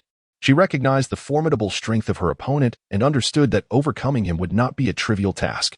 Without hesitation, she proceeded to unleash her second soul skill, Shadow Phantom Spear. The once razor-sharp tip of her spear transformed into an ethereal semblance, seemingly merging with the void. rendering its true trajectory nearly impossible to discern. The air surrounding the spear began to warp and twist, creating an elusive mirage that rendered the entire weapon shrouded in mystery. However, this was still insufficient to intimidate Zhao Kongsheng, who was seasoned by countless battles and brimming with experience. Without hesitation, he instantaneously unleashed the spectral armor martial soul he had previously replicated during his spar with Chao Yuan. A chilling wail echoed, seemingly emanating from the depths of the underworld, sending a shiver down one's spine. A battered suit of armor gradually materialized behind Zhao Kongsheng, its surface marred by the passage of time and the scars of combat. Deep grooves and indentations telling tales of countless ferocious battles endured. Within the armor, it appeared as though indomitable spirits were sealed, their resentment and power swirling around it, forming a unique magnetic field of soul energy. Although strikingly similar to Chao Yuan's spectral armor martial soul, subtle differences remained. Chao Yuan's armor pulsed with a blood-red aura, dense and tangible, rendering the entire suit a foreboding shade of black and red, as if drenched in blood, exuding a powerful stench of carnage. In contrast, the spectral armor martial soul replicated by Zhao Kongsheng was a pure black, seemingly monotonous yet radiating a profound dignity, akin to a silent guardian steadfastly watching over him. Replicate's soul skill, resolute shield, Zhao Kongsheng bellowed, his voice resounding like thunder, reverberating through the surrounding air. The imposing spectral armor martial soul reacted swiftly, positioning a massive shield adorned with mysterious patterns before him. Thick chains entwined upon the shield resembled slumbering serpents, silently coiled. As soul energy coursed through, the chains gleamed with a cold metallic luster, as if infused with life, beginning to writhe slowly. They intertwined and collided, producing a crisp metallic clamor, reminiscent of an ancient and enigmatic melody. The shield stood as an impregnable fortress, its surface wrapped in chains that resembled ancient runes, shimmering with a mysterious and profound glow under the illumination of soul energy. With the shield in place, Zhao Kongsheng was instantaneously enveloped within its protective embrace. Yi Qiuer's onslaught arrived in an instant, her spear slicing through the air with a whistling sound, the tip glimmering with a piercing cold light as it lunged towards Zhao Kongsheng like a shooting star. The spear tore through the atmosphere, emitting a sharp shriek, as if to rend apart everything in its path. However, against the formidable defense of the resolute shield, the spear merely stirred faint ripples of soul energy upon the shield's surface, unable to penetrate further. The resilient shield, akin to a wall of bronze and iron, effortlessly neutralized Yi Qiuer's assault, allowing Zhao Kongsheng to remain unscathed amidst her relentless barrage. Below, the observing students were captivated by this breathtaking duel, as if enchanted by a spell, holding their breath and fixating on the two combatants, fearful of missing any thrilling moment. Their expressions shifted in tandem with the battle's progression, at times furrowing their brows in tension, and at others gasping in awe at the brilliant exchanges of offense and defense. Yi Qiuer, the renowned spear-wielding goddess of war within the Soul Master Academy, had long been an idol in the hearts of many students. Her tall stature, exquisite martial spirit skills, and the gallant demeanor she exhibits in battle leave the male students utterly captivated. Every movement she makes, every release of soul power, draws their gaze like a magnet. Consequently, many male students, harboring feelings of admiration, flock to court her favor. They present precious gifts or compose heartfelt letters, hoping to win Yi Qiuer's affection. Yet, her response to these suitors remains consistently cool and resolute. With her delicate lips slightly parted, she often states, "I will only be fond of those stronger than myself." This unwavering pursuit of strength sets her apart within the academy, causing many admirers to hesitate, yet they come to respect her tenacity and courage even more. At this moment, as she battles, Yi Qiuer is already glistening with sweat, the dewdrops cascading down her fair cheeks, dampening her attire. Her breath quickens slightly, yet her gaze burns ever more fervently, akin to two blazing flames. Faced with a formidable opponent like Zhao Kongsheng, she feels no fear, but rather a thrill. She understands that Zhao Kongsheng has not exerted his full strength in this encounter, having shown her mercy. The reason behind this is simply that her own power still pales in comparison to his. However, the stubborn and indomitable spirit within Yi Qiuer, like an unquenchable flame, remains ablaze. She is far from the delicate, timid woman who retreats at the first sign of adversity. With her chin slightly raised, she gazes seriously at Zhao Kongsheng, gripping her spear tightly. It seems to resonate with her determination, trembling slightly in anticipation of the impending clash. She asserts with unwavering conviction, "Senior Zhao, it is my honor to battle with a warrior of your caliber. However, I shall now unleash my most powerful strike." As she speaks, her soul power begins to surge like a tide, flowing along her arms and gathering relentlessly at the tip of her spear. The brilliance of the energy intensifies, exuding a chilling sharpness that slices through the surrounding air, creating a sizzling sound. Yi Qiu'er takes a deep breath and declares, "Third soul skill, Thousand Soldiers Aim." In an instant, countless illusory spear lights seem to manifest in the air, densely packed like a multitude of blades suspended in space, shimmering with dazzling brilliance. They intertwine and converge, all directed toward Zhao Kongcheng, as if seeking to engulf him entirely. Each spear light embodies Yi Qiu'er's formidable soul power and steadfast conviction, resembling a legion charging forth against the enemy. At this juncture, Zhao Kongcheng cannot help but feel deep respect and admiration for Yi Qiu'er. He observes this valiant young woman, seemingly defeated yet dignified, and ponders to himself, with her exceptional talent, unwavering fighting spirit, and resolute belief, given time and training, she is destined to become an illustrious soul master renowned across the Douluo Continent. Facing Yi Qiu'er's ultimate strike, Zhao Kongcheng dares not let his guard down. He slightly bows his head and softly intones, "Copy soul skill, fearless charge." In an instant, the spectral armor spirit behind him seemed infused with boundless vitality, its surface igniting in a fierce blaze of black flames. The flames leaped and writhed, resembling a ferocious black beast, exuding an aura that sent shivers down the spine. The heat emanating from the flames distorted the surrounding air, creating a colossal vortex of fire.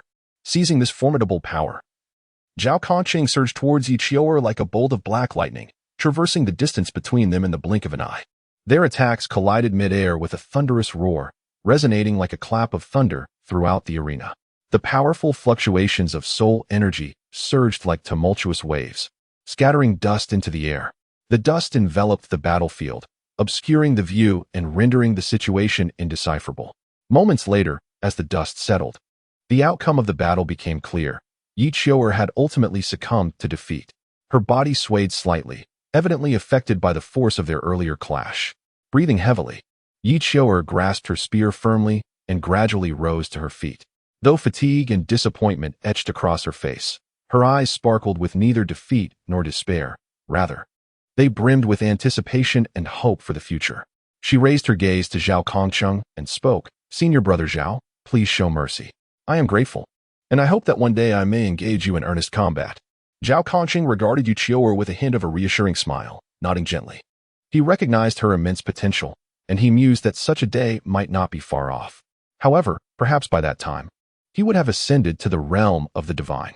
He contemplated this quietly, his eyes reflecting a glimmer of hope and expectation for the future. He understood that in the vast expanse of Douluo Continent, the pursuit of strength was an unending journey. Only through relentless training could one establish themselves in this world brimming with challenges and opportunities, ultimately becoming a true powerhouse, perhaps even a deity. Yi Qiu'er, without a doubt, was a rising star, and he looked forward to witnessing the moment she truly radiated her brilliance. The morning's battle drew to a close amidst the awe of the spectators. The scorching sun still hung high in the sky, casting its rays upon the spirit arena and baking the ground beneath. The audience, with expressions of lingering excitement, gradually dispersed. At that moment, Gao-Chi could no longer contain his exhilaration. Like a gust of wind, he darted through the crowd and approached Zhao Kongcheng directly. His eyes sparkled with excitement and admiration, his cheeks flushed with enthusiasm as he exclaimed, "Brother, you were absolutely incredible just now." Each move seemed to summon the very essence of a war god. Especially your agile evasion of Yi Qiu'er's attacks and the moment you unleashed the spectral armor spirit, such overwhelming presence. However, I can't help but wonder, if you had directly employed your fourth or fifth soul skill, wouldn't that have secured an immediate victory? Why go through such elaborate measures? As Gao-Chi spoke, he waved his arms, attempting to mimic the combat movements of Zhao Kongcheng, appearing quite endearing. At that moment, a hearty laughter echoed from a distance, and Yin approached with purposeful strides. His imposing figure and vigorous steps seemed to cause the ground to tremble slightly with each movement. With a hearty laugh, he remarked, "If that were the case, the beauty of combat would be lost, rendering it a mere one-sided slaughter. Battle is not solely about determining a victor. It is an art form, a sublime exhibition of the power and technique of martial souls. A master like Zhao Kongqing inherently understands how to seek balance in combat, showcasing his own prowess while allowing his opponent to perform at their best, thus providing the audience with an extraordinary visual feast. Yan's voice was resonant and magnetic, reverberating around him and drawing the attention of numerous passing students. Zhao Kongqing smiled as he gazed at them, just about to respond, when Yan stepped forward, wrapping his arms around Zhao Kongqing and Gao Qi's shoulders, exclaiming, "Come on, let us not linger here any longer. After a morning of battle, my stomach is growling with hunger. Let's head to the cafeteria and enjoy a hearty meal to replenish our strength." Thus, the trio made their way toward the dining hall. Along the journey, Gao Qi continued to chatter excitedly about the thrilling moments from the battle, while Zhao Kongqing and Yan occasionally chimed in with comments or playful banter, creating a perfectly harmonious atmosphere. Before long, they arrived at the entrance of the cafeteria. At that moment, Xiaoyu stood at the entrance, his stern visage appearing even more profound under the sunlight. Behind him, Hulaina darted about like a startled fawn, her fair complexion slightly flushed. She occasionally stole glances at Zhao Kongqing with her lively yet bashful eyes. When their gazes inadvertently met, Hulaina quickly lowered her head, her heart racing as she nervously clutched the hem of her clothing. Xiaoyu noticed Hulaina's unusual demeanor and furrowed his brow slightly, but soon returned to his usual composure. He stepped forward and greeted the trio. "You all are here for a meal as well?" Zhao Kongqing responded with a smile. "Indeed. The earlier skirmish was quite taxing. It is the perfect time to replenish our energy." Yan, standing beside them, jested, "What? Are you also famished from the battle?" Xiaoyu chuckled but did not reply. Upon hearing their exchange, Hulaina pondered silently. The image of Zhao Kongqing's valiant figure during the fight lingered in her mind. She yearned for more interaction with him, yet her shyness held her back from taking the initiative. She took a few deep breaths in an attempt to calm herself, but her racing heartbeat refused to settle. The afternoon would soon witness a 7v17 battle, and as for the outcome, readers are invited to anticipate the next chapter. Chapter 22, Simulation Battle, Part 2. Sunlight poured over the arena of the Spirit Hall, igniting the afternoon with the promise of an exhilarating team battle. Zhao Kongqing stood at the ready, leading a formidable group, while across from them stood the elite 7-member team led by the spear-wielding Valkyrie, Yuqiuer. The clash of their auras filled the air with palpable tension. Each member of Yuqiuer's team possessed remarkable strength, averaging 3 rings of soul respect, with an additional 4-ring soul master serving as support, thereby establishing a robust foundation for the team's endurance in combat. The 2 defensive soul respect at the forefront were blood brothers, both endowed with the soul of the scale beast. As they released their martial spirits, their muscles tensed, and their skin was swiftly enveloped by a layer of hard scales, shimmering with a metallic luster under the sunlight. Each scale was intricately aligned, resembling a naturally formed heavy armor. Although their soul rings consisted only of 300-year rings, not the most elite configuration, their united resolve rendered them formidable. Years of fighting side by side had forged an unspoken understanding between them.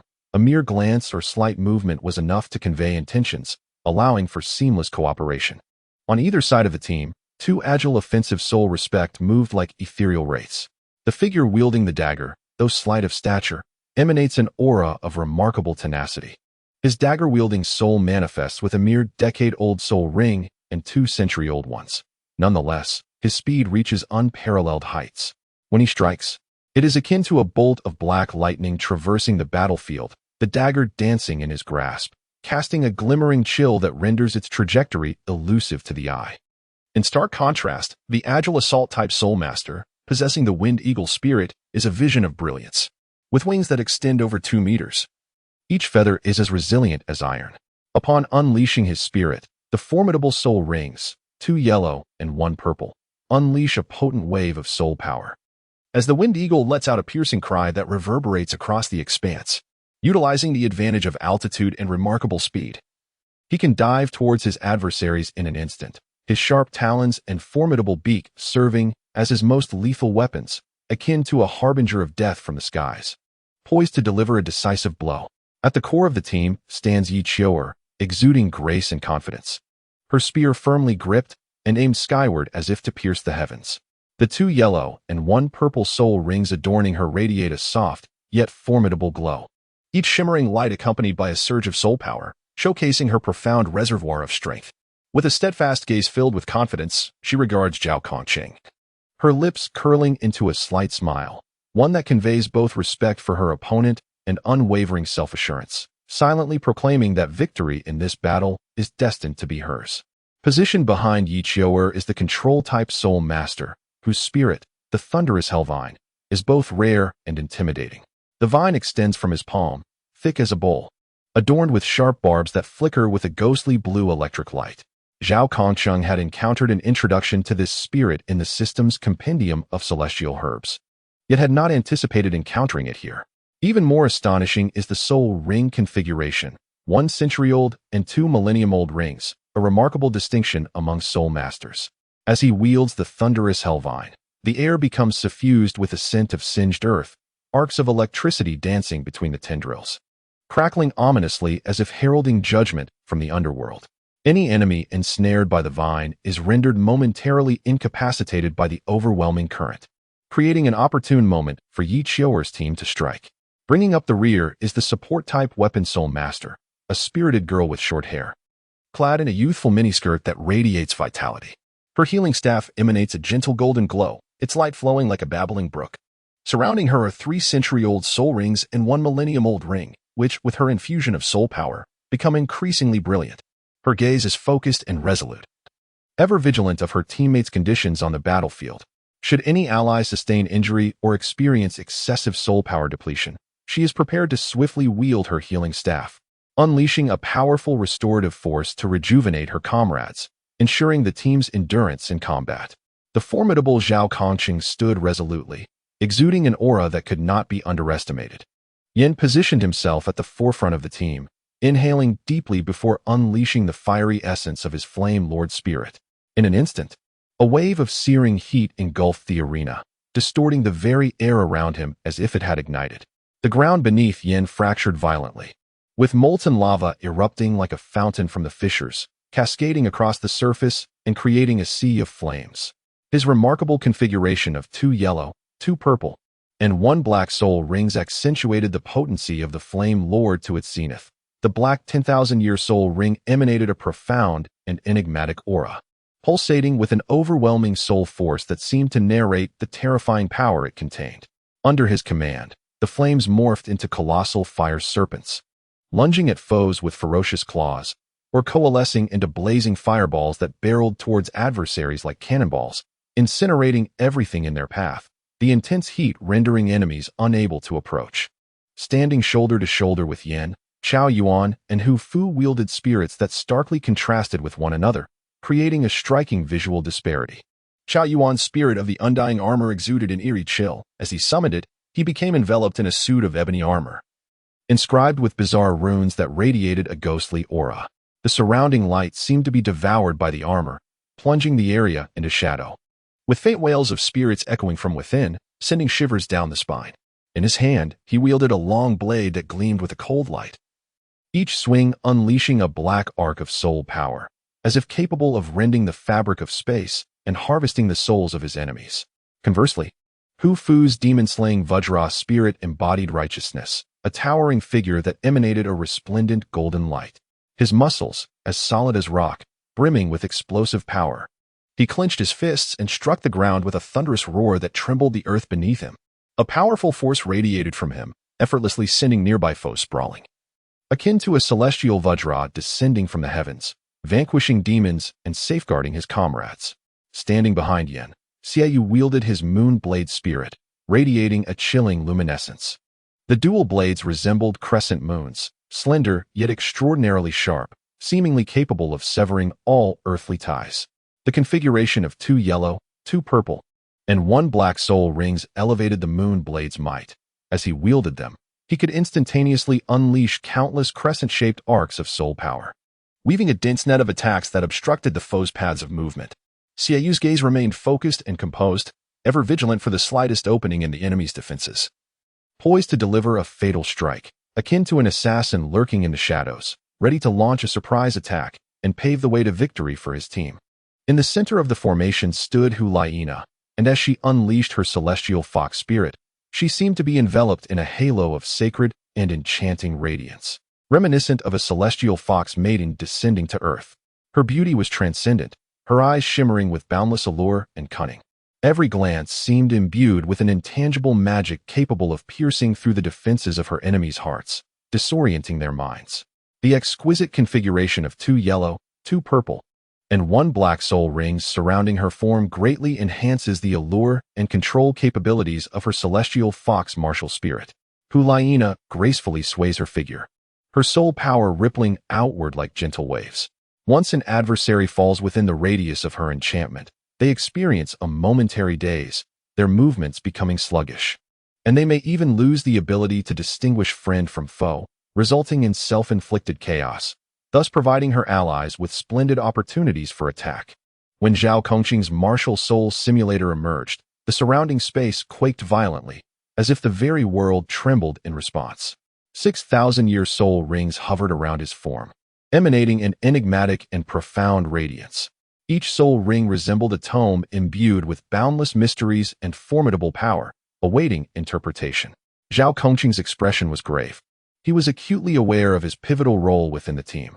Every decision he made, every utilization of soul power, would significantly influence the trajectory of the battle. He observed the movements of Yi Qiuer's team with a calm demeanor, his mind racing as he analyzed the enemy's tactics and vulnerabilities, poised to deliver a decisive blow at a critical moment. At the rear of the formation, Gao Qi unleashed his demon martial soul, and in an instant, a terrifying aura enveloped the arena. The demon's figure was imposing and grotesque, its muscles bulging, with a fierce visage and sharp horns adorning its head. Its massive black wings unfurled behind it, while its eyes glimmered with a blood-red light, reminiscent of a hellish fiend intent on devouring all. Despite Gao Qi's soul ring configuration being 2 yellow and 2 purple, the innate might of the demon martial soul was sufficient to instill dread in their adversaries. The demon roared skyward, the sound reverberating through the arena like thunder, instilling fear in the hearts of the opponents and compelling them to regard Gao Qi's presence with utmost caution, ever vigilant against the demon's sudden onslaught. The referee scrutinized both teams, his expression solemn and dignified. Once he confirmed that both sides were ready, he announced loudly, "Simulated battle, 7v17 combat. Both sides prepare, begin." With the referee's command, the arena was instantly filled with intense fluctuations of soul power. The 2 defensive soul masters of Yi Qiuer's team charged forth, resembling a pair of mobile fortresses. Their footsteps were heavy and powerful, each step causing the ground to tremble slightly, as their scaled beast martial souls radiated brilliance. Under the flickering of their 100-year soul rings, soul power coursed through their scales, augmenting their defenses. The 2 brothers coordinated seamlessly. One faced the frontal assault while the other remained vigilant for flanking maneuvers, their synergy making it difficult for Zhao Kongqing's side to find a flaw in their defense. 2 agile attack-type soul masters flanked from the sides like phantoms, their speed akin to lightning. The soul master wielding a dagger darted about the battlefield, employing the dagger's compactness and agility to navigate effortlessly, seeking vulnerabilities in his opponent's defenses. His strikes fell like a torrential downpour, each thrust imbued with fierce soul power, rendering defense nearly impossible. Meanwhile, the soul master with the wind eagle martial soul soared above, utilizing the aerial advantage to swoop down intermittently for surprise attacks. His wind attribute soul power combined with the eagle's sharp assaults generated gusts of wind upon each dive, as his talons and beak targeted the vital areas of his foes, creating significant challenges for Zhao Kongqing's side.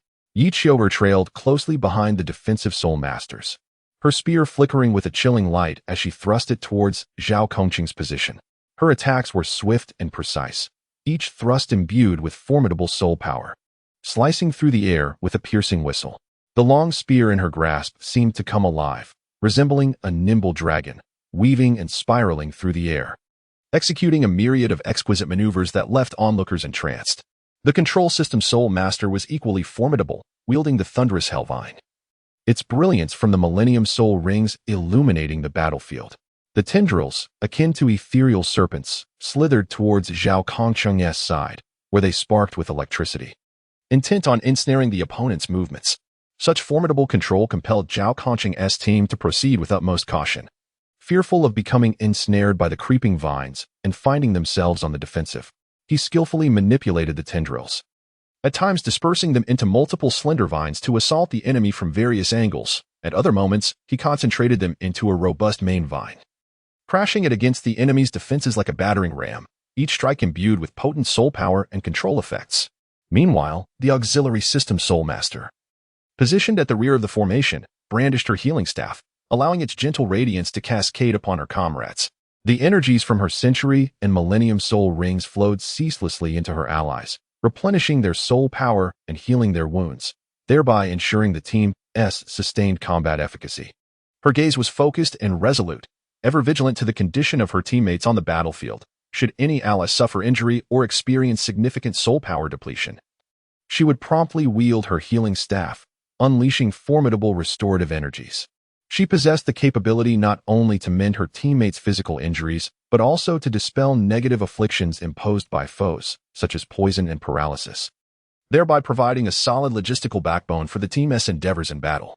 In Zhao Kongqin's domain, Yin launched the first assault.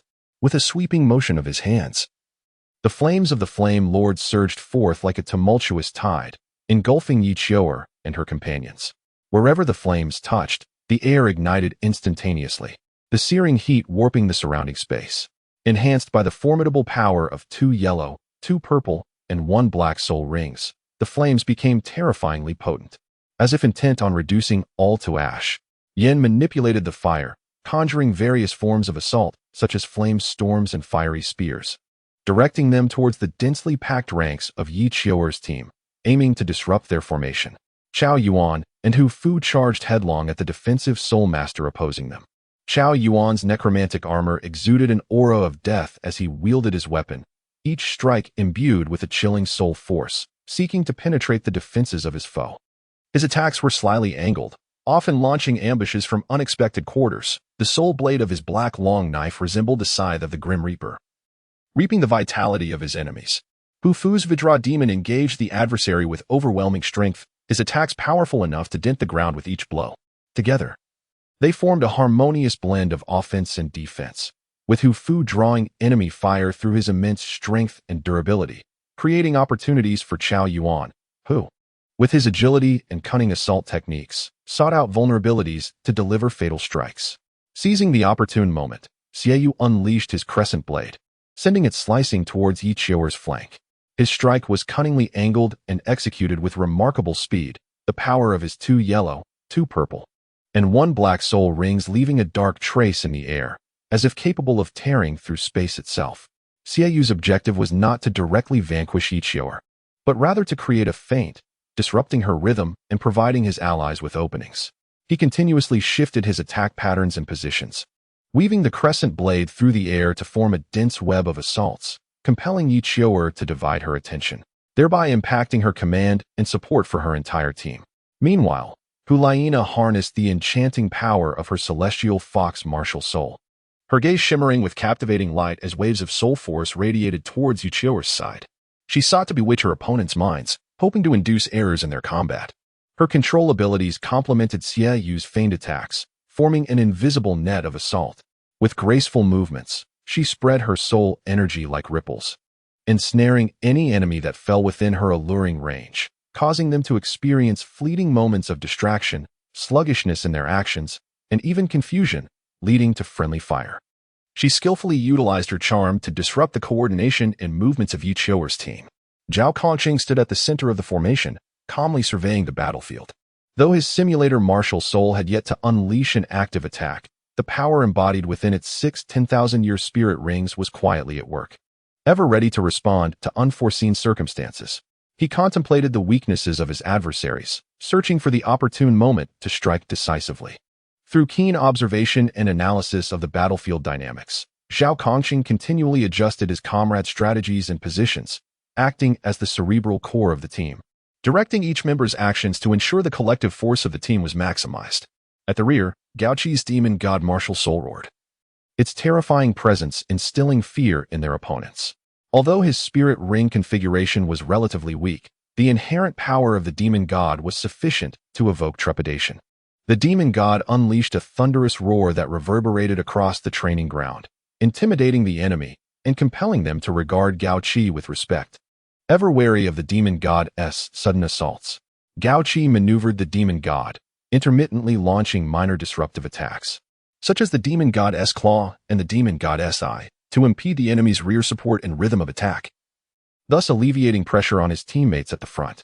On the battlefield, both sides engaged in a fierce exchange, the clash of soul powers producing resounding booms. The confrontation between defensive and offensive soul masters was intensely fierce, with each weapon collision sparking dazzling flames. The agile attack-type soul masters darted across the field, seeking the optimal moment to strike. The control-type soul masters intertwined their vines and seductive powers in an attempt to seize control of the battle. Meanwhile, the support-type soul masters diligently worked from the back to maintain the team's condition, ensuring their allies could continue fighting. As the battle progressed, the depletion of soul power on both sides became increasingly pronounced, yet neither showed any signs of retreat. Yichioer's spear attacks grew increasingly fierce, as if she had become one with her weapon, each thrust carrying the momentum of a bamboo being split. Zhao Kongqing's side also adapted their tactics, with Yan's fiery assaults gradually concentrating, aiming to breach the enemy's defenses. The synergy between Xieyu and Hulaina became more harmonious, their feints and charm repeatedly plunging Yichioer's side into fleeting disarray.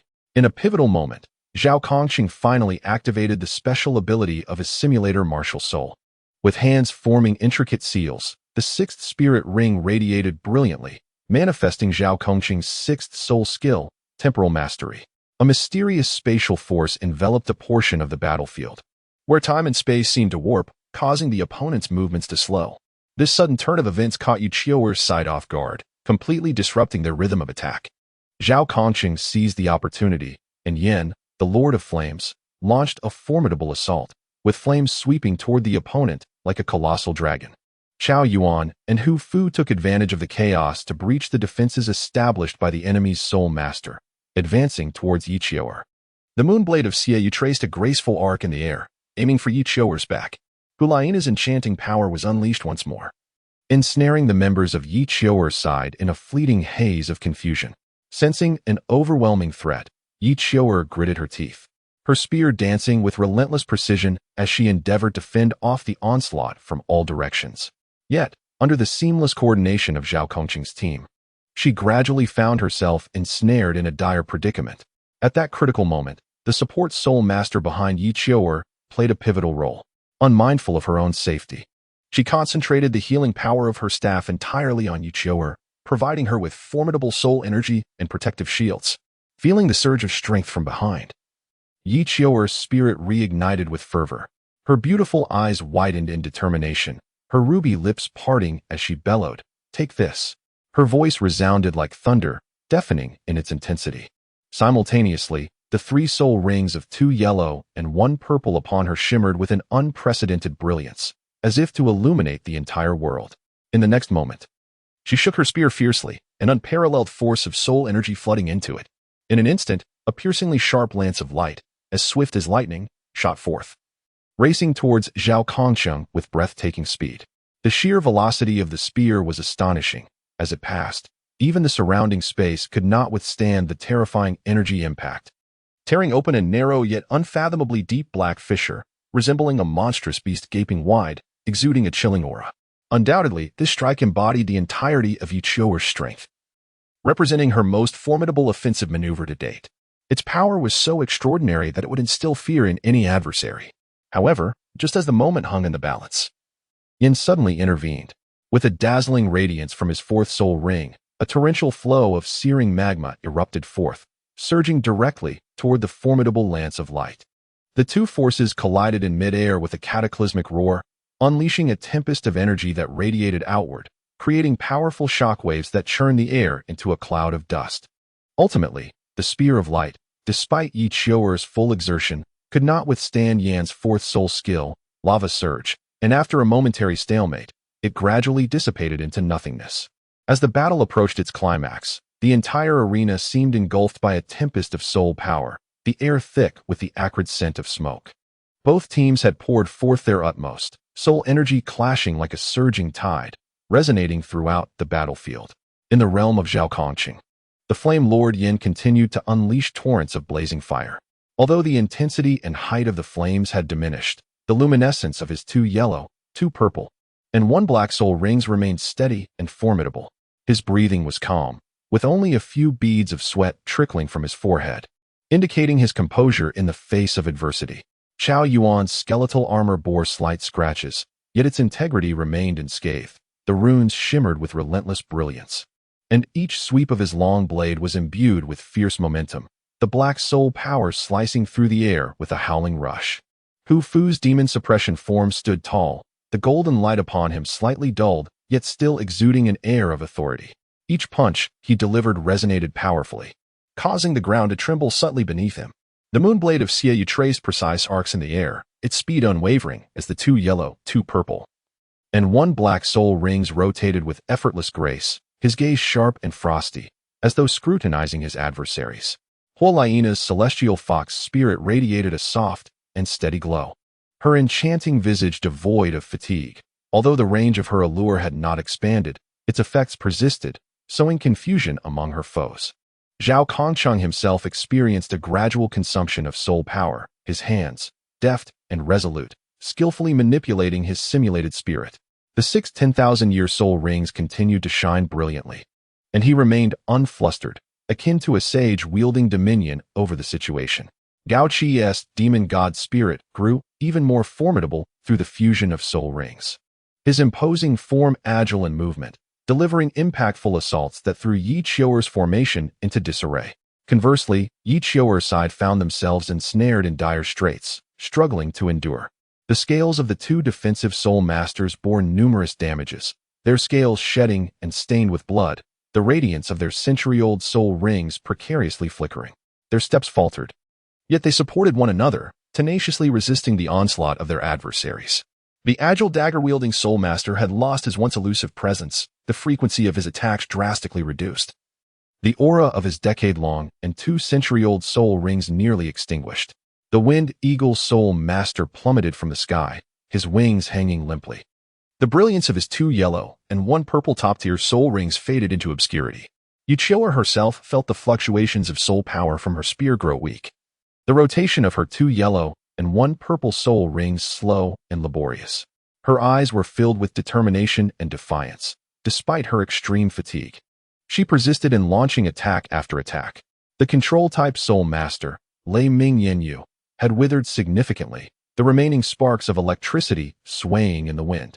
With 1 century-old and 2 millennium soul rings on the verge of depletion, the support-type spirit master, a young girl, appeared as pale as a specter, the glow of her healing staff flickering intermittently, her 3-century-old and 1 millennium soul rings nearly drained of power. She exerted her last ounce of strength, channeling the dwindling power to her teammates. At that moment, Yi Qiuer's soul power resembled a candle flickering in the wind, poised to extinguish at any moment. Yet, within their gazes resided no hint of retreat. They gritted their teeth, prepared to engage in a desperate struggle against the impending fate. In this critical juncture, Zhao Kongqing astutely perceived a chink in his opponent's defenses. He calmly directed his companions to launch one final, decisive strike.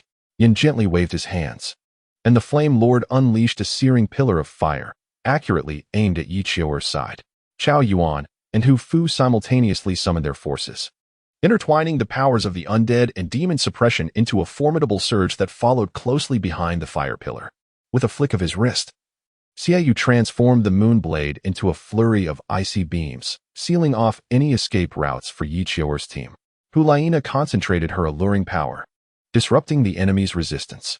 Gao Qi wielded his demonic martial spirit, unleashing a thunderous roar that surged forth like an unstoppable tide towards the adversaries. Zhao Kongqing, employing his simulator martial spirit, stabilized the battlefield, ensuring the success of this onslaught. In the face of this overwhelming assault, Yi Qiuer's side struggled valiantly to resist, yet found themselves powerless as their soul energy was depleted. Ultimately, following a dazzling explosion and collision of soul energy, the members of Yi Qiuer's faction collapsed one by one, rendered incapable of continuing the fight. Zhao Kongqing and his team effortlessly triumphed in this simulated battle. Their figures stood firm and confident amidst the smoke of war, transforming the skirmish into a splendid performance, etching their own glorious mark upon the annals of the Douluo Continent's martial history. Thus, this breathtaking and exhilarating simulation has drawn to a close. On the training ground, the smoke gradually dissipates, leaving behind a scene of chaos and silence, as if it silently narrates the lingering resonance of the fierce combat that just transpired. The members of Zhao Kongqing's faction could hardly conceal their joy and pride in victory. Yin gradually retracted the Lord of Flames Wuhuan, and the intense heat dissipated along with it. He took a deep breath, straightened his back, and his gaze radiated satisfaction. Xiao Yuan gently patted the damaged skeletal armor on his body, a faint smile curling at the corners of his mouth, as if whispering to the companion who had fought alongside him. Hu Fu clasped his hands together, murmuring softly in gratitude for this victory. As the radiance of the demon-killing Vajra Wuhuan faded completely, Xie Yu summoned the moon blade back into his hand, meticulously wiping the blade with tender care, as if handling a rare treasure. Hulaina brushed aside her hair, the allure of the Sky Fox Wuhuan undiminished by the battle's conclusion, instead exuding an added touch of languid charm. Zhao Kongqing looked up at the sky, where 6 eternal soul rings gradually vanished, his heart brimming with satisfaction for the team's cooperation and anticipation for future challenges. Gao Qi's demon god Wuhuan also slowly faded away, his once fearsome visage returning to calm. Yet his eyes reflected newfound determination. On the other hand, Yu Qiuer stood amidst her defeat, yet still held her head high, staring at the long spear in her hand. Now devoid of its soul power's glow, she remained silent, her eyes filled with reluctance and disappointment. She understood that she had given her all in this battle. Though victory eluded her, she bore no regrets. 2 defensive soul masters supported each other as they stood, their gazes devoid of despair, filled only with a yearning to grow stronger. The agile dagger soul master silently tightened his grip on his dagger, resolutely vowing to train diligently to enhance his strength. The wind eagle Wuhuan soul master gazed at the sky, silently swearing to soar once more and seize control of the battlefield. The control-type soul master gently caressed the withered thunder hell vine, contemplating the gains and losses from the battle. The support-type weapon soul master sat on the ground, tears welling in her eyes, feeling guilty for not being able to assist her team better. This simulated battle, whether for victors or vanquished, yielded growth and insights for all. It was not merely a contest of soul power, but a clash of courage, wisdom, and conviction, leaving a vivid mark in the annals of Douluo Continent's history. It rendered every witness unforgettable memories and opened a new chapter for all participants, inspiring them to bravely continue their journey on the path of soul masters. In the ensuing days, Zhao Kongqing and his companions devoted themselves wholeheartedly to preparing for the upcoming Advanced Soul Master Challenge in 2 years that would astonish the entire continent. Stay tuned for the next chapter. Chapter 23. Journey to Tiando City. In the early morning, the sun ascended slowly from the east, its golden rays piercing through the dark canopy like a sword, casting light upon the earth. The sunlight was always so dazzling, as if intent on enveloping everything in a layer of resplendent brilliance. At this moment, the entire Spirit Hall Academy was immersed in the news of the forthcoming holiday, a joyful atmosphere permeating the campus. Students gathered in groups of 3 or 5, excitedly discussing the long-anticipated holiday plans. Their laughter rang out in waves, akin to a chorus of melodious silver bells, echoing in every corner of the academy.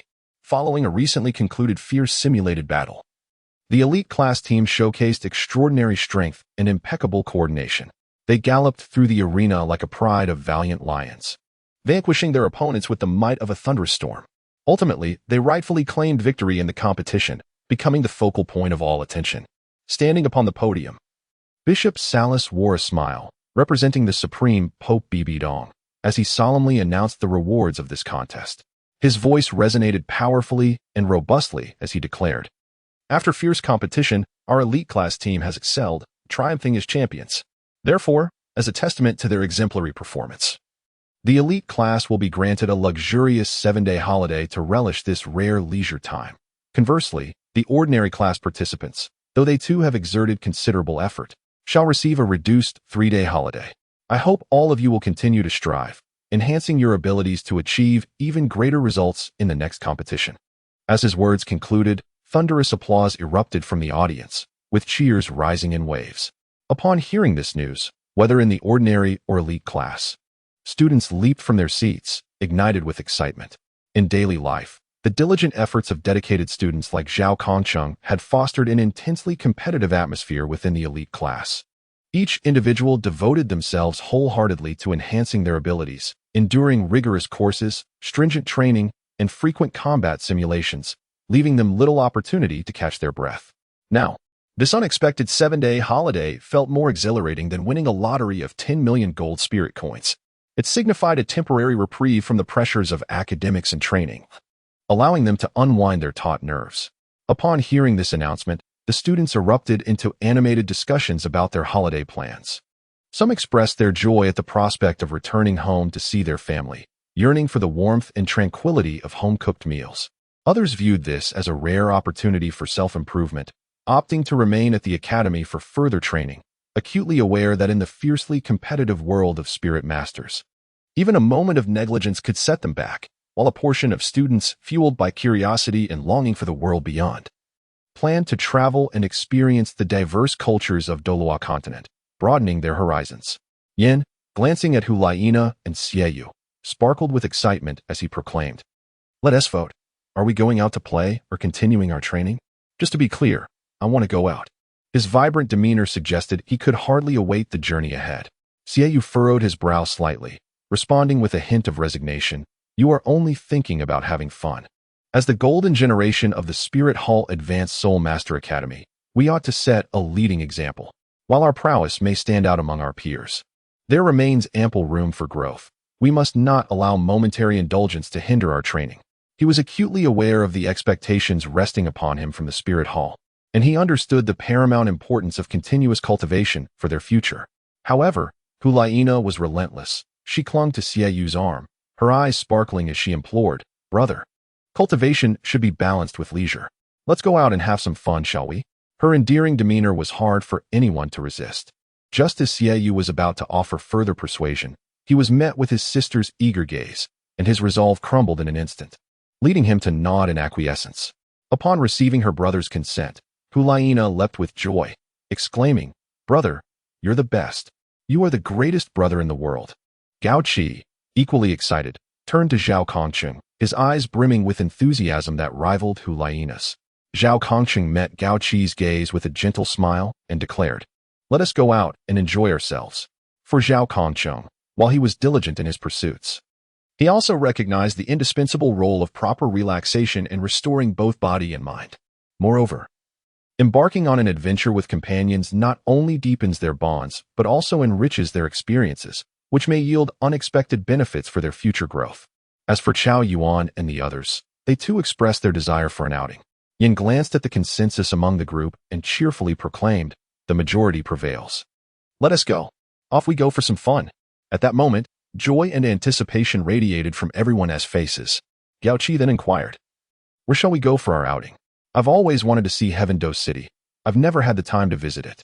As one of the most bustling cities in the Douluo Continent, it boasts abundant commercial resources, numerous spirit master academies, and a unique cultural allure.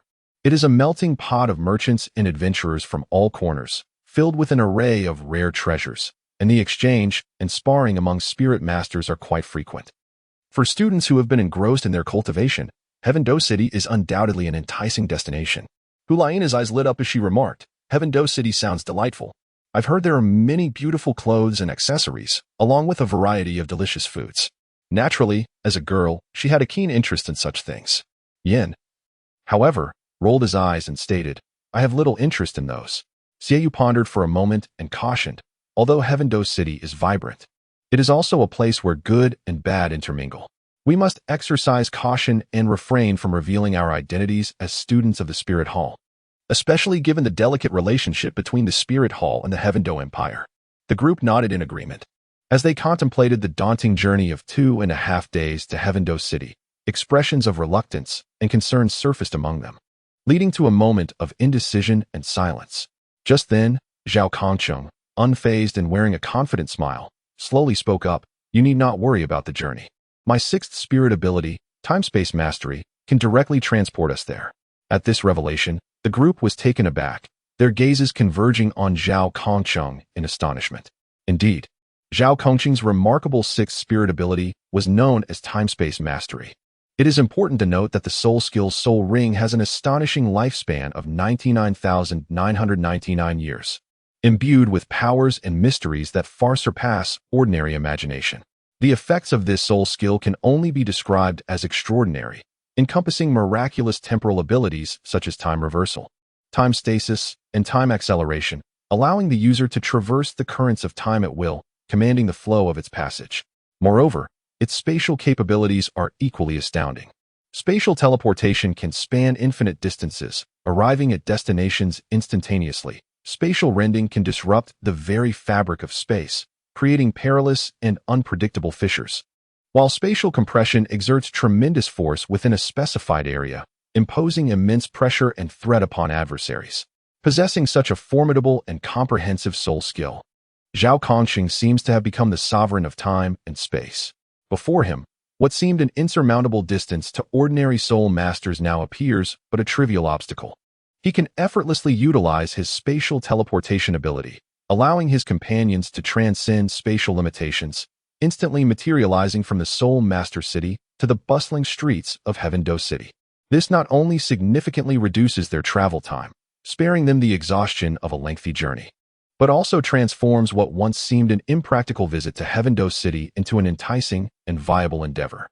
Yan's eyes sparkled with excitement as he exclaimed, "Zhao Kongqing, your soul skill is simply remarkable. With you around, we can traverse without hindrance." Hulaina, equally astonished, remarked, "Kongqing, I had no idea your soul skill was so powerful. This will undoubtedly make our journey to Heaven-Do City even more thrilling." Xiaoyu nodded slightly, a hint of envy and admiration gleaming in his eyes. Such formidable mastery over time and space will undoubtedly prove invaluable in battle. "Zhao Kongqing, you truly are a hidden gem." Zhao Kongqing observed the reactions of his companions and merely smiled humbly.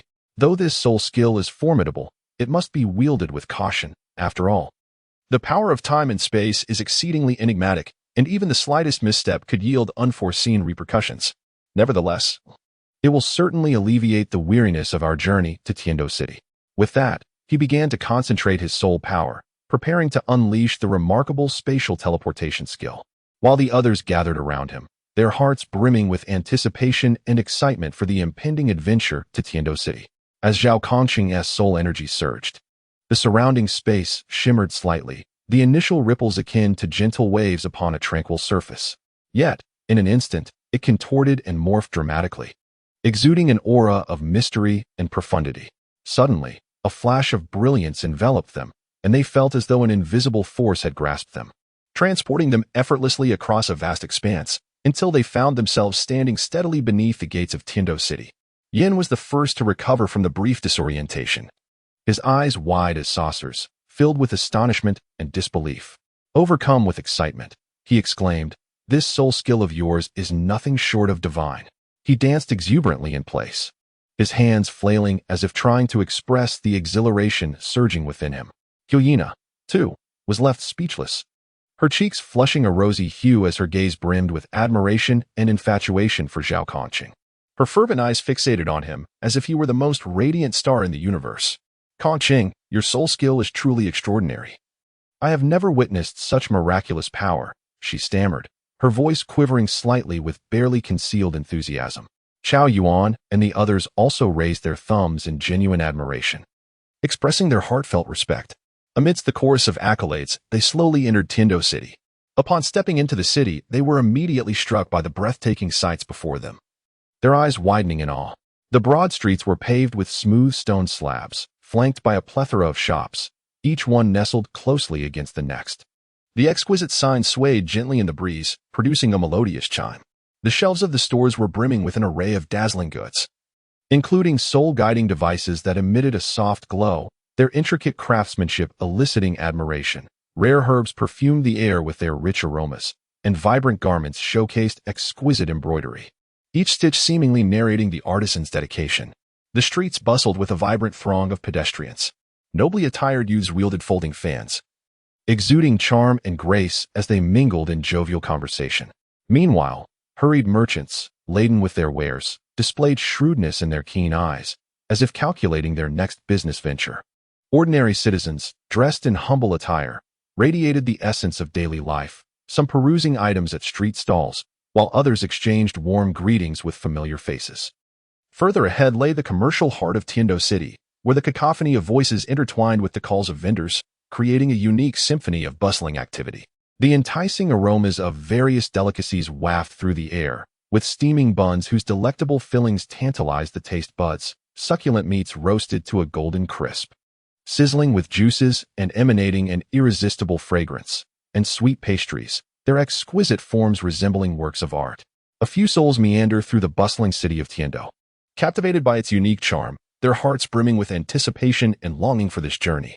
As the blazing sun hangs high in the sky, akin to a fiery orb, it mercilessly bathes the world in scorching rays, rendering the entire Tiando city as if enveloped in a colossal steamer, the heat becoming unbearable.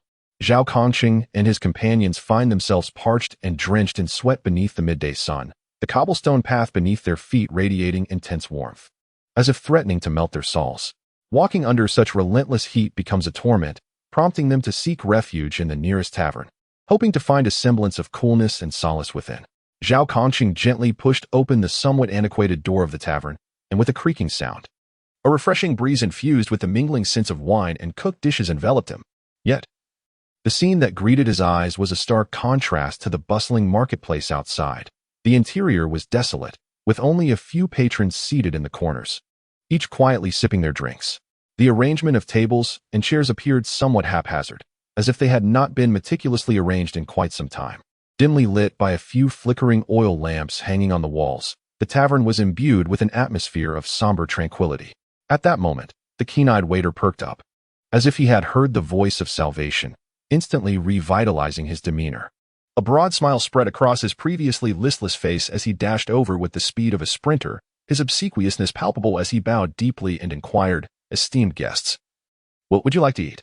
While speaking, he hurriedly presented the tavern's menu to the group, his eyes brimming with anticipation, seemingly hoping that they would order a lavish feast to secure his earnings for the day. Yin boldly declared, "Bring forth your signature dish, add some hearty fare. And don't forget 2 baskets of bread, along with a barrel of fine wheat ale."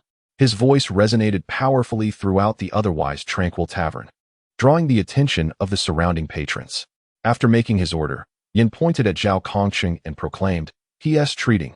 Zhao Kongqing looked at Yin in disbelief, his eyes wide and mouth slightly agape, seemingly ready to protest. Yet he found himself momentarily at a loss for words, caught between laughter and exasperation at Yan's sudden jest.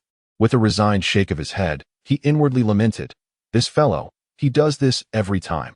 Whenever it comes to paying, he shoves me into the spotlight." Nevertheless, he understood that Yin was merely joking, and given their close camaraderie, such trivial expenses were of no concern. The waiter, observing their interaction, wore an even brighter smile, fully aware that these guests were likely affluent and generous. Thus, he quickly replied, "Please hold on, esteemed sirs, I shall prepare everything for you at once."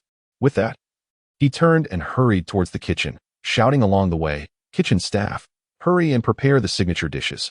We have distinguished guests in our midst." Zhao Kongqing and his companions found a clean table to settle at, wiping the sweat from their brows while surveying their surroundings. Hulaina stifled a laugh and said to Zhao Kongqing, "Kongqing, do not fret over this modest expense. Allow me to treat you today as a token of gratitude for bringing us to experience the delights of Tiando City." Xiaoyu nodded in agreement, adding, "Indeed, Kongqing, it is a rare occasion for everyone to unwind. There is no need to concern ourselves with trivialities." Upon hearing their words, Zhao Kongqing felt a warmth in his heart and smiled as he replied, "It's not that I am troubled by the expense. I am merely taken aback by Yan's audacity." After a whirlwind of merriment and feasting, the dishes on the table were thoroughly devoured, leaving a chaotic array of plates and cups in their wake. Zhao Kongqing then rose and confidently made his way to the counter to settle the bill. His steps were steady and assured, exuding an air of composure in every gesture. The waiter approached with a broad smile, his eyes sparkling with curiosity and wit, and remarked, "Sir, you do not appear to be locals." As he spoke, he skillfully began to tally the tableware, his movement swift and orderly. Zhao Kongqing raised an eyebrow slightly, his gaze gentle as he looked toward the young attendant.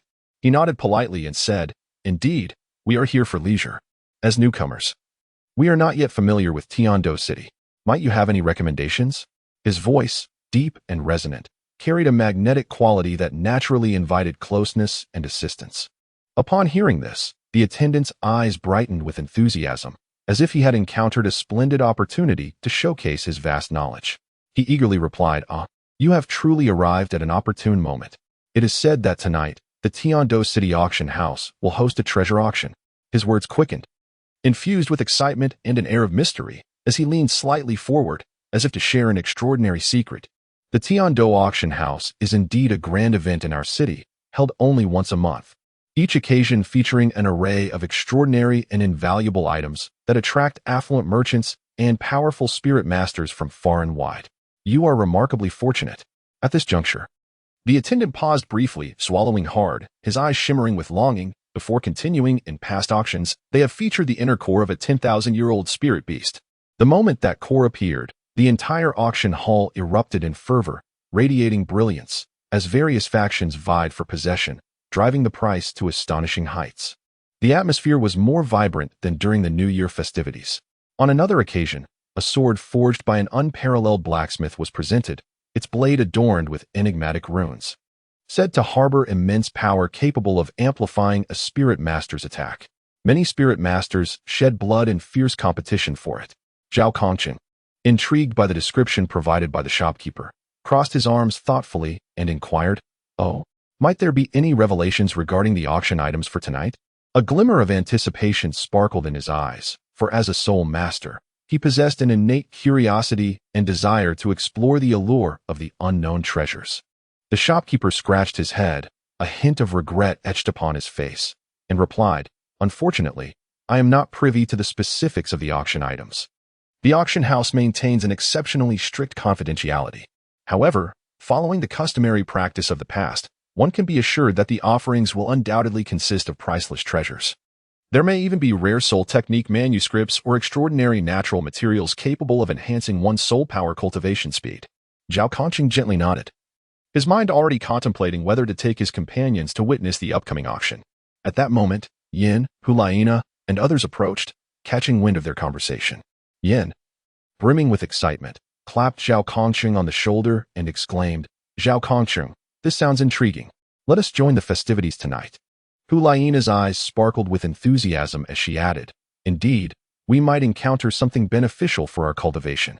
Zhao Kongqing listened to the thoughts of the crowd, a gentle smile gracing his lips as he spoke. "Very well, let us each explore the bustling Tiando city, pursuing the interests that captivate our hearts. We shall reconvene at the Tiando auction house this evening.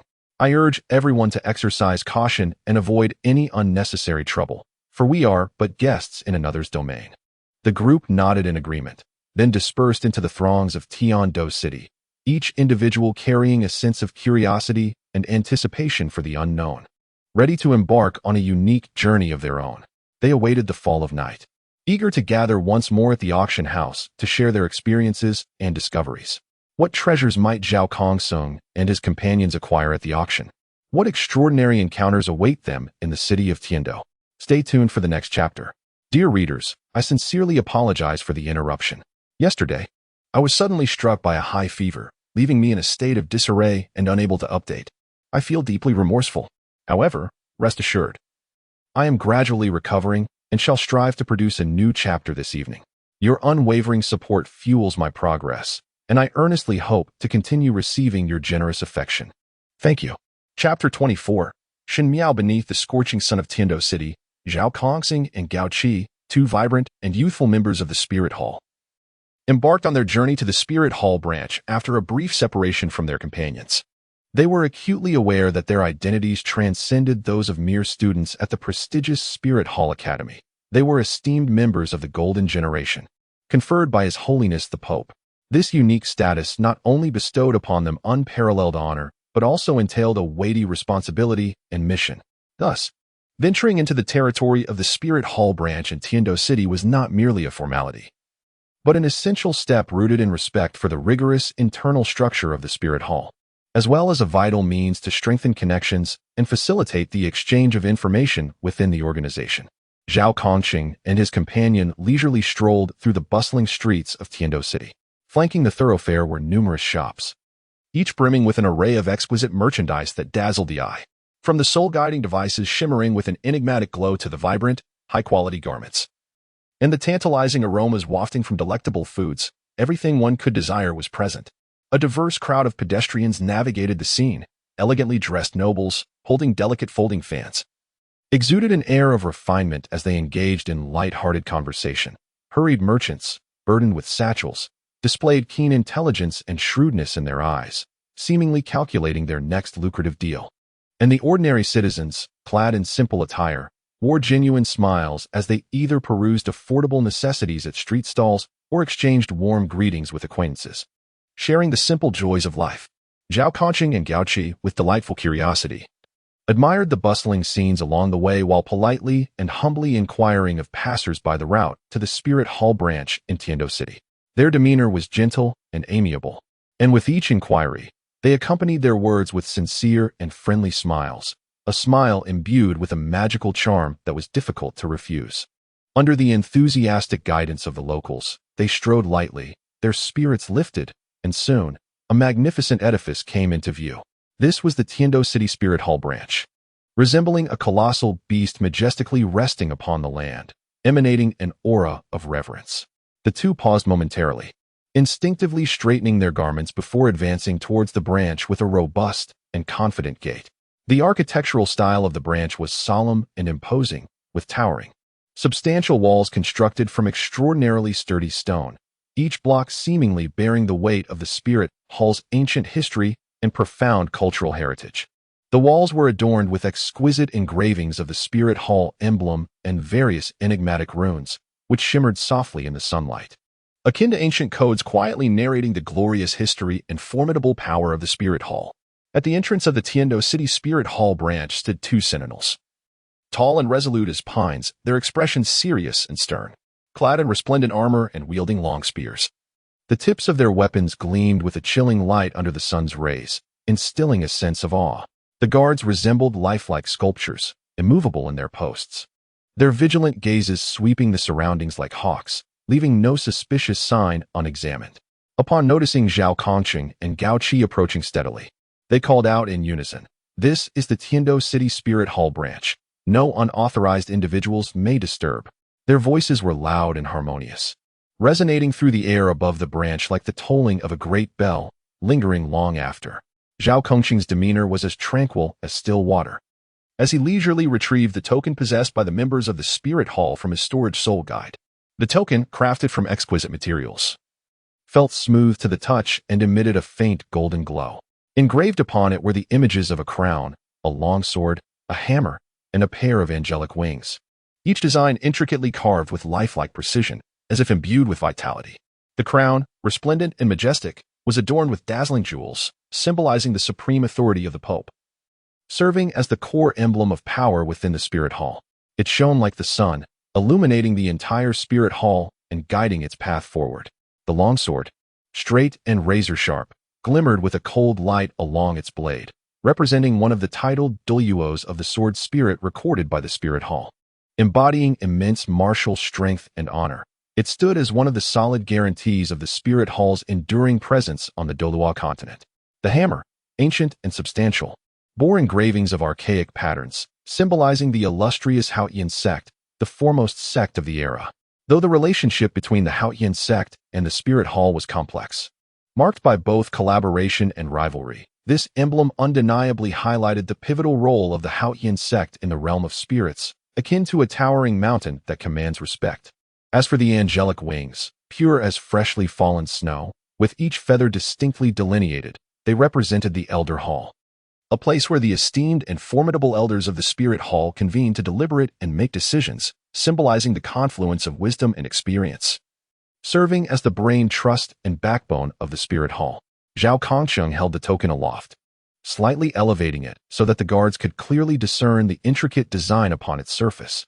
The guards' gazes were instantly captivated by the token. A flicker of surprise flashed across their eyes, quickly giving way to reverence and awe. They understood well that the bearer of such a token must be a formal member of the Spirit Hall, and their status was undoubtedly extraordinary. Consequently, they hurriedly knelt on one knee, collectively stating, "We pay our respects, esteemed sir. We were unaware of your arrival and apologize for our lack of proper welcome. Please forgive us." Zhao Conqing offered a subtle nod, a gentle smile gracing his features as he replied, "Rise. We have merely come to pay a visit. There is no need for excessive formalities." Following this, under the guidance of the guards, Zhao Conqing and Gao Qi slowly entered the branch of the Spirit Hall in Tiando City. As they stepped into the hall, a profound sense of solemnity enveloped them like an incoming tide, encasing them in its embrace. Beneath the lofty dome of the branch hall, light streamed through the stained glass windows, casting a kaleidoscope of shadows upon the polished marble floor, creating a breathtaking tableau reminiscent of a dreamlike painting. The two men, guided by attendants, moved with deliberate and measured steps, as if fearful of disturbing the tranquility of this hallowed space. They traversed through corridors adorned with numerous scrolls depicting the glorious achievements of the Spirit Hall throughout history, alongside vivid representations of formidable martial spirits. These scrolls vividly illustrated the breathtaking battles the Spirit Hall had endured, the grand expansions and developments it had achieved, and the legendary deeds of countless heroes. Silently narrating the profound heritage and long history of the Spirit Hall, evoking admiration and reverence. Before long, they were ushered into a spacious and well-lit reception room. Inside stood a remarkable woman, the branch lord of the Spirit Hall in Tiando City, Shen Miao, clad in a resplendent deep purple gown. The fabric was soft and smooth as silk, yet retained a structured elegance, reflecting her noble status and exceptional taste. The tailored design accentuated her graceful figure, her slender waist, delicate enough to be encircled by a single hand, and the hem of her gown flowed like water to the ground, swaying gently with her slightest movement. Reminiscent of a blooming violet, exuding an enchanting fragrance and an air of elegance.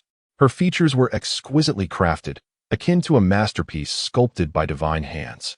Her skin was fairer than snow, flawless and tender, and her bright, deep-set eyes sparkled like distant stars in the night sky, radiating an innate authority and wisdom that compelled one to gaze upon her, yet also instilled a sense of trepidation. As previously mentioned by the attendants, Lord Shun was renowned within the Spirit Hall for her decisiveness and efficiency, handling matters of the branch with remarkable order and speed. Moreover, she was herself a formidable powerhouse in the realm of spirit masters, her martial spirit's prowess commanding respect across the vast expanse of Tiando City, known to all and sundry. Shun Miao slightly raised her elegantly shaped chin, her cool gaze settling upon Zhao Kongcheng and Gao Qi, her eyes reflecting an air of scrutiny and inquiry. With a calm yet undeniably authoritative tone, she inquired, "Who are you two?" Her voice resembles the sound of jade pearls cascading onto a plate, crisp and melodious, yet imbued with an undeniable sense of authority that cannot be overlooked. Zhao Kongqing and Gao Qi, upon hearing the words, stepped forward with a slight inclination of their bodies, respectfully bowing as they spoke in unison. "We are Zhao Kongqing and Gao Qi, students of the Advanced Soul Master Academy of the Spirit Hall, and we pay our respects to Master Shun." Their movements were synchronized, and their demeanor exuded both reverence and humility. Fully aware that before such a high-ranking and influential branch master, they must tread carefully, demonstrating their respect. Their eyes revealed a mixture of awe towards Shen Miao, alongside an eagerness and determination for this visit. "Ah, so you are students from the Advanced Soul Master Academy. May I inquire what brings you here?" Shen Miao inquired softly, her delicate brows furrowing slightly in surprise. She pondered privately, questioning why these young scholars would go to such lengths to visit her.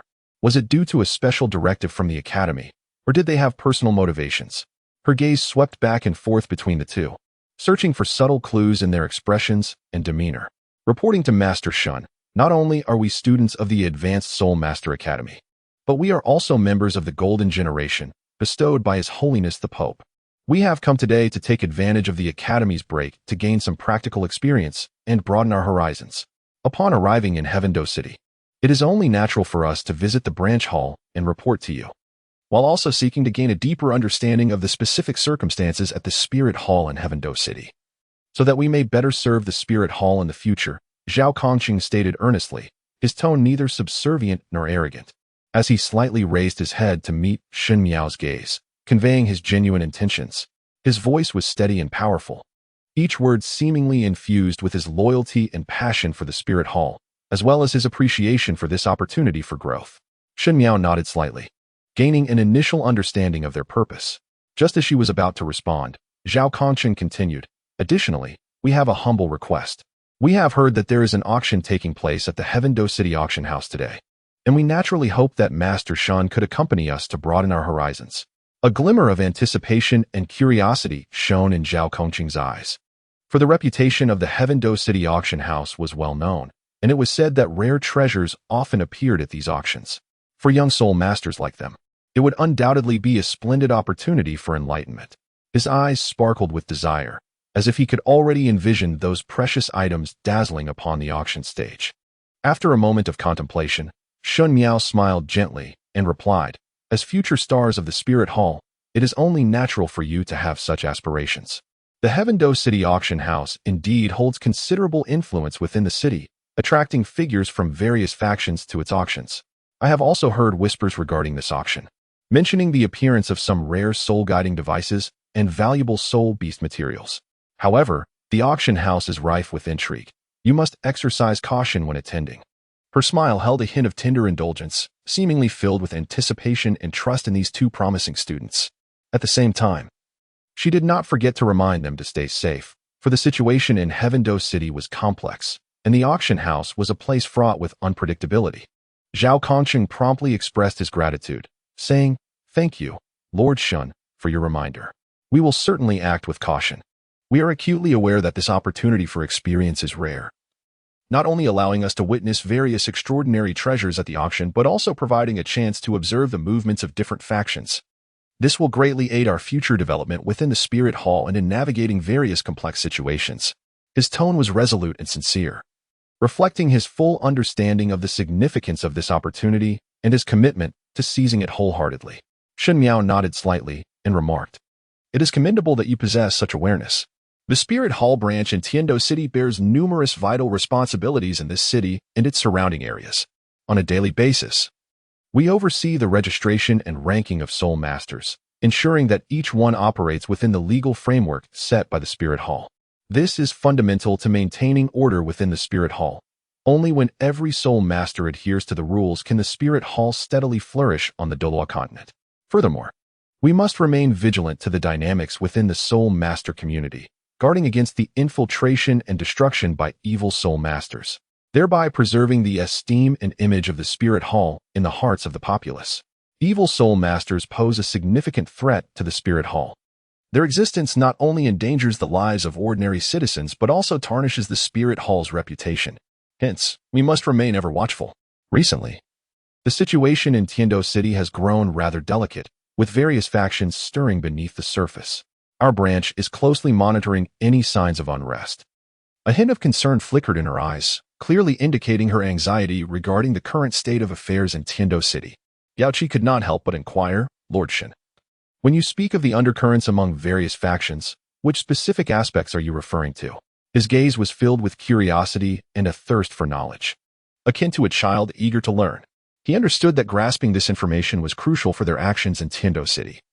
Only by comprehensively understanding the situation could they better confront the challenges ahead. Shun Miao paced gently and replied thoughtfully, "As the capital of the Tiando Empire, Tiando City naturally serves as a convergence point for various factions.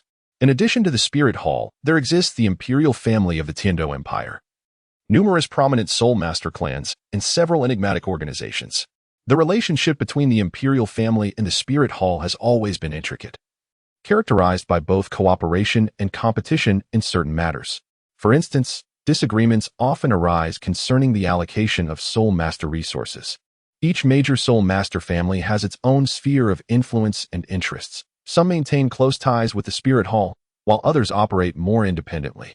There are even families that collude with other factions, seeking greater advantage in the power struggles within Tiando City. Recently, reports have emerged indicating that some mysterious organizations are covertly recruiting Soul Masters, though their intentions remain unclear, undoubtedly posing a potential threat to the safety of Tiando City.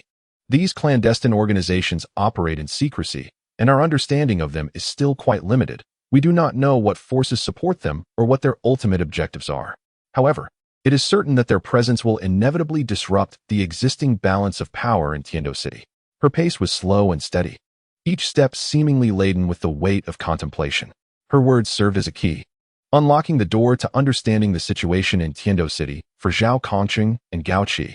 After a moment of contemplation, Zhao Kongqing spoke, "Master Shun, in such a convoluted situation, we must strive to enhance our own strength, enabling us to better confront various challenges in the future. Participating in the auction may also allow us to uncover clues related to these forces." A resolute light shimmered in his eyes, as if he had already formulated some plans in his mind.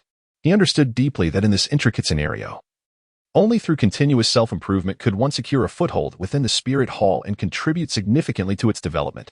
Shen Miao regarded him with admiration and remarked, "It is commendable that you have come to this realization. However, during the auction, you should merely observe and refrain from becoming embroiled in unnecessary disputes. Should any trouble arise, promptly contact the branch hall." Her gaze was filled with trust and expectation, confident that these two young disciples would maintain clarity of thought amidst the complexities, living up to the spirit hall's nurturing of their potential. "Yes, Master Shun," Zhao Kongsheng and Gao Qi replied in unison. Shen Miao continued, "After the auction concludes, if time permits, you may visit the library of the branch hall. It houses numerous invaluable texts on spirit cultivation as well as books concerning the history, geography, and culture of Douluo Continent, which I believe will be of great assistance to you. In this world, knowledge equates to power. Only through relentless learning can one achieve progress." Her tone carried a hint of encouragement, hoping these two students would cherish the resources provided by the branch hall and diligently enhance their capabilities. "Thank you, Master Shun. We shall not disappoint your expectations," Zhao Kongsheng expressed gratefully. Subsequently, Shen Miao elaborated on various daily affairs of the Spirit Hall branch in Tiando City, along with important considerations within the city. She introduced them to the organizational structure of the branch hall, its daily workflows, and shared some techniques and experiences regarding interactions with various factions. Zhao Kongsheng and Gao Qi listened attentively, occasionally posing questions and insights, engaging in profound exchanges with Shen Miao. Their eyes radiated focus and eagerness, seizing every opportunity to learn. After conversing with Shen Miao, both Zhao Kongsheng and Gao Qi gained a more comprehensive understanding of the Spirit Hall branch in Tiando City, as well as a clearer perception of the city's dynamics. They recognized that this expedition was fraught with opportunities and challenges, and as the golden generation of the Spirit Hall, they must continually grow through this experience, contributing their strengths to the glorious future of the Spirit Hall. With steadfast conviction and anticipation for what lay ahead, they departed the reception room, ready to embrace the forthcoming challenges. Whether observing the movements of various factions during the auction or absorbing knowledge in the library of the branch hall, they would dedicate themselves fully, resolute in their mission, because they are acutely aware that every step of their growth is inextricably linked to the rise and fall of the Spirit Hall. They embody the beacon of hope for the Spirit Hall, destined to illuminate the stage of the Douluo Continent with their own resplendent brilliance. As the twilight gradually fades, the night descends like an immense black curtain, enveloping the streets and alleys of Tiando City in a veil of hazy darkness. At this moment, after a full day apart, Zhao Kongsheng, Hulaina, Yin, Xiaoyu, and Chao Yuan, as previously arranged, converged from various corners of the city, gathering before the grand and opulent entrance of the Tiando City auction house. Among the group, Hulaina is the most captivating.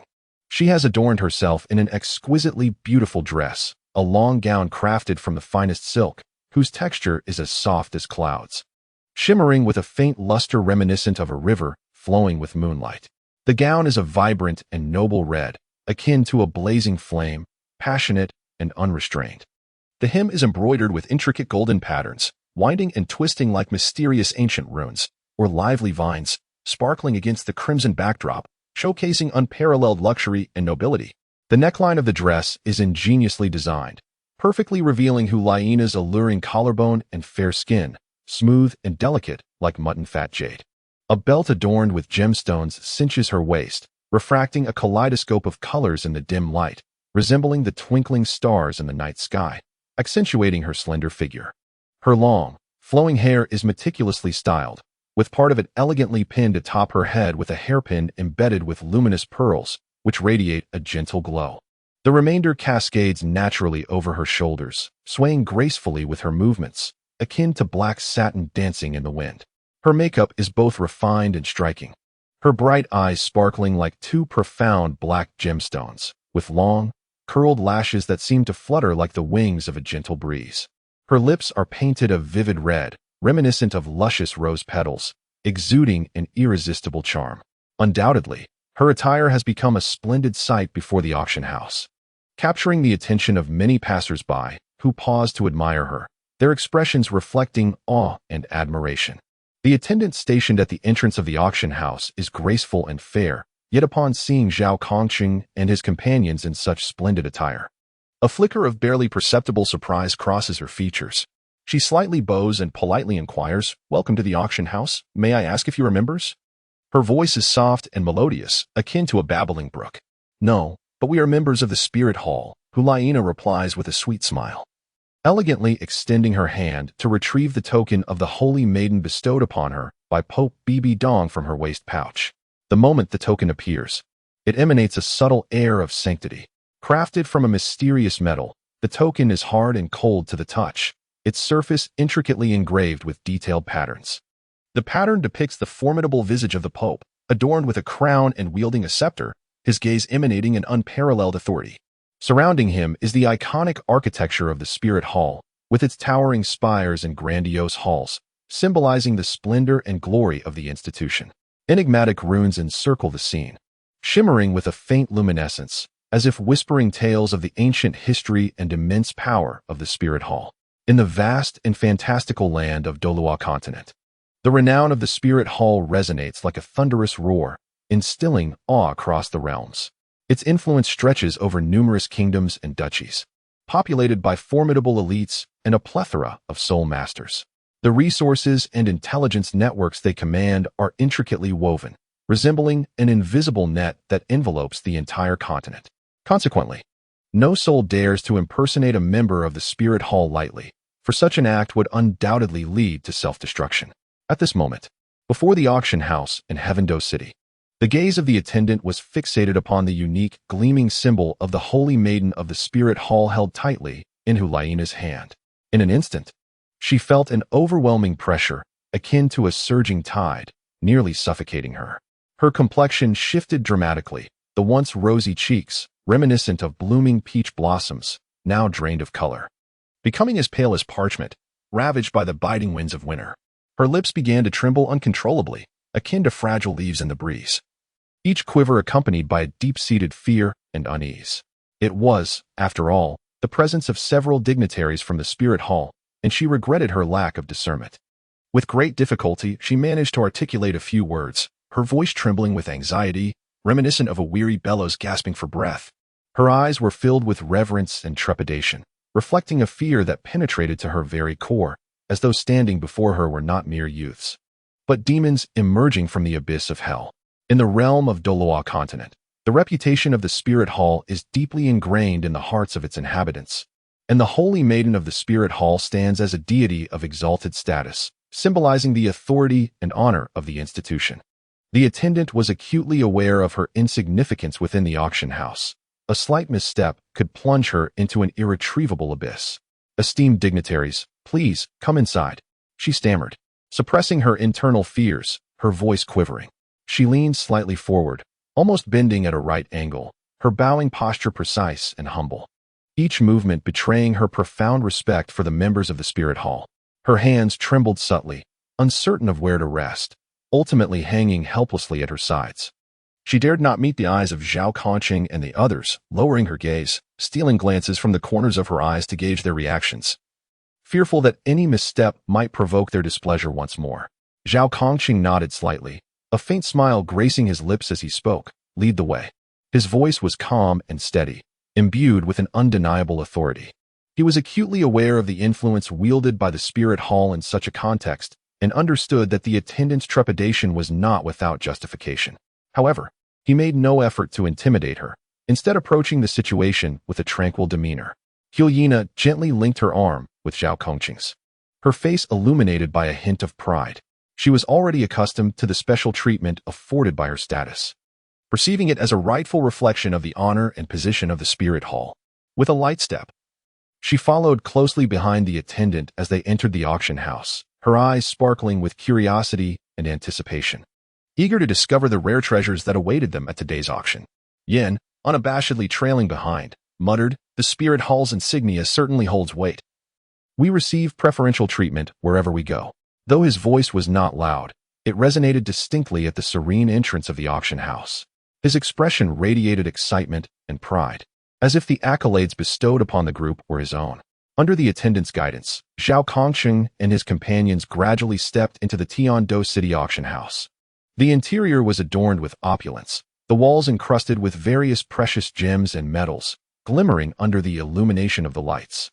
The hall was spacious and bright, furnished with rows of neatly arranged seats, already populated by numerous attendees awaiting the commencement of the auction.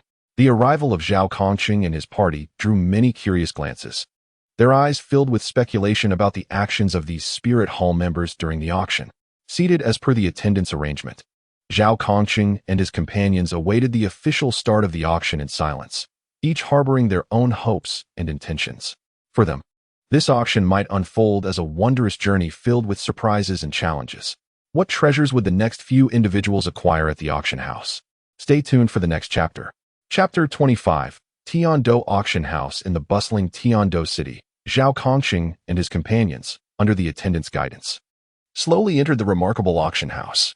As they crossed the imposing and heavy entrance, a wave of luxury and unfathomable mystery enveloped them, akin to a surging tide, instantly engulfing them in its embrace. Looking up, the dome of the hall soared towards the heavens, its height astonishing, adorned with a brilliantly crafted star map. The ceiling sparkled with countless stars, shimmering together in a breathtaking display, as if the vast, profound night sky had been transported indoors in its entirety. The stars twinkled with a soft light, and amidst the dreamlike interplay of shadows and illumination, one could not help but be entranced by this man-made cosmos, forgetting all else in their surroundings. On the walls, countless soul guide stones, radiating a gentle glow, were intricately embedded. These soul guide stones were no ordinary objects. They not only illuminated the entire space with a brilliance akin to daylight, but were also treasures of immense value in their own right. Each soul-guiding stone resembles a pearl, refined by the passage of time, imbued with boundless mystery and wealth. Their luminous radiance intertwines, bestowing an air of noble enigma upon the grand hall. Upon closer inspection of the floor, one finds it elegantly adorned with large slabs of rare marble. These marbles, smooth as jade, exude a cool and delicate texture, each bearing unique veining, some reminiscent of undulating mountains, others like meandering rivers, seemingly crafted by the hand of nature. The greatest of artists, into an exquisite tapestry. In the center of the hall, a splendid fountain gently cascades crystalline water, under the illumination of lights. The water sparkles with a kaleidoscope of colors, a wondrous effect achieved through the infusion of special minerals and intricate soul-guiding mechanisms. The water dances joyfully, as if performing a silent symphony, infusing the somewhat solemn auction hall with a sense of liveliness and vigor. Surrounding the space are rows of chairs, each meticulously crafted from the finest timber. Artisans have adorned these seats with exquisite carvings, where every line flows seamlessly, as if the wood itself has been bestowed with life.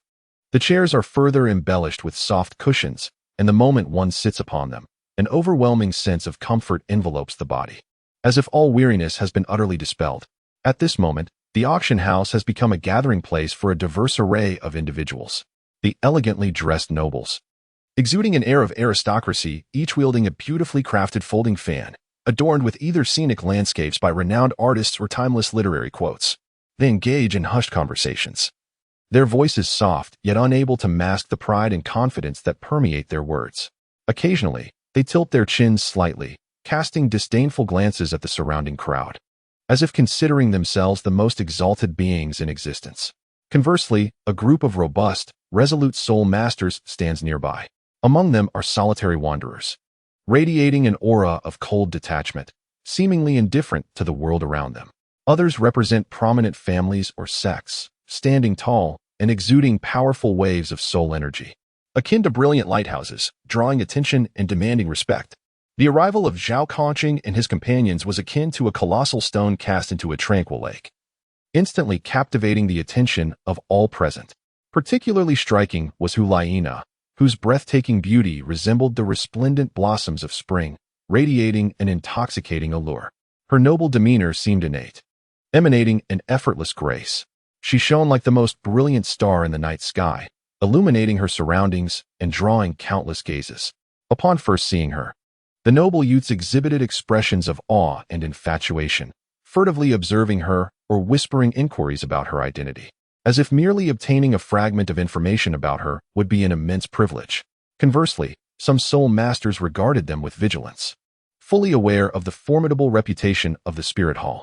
They understood that the presence of Spirit Hall individuals here could potentially stir unpredictable turbulence in an already enigmatic auction, where fierce competition or even conflict could erupt at any moment due to their arrival.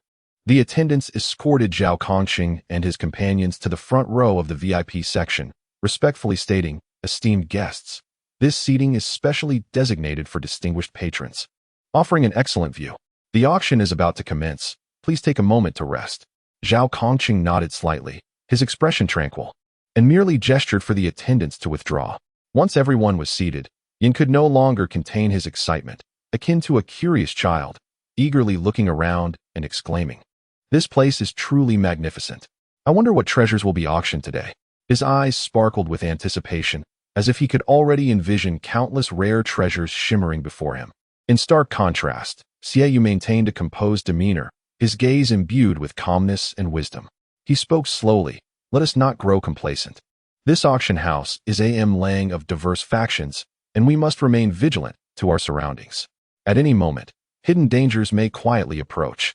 His voice resonated with a deep authority, akin to a tolling bell, instilling a subtle sense of apprehension in those present. Hulaina smiled gently, her laughter ringing like delicate silver bells. "With the name of the spirit hall backing us, I doubt they would dare to provoke us lightly. However, my brother is correct. Caution is prudent. After all, there are always reckless individuals in this world, and we must remain on guard." Her words conveyed both confidence in the spirit hall's reputation and a hint of prudence, prompting admiration for her intelligence and decisiveness. Zhao Kongqing's gaze was piercing, slowly sweeping across the entire venue. His eyes radiated an air of authority and a profound insight into all that transpired. He spoke, "Once the auction commences, let us first observe the situation. Should any items beneficial to our spirit hall or treasures that can enhance our strength emerge, we ought to seize them. However, we must remain vigilant regarding prices, lest we fall prey to being perceived as fools. Although our spirit hall possesses considerable wealth, we cannot squander it heedlessly. Every expenditure must hold intrinsic value." The crowd nodded in agreement, fully aware that Zhao Kongqing's decisions were invariably cautious and wise. In this intricate auction setting, following his lead was undoubtedly the most prudent choice. As time slipped by quietly, the number of attendees within the auction house swelled, and the initially spacious environment gradually became crowded. The atmosphere grew increasingly tense and exhilarating, as the suppressed excitement simmered like an impending volcanic eruption, ready to burst forth. Finally, a flamboyantly robed auctioneer stepped confidently onto the stage. With a smile that conveyed shrewdness and competence, it seemed as though nothing in this world could escape his calculations. Clearing his throat, his resonant and magnetic voice rang out, "Esteemed guests, welcome to the Tiando City Auction House. Today, we present to you a splendid auction, featuring a plethora of rare treasures that are sure to delight your senses." As his words concluded, thunderous applause and cheers erupted from the audience, intertwining into a cacophony that resonated with palpable anticipation and enthusiasm for the event. Next, the staff behind him unveiled the first auction item. It was a longsword emanating a ghostly blue glow, its blade inscribed with mysterious runes that appeared to possess a life of their own, subtly pulsating with azure light.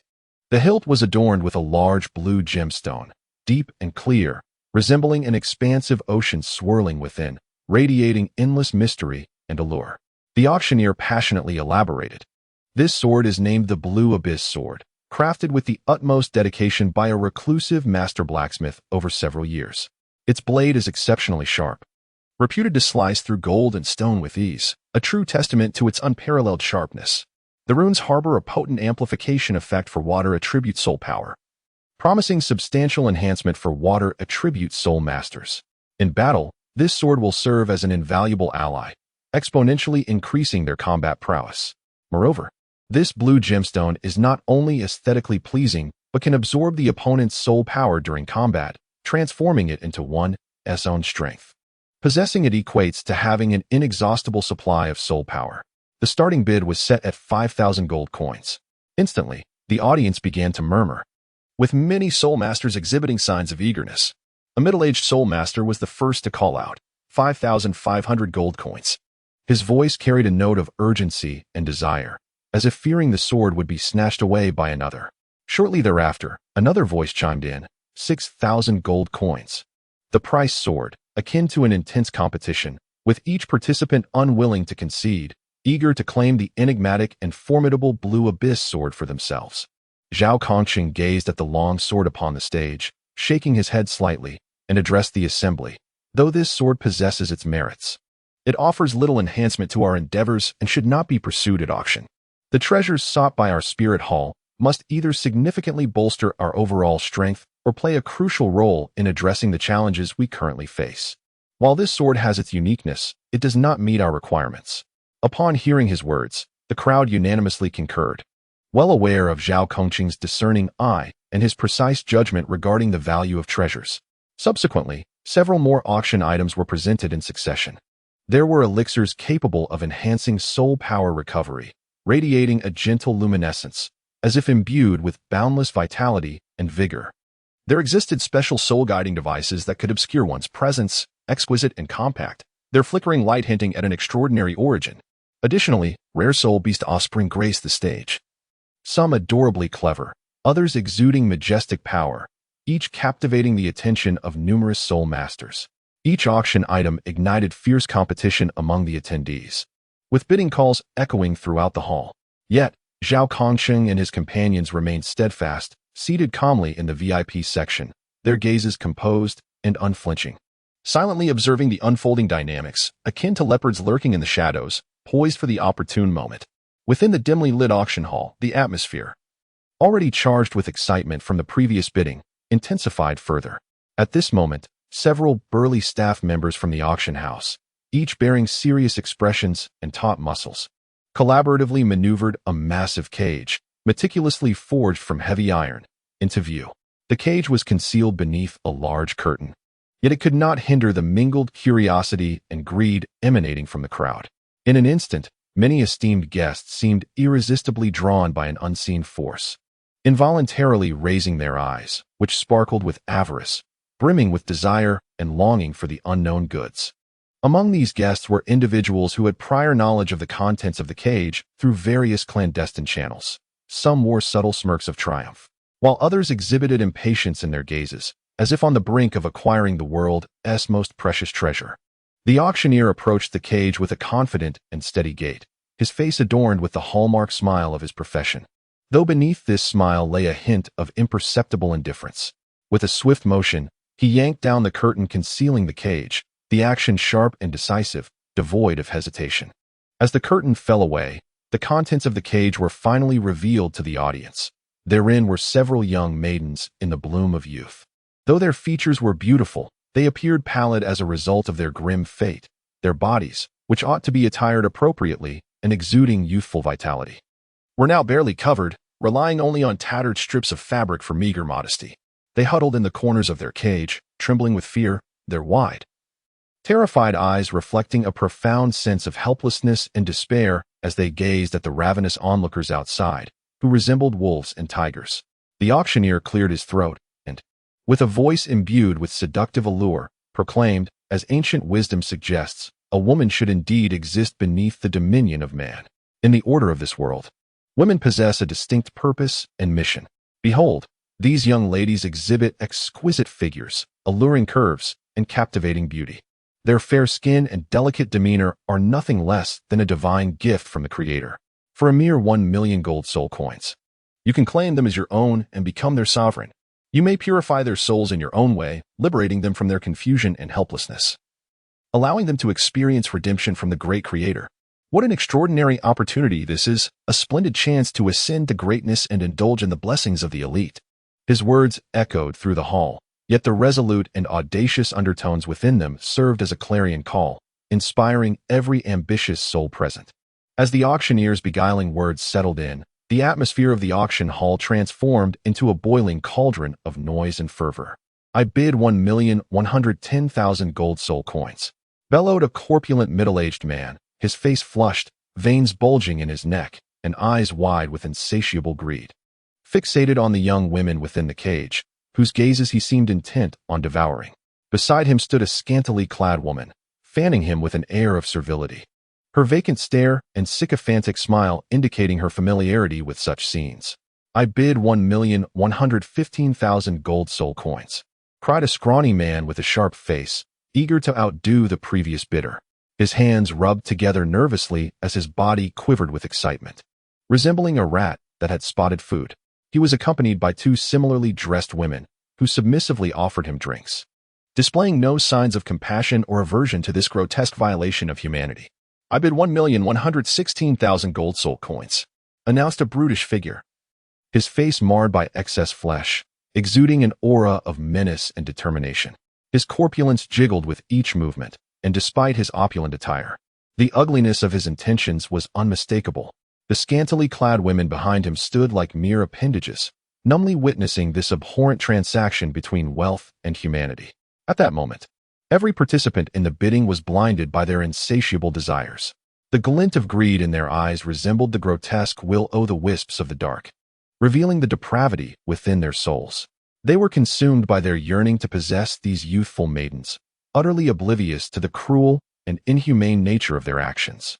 The women surrounding them, clad in revealing attire, have become unwitting participants in this grotesque tableau. Perhaps they are victims themselves within this dark auction house.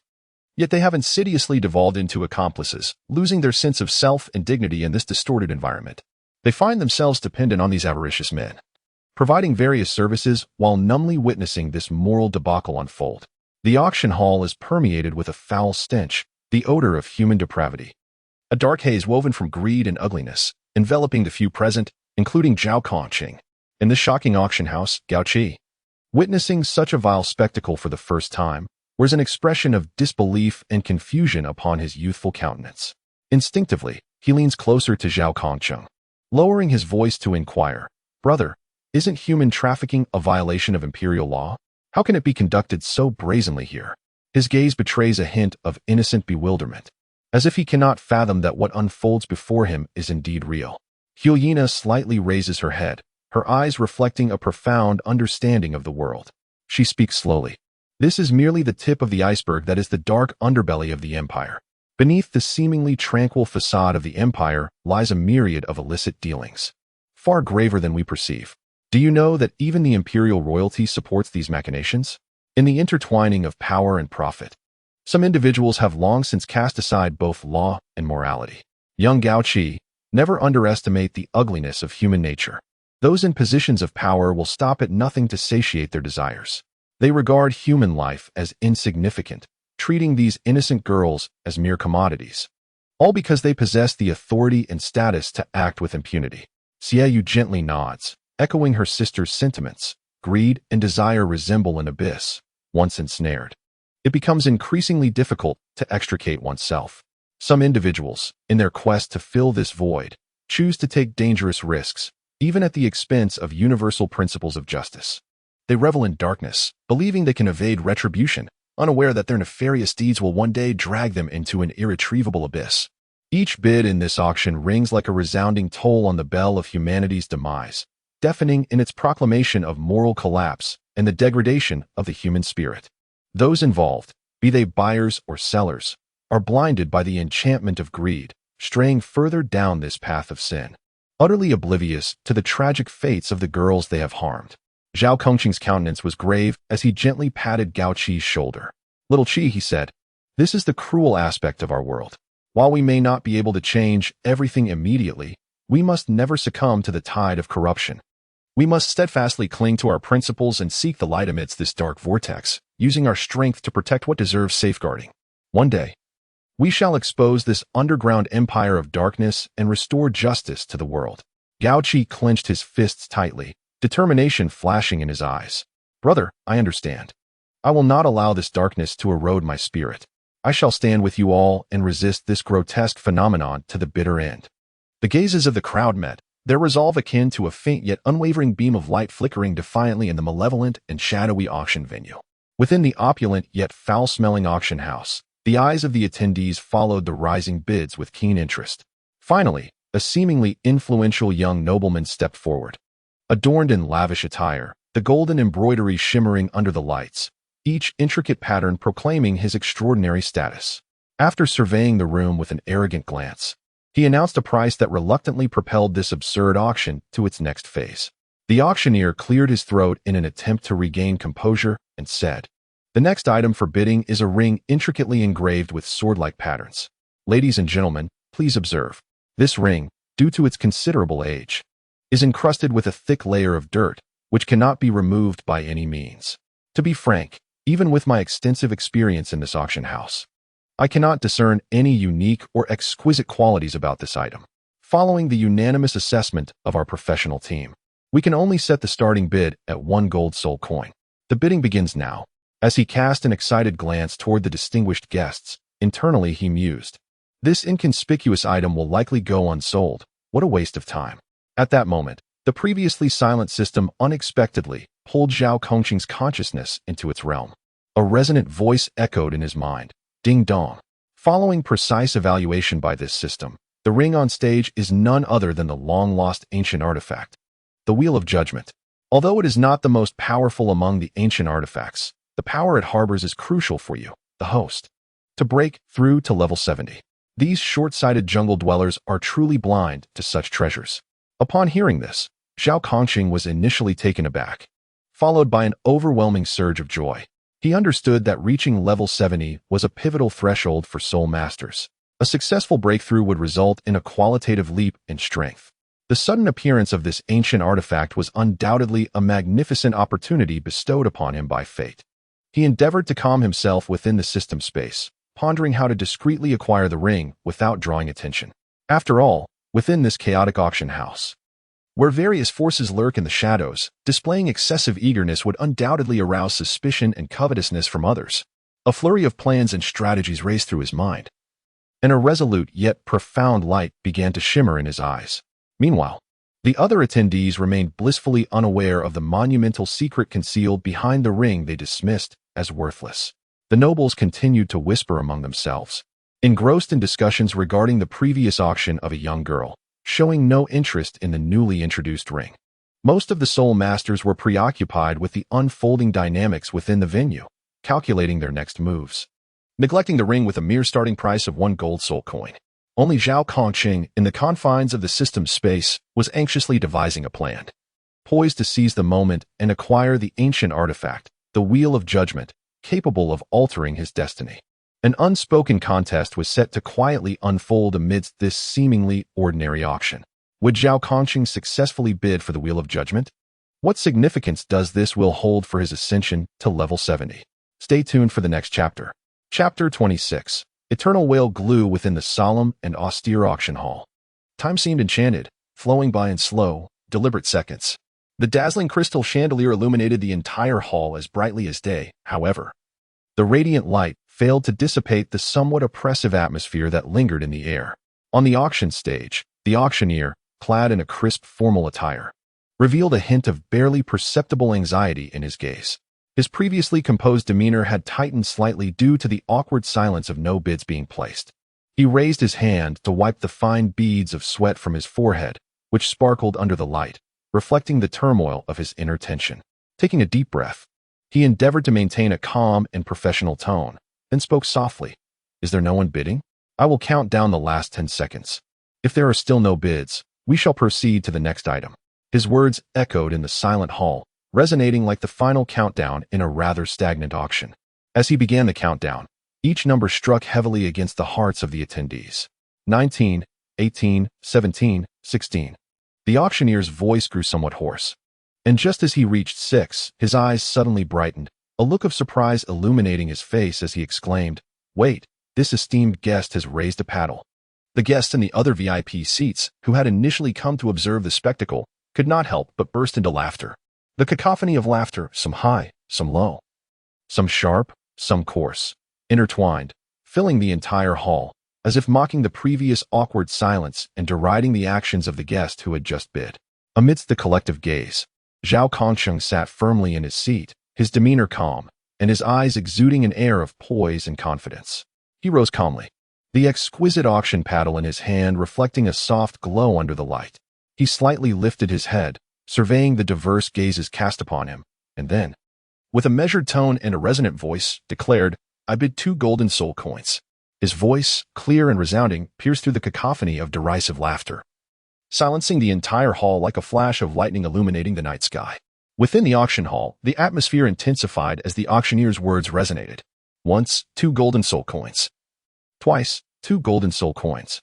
The rhythmic cadence of the auctioneer's voice echoed throughout the hall, his gaze sharp as an eagle's eye, swiftly scanning the patrons in the other VIP sections. Some guests whispered among themselves, seemingly weighing the pros and cons. Others merely observed with detached amusement, a hint of a smirk on their faces. However, from their collective demeanor, the auctioneer astutely discerned a lack of intent to raise the bid. Thus, with a slight elevation of his chin, exuding a sense of certainty and confidence, he affirmed, 3 times for 2 golden soul coins. Congratulations to this gentleman for acquiring the item. After all items are auctioned, we shall deliver the merchandise to your private box. With that, he released a sigh of relief, his previously straightened back relaxing into a slight curve. After all, in the fiercely competitive and reputation-conscious realm of auctions, any unsold items could inflict immeasurable negative repercussions on the auction house. He was acutely aware of the stakes and wished to avoid any severe repercussions stemming from his errors. Meanwhile, standing beside him, Juliana looked on with a mixture of confusion and disbelief, her lively eyes fixated on Zhao Kongcheng, her slightly furrowed brow seemingly concealing a multitude of questions. After a moment, she could no longer contain herself and softly remarked, I never imagined you would fancy such a shabby ring. Is it not inferior to those exquisite pieces displayed in the jewelry store? Her voice carried an unmistakable note of astonishment. In her view, this ring, both in its aesthetic appeal and the aura it exuded, paled in comparison to the opulent adornments found in high-end jewelry boutiques. Zhao Kongqing merely shook his head gently, a subtle smile gracing his lips, as if that smile concealed profound meanings, yet remained elusive to others.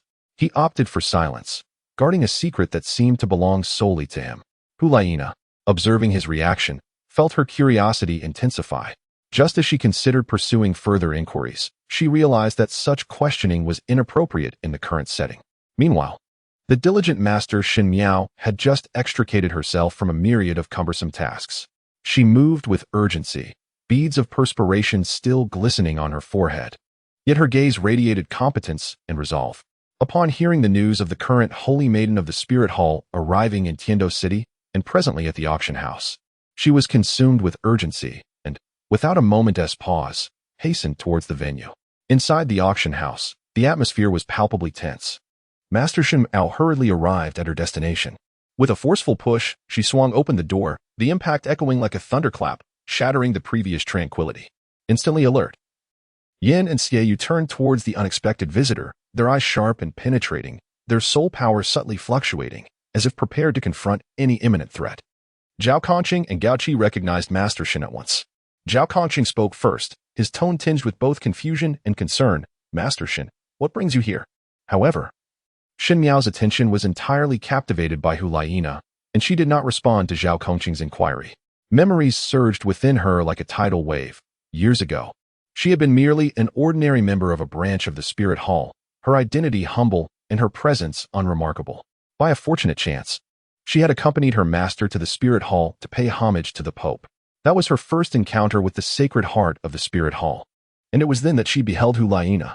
Despite her youth, Hulayina radiated an extraordinary aura and talent, shining like a brilliant star among the crowd, leaving a lasting impression on Shen Miao. Now, standing before Hulayina once more, a deep-seated reverence welled up within Shen Miao. She swiftly adjusted her somewhat disheveled attire, took a deep breath, and respectfully declared, I am Shen Miao, the master of the Spirit Hall branch in Tiando City, and I pay my respects to the prospective Holy Maiden of the Spirit Hall. Her voice was clear and resonant, echoing throughout the room, each word imbued with respect for both the Spirit Hall and Hulayina. Upon hearing this, Hulayina gracefully approached Shen Miao, her demeanor serene, her gaze exuding an innate nobility and composure. She replied softly, No need for such formality, Master Shen. Your dedication to the Spirit Hall is commendable, and in this regard, you are my senior. Simply call me Laina. Witnessing this, Shen Miao stood even more respectfully, leaning slightly forward, not daring to display any semblance of negligence. It was only then that her gaze gradually turned to Zhao Kongqing and Gao Qi, who stood behind Hulayina. Her lips curled slightly upwards, revealing a faint smile that embodied both a polite acknowledgement of her colleagues and an underlying sentiment towards this unexpected encounter. The staff of the auction house, with careful precision and beaming smiles, gradually approached while pushing a delicate cart. Upon it rested the much-anticipated item of the auction. This item presented an extraordinarily peculiar appearance. Resembling a lifeless puddle of black mud, its texture gooey and, under the bright lights, it emitted a subtle, indescribable scent reminiscent of the sea, as if silently narrating its mysterious origins from the deep ocean. Standing at the auction podium, the auctioneer, however, was entirely undeterred by the inconspicuous exterior of the item. His face radiated an intense excitement, his eyes sparkling with fervor, as if he anticipated that this rare treasure would soon ignite a fierce bidding frenzy. Clearing his throat, his voice trembled slightly with enthusiasm as he proclaimed, "Now, we present the item of the day, 10,000-year-old whale glue." At this juncture, he deliberately paused, casting a triumphant gaze over the audience below, relishing in the sense of accomplishment as he observed the curiosity piqued among the distinguished guests. He then launched into an exuberant description. "As you well know, this whale glue is no ordinary substance. Its energy is immensely powerful, and its most remarkable effect is the ability to invigorate and restore the meridians. For those soul practitioners whose energy channels have been damaged or obstructed due to prolonged training, this whale glue is indeed a divine gift. Just a small dosage will allow one to feel their soul power flowing freely, akin to a river unblocked, while the meridians gradually regain vitality and elasticity under the nourishment of the whale glue, making the training process remarkably more effective." As the auctioneer grew more animated, the flush on his cheeks deepened, and he continued to extol its virtues. However, the wonders of this whale glue do not end here. It possesses an exceedingly unique application. It acts as an aphrodisiac. The mere mention of this word sent ripples of excitement through the audience, many faces illuminated with suggestive smiles, some shyly lowering their heads, while others whispered discreetly to their companions. Yet, the auctioneer remained unfazed by the slightly awkward atmosphere, intensifying his fervent description. "Ladies, are you still concerned that your men leave you unsatisfied? Would you not desire a more harmonious and fulfilling marital life? And gentlemen, are you still troubled by certain unmentionable issues, such as premature release before penetration?" His voice echoed throughout the auction house, each word serving as a hook, striving to awaken the most primal desires within. Today, this 10,000-year-old whale glue is your optimal solution for all these troubles. It is akin to a key that unlocks the door to happiness and fulfillment. Once acquired, you shall experience unprecedented pleasure and satisfaction. Moreover, this exceptionally rare whale glue is available today for merely 50,000 gold soul coins. What an incredibly advantageous deal. Should you miss this opportunity, you may never encounter such a wondrous treasure again. The auctioneer, with fervent enthusiasm, waved his gavel while ardently inciting the audience's desire to purchase, enveloping the entire auction house in a cacophony of excitement and restlessness. Shen Miao, with a graceful stance, subtly tilted her body, her captivating gaze naturally drawn to the item that had just been presented on the auction stage. Under the bright, somewhat glaring lights, the ancient whale amber lay quietly, its appearance resembling an unremarkable puddle of black soft mud, making it difficult for one to associate it with a rare treasure. Yet, it seemed to possess an invisible enchantment, exuding a mysterious and alluring aura that quietly proclaimed its extraordinary essence. Shen Miao swiftly withdrew her gaze and shifted her attention to Hulaina, whose face bore an appropriately respectful expression, her eyes sparkling with eager light. Her lips parted slightly as she spoke in a gentle yet distinctly clear voice, capable of penetrating the somewhat noisy surroundings. "Your Holiness, this whale amber is indeed a remarkable treasure." Her voice flowed like a delicate breeze on a spring day, subtle yet suffused with sincerity and anticipation. Shen Miao was acutely aware of the immense value encapsulated within this ancient whale amber. Among the vast array of secret tomes in the Spirit Hall, there existed comprehensive and profound records detailing the miraculous effects of this amber in the cultivation of soul masters and the nurturing of the body. She paused momentarily, as if meticulously sifting through the precious information about the whale amber in her mind. Once her thoughts were organized, she continued with measured eloquence. "Your Holiness, observe this whale amber. Its efficacy in soothing tendons and invigorating circulation is truly unparalleled. For every practitioner, the meridians are akin to the foundation of a skyscraper. Their smoothness and resilience are paramount to the cultivation process. As you are aware, many soul masters, on their arduous journey of cultivation, often find their meridians damaged due to excessive strain on their soul power or slight deviations in their cultivation methods, leading to significant obstacles in their progress and making their path forward exceedingly arduous. However, this seemingly unremarkable whale amber can, like the nurturing spring rain, gently and continuously restore the damaged meridians, allowing the soul power to flow freely within the body like an unimpeded stream, enhancing absorption and integration, thereby greatly accelerating the entire cultivation process. As Shun Miao articulated her thoughts with careful precision, she discreetly observed the subtle changes in Hulayina's facial expressions. As she observed Hulayina's subtle nod of acknowledgement, a quiet sigh of relief escaped her lips, accompanied by a flicker of gratification. She continued, moreover, the aphrodisiac properties of this whale glue, though seemingly intimate at first glance, hold profound and pivotal significance within the cultivation of certain unique martial soul fusion techniques.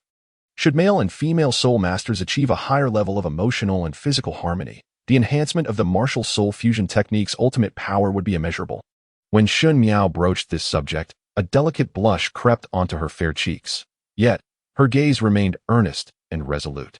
For someone as exceptionally gifted as yourself, who bears the weighty responsibilities of the martial soul hall's future, this whale glue could prove to be invaluable during the myriad complex affairs and arduous training challenges you will inevitably face. Whether in aiding your own cultivation or providing substantial support to your comrades on the battlefield under specific circumstances, the worth and impact of this whale glue far surpass its price of 50,000 gold soul coins.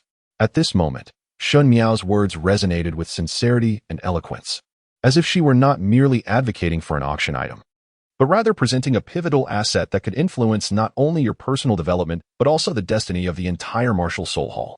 Should fortune favor us in acquiring this whale glue, it could very well represent a significant and far-reaching gain for both you and the martial soul hall. I have heard tales of ancient, illustrious families who, in their quest for such invaluable whale glue, expended vast resources and even mobilized their elite forces to venture into perilous and uncharted territories in search of whale soul beasts to procure it. And now, this rare and precious whale glue has appeared before us without warning, presenting us with an extraordinary opportunity bestowed by fate. The more she spoke, the more animated she became, her body instinctively leaning slightly forward, embodying a posture of utmost respect. She awaited Hulayina's response, the cacophony of the auction house fading into the background of her mind, leaving only the noble figure of Hulayina and the invaluable whale glue upon the stage in her sight. Simultaneously, amidst the gathering of distinguished guests, the sound of bidding erupted like thunder from a clear sky. I offer 51,000 gold soul coins. A burly man, his face adorned with a coarse beard and a fierce demeanor, rose abruptly, his deep voice resonating like a bell, causing the very air around him to quiver. His eyes widened, revealing an unabashed greed and an unwavering determination, as if the ancient whale resin were already within his grasp. Uffed, with your meager funds, you should refrain from embarrassing yourself. I shall offer 55,000 gold soul coins. An elegantly dressed gentleman, adorned with a finely crafted top hat and a sharply tailored tailcoat, spoke next. His voice dripped with disdain and arrogance as he subtly raised his chin, casting a condescending glance at the bearded man while gently swirling a glass of red wine, the liquid rippling against the glass, reflecting his seemingly composed yet barely concealed eagerness. As these two individuals made their bids, the atmosphere in the auction room, already charged with tension, ignited like a powder keg, reaching a fever pitch. All eyes were fixated on the ancient whale resin on the auction block, their gazes shimmering with a myriad of complex emotions, covetousness, anticipation, and helplessness. The price soared like spring bamboo shoots, escalating amidst the fervent bidding, now reaching 90,000 gold soul coins. Xiaoyu observed the climbing price and shook his head slightly, letting out a soft sigh. The whale resin is indeed exquisite, but alas, our collective funds barely suffice to make a dent. His words carried a tinge of regret and resignation, yet his eyes betrayed a lingering reluctance to part with such a precious item. Upon hearing Xiaoyu's remarks, Shun Miao's lips curled into a subtle smile, a hint of smugness gracing her features. She straightened her posture and proclaimed with a touch of pride, "Fear not, esteemed gentlemen. Although our Spirit Hall branch in Tiando City may not rival the main hall's wealth, a mere 100 million gold soul coins is still within our means. Should the esteemed saintess speak, I, Shun Miao, would traverse mountains and seas to procure it for you." Her eyes brimmed with flattery and eagerness, her words resounding with conviction, as if she were showcasing her loyalty to the Spirit Hall and her unwavering support for Hulayina.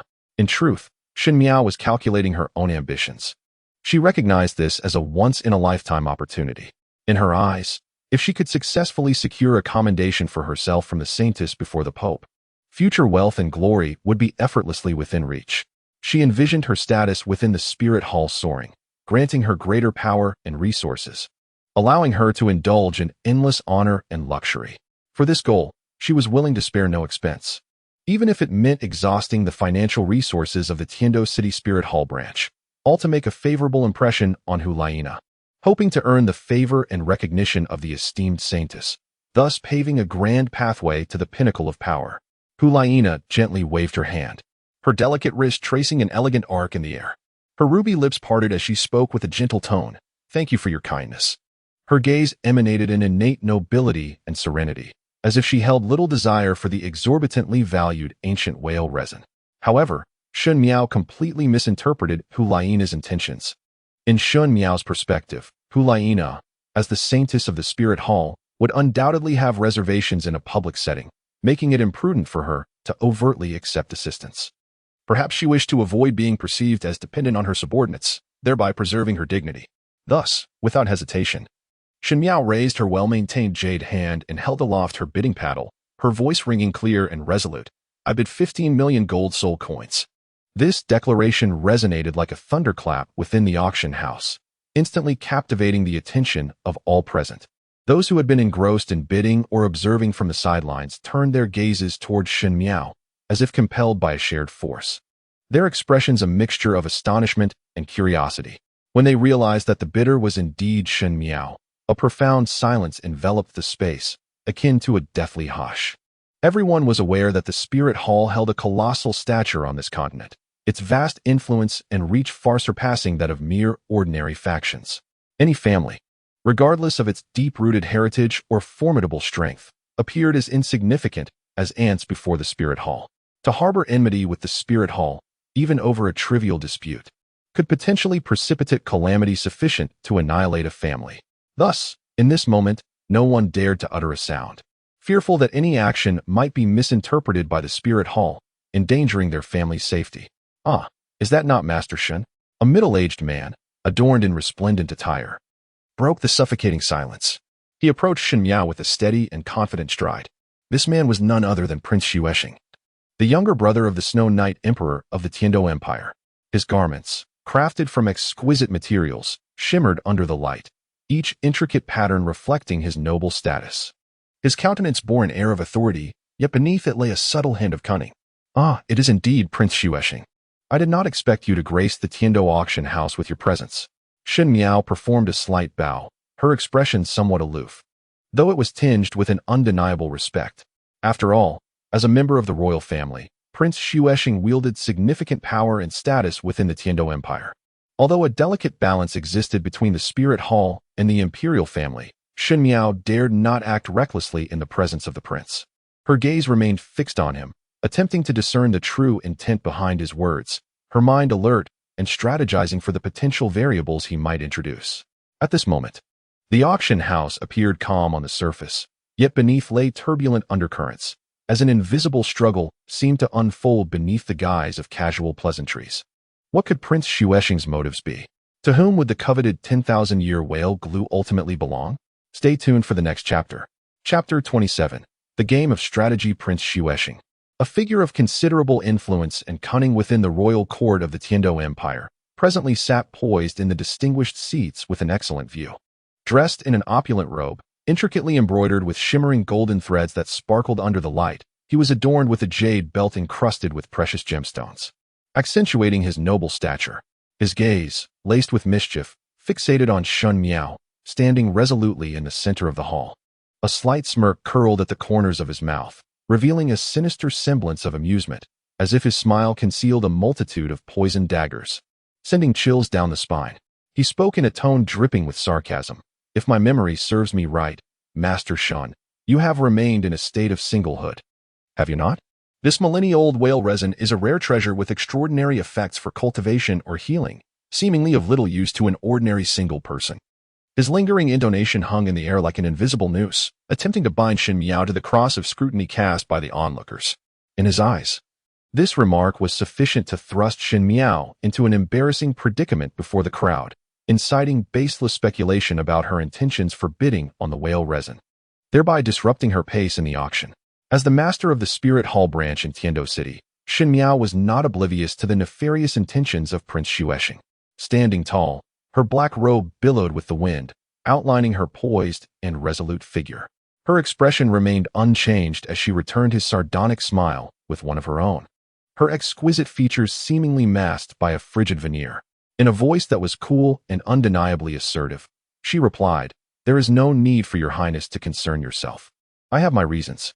As for this millennia-old whale resin, I humbly request your magnanimity to allow me to proceed." Her eyes radiated an unwavering determination and composure, impervious to the prince's taunts.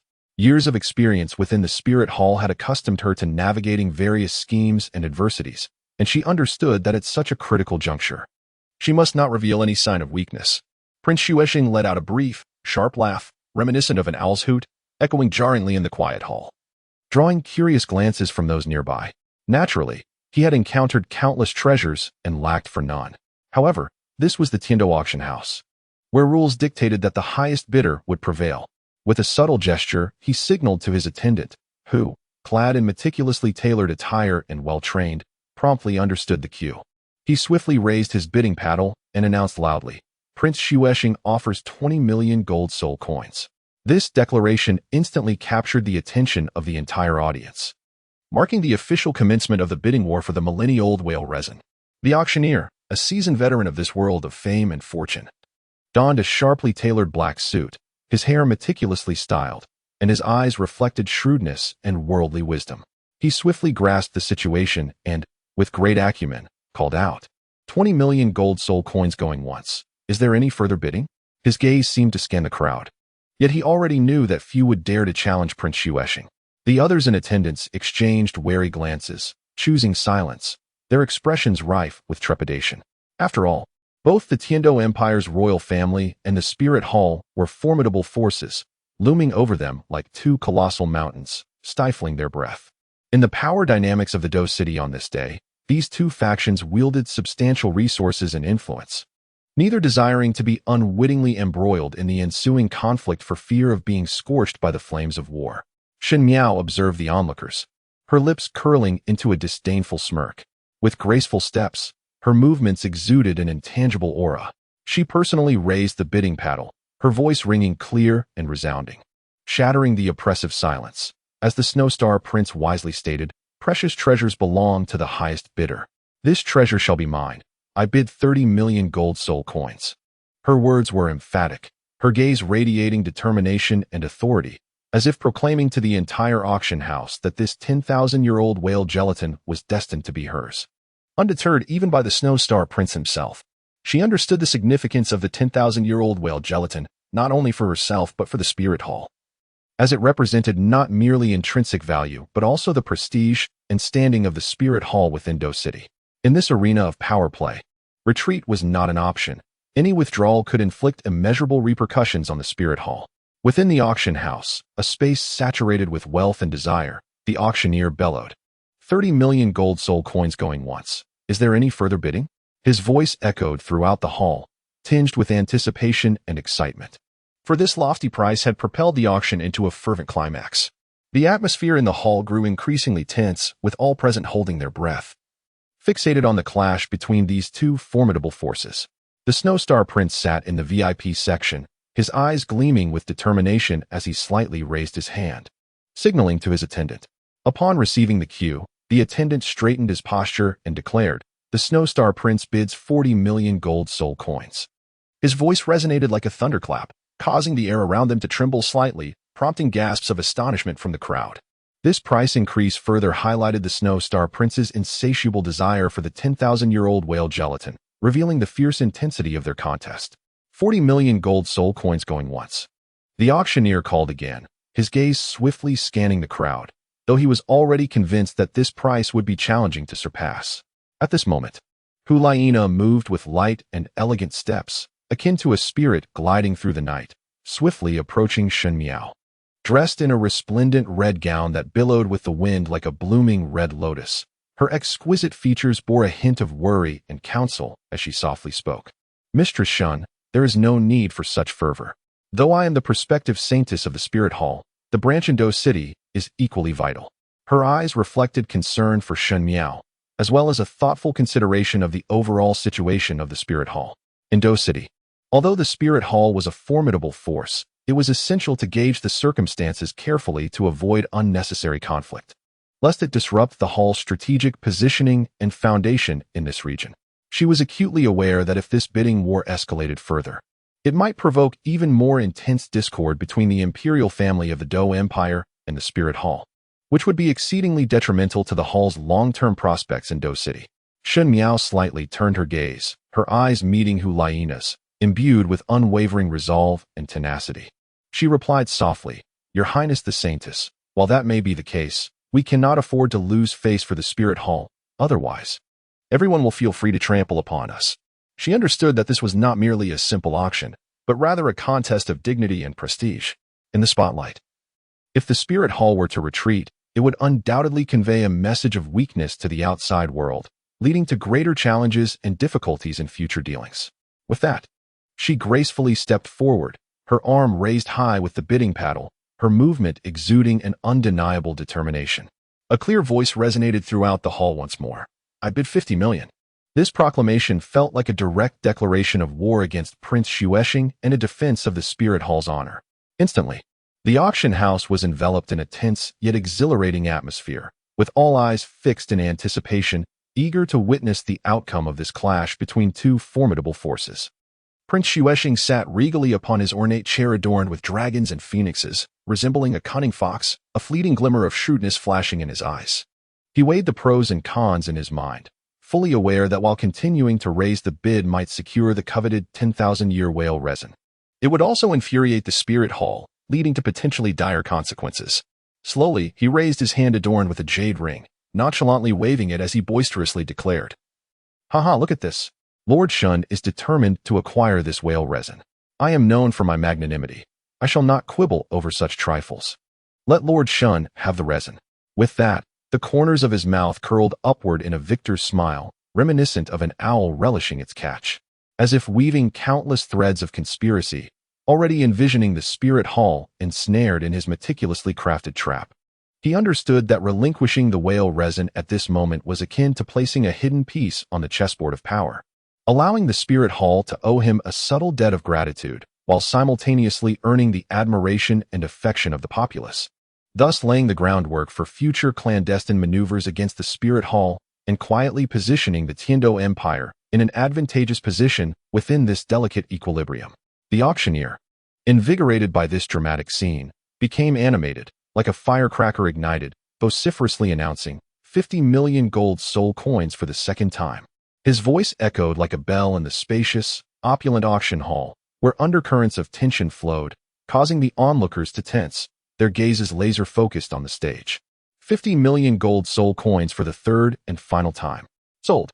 The gavel fell with the decisiveness of fate, its sharp sound shattering the calm like a stone cast upon a tranquil lake, heralding the onset of a new, invisible storm. The auctioneer's face was alight with a sycophantic smile, his voice trembling slightly with overwhelming excitement. "Congratulations to Lord Shen for securing a portion of the 10,000-year whale resin." Shun Miaoliu furrowed her brows, her beautiful eyes glinting with cold light, fully aware of Prince Xuexing's smug demeanor, understanding that behind his smile lay numerous insidious schemes. She recognized that the two great forces resembled colossal beasts poised at either end of a scale, seemingly tranquil yet mutually constraining, with any misstep threatening to disrupt their precarious balance. Though she momentarily sighed in relief, she dared not exhibit any semblance of complacency. At this moment, her demeanor was as frigid and resolute as a frost-bitten plum blossom, standing proudly amidst the crowd, calmly enduring the piercing gazes that felt like needles upon her back, some filled with envy, others steeped in jealousy, and still more who harbored sinister intentions, eagerly awaiting the clash between two formidable factions. Yet, she remained oblivious to it all, for in her heart, as long as she could secure a place for the Spirit Hall on this stage of power, safeguarding its honor and precious resources, she feared neither the mountains of knives nor the seas of fire that lay ahead. She had already begun to quietly devise strategies within her mind, ready to confront the imminent machinations of Prince Xuexing and the lurking ambitions of other factions. With the majesty of the Spirit Hall as her shield and her own intellect as her sword, she stood prepared to defend the hard-won achievements with unwavering resolve. When the auction hammer fell, sealing the fate of the Millennium Whale resin, the subsequent items held no allure for Shen Miao. They were but fleeting shadows, devoid of significance. Merely mundane paintings and calligraphy, lacking both rare materials and any trace of spiritual energy that could enhance her power. Shen Miao's sole focus was mapping out her illustrious future, rendering her indifferent to such commonplace artifacts. With her graceful stature and light steps, she led Zhao Kongcheng and a few others purposefully towards the backstage of the Tiando auction house, where lay the mysterious ring Zhao Kongcheng had previously acquired, as well as the Millennium Whale resin that she had lavishly bid 50 million gold soul coins for, specifically for Hulaina. As she entered the backstage, her gaze was irresistibly drawn to the Millennium Whale resin placed upon an exquisite tray. Under the soft glow of the lights, the resin emitted a subtle shimmer, as if silently narrating the immense potential and boundless secrets it harbored. Shen Miao's eyes ignited with fervent desire as she stepped closer, her gaze firmly affixed to the resin, as though she could already see the broad avenue leading her to the pinnacle of glory. In the blueprint of her heart, this Millennium Whale resin was the key to unlocking the door to success. Once Hulaina accepted it, she could thereby forge a closer connection with the core of the Spirit Hall and ascend to a position of great influence and power within it. At that moment, the 50 million gold soul coins spent today would merely be a small stepping stone on her path to honor. With utmost care, Shen Miao cradled the Millennium Whale resin and turned to face Hulaina, her previously stern expression softly melting away, replaced by a warm and sincere demeanor. She raised the resin high with both hands, presenting it with the utmost reverence, her voice gentle and melodious, each word imbued with genuine sentiment. Your Highness, it is our great fortune that you have traveled such a distance to grace our Spirit Hall branch in Tiando City. Alas, our humble branch, situated in this remote locale, possesses few treasures worthy of your esteemed presence. While this Millennium Whale resin may not be unparalleled, it holds considerable value, and I have specially acquired it for your Highness as a token of my sincerity. I sincerely hope you will accept it graciously. Shen Miao's insight was profound. Hulaina, as the prospective saintess of the Spirit Hall, wielded considerable influence within the hall, and forging a close relationship with her undoubtedly laid a solid foundation for both herself and the future of the Spirit Hall branch in Heavendo City. Hulaina was momentarily taken aback, her gaze flitting between the ancient whale resin in Shen Miao's hand and her sincere countenance, a wave of emotion stirring within her heart. She slowly extended her hand, gently accepting the resin, her lips parting slightly. Lord Shen, you are far too humble. I hold your dedication and contributions to Heavendo City in deep regard. I shall graciously accept this whale resin. Should you need anything in the future, do not hesitate to inform me. Upon hearing these words, Shen Miao's face brightened with joy, and she hurriedly bowed in gratitude. Thank you, esteemed saintess. I shall devote my utmost efforts to the Spirit Hall. In this small realm of backstage dealings, the intricate interplay of power, the weighing of interests, and the fusion of emotions quietly wove a vast net leading to unknown stories. Having successfully acquired the mysterious ring and the ancient whale resin, one wonders what extraordinary encounters these two items will bring to a select few. Stay tuned for the next chapter. Chapter 28, Consuming Whale Resin, Part 1. As they exited the Heavendo auction house, the night had deepened into an inky darkness, enveloping the entire Heavendo City in a blanket of tranquility.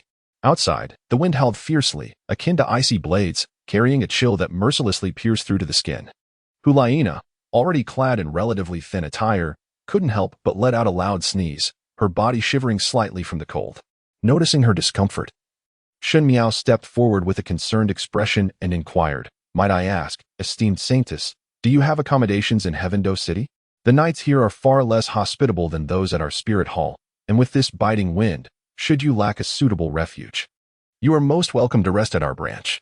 Though it may not rival the grandeur of the headquarters, it can at least offer you a warm and comfortable haven. Hulaina turned to her companions, Zhao Kongcheng, Xieyu, Yan, and Gao Qi, seemingly seeking their opinions. Xieyu gently adjusted his attire and nodded slightly. That seems prudent. After all, we are unfamiliar with this city. While we are capable soul masters, unforeseen issues may arise, and in an unknown place, resolution could prove challenging. Resting at the Spirit Hall branch would undoubtedly provide more stability, allowing us to recuperate properly. Yin, however, crossed his arms, exuding a carefree bravado, and proclaimed, "I have no qualms. If it comes to it, we can brave the elements. There is a certain wild charm to it.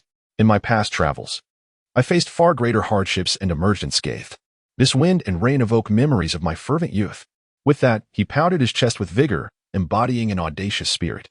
Zhao Kongcheng helplessly pressed his forehead, casting a disdainful glance at Yin as he remarked, "If you wish to endure the hardships of wind and rain, you may do so alone. We shall not accompany you. You speak so lightly, but in the dead of night, should we encounter those with ill intentions, though we are unafraid, it would still entail quite a bit of trouble. Moreover, with Her Holiness the Saintess present, how could we allow her to suffer such tribulations alongside you? Do refrain from your nonsensical proclamations." Gao Qi chimed in, chuckling, "Indeed, Brother Yin, while the chill of the night poses little threat to us soul masters, for our physical prowess is unparalleled, we must remember that we are esteemed students of the Spirit Hall Academy. Should we resort to spending a night on the streets in such a manner, it would undoubtedly tarnish our reputation. We cannot afford to disgrace the Spirit Hall." Upon hearing their words, Yin realized the inappropriateness of his earlier suggestion. Rubbing the back of his head, he laughed heartily. "I merely jest. Do not take it to heart. I was reminiscing about the past, and it slipped out. Staying at the branch hall would allow us a restful night, and we shall be rejuvenated to explore Heaven-Do City again tomorrow. Let us disregard my previous comment. I hope you won't dwell on it." The others chuckled at his words, and together they made their way toward the branch hall of the Spirit Hall in Heaven-Do City, their footsteps gradually fading into the tranquil night. Following Shen Miao, they navigated the dimly lit, yet enigmatic streets of Heaven-Do City, soon arriving at the imposing entrance of the Spirit Hall branch, which loomed majestically in the night, exuding an air of invisible authority. Shen Miao slightly inclined her body to signal the group to wait, then swiftly entered the hall to arrange the necessary matters. Each branch of the Spirit Hall is outfitted with comprehensive facilities, including accommodations for the ordinary staff and soul masters working within. While the conditions may vary, these lodgings serve as a decent respite for weary travelers. However, Shen Miao, filled with reverence and a desire to please Hulaina, could not bear to assign the esteemed saintess to the ordinary staff quarters. She had already devised a plan to offer her own exquisitely decorated private room to Hulaina, for it alone was worthy of the saintess's status and dignity. Were it not for Hulaina's insistence on avoiding any special treatment, Shen Miao would have disregarded the opinions of others and forced the arrangement. "This should be our first night spent away from home, right?" Chao Yuan's eyes sparkled with excitement. In this unfamiliar environment, he felt no trepidation. Instead, he was filled with curiosity and anticipation. Everything around him was vastly different from the Spirit Hall Academy, igniting a desire for exploration within him. To think that after entering the Spirit Hall Academy, we could have such a wonderful experience. This is all thanks to Brother Kongqing. As Luffy spoke, he removed his signature straw hat, holding it gently in his hands, his gaze brimming with gratitude toward Zhao Kongqing. In his perspective, had it not been for Zhao Kongqing's initiative and organization of this excursion, they would have likely spent this rare holiday confined within the Academy's walls, missing the chance to witness the splendor and mystique of Tiando City, let alone experience an overnight stay at the Spirit Hall branch, immersing themselves in an atmosphere so distinct. "Oh, please refrain from showering me with praise. I merely wished for everyone to find a modicum of joy," Zhao Kongqing humbly replied, a modest smile gracing his face as he lowered his gaze. He was acutely aware of the arduous training his companions endured at the Academy, and such a rare holiday should indeed be a time for relaxation and the pursuit of novel experiences. Though the journey to Tiando City was somewhat lengthy, the sight of his friend's joyful expressions rendered every effort worthwhile. At that moment, the lights within the branch hall gradually illuminated, casting a gentle glow upon the faces of the gathered crowd, revealing expressions of excitement and gratitude. A soft breeze wafted through, bringing a hint of the night's coolness. Yet it did nothing to diminish the collective elation. They stood outside the hall, awaiting Shen Miao's arrangements while indulging in dreams of the delightful escapades the night promised. Laughter and cheerful chatter resonated through the air above the Spirit Hall branch, akin to a unique nocturnal symphony, echoing the vibrancy of their youth and infusing the mysterious and solemn Spirit Hall with a splash of colorful exuberance. Before long, Shen Miao emerged from the branch hall like a gust of wind, a confident smile gracing her exquisite features, clearly indicating that all was in order. One must commend Shen Miao for her decisive nature. She handled affairs with the precision of an experienced general commanding legions, executing her tasks with remarkable efficiency.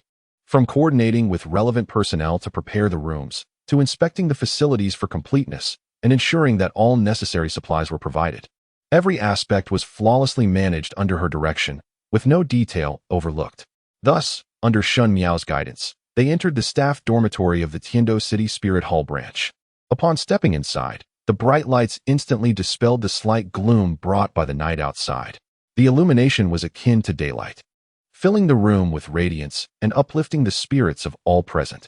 Everywhere one looked, the beds were meticulously arranged, the sheets smooth and devoid of wrinkles, and the comforters folded with precision, resembling finely crafted works of art. Each pillow was perfectly positioned, the soft cushions seemingly beckoning to weary bodies in silent invitation.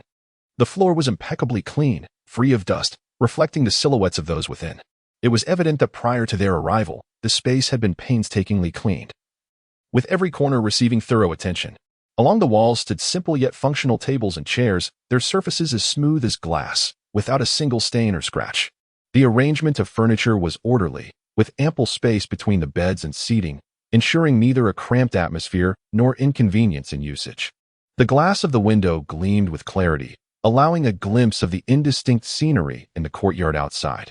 A few verdant plants, shrouded in the night, lent a touch of vitality and life to the otherwise monotonous room. As the group entered, they could not help but nod in quiet approval of the tidy and comfortable environment. Hulaina gently approached the bedside, extending her hand to softly touch the neatly arranged quilt, appreciating its softness and cleanliness, feeling quite pleased with Shen Miao's arrangements. Xiaoyu strolled about the room, scrutinizing the surroundings, and remarked to Zhao Kongqing, "Shen Miao is indeed reliable. Although this dormitory does not compare to our academy's accommodations, it is sufficiently comfortable for a good night's rest." Zhao Kongqing responded with a smile. "Indeed, after our journey, everyone is weary. Having such a place to rest is quite nice." Yin plopped down on the edge of the bed, bouncing the mattress with enthusiasm, exclaiming, "This bed looks so inviting. I can hardly wait to lie down."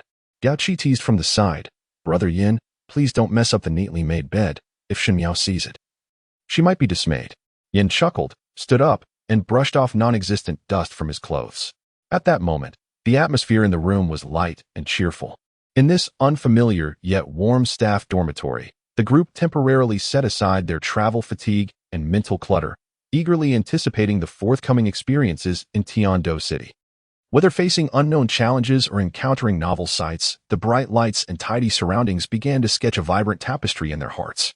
However, a slight disappointment arose when they discovered that the dormitory contained only 2 beds, while Zhao Kongqing and his companions numbered 9. A simple calculation revealed that at least 5 rooms were necessary to ensure everyone had a reasonably comfortable resting space. Unfortunately, due to some night staff residing within the division, other dormitory rooms were already occupied, forcing them to reluctantly squeeze into 3 rooms. Nevertheless, Zhao Kongqing and his companions displayed a magnanimous attitude, expressing that it was of little concern. After all, they had weathered numerous storms together, enduring the harsh conditions of their outdoor training. This minor inconvenience was hardly worth fretting over. Thus, after a brief discussion, they swiftly arranged their accommodations. Zhao Kongqing, Gao Qi, and Hulaina in one room, Chao Yuan, Yin, and Xiaoyu in another, and the remaining 3 in the last room. Upon entering their room, Hulaina slowly sat on the edge of the bed, appearing calm on the surface, yet her gaze involuntarily darted towards Zhao Kongqing. Her cheeks had flushed a bright crimson, and her heart raced like a startled deer. Overwhelmed by a myriad of thoughts, she was finally sharing a room with him. For Hulaina, this felt like a long-cherished dream come true. Her fingers nervously intertwined as she lowered her head slightly, attempting to conceal her inner turmoil and shyness. She covertly admired the profile of Zhao Kongqing, his chiseled features illuminated by the soft glow of light, each subtle expression tugging at her heartstrings. In stark contrast, Gao Qi appeared utterly oblivious to the delicate atmosphere within the room, his mind consumed by curiosity and excitement for this new environment. He darted to the window, flinging it open with a flourish, allowing a rush of fresh air to sweep into the room, mingled with the unique chill of the night. Leaning out, His eyes sparkled as they gazed upon the starlit sky. The stars twinkled like gems embedded in a dark canvas, emanating a mysterious and enchanting glow. The full moon hung high, casting a gentle silver light that enveloped the courtyard in a veil of ethereal moonlight. The flowers and trees in the courtyard swayed gently in the breeze, as if performing a delicate nocturnal dance. The distant buildings, shrouded in the night, revealed only vague silhouettes, subtly imparting an air of majesty and solemnity. Gao Qi inhaled deeply, savoring the beauty of the night, and exclaimed, "Wow, the night sky is truly breathtaking. Such beauty is unseen in the academy." His voice shattered the previously awkward silence, drawing Hulaina back from her reverie. Zhao Kongqing nodded slightly, responding with a smile. "Indeed, this is one of the rewards of stepping outside." As he spoke, he began to organize his belongings, striving to make the limited space more tidy and orderly. Hulaina realized she could not remain lost in her emotions. She rose to join Gao Qi by the window, gazing at the night sky together. Though half of her thoughts lingered on Zhao Kongqing beside her, the breathtaking scenery gradually calmed her spirit. In that modest dormitory, the three of them harbored their own thoughts, yet shared a unique warmth and tranquility in the serene night, as if time itself had slowed to allow this moment to etch an unforgettable hue in their memories. Just as Hulaina reveled in the unexpected joy of being in Zhao Kongqing's presence, her heart entwined with shyness and sweetness, a sudden, crisp knock at the door abruptly disrupted the delicate atmosphere within. Her heart raced, as if caught in a transgression, causing her to glance anxiously towards the entrance. In contrast, Zhao Kongqing remained composed. With a slight frown of curiosity, he approached the door and gently opened it.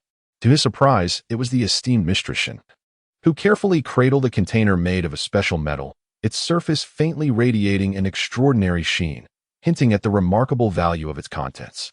Shen inclined slightly, her face adorned with respect as she addressed Hulaina. "Your Highness, this is eternal whale resin, specially prepared for you. This resin greatly benefits cultivation, and I hope it aids you in your journey without neglecting your practice. Wishing you a delightful evening." Her voice was soft and humble, each word infused with reverence and goodwill towards Hulaina. As soon as her words fell, she politely stepped outside, gently closing the door behind her. The entire process was as smooth as flowing water, devoid of any hesitation or transgression. Hulaina finally exhaled in relief and turned her gaze towards Zhao Kongqing. However, at that moment, she was already in a tumult of emotions, so much so that she did not even realize her cheeks had flushed a deep crimson, resembling ripened tomatoes. That vivid hue spread from her cheeks to the nape of her neck, adding an enchanting allure to her already exquisite features. She bit her lip, striving to regain her composure, and inquired, "Kongqing, do you know how to utilize this whale glue? I have merely heard of its illustrious name, yet remain ignorant of its specific application." Her voice trembled with a hint of shyness, while her eyes shimmered with a thirst for knowledge and trust in Zhao Kongqing. Zhao Kongqing pondered for a moment, his mind conjuring memories of the vast library within the spirit hall, where he had once perused ancient texts that detailed the properties of whale glue. He spoke slowly. "Nana, I recall reading in the library of the spirit hall that this whale glue is indeed meant for oral consumption. It harbors an immense and pure energy, significantly enhancing a soul master's physical strength and soul power. However, due to its overwhelming potency, it must be consumed in moderation. An excess could lead to an overabundance of vitality, overwhelming the body with a torrent of energy, potentially resulting in catastrophic consequences." As he spoke, he approached Hulaina, his gaze intent as if he wished to engrave this crucial information into her mind. Hulaina nodded earnestly, her eyes fixed on the metallic container before her, filled with both anticipation and a trace of trepidation regarding the millennia-old whale glue. "So it is both precious and perilous. One must exercise caution in its use." She extended her hand, gently brushing against the cold surface of the container, feeling the chill that radiated from her fingertips, as if she could sense the formidable power contained within the mysterious whale glue. "Then will you feed me?" Hulaina murmured, her voice barely above a whisper. Her face already flushed with a vibrant hue reminiscent of a sunset. Her fingers unconsciously tugged at the hem of her garment, her heart a tumult of admiration and reliance on Zhao Kongqing, while simultaneously feeling a pang of shyness at her audacious request. Zhao Kongqing gazed upon Hulaina's bashful demeanor, a ripple of emotion stirring within him, prompting an immediate and unwavering agreement.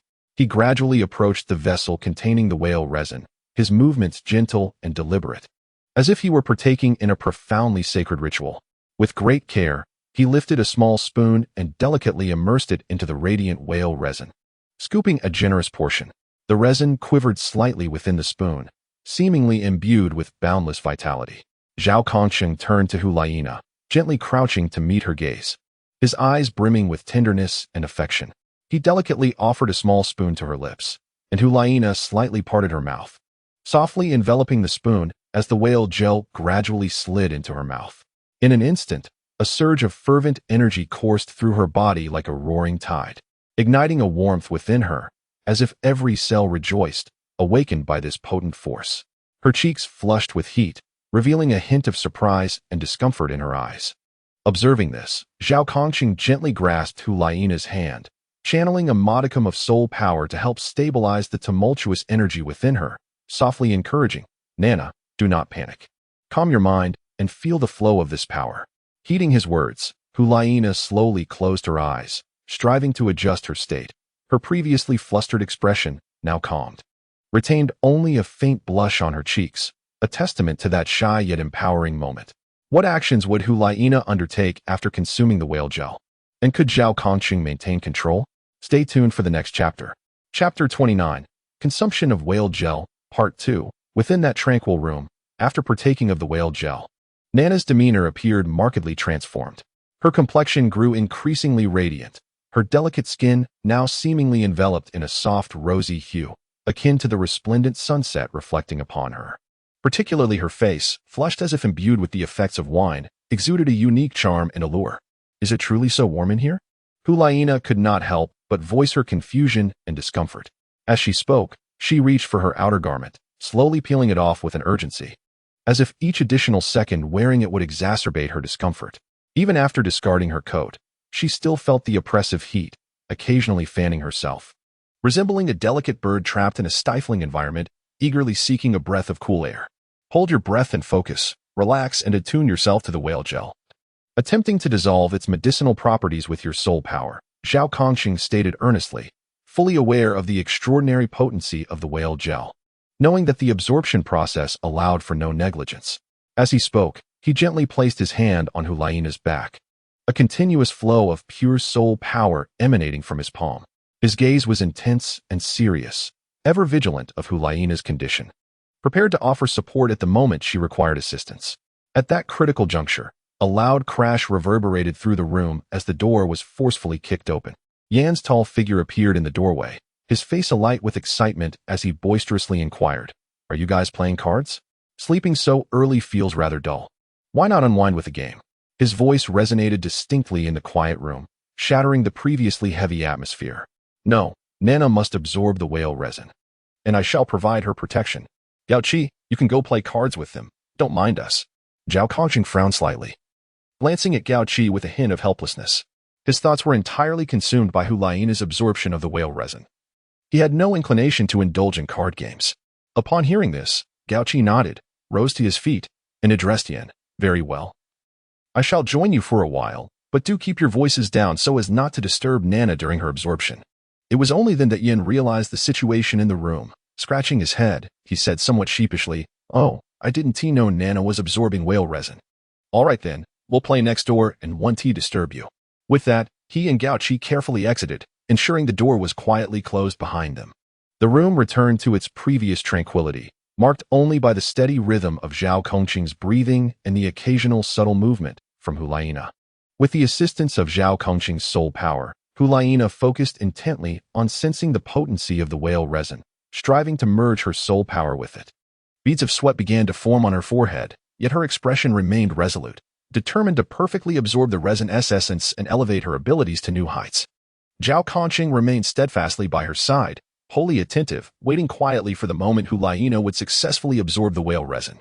The sound insulation of the staff dormitory was, of course, inferior to that of a hotel. The walls seemed merely a thin veil, incapable of stifling the rampant sounds. Before long, raucous noises from the adjacent room erupted as they engaged in card games, various shouts echoing. "Haha, 3 threes with a 5, 3 nines with a curved ace, I play the royal flush." Their voices brimmed with excitement and fervor, utterly oblivious to the potential disturbance they posed to others. What a nuisance. Zhao Kongqing, with a look of exasperation, rubbed his forehead, his expression betraying his deep frustration with the clamor. He rose and slowly approached the door, locking it in an attempt to cultivate a semblance of peace within the room.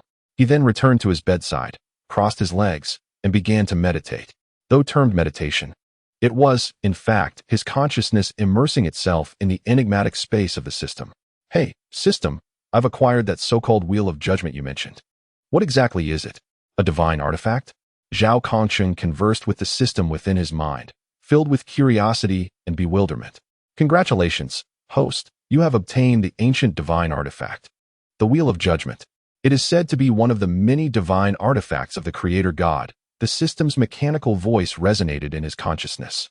Pausing briefly before continuing, the Creator God is the supreme being, a transcendent deity endowed with unimaginable power, having created all living beings and deities. Everything in this world originates from his unparalleled divine strength. He possesses 6 divine artifacts: the Sword of Creation, the Shield of Creation, the Spear of Creation, the Ring of Creation, the Armor of Creation, and the Bow of Creation. Each artifact is of super artifact caliber, containing enough power to annihilate the heavens and the earth. These divine artifacts, after the fall of the Creator God, became the treasures of other deities. For instance, the Sword of Creation transformed into the Blade of Azura in the hands of the god of Azura, a terrifying weapon employed for the punishment of gods and the beings of the mortal realm. Yet, the Creator God did not truly fall in the conventional sense. Rather, he merely fragmented into other divine entities. As for the Wheel of Judgment acquired by the host, it is referred to as the third eye of the Creator God. The left eye governs creation, while the right eye presides over destruction, and the third eye, positioned upon the forehead, is responsible for judgment and punishment. The system's cold electronic voice reverberated within Zhao Kongqing's consciousness, each word resonating like a thunderous explosion, stirring tumultuous waves within his heart. Are you implying that the Wheel of Judgment in my possession is, in fact, the eye of the Creator God? Zhao Kongqing exclaimed, his eyes wide with astonishment, an unmistakable blend of absurdity and reverence in his tone. He could scarcely fathom that this enigmatic Wheel of Judgment he possessed bore such a remarkable and awe-inspiring identity. Indeed, you are correct in your assessment. One of the capabilities of the Wheel of Judgment is the ability to strip the judged of their powers. To put it in simpler terms, a divine being observed by this, I would be reduced to the status of a mere mortal. This is precisely why I assert that it is an indispensable artifact for your advancement beyond level 70. The system paused, seemingly allowing Zhao Kongqing a moment to digest this astonishing revelation before continuing. Your first soul skill, Mirror Replica, is a self-enhancing ability that enables you to swiftly replicate a portion of your opponent's capabilities during battle, thereby augmenting your combat prowess in a fleeting moment and delivering unexpected strikes to your adversaries. Your second soul skill, Infinite Flow, is a group-enhancing ability that, upon activation, provides an unending source of soul power to your teammates, significantly bolstering the team's endurance in combat. The third soul skill, Goddess Perspective, constitutes a control and support technique. Once activated, you can survey the entire battlefield, gaining insight into the movements of your enemies, which grants you a considerable advantage in both commanding operations and identifying enemy weaknesses. The fourth soul skill, Binding Cage, is a group control and debuff technique that unleashes a powerful soul energy cage, ensnaring enemies within while simultaneously diminishing their attributes, making it challenging for them to unleash their full potential. The fifth soul skill, Heaven-S Descent, is a group damage-inflicting technique that, when invoked, descends like divine retribution, inflicting substantial harm upon enemies within a specified area, serving as a formidable offensive measure during team battles. Lastly, the sixth soul skill, Mastery of Time and Space, is an area control technique. Once enacted, you become the sovereign of that temporal realm, effectively restraining the rhythm of enemy attacks while creating additional opportunities for your side to strike, allowing you to maintain dominion over the battlefield and secure an invincible position. The system's voice grew increasingly fervent, although it is commonly understood in the realm of Douluo that the seventh soul skill of Beast Martial Soul Masters must be the true form of the martial soul, maximizing its power, and for Weapon Martial Soul Masters, it is the true form of the Weapon Soul. Merging the Soul Master with their martial soul to attain extraordinary combat capabilities, your martial soul is unparalleled, distinctly neither belonging to the category of Beast Martial Souls nor fundamentally resembling Weapon Martial Souls. It is precisely for this reason that the seventh soul skill you are about to acquire shall undoubtedly be a formidable entity, surpassing all others. It will shatter conventions, embodying boundless mysteries and possibilities, and once awakened, it is destined to unleash an unprecedented tempest upon the Douluo Continent, causing the entire world to tremble in its wake. Suddenly, the voice of the system fell silent, akin to a lively melody abruptly ceasing at its climactic peak, leaving an unsettling curiosity in its absence. "What is it?" Zhao Conqing inquired, his heart brimming with suspicion, his voice resonating clearly in the tranquil expanse of consciousness. His mind felt as though it were being gently prodded by a cat's paw, eager to uncover the secrets behind the system's cryptic hesitations. "Hey, there is an exceptionally stunning girl outside, engaging in some rather tantalizing activities with your body," the system's voice resumed, imbued with a playful tone that seemed to evoke a chuckle, much like a serene lake disturbed by a mischievous pebble, creating ripples of intrigue. Following this, the system, resembling a magician unveiling the mysteries of a concealed curtain, presented Zhao Conqing with a view of the external world. His gaze abruptly shifted, as if his very soul had been transported back to the reality of his dormitory. Before him lay Hualaina, nude and gracefully draped across his back, her skin, reminiscent of mutton-fat jade, glimmering alluringly under the dim light of the room. Her supple, long hair cascaded carelessly beside her and over Zhao Conqing's back, with a few playful strands even resting upon his shoulder. Hualaina's eyes were firmly shut, her long eyelashes fluttering slightly, as if she were either struggling or lost in a dream. Her lips parted gently, seemingly whispering something inaudible, her voice too faint for Zhao Conqing to discern through this perspective. Her hands instinctively curled slightly, as though striving to grasp something, her delicate fingers occasionally gliding across Zhao Conqing's back, eliciting a tingling sensation. Zhao Conqing's mind momentarily blanked, only to be inundated by a tumult of chaotic thoughts, akin to a surging tide. His face flushed crimson, as if seared by an intense flame, while his heartbeat quickened abruptly, resonating like a rapid drumbeat within his chest. What was happening? Why was Nana behaving this way? He fervently screamed within, yet received no answers. In that instant, his consciousness was torn between the astonishing scene unfolding in reality and the confines of the system space. He yearned to avert his gaze, yet found himself inexorably drawn to Huliurna, unable to look away. His heart was a maelstrom of contradiction and turmoil, a blend of shock and bewilderment at this unexpected turn of events, intertwined with an elusive sense of panic and embarrassment. Amidst this overwhelming chaos, Zhao Conqing endeavored to regain his composure, searching for a semblance of rational explanation within the dizzying tableau. Was it the peculiar side effects of whale glue's potency, or were other unknown factors at play, orchestrating this upheaval? His mind raced through various possibilities, yet each idea flickered like a candle in the wind, precariously teetering on the brink of absurdity, unable to take root. As consciousness surged back into his body like a crashing wave, Zhao Conqing became acutely aware of the unmistakable sensation on his back. Two soft forms pressed closely against him. His heart seized tightly, even without casting his eyes. He could discern what lay behind him. For a fleeting moment, his thoughts spiraled into confusion and embarrassment. However, he quickly regained his senses, mustering the courage to turn slowly and face Huliurna directly. At that moment, her gaze was imbued with a blend of dazed intensity and fervor, her hair slightly disheveled, cascading alluringly down her cheeks, enhancing her charm and playfulness. Zhao Conqing endeavored to maintain a calm and gentle demeanor, carefully removing his jacket, as if fearful of disturbing the person before him. He then draped the garment over Huliurna's smooth shoulders, a subtle smile gracing his lips as he softly remarked, "Do take care not to catch a cold." Yet, Huliurna erupted like a flame ignited. She violently discarded the jacket, which still bore Zhao Conqing's distinctive scent, onto the ground, where it fluttered down like a fallen leaf, seemingly cleaving an invisible rift between them. Her eyes brimmed with ire and lament, resembling a wounded creature or a desperate predator. Reaching out recklessly, her hands roaming over Zhao Conqing in search of something, expressing the grievance and dissatisfaction simmering within her. "Zhao Conqing, you are such a villain. Always bullying me like this. You know I like you yet treat me with such fickleness." Her voice was tinged with a hint of tears, each word piercing Zhao Conqing's heart like a sharp blade. Every utterance was laden with emotions and anguish she had long suppressed, now surging forth like a flood unleashed from a dam. Zhao Kongqing was taken aback by her sudden actions and words. Standing there in a daze as he gazed at the near-frantic Hulaina, his heart a tumult of conflicting emotions. He opened his mouth, intending to offer an explanation, but found his throat constricted as if choked by an unseen force, leaving him at a loss for words. He was acutely aware that his past behaviors may have inadvertently caused Hulaina much misunderstanding and hurt.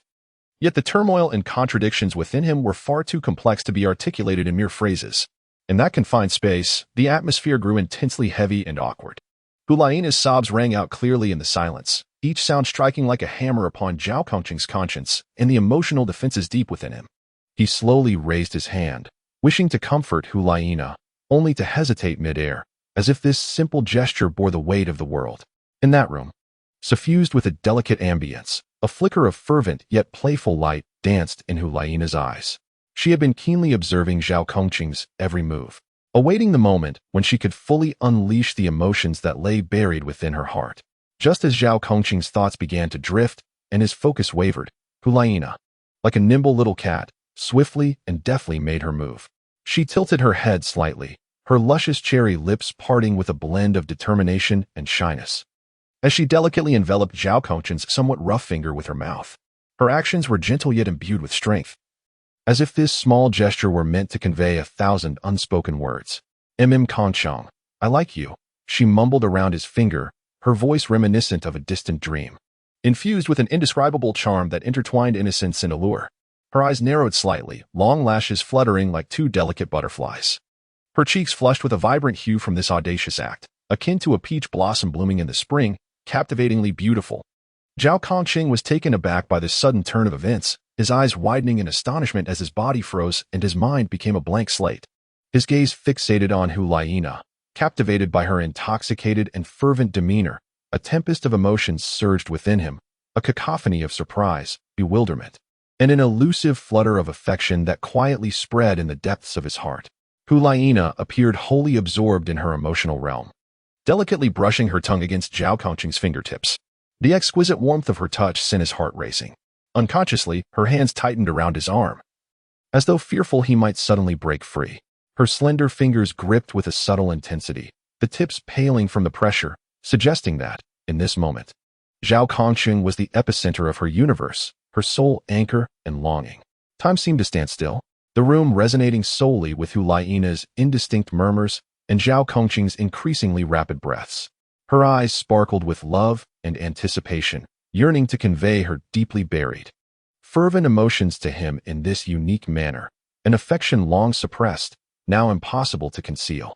In the aftermath of his brief turmoil, Zhao Kongqing gradually regained his composure, his gaze reflecting a complex amalgam of feelings, compassion for Hulaina and a sense of confusion and concern regarding the trajectory of their bond. In that fleeting moment of confusion, Zhao Kongqing endeavored to steady his mind, his gaze imbued with a hint of doubt and unease as it slowly turned towards Hulaina. In his eyes lay an unspoken multitude of words, yet he was at a loss as to where to begin. With a slight furrow of his brow, he parted his lips and, with a touch of uncertainty, inquired, Nana, are you certain that you have feelings for me? A trace of self-mockery and insecurity laced his voice. In his perception, he was merely an ordinary individual, not among the most gifted in the realm of Douluo Continent, and in terms of lineage, he lacked any distinguished familial background. In contrast, Hulaina was the meticulously nurtured future saintess of the spirit hall, her identity akin to resplendent stars, suspended above the masses, destined to inscribe her own glorious narrative upon this land. Upon hearing his words, Hulaina hesitated not for a moment, nodding emphatically. Her gaze was resolute and fervent as it locked onto Zhao Kongqing's eyes, as if she intended to imprint the depths of her emotions into his very soul through the power of her stare. You foolish boy, let me reiterate, I like you. Zhao Kongqing, will you be my boyfriend? Her voice rang clear and vibrant, echoing through the stillness of the room like the resounding chime of a bell proclaiming love. After speaking, she tilted her head slightly, brushing her cheeks, flushed with excitement and shyness, against the bare skin of Zhao Kongqing's arm, which had been exposed by the removal of his outer garment. The delicate touch sparked a subtle, electrifying sensation, causing his heart to race involuntarily. This gesture from Hulaina seemed to shatter the invisible barrier that had existed between them. She was no longer the exalted saintess of the spirit hall, but an ordinary girl, enraptured by love, bravely confessing her affections to the one she cherished. Her hands instinctively clenched slightly, as if to bolster her resolve, or perhaps out of fear that Zhao Kongsheng might decline her feelings. In her eyes, alongside determination, there flickered an almost imperceptible blend of tension and anticipation, waiting ardently for Zhao Kongsheng's response. Zhao Kongsheng was profoundly shaken by her words and actions. He gazed at this girl, usually so proud and self-assured, now openly and shyly confessing her feelings to him. And an overwhelming sense of emotion surged within him like a tidal wave. Memories of their time together since their acquaintance began to race through his mind, the adventures they had shared, the challenges they had faced, and the tenderness and care she had inadvertently revealed. He realized that this affection was not without reason. It had silently taken root and flourished over time. Yet, deep within his heart lingered a trace of anxiety. He feared he could not provide Hulaina with the happiness she deserved and worried that his own ordinariness might burden her. However, under the fervent gaze of Hulaina, he found it hard to refuse, knowing such a rejection would deeply wound this brave girl. In that moment, as emotions surged and love enveloped them, Zhao Kongsheng made a resolute decision. He slowly extended his hand, his fingers trembling slightly with a mix of nervousness and anticipation, gently cupping Hulaina's delicate chin. She tilted her head slightly upwards, her eyes brimming with trust and affection, her lips parting just enough to seem to invite him silently. No longer hesitating, Zhao Kongsheng gradually pressed his lips against hers. Initially, it was a mere brush, as if testing the warmth of their shared fervor. Yet soon, that gentle contact ignited into a blazing fire, and their kiss quickly intensified, filled with passion and fervor. Zhao Kongsheng's other arm instinctively wrapped around Hulaina's slender, soft waist, gently pulling her firmly into his lap. Hulaina complied effortlessly, akin to a gentle kitten, kneeling gracefully on his legs, her arms naturally encircling his neck. Their breaths quickened and became erratic, the rhythm of their heartbeats resonating as the most exhilarating melody in the stillness of the room. Zhao Kongsheng could distinctly feel the softness and warmth of Hulaina's lips, the faint fragrance of her essence lingering in his senses, intoxicating him. Hulaina nestled closely against him, her body quivering slightly, whether from nervousness or excitement, he could not tell. Her fingers caressed the nape of his neck, a subtle movement imbued with immense power, stirring within him a boundless desire for love and protection. Time seemed to freeze at that moment. The entire world faded away, leaving only the two of them. Their kiss was fervent and unwavering, as if they sought to merge their very beings, expressing the deep affection and longing that had long been suppressed. Zhao Kongsheng's mind emptied, consumed solely by the desire to hold Hulaina tightly, never to let go. Likewise, Hulaina became lost in this fervent love, forgetting her own identity and the chaos of the outside world. In this instant, her universe contained only Zhao Kongsheng and this love that quickened her heartbeat and stirred her soul. After what felt like an eternity, their lips gradually parted. Yet their gazes remained intertwined, filled with affection and reluctance. Both of their cheeks flushed softly, as if kissed by the evening glow of a setting sun. Zhao Kongsheng gently caressed Hulaina's silky hair, while she rested her head upon his shoulder, relishing this fleeting moment of tranquility and bliss. In that instant, they appeared to be truly enamored lovers, undaunted by the storms of the future, desiring only to walk hand in hand through the remainder of their lives. Hulaina's voice trembled with a hint of shyness, yet it was imbued with unwavering determination. She gently bit her lower lip, her eyes shimmering like rippling water, and her already radiant face flushed with an intense heat, as if it could bleed. In this moment, saturated with profound affection, she subtly parted her legs and leaned slightly forward, embodying a complete trust and deep emotion towards Zhao Kongsheng. Kongsheng, I wish to bear your children. Her voice was as delicate as a whispering breeze, yet in the stillness of the space, each word resonated clearly, like pebbles cast into the tranquil lake of her heart. Stirring waves of fervent emotion, Zhao Kongsheng gazed upon the courageous woman before him, who had bared her heart so openly, and his heart brimmed with emotion and affection. Within his eyes burned an intense flame, a deep yearning for Hulaina and a hopeful vision of their shared future. Gently extending his hand, he tenderly caressed Hulaina's flushed cheek, as if touching the most precious treasure in the world. Nana, I will love you well and accompany you for a lifetime, he declared with unwavering conviction, his gaze more focused than ever, offering Hulaina the most reassuring response. The atmosphere in the room shifted, becoming more intimate and heavy with unspoken emotions as they locked eyes, as if time itself had ceased, leaving only the sound of their breaths and heartbeats in the universe. The moonlight outside filtered through the window, draping the lovers in a shroud of sacred silver. Hulaina clutched Zhao Kongqing's arm tightly, her fingers whitening from the pressure as her body trembled, whether from anxiety or excitement. She could not tell. Zhao Kongqing enveloped her in his embrace, providing warmth and strength. As if, in that moment, they had glimpsed the contours of a blissful future where the laughter of children echoed in their ears, and they would traverse the seasons of love together, hand in hand.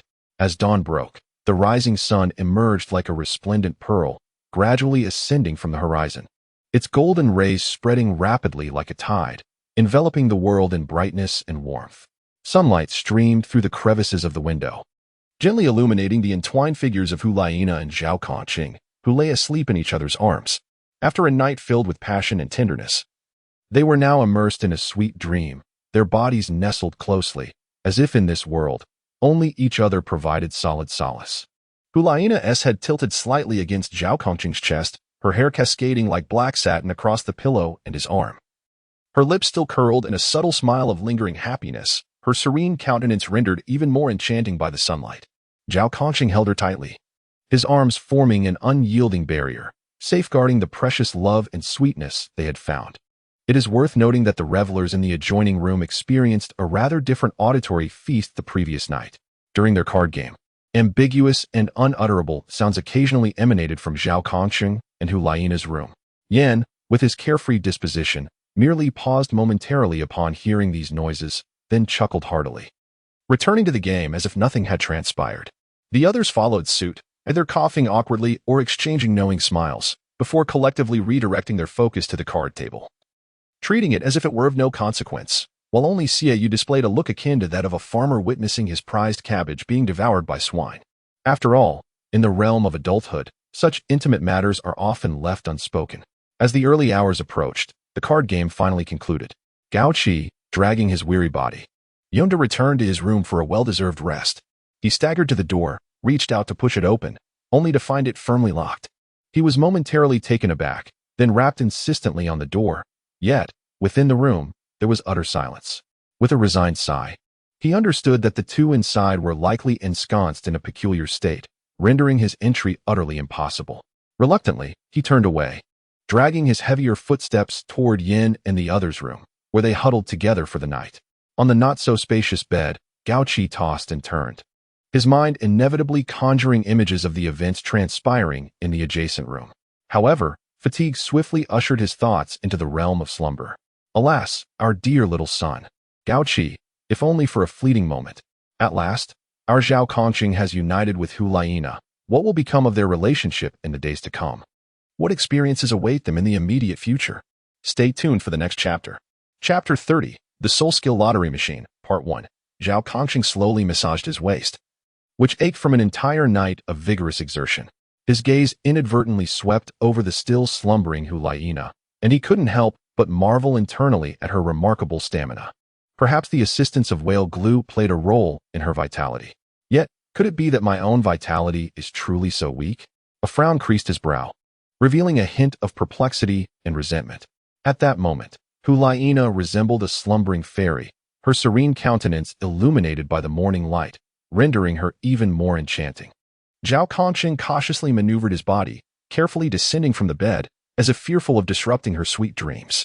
He gradually made his way to another bed, legs folding in a meditative posture, his consciousness seamlessly immersing into the enigmatic realm of the system.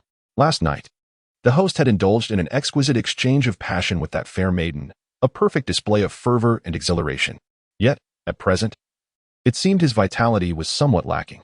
Coincidentally, the system offered a meticulously crafted selection of 22 herbal remedies, designed to effectively nourish the organs and replenish vitality through the Huiren kidney treasure pills. For a mere 10 gold soul coins, one could procure a complete course of treatment, a truly exceptional value, not to be missed. The system's enticing voice reverberated through Zhao Kongqing's consciousness. Get lost. How could I possibly be weak? I am the illustrious unyielding gold spear Zhao Kongqing. There is no way I could be so easily deemed frail. And 10 gold soul coins? Do you take me for a fool? All I need is a cup of goji berry tea to effortlessly restore my vigor. Zhao Kongqing seethed with indignation, scoffing at the system's sales pitch. He firmly believed that his fatigue was merely temporary, not the dire condition the system implied. Zhao Kongsheng sat at the edge of his bed, his thoughts beginning to drift. He recalled the various moments shared with Hulaina from the previous night, as vivid scenes of passion continuously flickered in his mind. Initially, perhaps the influence of whale glue had drawn them closer, but as time passed, he increasingly sensed Hulaina's boundless vitality. He pondered silently, was this girl truly endowed with extraordinary gifts, surpassing ordinary limits in stamina? Or had his own neglect of physical training led to a decline in his bodily functions? Yet, the stubbornness within him refused to acknowledge any semblance of weakness. He understood well that in the realm of Douluo, only the strong could prevail. If word spread of his night of indulgence leading to debilitation, he would surely become the subject of ridicule. He vowed silently that after today's rest, he would intensify his training, reclaim his former prowess, and restore the illustrious reputation of Zhao Kongsheng, the indomitable golden spear, to its rightful glory. Zhao Kongsheng furrowed his brow, a trace of impatience flickering in his eyes. He forced himself to sit upright, one hand rubbing his lower back, which seemed to protest with a subtle ache. Addressing the intangible system before him, he said, "Enough with the trivial banter. Let us swiftly return to the matter of the Wheel of Judgment. I have no time to squander on idle chatter." His voice, tinged with a weary rasp, still resonated with undeniable resolve. "Oh, host, your hurried shift in topic surely stems from a sense of embarrassment about your own condition of kidney deficiency, does it not?" The system's teasing tone echoed in Zhao Kongsheng's mind, as if it had pierced through his inner discomfort. All right, I shall refrain from jesting any further. Now, this system has unveiled an entirely new and remarkably exciting soul skill unlocking mechanism, the soul skill lottery machine. This contraption is nothing short of extraordinary. All it requires is for you, the host, to benevolently place the Wheel of Judgment into the designated sensing frame, and this system will, like a wondrous spell, automatically generate a dazzling turntable prominently displaying 12 soul skill schemes of diverse styles and unfathomable power.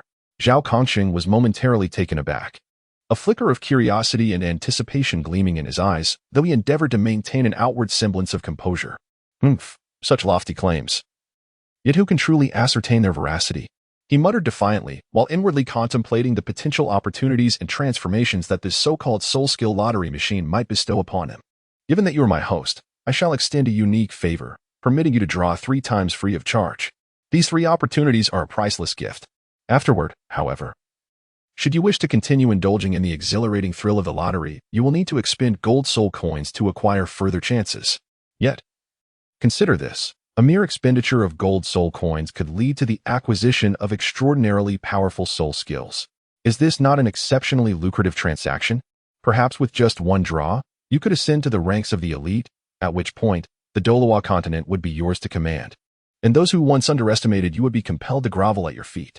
The system's voice was laced with temptation, weaving an enchanting dream, endeavoring to ensnare Zhao Kongsheng in its captivating allure. Zhao Kongsheng found himself ensnared in contemplation, acutely aware that in the perilous and challenging realm of Douluo Continent, every enhancement of power was of utmost significance. The Wheel of Judgment was an entity he held in high regard. Should he be fortunate enough to procure formidable soul abilities through this lottery, it would undoubtedly augment his strength significantly. Yet, he harbored reservations regarding this enigmatic lottery mechanism. For there is no such thing as a free lunch in this world. The system's fervent promotion raised questions of whether it concealed some hidden intricacies. His eyes, previously clouded by pain, began to illuminate with a glimmer of contemplation and resolve. His gaze was firmly fixed upon the Wheel of Judgment in his grasp, the ring emanating a chilling radiance, as if whispering the endless secrets it contained. At that moment, Zhao Kongsheng's heartbeat quickened involuntarily, a blend of anticipation for the unknown and a tinge of concern regarding the fate of the Wheel of Judgment. He slowly raised his hand, delicately placing the Wheel of Judgment within the sensor frame that had emerged from the system, his movements measured and solemn, akin to performing a sacred ritual. In an instant, a blinding white light erupted before him like a flash of lightning, catching him unawares. The intensity of the brilliance compelled Zhao Kongsheng to instinctively close his eyes, and upon reopening them, he discovered that the ring had vanished, completely absorbed by the system.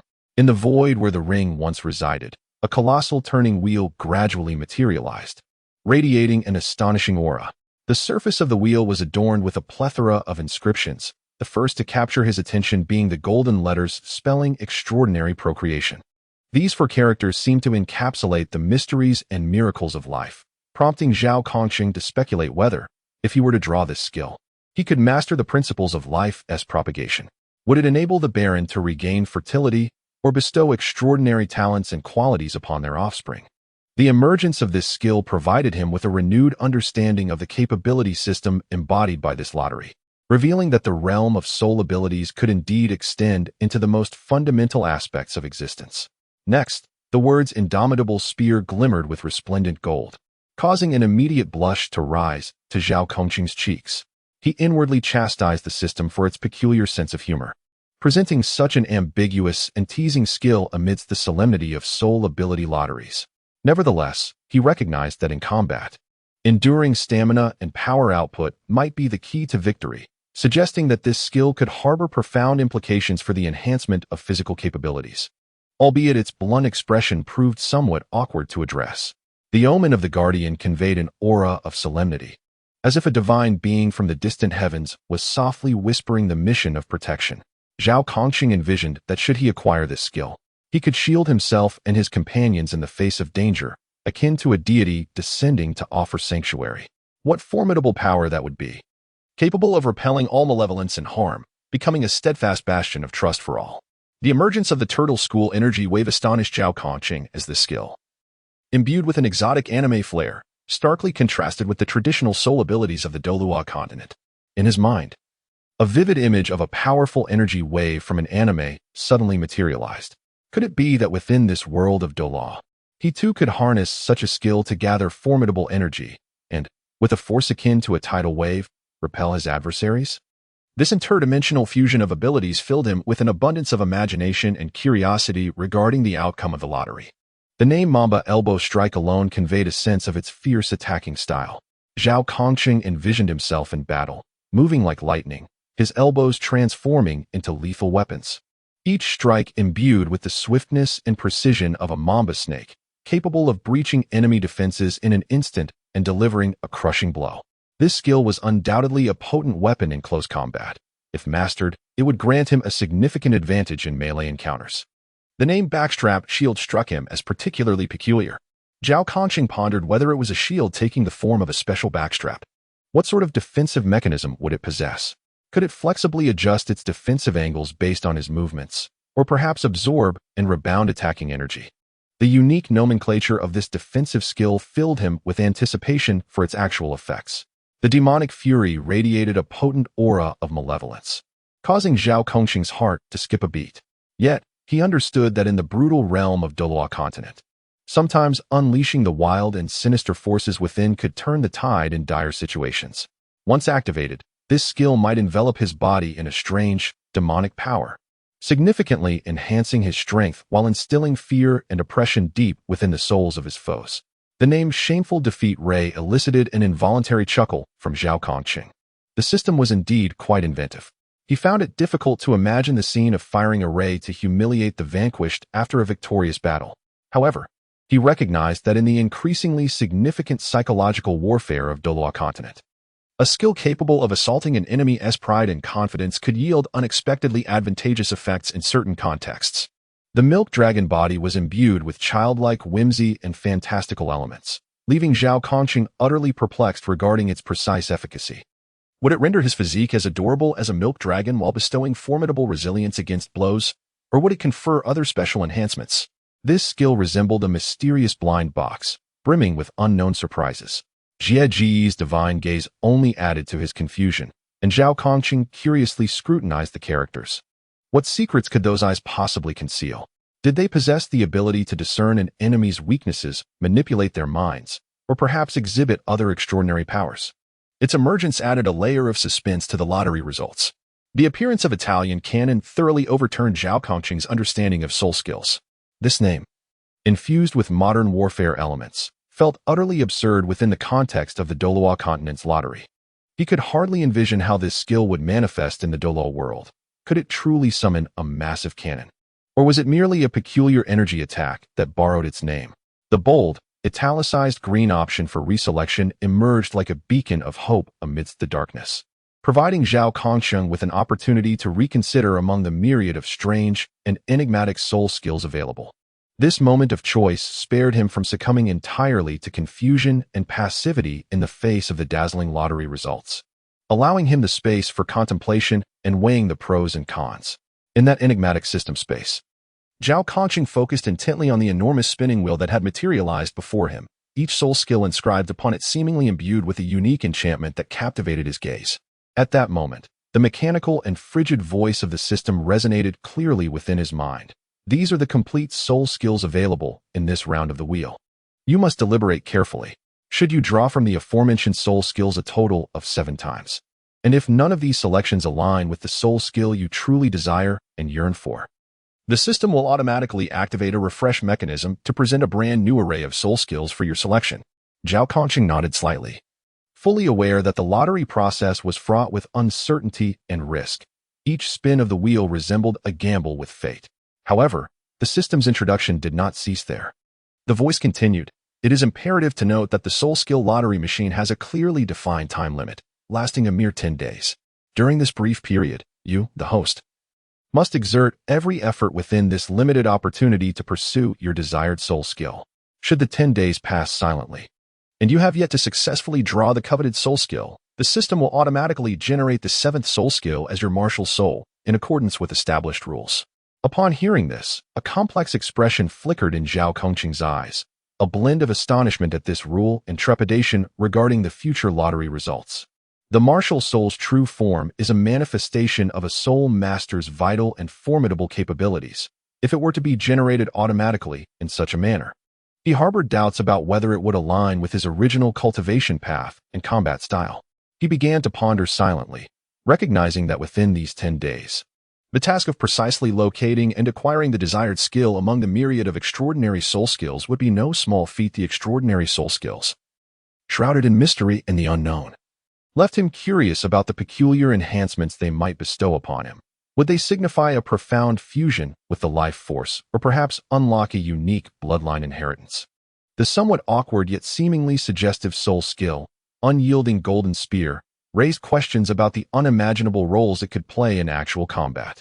Furthermore, the Guardian's Oracle, whose very name exuded a sense of sacred solemnity, might offer protection to himself and his teammates in critical moments, serving as a formidable bastion for the team. Zhao Kongsheng's thoughts surged like a wild stallion, galloping freely amidst the reveries of soul techniques. He comprehended that he could no longer afford to hesitate. Each opportunity for a draw was invaluable. Slowly, he raised his hand, as if a mere gentle wave could determine the trajectory of his future. Confronted by this enchanting and challenging system of lotteries, he musters his courage, relying on his intuition and wisdom. Within the span of these 10 days, he seeks to spin the wheel of fate to unveil his own brilliance and strength. Even if the path ahead is strewn with thorns, he resolves to bravely advance towards the unknown treasures of soul techniques. For he is acutely aware that only through relentless self-improvement can he truly establish himself in the vast expanse of Douluo Continent and inscribe his own legendary epic. Zhao Kongsheng's gaze was firmly fixed upon the start lottery option beneath the mysterious, shimmering wheel on the system panel. A tide of anticipation surged within him, and without the slightest hesitation, he clicked with utmost swiftness. In an instant, the wheel seemed infused with an extraordinary power, spinning at a dazzling speed. The rapidly rotating disc generated a faint current of air that whirled through the silent expanse of the system, as if the wheel of destiny had commenced its enigmatic journey. Within mere seconds, under Zhao Kongsheng's tense yet expectant watch, the pointer of the wheel gradually came to a halt, firmly indicating the unique soul skill of the strap shield. Almost simultaneously, as if the system sensed the outcome of the lottery, a new window emanating a ghostly blue glow automatically materialized on one side, meticulously detailing the specifics of this soul skill. Zhao Kongsheng swiftly skimmed through the information, but when his eyes fell upon the usage conditions, he could not help but widen his gaze, a perplexed expression etched upon his face. It was clearly stated that to utilize this soul skill, one must don a center-parted hairstyle, wear suspenders, hold a basketball, and dribble for a full 2.5 years. With the added peculiarity that the arena must contain a chicken for the skill to be successfully activated. This series of absurd and bizarre requirements left Zhao Kongsheng somewhat bewildered, yet he remained patient and continued to read on. The description of the soul skill's effect sent a slight tremor through his heart. Upon successful activation, an ethereal figure would materialize before him, a handsome man clad in suspenders, basketball in hand. Despite being merely a phantom, it possessed astonishing defensive capabilities, capable of withstanding 5 attacks from a tidal Douluo-level powerhouse. This indicated that in the face of formidable foes, this soul skill might serve as a crucial lifeline. Although the prerequisites were exceedingly stringent and peculiar, the formidable effect led Zhao Kongqing into a contemplative state, pondering how he might cleverly fulfill these conditions in battle to wield this extraordinary soul skill against the myriad challenges that awaited him in the Douluo Continent. Soon after, an option box radiating a gentle glow unexpectedly sprang forth, the words "Choose the suspender" shield prominently suspended in midair, as if silently urging him to make a decision. Zhao Kongqing's brow furrowed instantly, his gaze revealing a weighty contemplation. His mind raced like a revolving lantern, swiftly recalling the astonishingly absurd conditions for the suspender shield, a center-parted hairstyle, suspenders, dribbling a basketball for 2.5 years, and the necessity of a chicken in the arena to activate it. This left him in a quandary. On one hand, the allure of the soul skill's effects was undeniable, capable of conjuring a strikingly handsome figure that could absorb 5 attacks from a tidal Douluo. In the perilous landscape of the Douluo Continent, this would undoubtedly serve as a powerful safeguard. On the other hand, the absurdity of the conditions was overwhelming, not to mention whether there would be sufficient time and space to execute such a sequence of actions in the heat of battle. Merely visualizing himself on the battlefield preparing to unleash the skill in such a peculiar guise was difficult to accept. He was acutely aware that in this world, where strength reigned supreme and every second counted, even the slightest hesitation or flaw could lead to catastrophic consequences. Zhao Kongqing's lips were slightly pursed, and his hands unconsciously clenched and relaxed. Deep within, he incessantly weighed the pros and cons, as though time had come to a standstill, leaving only the sound of his somewhat labored breathing in the entire space. After a brief moment, the turmoil in his eyes gradually solidified into determination. As if he had resolved upon a crucial decision, he slowly raised his hand, imbued with a sense of resolve, and gently clicked on the No option within the selection box. The instant his finger made contact, the option box flickered slightly before slowly dissipating. Zhao Kongqing took a deep breath, bracing himself for the next lottery draw. Clearly, the strap of the pigeon was quite formidable, and Zhao Kongqing truly lacked discernment. What soul skills would he draw next? Stay tuned for the next chapter. Chapter 31, Soul Skill Lottery Machine, Part 2. In that fateful moment, Zhao Kongqing's finger hovered over the selection. When he resolutely opted for no, the system space was abruptly filled with the jarring and bewitching tune of "Chicken You Too Beautiful." The melody pierced through the air like a sharp arrow, striking Zhao Kongqing's eardrum and causing his brow to furrow immediately. The system, infused with a hint of surprise, chimed in. I was under the impression that the host would select the strap shield, a powerful soul skill. Its tone carried an undercurrent of perplexity and mockery. As if in its calculations, Zhao Kongqing was expected to embark on a markedly different path. Utter nonsense. Zhao Kongqing erupted like a powder keg, his emotions surging forth as he nearly roared in response. What fool would allow an enemy to engage in such bizarre behavior right before him for 2.5 years? Unless that person is mentally unhinged. His eyes bulged, veins protruding from his forehead, each word laced with a torrent of fury and profound disdain. To him, such a choice was an affront to both his intelligence and dignity. Even if the soul skill was enticing, he would never acquiesce to such absurd conditions. After a moment, Zhao Kongqing seemed to recognize his loss of composure. He cleared his throat slightly, his chest, which had risen and fallen with anger, gradually calming. Then, he uttered a statement that might even astonish the system. Very well. Please allow me to use my good brother Seven Knight's future 100 years of marital bliss to exchange for the next spin of the wheel for an SSS-level soul skill. As he spoke these words, a twinge of guilt rose quietly within him. After all, this was a gamble with his brother's happiness. However, this guilt lasted but 2 seconds before he forcibly suppressed it. In his heart, Seven Knight was no ordinary individual. That man, adorned with accolades such as the chief escort of the Black Phoenix Club and the most dazzling rising star in the escort world, thrived amidst the neon lights and intoxicating allure of that realm, deftly maneuvering through various crowds. To Zhao Kongqing, the ephemeral notion of marital bliss might truly be inconsequential to Seven Knight. He firmly believes that as long as one possesses wealth and a captivating story, Seven Knight will engage in delightful conversation throughout the night, unencumbered by the so-called shackles of love. Meanwhile, in a different realm and time, Seven Knight serves as the seventh commander of the Night Watch of the Huaxia Nation.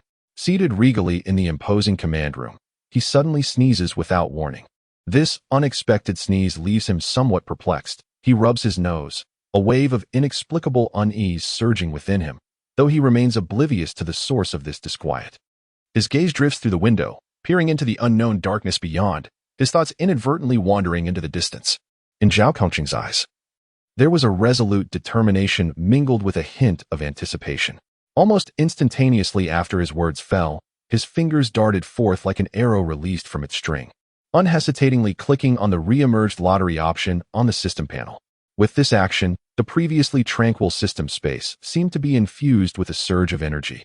In an instant, the colossal wheel before him began to spin furiously, as if propelled by an invisible hand. Upon the wheel, radiant and vibrant soul skill options flickered with mysterious light, intertwining and coiling to form a mesmerizing vortex of dazzling colors and shadows. Zhao Kongqing fixed his gaze upon the wheel, his eyes darting rapidly with the ever-changing hues, and his heartbeat involuntarily quickened, his breath becoming slightly more labored. Each lottery draw was a gamble of fate, and this time, he was all in, wagering the century-long bond of his dear brother, the tension and anticipation within him palpable. Time seemed to freeze amidst the high-speed whirl of lights, mere seconds stretched into what felt like an eternity. Eventually, the wildly spinning wheel appeared to exhaust its energy, gradually ceasing its dazzling dance. Zhao Kongqing's gaze sharpened, locking intently onto the position where the pointer came to rest. When he discerned that it had landed firmly on the Mamba elbow strike, a flicker of surprise and exhilaration ignited in his eyes. Soon after, the system panel flickered with light, instantaneously revealing the intricate details of this soul skill. Zhao Kongqing meticulously read the text displayed, silently calculating the power and application of this skill. To activate it, one must shout the incantation man. What can I say? Which indeed bore a sense of ritualistic significance. He murmured to himself. Simultaneously, vivid images of himself executing the skill surfaced in his mind. As a bright yellow jersey emblazoned with the number 24 coalesced from his soul power, its vibrant hue symbolizing endless strength and glory. With enhancements of 100 to power, speed, attack, and defense, this was undeniably a formidable boon. The more he contemplated, the more exhilarated he became, acutely aware of what such enhancements signified in this perilous and challenging world. Furthermore, the soul power would gradually concentrate around his elbow and knee joints, undoubtedly sharpening his attacks to a deadly precision. Truly, a soul skill acquired through the lottery was nothing short of extraordinary, he marveled inwardly. However, upon reading the subsequent notes, he paused momentarily. This soul skill was a single target attack. While it would yield extraordinary effects against powerful individual foes, caution was warranted in the face of group attacks.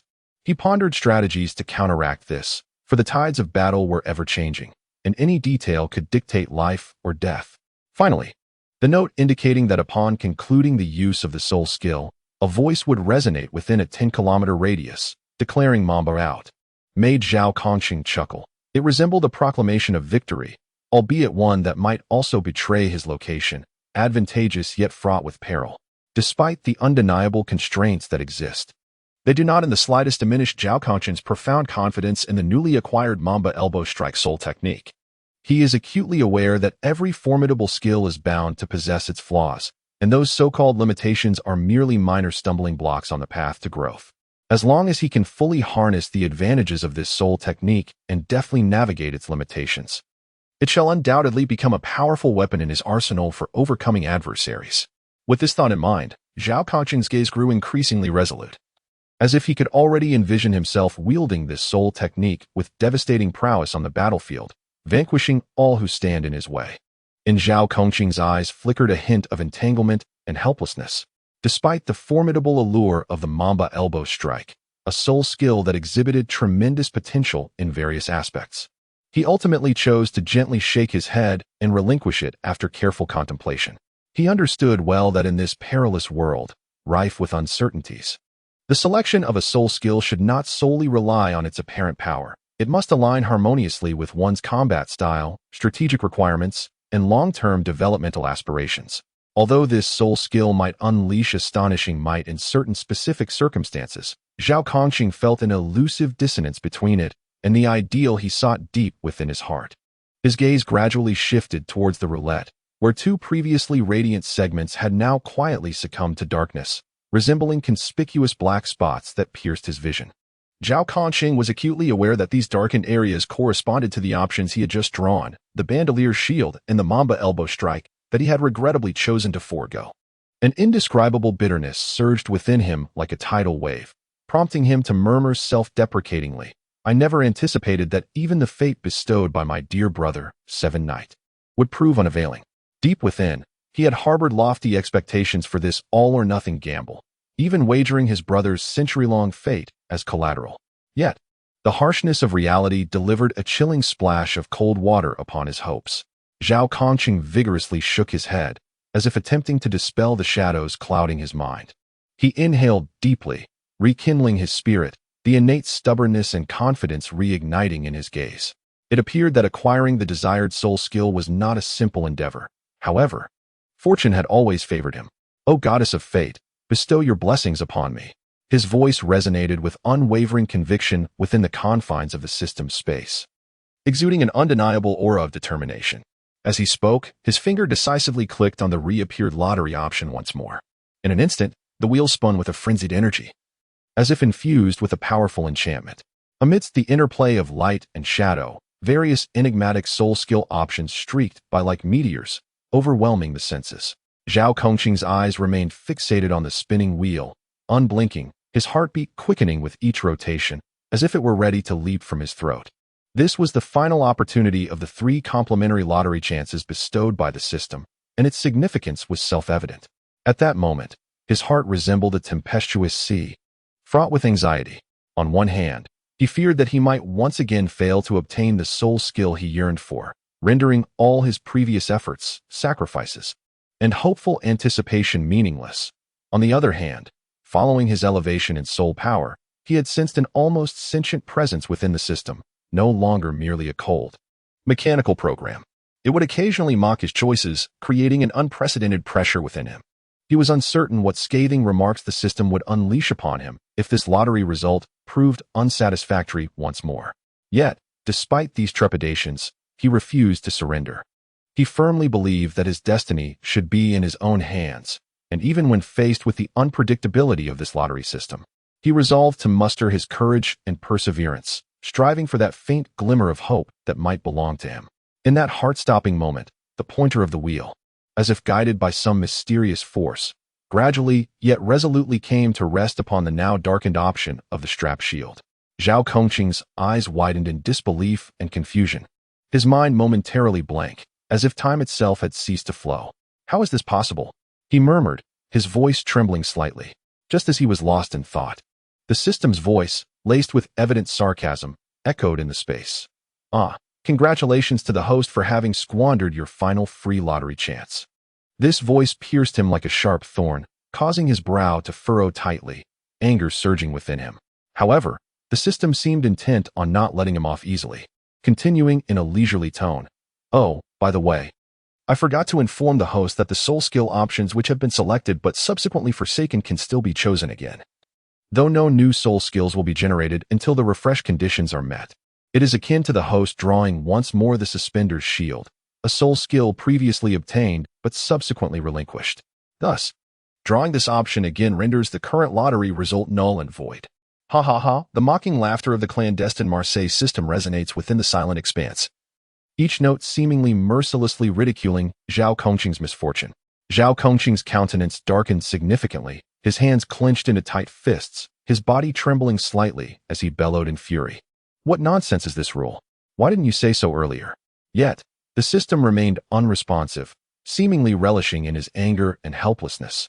Almost immediately, a cheeky emoticon appeared on the system panel, depicting a hand forming a fist striking a head, complete with a lolling tongue and a crooked grin. This image was exceedingly jarring, further igniting Zhao Kongqing's rage to its zenith. He glared fiercely at the emoticon, gritting his teeth as he declared, "Do you think this can mock me? I, Zhao Kongqing, will never be defeated by such trivial setbacks.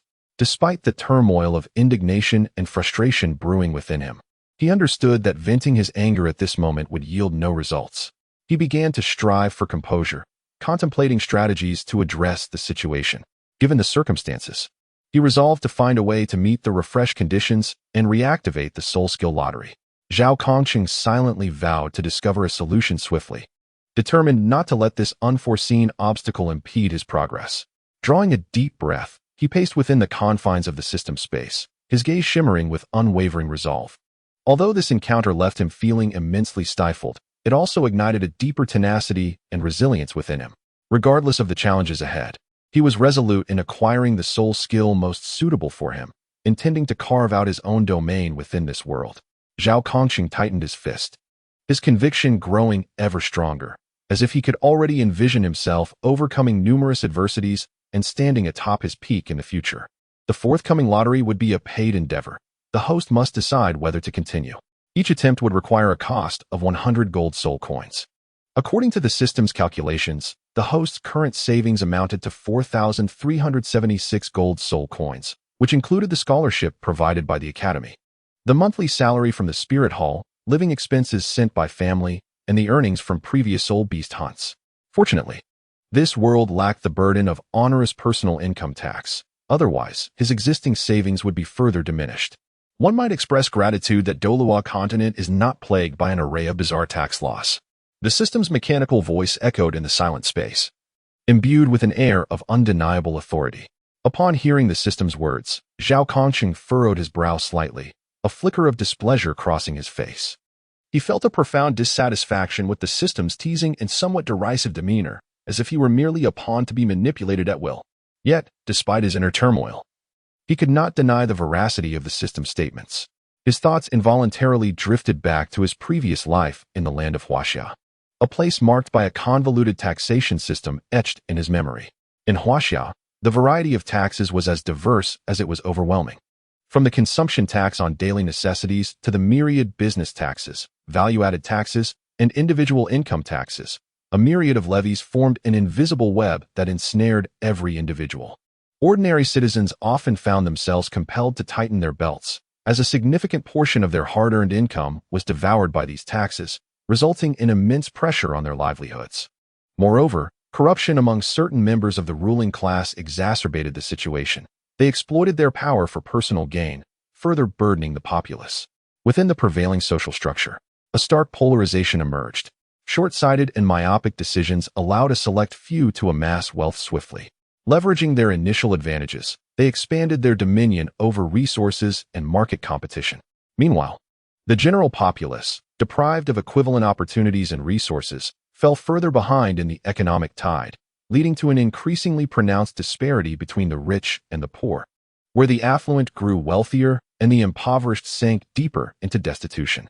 Although Zhao Kongqing, as a soldier, primarily dedicated himself to obeying orders and safeguarding his homeland, he was not entirely insulated from such discussions. In casual conversations with his comrades, he had often encountered snippets of these topics. His fellow soldiers hailed from various locales and possessed diverse backgrounds, and during their leisure moments, they frequently exchanged tales from their hometowns, with discussions on taxation and corruption often taking center stage. Zhao Kongqing recollects a particular occasion in the military mess hall where several comrades gathered around, partaking in modest fare while engaging in discourse regarding various societal phenomena. One comrade, with an expression of resignation, lamented the plight of small vendors in his hometown, who, burdened by exorbitant taxes, found their businesses increasingly untenable, with some regrettably forced to shutter their doors. Another comrade vehemently recounted the misdeeds of a local official who embezzled public funds, resulting in the abandonment of a vital community project. At that time, Zhao Kongqing, though hesitant to voice his own opinions, found these conversations indelibly etched in his memory.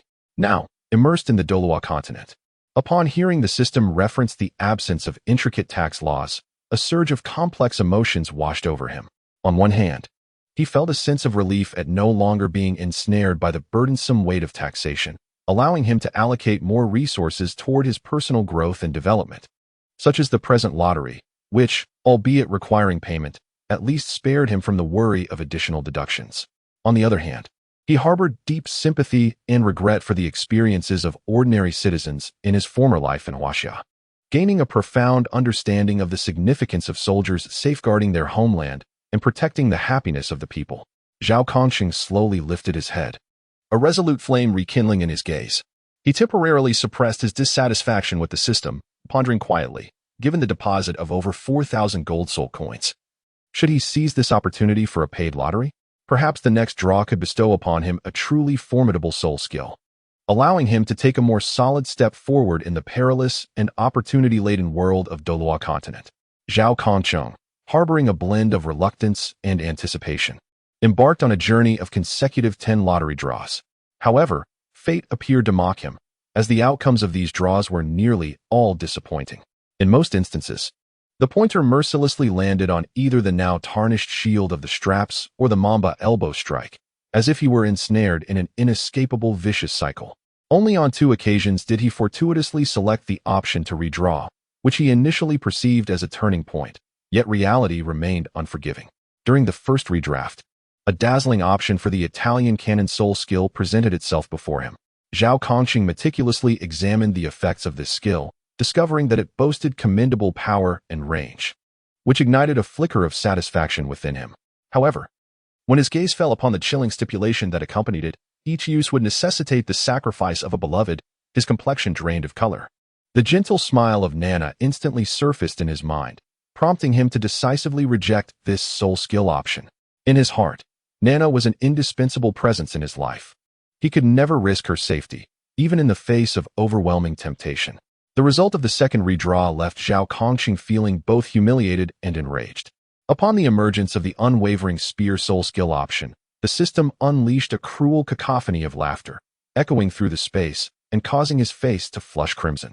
Nonetheless, he could not deny that the potency of this soul skill momentarily stirred something deep within him. As a man, there lingered an innate desire to exhibit extraordinary charm in certain aspects, allowing the woman he cherished to fully experience the allure of masculinity. Yet, this fleeting thrill was swiftly quelled by reason. The drawbacks of the skill were far too significant. Not only would it drain all his soul power, plunging him into a perilous state during battle, but it would also leave his body exceedingly weak for a week post-use, undoubtedly placing his life on the chopping block. Gritting his teeth, Zhao Kongqing resolutely abandoned this soul skill option. After enduring a series of disheartening lottery results, his spirits plummeted to an all-time low. He gazed at the still glimmering lottery wheel, his heart a tumult of emotions.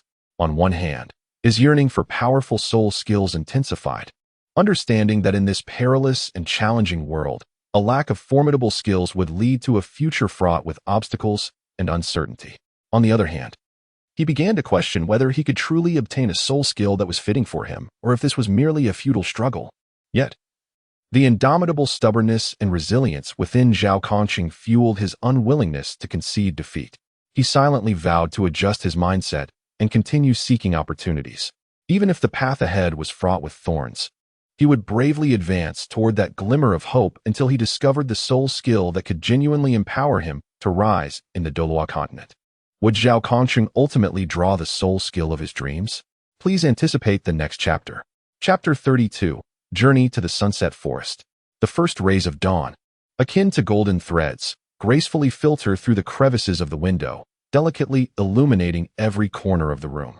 Hulaina lies quietly beside Zhao Kongqing, her slumbering form exuding elegance and tranquility, reminiscent of a princess lost in a fairy tale realm.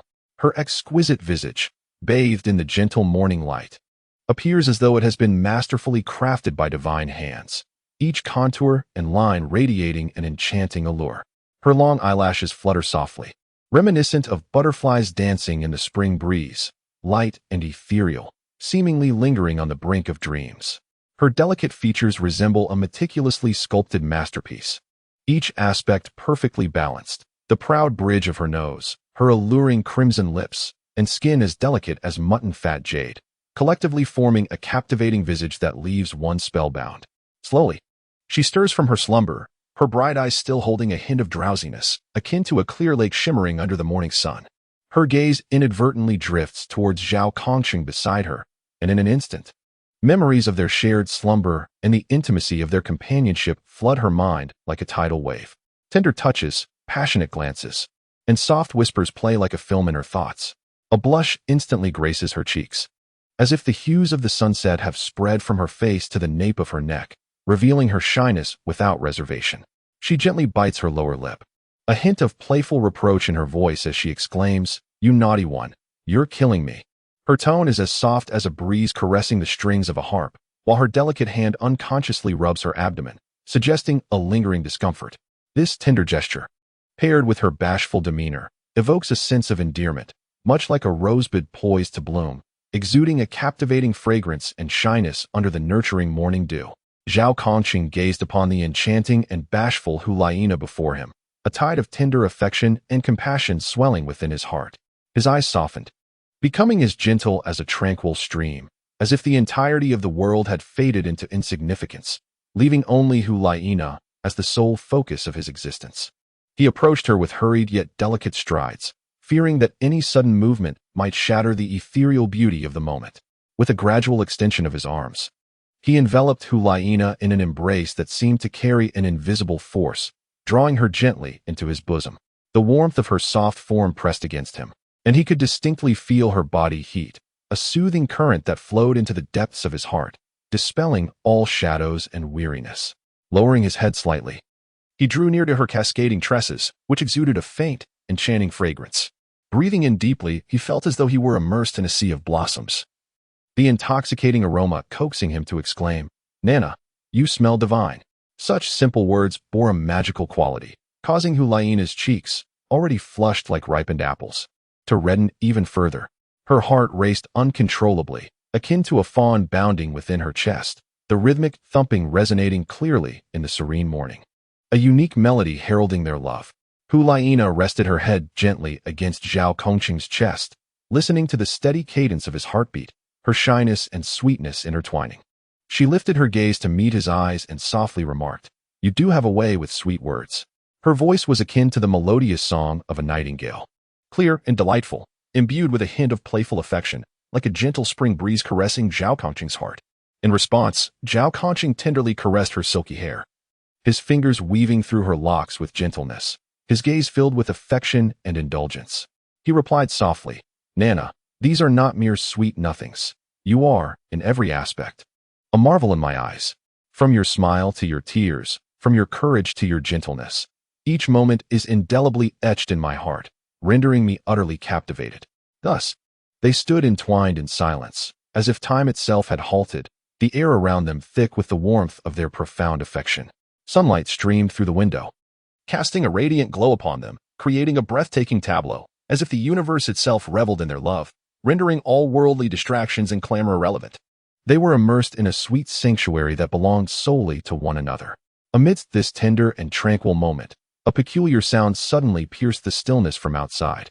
Faint yet discernible, akin to someone cautiously approaching or an unknown creature lurking in the shadows. Zhao Kongqing's instincts sharpened, his eyes flashing with a predatory alertness, similar to a leopard sensing impending danger. However, sensing no overt malice through his keen perception, he allowed a sly smile to grace his lips, playfully planting a gentle kiss upon Hulaina's luscious mouth. This gentle kiss, akin to a dragonfly touching the water's surface, is imbued with boundless affection and warmth. In an instant, Hulaina's face flushed a deeper shade of crimson, her eyes brimming with shyness and sweetness. She cast a playful glance at Zhao Kongqing. Yet within her gaze, there was no hint of reproach, only an abundance of joy and contentment. Zhao Kongqing, in an exceedingly jovial spirit, strode purposefully towards the door that had remained locked throughout the night. His steps were light and vigorous, as if propelled by an unseen breeze. Grasping the doorknob, he turned it, and with a creaking sound, the door slowly swung open. However, the sight that greeted him was utterly astonishing. Yan and Xiao Yuan, who had been eavesdropping at the door, lost their balance as it abruptly opened, tumbling to the ground in a chaotic heap. Yan's tall figure sprawled on the floor, his face a portrait of embarrassment and vexation, his eyes reflecting a hint of disorientation, much like a child caught in the act of wrongdoing. Luffy, on all fours, nearly lost his signature straw hat, presenting a comical spectacle, while his previously sunlit and confident visage was now flushed with crimson, clearly mortified by the awkward situation. The group, feeling rather sheepish, clambered to their feet. To alleviate the tension, Luffy, with a twinkle in his eye, pinched his throat and mimicked Zhao Kongqing's tender tone that he had overheard, gazing affectionately at Ai Kuan and exclaiming, Kuan, you smell delightful. His deliberately affected demeanor, coupled with the peculiar voice, elicited a chorus of laughter from those present. He even swayed slightly, as if enacting some whimsical dance, his exaggerated performance causing uncontrollable laughter among the onlookers. Ai Kuan, not to be outdone, promptly imitated Hulaina's bashful demeanor, saying, you and your sweet nothings. He fidgeted with the hem of his shirt, his head lowered, portraying Hulaina's shyness with remarkable accuracy, though his robust physique contrasted humorously with the coyness he attempted to convey. His eyes sparkled with mischief as he occasionally glanced at the reactions of the crowd, evidently pleased with his act. Observing their spirited enactment of the intimate scene between Zhao Kongqing and Hulaina, Yin smirked and remarked, Kongqing, you rascal. Last night's commotion was quite something. What was it you said? Ai Kuan eagerly picked up the thread, nodding enthusiastically, as the ancients say, Brother Chung conquers Sister Na. Sister Na conquers the bed conquers the ground, and the earth quakes and shakes. The moment the words left his mouth, the group fell silent for a brief moment before erupting into uproarious laughter. Yin doubled over, clutching his stomach, laughing uncontrollably while pointing at Zhao Kongqing, teasing, you, my friend, are full of surprises. I never imagined you to be so mighty. His laughter reverberated through the air, imbued with playful mockery. Zhao Kongqing, wearing an expression of feigned annoyance, looked at them and said, you rascals, instead of training early in the morning, you're here eavesdropping and causing mischief. Are you itching for trouble? Yet. The laughter dancing in his eyes betrayed his true feelings, revealing a deep appreciation for the carefree camaraderie and playful banter shared among friends. Inside the room, Hulaina, hearing the raucous commotion outside, felt a mix of embarrassment and anger, exclaiming loudly, what nonsense are you all spouting? This outburst only provoked further waves of laughter from outside. Yin, finally managing to stifle his laughter, wiped away the tears of mirth pooling at the corners of his eyes and said, Nah, don't be shy. We are merely singing praises for your love. His voice trembled with a hint of laughter, a clear indication that the recent outburst of mirth had left his emotions in disarray. Chao Yuan joined in the revelry, exclaiming, indeed, your tale is destined to become a cherished legend of Douluo Continent. A radiant smile adorned his face, and his eyes reflected a blend of blessing and envy towards Zhao Kongqing and Hulaina. Zhao Kongqing shook his head in reluctant amusement, calling out to Hulaina within the room, Nana, pay them no mind. They are merely sour grapes unable to taste the sweetness. Yet, in his heart, there was no genuine anger. Amidst the playful banter, he felt an intimate and carefree bond with his friends, adding a splash of vibrant color to the mundane flow of life. The tender light of dawn bathed everyone in warmth as they laughed and frolicked their way to the washroom. Yin splashed water on his face with abandon, droplets flying everywhere, while Chao Yuan pretended to be annoyed, dodging the sprays and grumbling under his breath. Luffy curiously fiddled with various items on the washstand, tossing soap into the air and wrapping a towel around his head, embodying the spirit of a mischievous child. Fu, in stark contrast, meticulously arranged his attire, occasionally scrutinizing his reflection in the mirror and adjusting his bow tie with utmost seriousness, a striking juxtaposition to the playful chaos surrounding him. Once everyone had completed their morning rituals and donned their attire, they eagerly prepared to venture out for breakfast, the air infused with a light-hearted and joyous atmosphere. It was the second day of their 7-day holiday. The fatigue of yesterday had been cast aside, and the new day brimmed with endless possibilities. Gathered around the dining table, the delightful aroma of delicious food wafted through the air, yet their minds were far from the meal, as they animatedly debated their next adventure. Yin excitedly waved his utensils, proclaiming, let us venture to the Sunset Forest. I've heard it is home to many rare soul beasts. Perhaps we shall encounter some extraordinary experiences.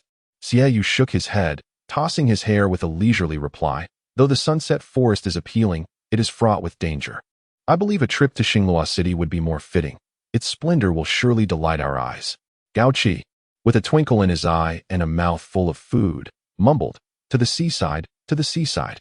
I want to catch big crabs. Fu shot him a disapproving glance and remarked, all you think about is food. In that case, we ought to visit a place rich in cultural heritage. such as the Tiando Royal Academy, to immerse ourselves in history. Meanwhile, Hulaina's cheeks flushed slightly, her gaze carrying a hint of shyness and playful charm. She gently bit her lip, slightly turned to the side, and with delicate fingers like a nimble sprite, she subtly slipped her hand into Zhao Kongchen's sleeve. That tender touch conveyed an almost imperceptible warmth, as if expressing the unspoken, yet overflowing affection and reliance nestled deep within her heart. Their conversation flowed seamlessly, as if the distance between them was of no consequence. Indeed, it proved to be irrelevant, for Zhao Kongqing's sixth soul skill, time-space mastery, could effortlessly transport them to their desired destination. This wondrous soul skill resembles a key that unlocks any door, bringing the entirety of the Douluo Continent seemingly within reach. At last, Zhao Kongqing, with a serious demeanor, slowly raised his right hand, his palm exuding a steady power as it forcefully struck the table. The resounding thud echoed like the toll of a great bell, instantly slicing through the cacophony within the room and successfully capturing everyone's attention. He straightened his back, his gaze resolutely sweeping across the assembly, his eyes akin to sharp eagle's eyes, seemingly able to penetrate their very souls and discern their innermost thoughts. He then spoke steadily and powerfully. I concur with Yan's assertion. We shall venture to the Sunset Forest. Although we are currently on leave, we must not forget our personal growth and our mission. He paused briefly, a hint of nostalgia and contemplation flickering in his eyes as he reflected on past experiences. Though our strength has significantly improved, we often find ourselves unable to unleash our full power during encounters with soul masters due to various constraints, be it fear of the forces behind our opponents, limitations imposed by the venue and rules, or a tacit understanding and restraint shared among our fellow soul masters. This has led us to remain oblivious to our true capabilities. However, when faced with soul beasts, the situation is entirely different. In that vast and mysterious forest, we need not harbor any reservations. We can unleash our powers without restraint, pouring our full strength into every attack and executing each skill with unbridled finesse. This undoubtedly presents an excellent opportunity to assess our true prowess. Hence my proposal to journey to the Sunset Forest. Hulaina tilted her head slightly, her graceful posture reminiscent of a beautiful swan. She gazed at Zhao Kongqing with an intimate look, her eyes resembling a clear lake, brimming with understanding and tenderness. Softly parting her lips, her voice flowed like the melodious song of a nightingale as she gently remarked, "Indeed, let this serve as an evaluation of our own strengths. In the Sunset Forest, we can hone our combat skills while gaining deeper insights into the habits and weaknesses of soul beasts. Each confrontation with these creatures is akin to a thrilling dance. We must nimbly evade their attacks, precisely identify their vulnerabilities, and deliver decisive blows. Such practical experience will prove invaluable for our future growth, serving as a solid foundation upon which we shall continually ascend on our journey as soul masters." Upon hearing Zhao Kongqing's declaration, Yan's excitement surged within him like a tidal wave. His already rosy complexion flushed even deeper, resembling a ripened apple. With a sudden burst of energy, he sprang to his feet like a rocket ignited, his movements crisp and powerful. Clasping his fists together, he emanated an air of boldness and confidence, laughing heartily. "Ha ha! I knew Kongqing would support me. Xiaoyu, what about you? Surely, you're not backing down." With that, he playfully raised his thick eyebrows, his gaze imbued with a distinct challenge, akin to a combative rooster seeking to ignite Xiaoyu's fighting spirit. Xiaoyu's previously serene countenance darkened in an instant, like ominous clouds obscuring the sun. He cast a fierce glare at Yan, his eyes sharp enough to pierce like daggers, and with a hint of irritation remarked, "Am I cowardly? Huh, that is laughable. Do not judge me through a narrow lens, for I am merely contemplating the strategy and risks involved in this venture. Unlike some who rush in blindly with sheer brute force, in the Sunset Forest, danger lurks at every turn. Each soul beast may conceal a lethal threat. We cannot recklessly charge and fueled solely by enthusiasm. Rather, we must devise a comprehensive plan, considering all potential scenarios, to ensure that our expedition serves both to test our abilities and to allow for a safe return."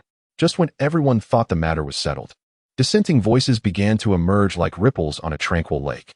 Chao Yuan and Ai Kuan exchanged a glance, their eyes reflecting a blend of regret and conflict. As if engaged in a silent conversation, Chao Yuan broke the silence first. He cleared his throat gently and spoke, "Brother Chum, I apologize. This is our first visit to the bustling city of Tiando, and everything here is filled with novelty and allure for us. His gaze revealed a deep yearning and curiosity for the city, with towering buildings that seemed to touch the heavens, bustling streets where crowds surged like waves, a dazzling array of goods that dazzled the eye, and vibrant cultural festivities that resembled a grand celebration. We wish to further appreciate the customs and charm of this city, so we will not accompany you to the Sunset Forest. Hu Fu also appeared troubled. He raised his hand, somewhat awkwardly scratching his head, an expression of earnest simplicity upon his face. He lowered his gaze slightly, a hint of bashfulness in his voice as he said, "Brother Ching, yesterday I specially crafted a piece of protective gear at a nearby shop. I meticulously chose the materials and collaborated with the blacksmith on the design. This gear is crucial for me. Every detail pertains to my future cultivation and combat, significantly enhancing both my defensive capabilities and my soul power. Therefore, I truly cannot accompany you. I must collect it to ensure it fits perfectly and becomes my reliable aid in future battles." Luffy, feeling somewhat embarrassed, scratched the back of his head in his usual candid and charming manner. With a bright smile revealing his pearly whites, he exclaimed, "Brother Chong, I whimsically signed up for a competitive eating contest yesterday. I initially thought it would be amusing, but to my surprise, I've made it to the finals after overcoming various challenges. The finals are imminent, and if I withdraw now, I would surely be the subject of ridicule. Moreover, I do not want to disappoint those friends who have cheered for me during the competition. I wish to showcase my abilities in the finals, so I fear I cannot join you in the Sunset Forest either." Upon witnessing this, Hulaina gently waved her slender and fair hand, her face adorned with a benevolent and amiable smile. "It's quite all right," she remarked. "After all, it is currently a holiday. There is no need for you to pursue our pace as you usually do. Instead, take this opportunity to thoroughly enjoy your break." As she spoke, she instinctively glanced towards Zhao Kongcheng, her gaze seemingly seeking his affirmation and support, imbued with a hint of reliance and trust.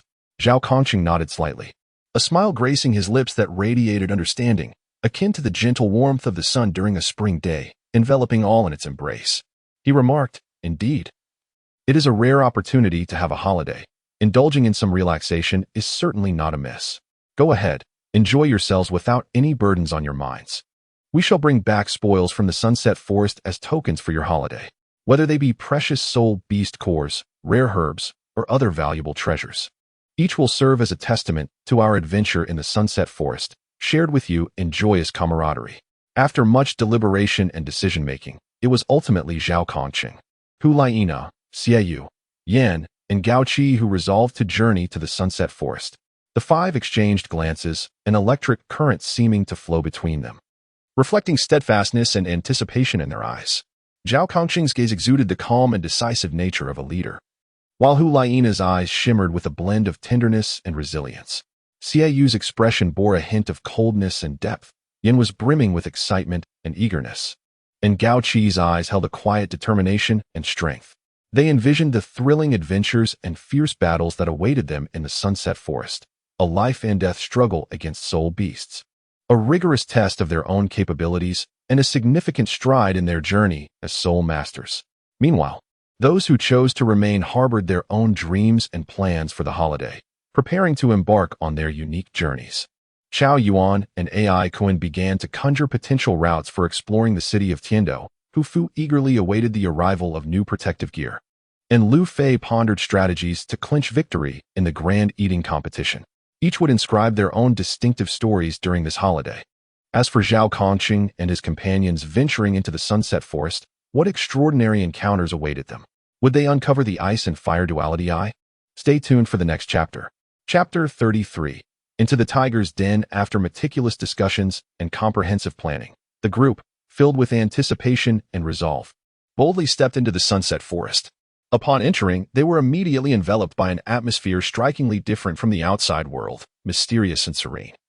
The dense foliage swayed gently in the breeze, seemingly welcoming these unexpected visitors, while simultaneously cautioning them against offending the majesty of this land.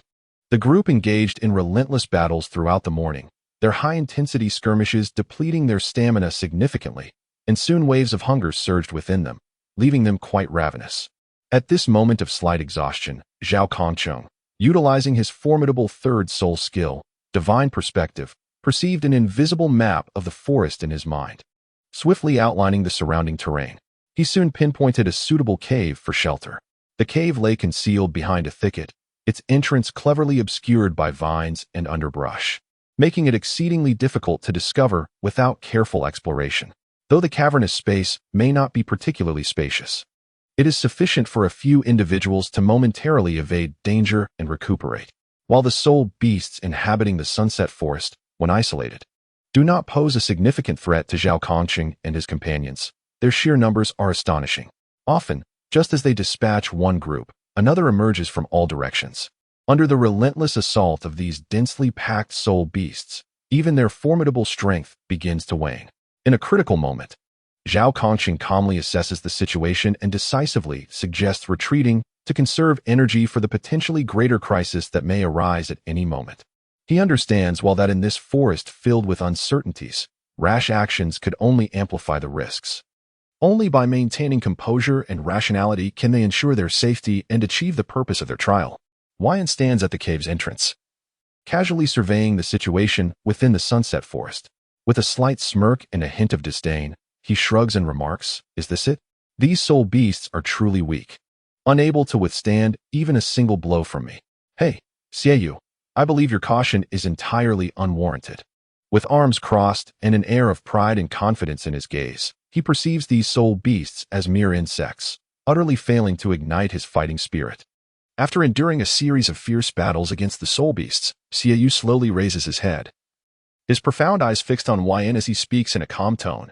Caution is prudent. In this unpredictable sunset forest, any underestimation could yield unforeseen consequences. However, I must admit, the scale of this sunset forest pales in comparison to the Douluo forest. In just a single morning, we have nearly traversed the entire expanse, and the soul beasts we have encountered thus far range from 500 to 1,500 years in age. Compared to the formidable soul beasts of the Douluo forest, they are indeed on a different tier. As he speaks, he gently wipes the moon blade in his hand, the sharp edge glinting with a cold light in the dim illumination, reflecting his composed and resolute visage. Gao Qixing, brimming with excitement, counts on his fingers and exclaims animatedly, "Ha! I have slain no fewer than 30 soul beasts this morning. This is a remarkable achievement for me. Yet, the credit must go to Brother Cheng. Without him, those iron-winged locusts would have likely overwhelmed us. When they descended upon us in droves, I thought we would be engulfed, but thankfully, Brother Cheng intervened and eradicated them with his mastery over time and space. Otherwise, we would have been in dire straits." His face radiates the exhilaration and joy of battle, his eyes filled with admiration and gratitude for Zhao Kongqing. Hulyina, slightly breathless, her forehead glistening with fine beads of sweat that sparkle under the sunlight, accepts the handkerchief Zhao Kongqing offers and gently wipes away the perspiration. Then, raising her head with a faint smile, she says, "Indeed, we owe it all to Kongqing." Although the iron-winged locusts may not possess high age levels, their overwhelming numbers and swift mobility rendered them a considerable challenge for us. They approached like a dark cloud, and the buzzing of their wings sent shivers down our spines. Upon finishing her words, a playful glimmer danced in Hulyina's eyes as she gently kissed the side of Zhao Kongqing's face, followed by a light, tinkling laugh that echoed like silver bells in the cavern, infusing the tense atmosphere with a touch of warmth and sweetness. Yin, observing Hulyina's actions, could not help but roll his eyes with exasperation, dramatically exclaiming, "Come on, you two truly have no intention of acting like normal people, do you? It's one thing to make a ruckus in the hotel, but now that I'm out here, I have to endure your incessant display of affection. This journey has been nothing but a continuous stream of dog food. I feel as if I might burst from it." He then turned to Xieyu with a righteous demeanor and questioned, "Hey, since Laina is your sister, don't you have any thoughts to express as her brother?" Xieyu looked at Yin with a teasing glint, retorting, "If it were someone else, I might have to use my fists to teach him a lesson about respect." However, he paused, his smile gradually fading into seriousness. "If it concerns Zhao Kongqing, I have no objections. After all, Zhao Kongqing is a capable and responsible individual. Knowing that Laina is with him puts me at ease." Yet, turning to Zhao Kongqing, his expression grew more solemn, his gaze carrying a hint of warning. "Zhao Kongqing, since you are now with Laina, you must take responsibility for her happiness. Otherwise, even if I can't defeat you, I will fiercely take a piece of flesh from you. Laina is the most important person in my life, and I will not allow anyone to harm her. His voice, though soft, resonated with conviction in the cavern, echoing his profound love and protective instincts for his sister. Zhao Conqing sat up slightly, his demeanor serious as he met Xieyu's gaze with unwavering determination. In this lifetime, I have loved but one person, and that is Laina. She is the most significant presence in my life, the one I am willing to protect with my very existence. Anyone who intends to harm her must reckon with the strength of my wrath. I shall devote all my power to safeguard her and ensure her happiness, allowing her not a moment of distress. His eyes blazed with fervent love and resolve, as if proclaiming to the world his unwavering devotion to Laina. Undoubtedly, such a heartfelt confession rendered Laina, seated beside Zhao Conqing, blushing deeply, her cheeks radiant like ripe apples. Gently, she wrapped her arms around his strong arm, resting her head on his shoulder, her heart brimming with sweetness and joy. In that moment, she felt like the luckiest person in the world, blessed to receive Zhao Conqing's profound affection, to bask in the warmth and security of his presence. She simply smiled, remaining silent, lost in the beauty of the moment, as if the world around them had faded away, leaving only their companionship and love as the most genuine and precious treasures. Within the small cave in the setting sun forest, the emotions of the group intertwined at that instant: sweetness of love, playful camaraderie of friendship, and the protective bond of family. In this land brimming with challenges, they not only gained experience in battle and enhanced their abilities, but also forged deeper, more sincere friendships, which would become their most cherished wealth on the path ahead. After a thorough rest in the cave, their soul power awakened like a wellspring of energy, all restored to peak condition. At that moment, Zhao Conqing's gaze was sharp and composed, acutely aware that each step in this setting sun forest concealed unknown dangers and opportunities, demanding utmost vigilance. Thus, he led the group cautiously out of the cave, re-entering the realm of mystery and challenge. In the subsequent hours, Zhao Conqing resembled a seasoned hunter, meticulously observing the surroundings. He unleashed his unique third soul skill, divine perspective, and in an instant, his perception transcended the confines of his body, radiating like an invisible wave, allowing him to discern the trails of soul beasts ahead. This extraordinary soul skill granted him an almost omniscient control over his environment, akin to casting an invisible net of surveillance throughout the forest.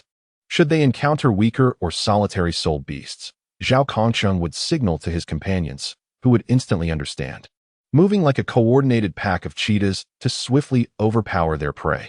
Their teamwork was flawless, each member unleashing their most potent martial soul abilities, their soul power illuminating the forest in a dazzling display as they quickly subdued the weaker soul beasts. However, if faced with stronger or grouped soul beasts, Zhao Conqing would furrow his brow, swiftly devising the optimal route to lead the group silently around the danger. This is not due to their fear of the soul beasts, but rather a prudent consideration of the rational application of soul power. In this perilous forest, there are times when a multitude of soul beasts congregates, creating a threat that can surpass even the mightiest of individual beasts.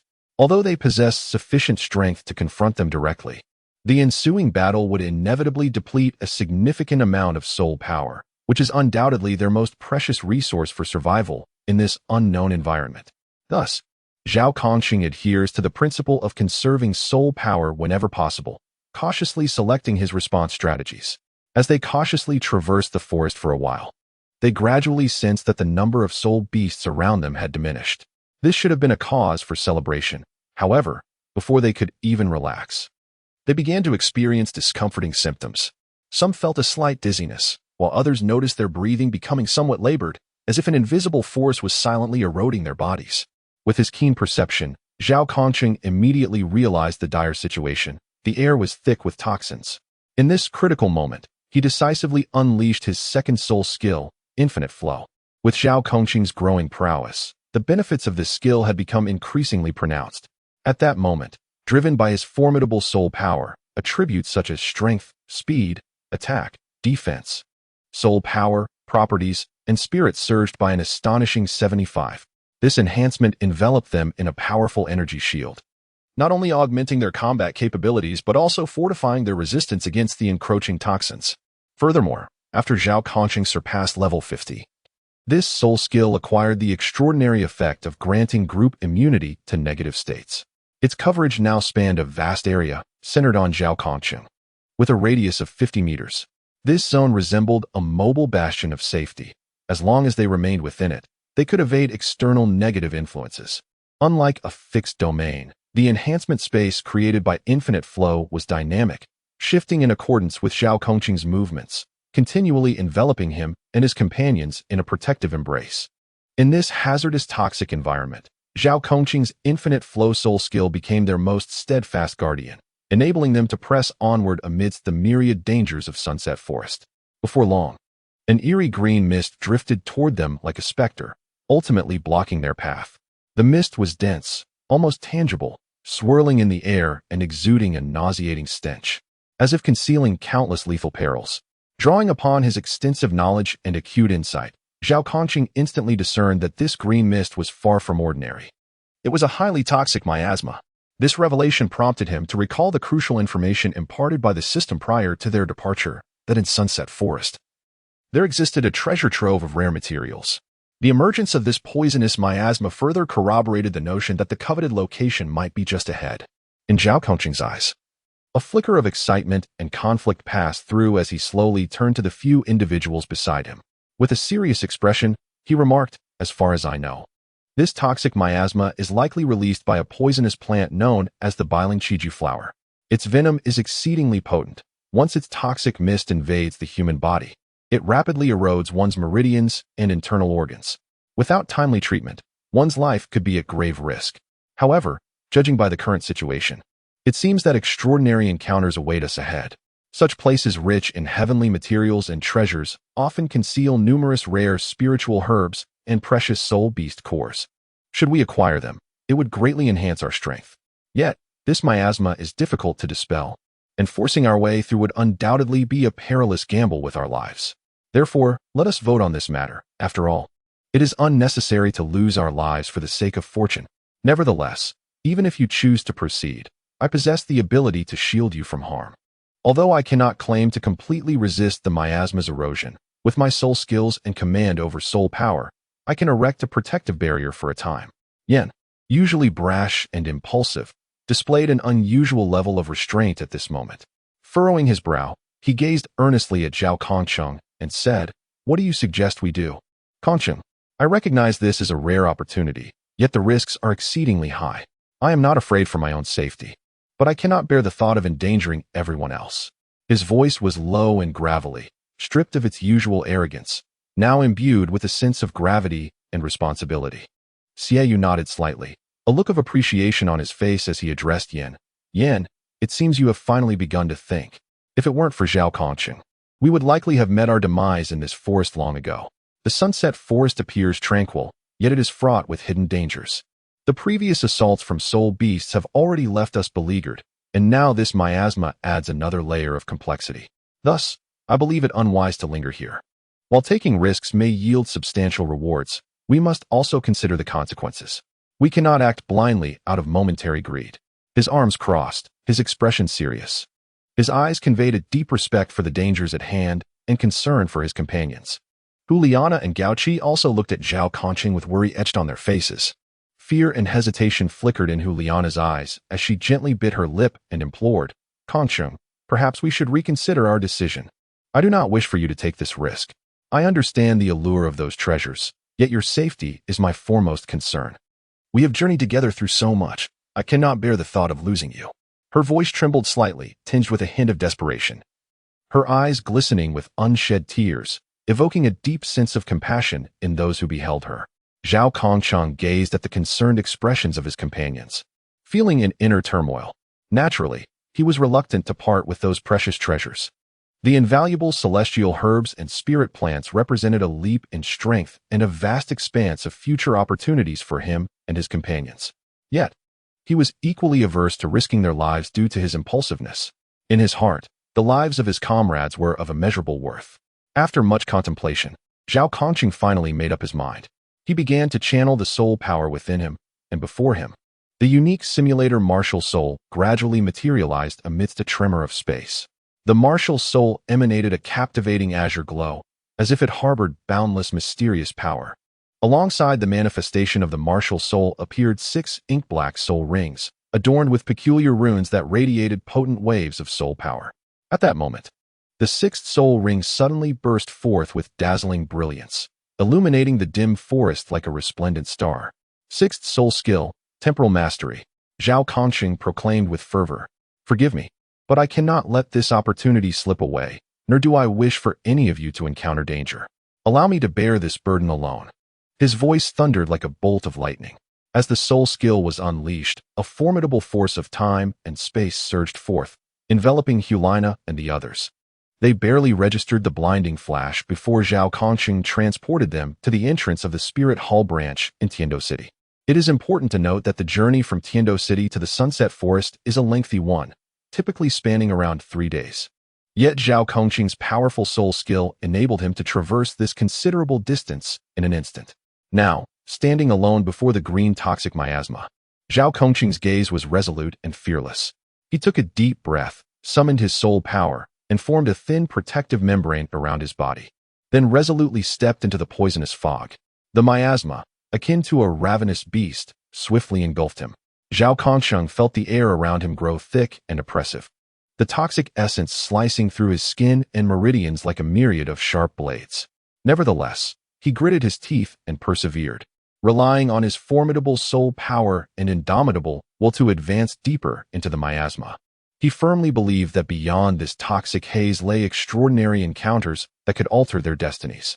Even if the path ahead was fraught with thorns, he was determined to bravely seek out the future for himself and his companions. What trials await Zhao Kongqing? Will he encounter the ancient monster, Douluo? Stay tuned for the next chapter. Chapter 34. The slaying of Douluo after transporting Hulina and the others back to Tiando City. Zhao Kongqing felt a significant sense of relief. He glanced back at the perilous area they had just escaped, silently congratulating himself on his decision. While he possessed considerable confidence in his own abilities, the thought of continuing forward with Hulina and the others in such a treacherous environment was daunting. Imagining that scenario alone left him feeling somewhat powerless. After a brief respite, Zhao Kongqing turned his attention to the enigmatic and perilous miasma before him. The toxic miasma loomed like a shroud of desolation, heavily pressing upon the earth, concealing within it countless unknown perils and secrets. He inhaled deeply, allowing his soul energy to flow gently within him, forming a barely perceptible protective layer before resolutely stepping into this noxious domain. As he crossed the threshold, a pungent stench assaulted his senses, a tangible miasma that seemed to burrow into his lungs with every breath, inducing a wave of nausea. Visibility in the toxic haze was perilously low. A gray veil enveloped the surroundings, revealing only a few steps ahead.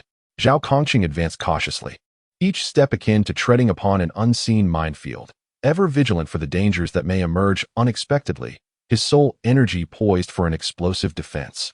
Time became an abstract notion, and just as Zhao Kongqing felt on the verge of being engulfed by the oppressive atmosphere, a sudden brightness illuminated his path. He had finally emerged from the miasma. Before him lay a scene both dreamlike and eerily enchanting. At the heart of this area, a tranquil lake lay nestled, its waters shimmering in stark contrasts of crimson and azure, red as fire, blue as ice. The two hues, distinct upon the surface, intertwined at the edges in a mesmerizing dance, as if two opposing elements were engaged in a silent yet fervent struggle. Surrounding the lake were peculiar and previously unseen flora, their forms bizarre and twisted. Some plants bore gnarled branches that spiraled like monstrous claws. Others displayed enormous leaves adorned with intricate patterns, glistening with an enigmatic sheen in the gentle breeze. Additionally, some plants crowned with vibrant blossoms emitted an unusual aura, enticing yet cautioning one to approach with trepidation. Ding dong. Congratulations, host, for activating the ice and fire duality AI. The system will now issue a task. Please collect all celestial herbs before nightfall. As a reward, the probability of drawing your desired soul skill from the lottery machine will be permanently increased by 10, alleviating any distress from not obtaining your coveted soul skill. Upon hearing the system's frigid notification, Zhao Kongqing was instantly engulfed by a tempest of fury, nearly succumbing to the urge to unleash a torrent of curses. In his heart, he seethed, after laboriously completing a task. How can this system be so miserly? I have braved numerous perils, and surely I ought to be rewarded with an SSS-grade soul technique. To be dismissed with a mere 10 chance of luck is nothing short of a deceitful ploy. Nevertheless, Zhao Kongqing understood that harboring resentment towards the system would yield no fruit. Since the task had been assigned, he had no choice but to confront it head-on. He took a moment to compose himself and began to examine the method for harvesting the celestial herbs provided by the system. Upon discovering the details regarding the fire apricot enchanting vegetable, his gaze transformed into one of unwavering focus and determination. Zhao Kongqing slowly raised his hands, and soul energy flowed from his body like a gentle stream, carefully enveloping his hands. At the same time, he uttered a low shout, invoking the indestructible body technique. As a faint golden radiance emerged on the surface of his body, enveloping him entirely. Having made thorough preparations, he cautiously approached the fiery apricot vegetable. This fiery apricot vegetable thrived beside a searing rock, the surrounding air distorted by the intense heat. Zhao Kongqing could distinctly feel the waves of scorching heat emanating from it, as if it sought to reduce anything nearby to ashes. Yet, he remained undaunted, fortified by the protection of his soul energy and the defense of the indestructible body. He successfully grasped the stem of the fiery apricot vegetable, applying a gentle force to pluck it completely. With the successful harvest of the fiery apricot vegetable, Zhao Kongqing's confidence soared. He then turned his gaze to the octagonal ice grass, which grew at the edge of a cerulean lake, surrounded by a chilling aura, as icy blue light flickered upon its leaves. Once again, Zhao Kongqing concentrated his soul energy, enveloping his hands and employing his defensive skills, advancing step by step towards the octagonal ice grass. The moment his hand made contact with it, a bone-chilling cold surged through his entire being, as if it aimed to freeze his very blood. Nevertheless, he gritted his teeth and persevered, swiftly plucking the octagonal ice grass. Not long after, in a crevice of a nearby valley, Zhao Kongqing discovered the wondrous mushroom chrysanthemum. Its flowers were extraordinarily large, with petals layered upon one another, exuding a peculiar fragrance. He approached, scrutinizing this celestial herb with great care. Aware of the rarity and value of these 3 herbs, he resolved to extract their essences for consumption, hoping to further enhance his abilities. Calmly, he summoned the soul energy surrounding him, which flowed like lively threads, deftly penetrating into the fiery apricot vegetable, the octagonal ice grass, and the wondrous mushroom chrysanthemum. In an instant, he skillfully extracted their essences, causing them to swiftly converge and amalgamate in his palm. Before long, a luminous spirit pearl, radiating a dazzling tricolored glow, took form, resting delicately in his hand. Zhao Kongqing gazed intently at the spiritual orb, feeling not the slightest ripple of anxiety, but rather a steadfast anticipation for the enhancement of his power. With tranquility, he took a deep breath and nonchalantly swallowed the orb. In an instant, a torrent of majestic yet gentle energy unfurled within him, flowing through his meridians like a babbling brook thawed by the warm sun of spring, cycling effortlessly. Thanks to his indomitable physique, Zhao Kongqing's body resembled an unyielding boulder, impervious to the formidable energy contained within the essence of the celestial herbs. In this robust form, the potent energy stirred not the slightest turbulence nor backlash. Within mere minutes, he effortlessly subdued and completely absorbed this power, maintaining an air of composure. Not a single bead of sweat gracing his brow, nor the slightest tremor betraying his poise. In his profound gaze, only confidence and resolute brilliance shone forth. For he understood that this absorption had firmly set him upon a new path of transformation and growth. Suddenly, an urgent alert from the system pierced the tranquility of his surroundings. "Host, someone is approaching." The sharp warning jolted Zhao Kongqing from his meditative state. He had been seated peacefully in this peculiar clearing, immersed in the insights gained from the essence of the celestial herbs, when the abrupt notification brought him back to full awareness. He lifted his gaze, eyes blazing like torches, towards the incoming figure. Before him stood an elderly man with flowing white hair, the passage of time etched deeply into his face, each wrinkle seemingly narrating tales of yore. His green eyes resembled a profound abyss, appearing especially eerie against the backdrop of his white hair. A layer of dark green bone armor enveloped his form, exuding a chilling luminescence, as if proclaiming its indestructibility to the world. "Young one, you possess quite the audacity to trespass into my herb garden and desecrate the spiritual plants I have nurtured for years. You are courting death." The old man's voice resonated like a grand bell, imbued with an aggressive aura. Without warning, he unleashed his martial soul.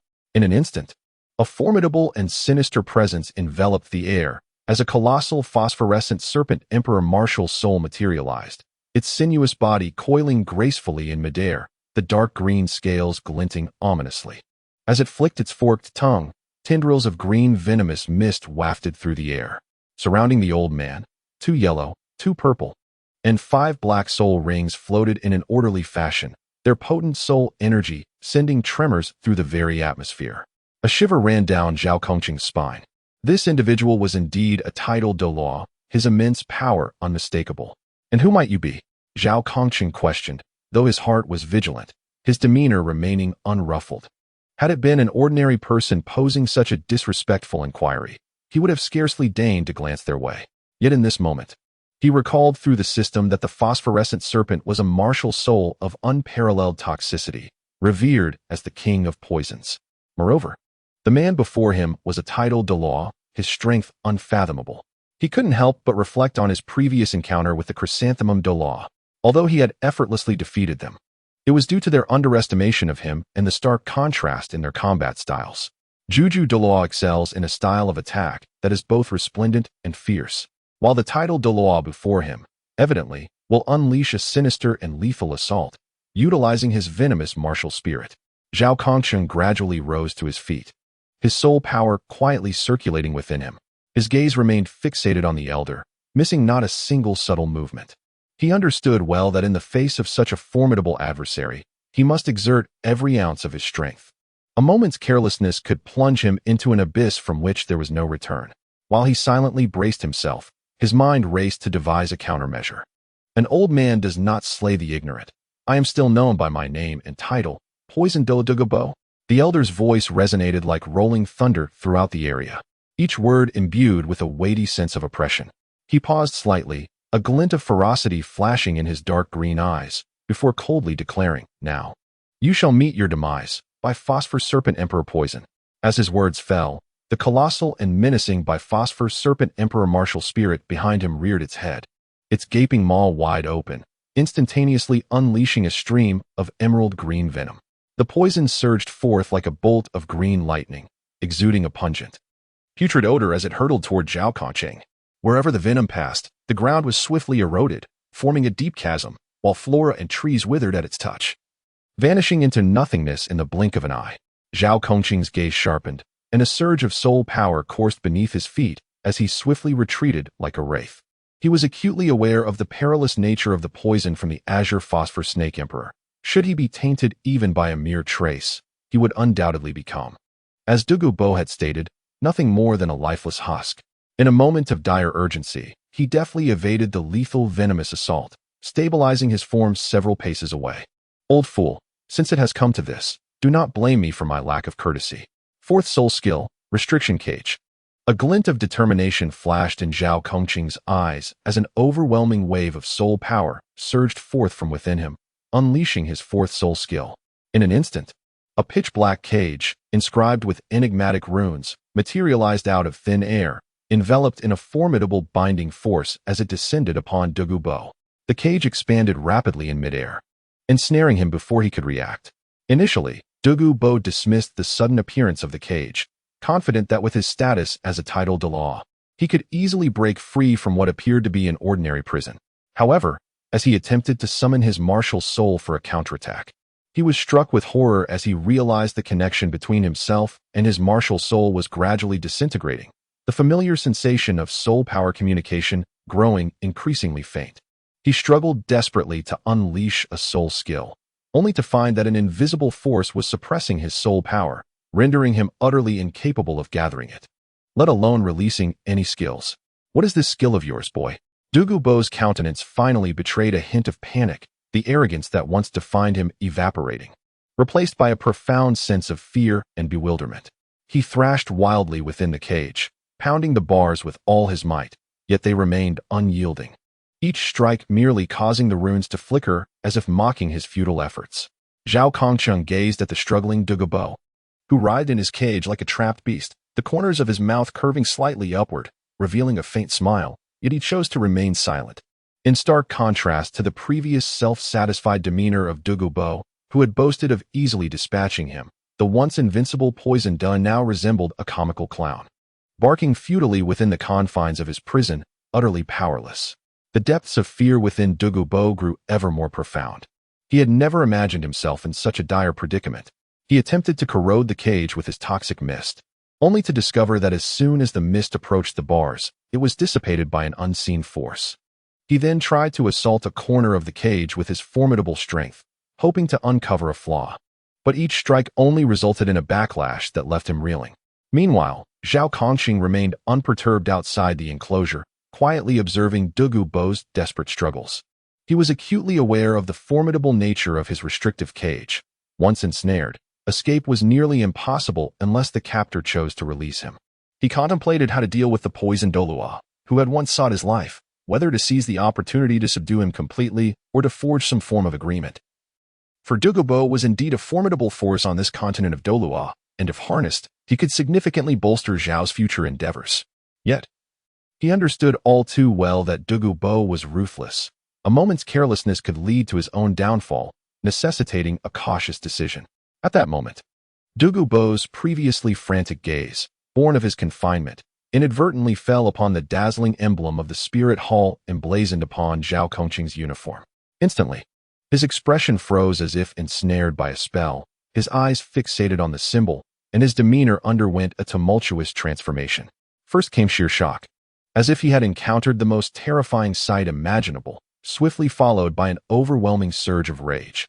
His brows furrowed deeply, creating profound creases, and his eyes widened, ablaze with a fierce fire, as though he wished to incinerate everything before him.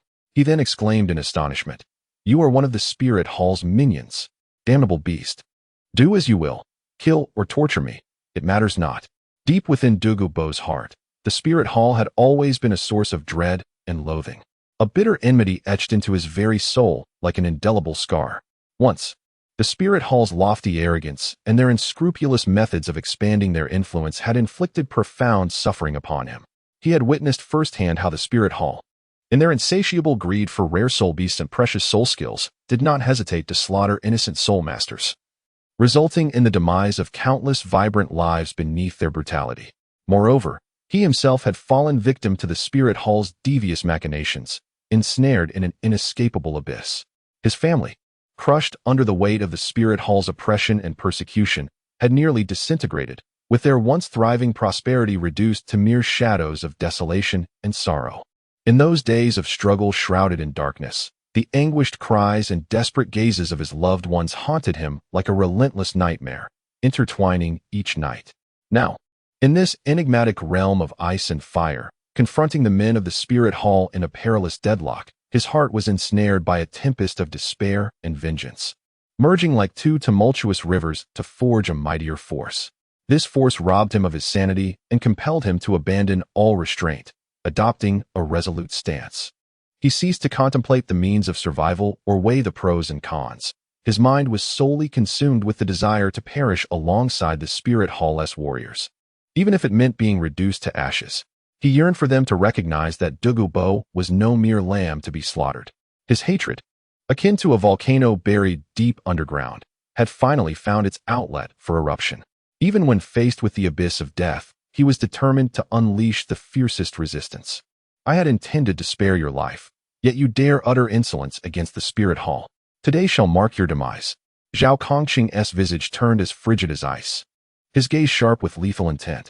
He spoke slowly, each word striking with the weight of a hammer, reverberating through the air, causing the atmosphere to quiver. Fifth soul skill, Heaven's Descent. Upon utterance, the once tranquil sky was disturbed by a mysterious and formidable force, as the winds shifted and the clouds darkened.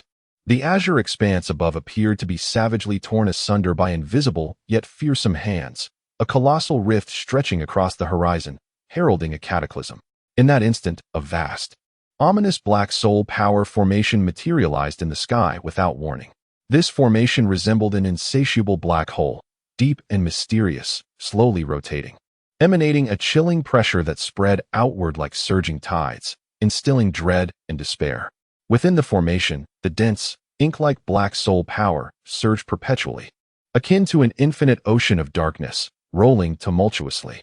The sheer magnitude of this soul power was beyond ordinary comprehension, resembling an endless sea of shadow, expanding with overwhelming force, swiftly enveloping the entire sky, as if the light of the world was on the brink of being utterly consumed, heralding the arrival of an apocalyptic shadow.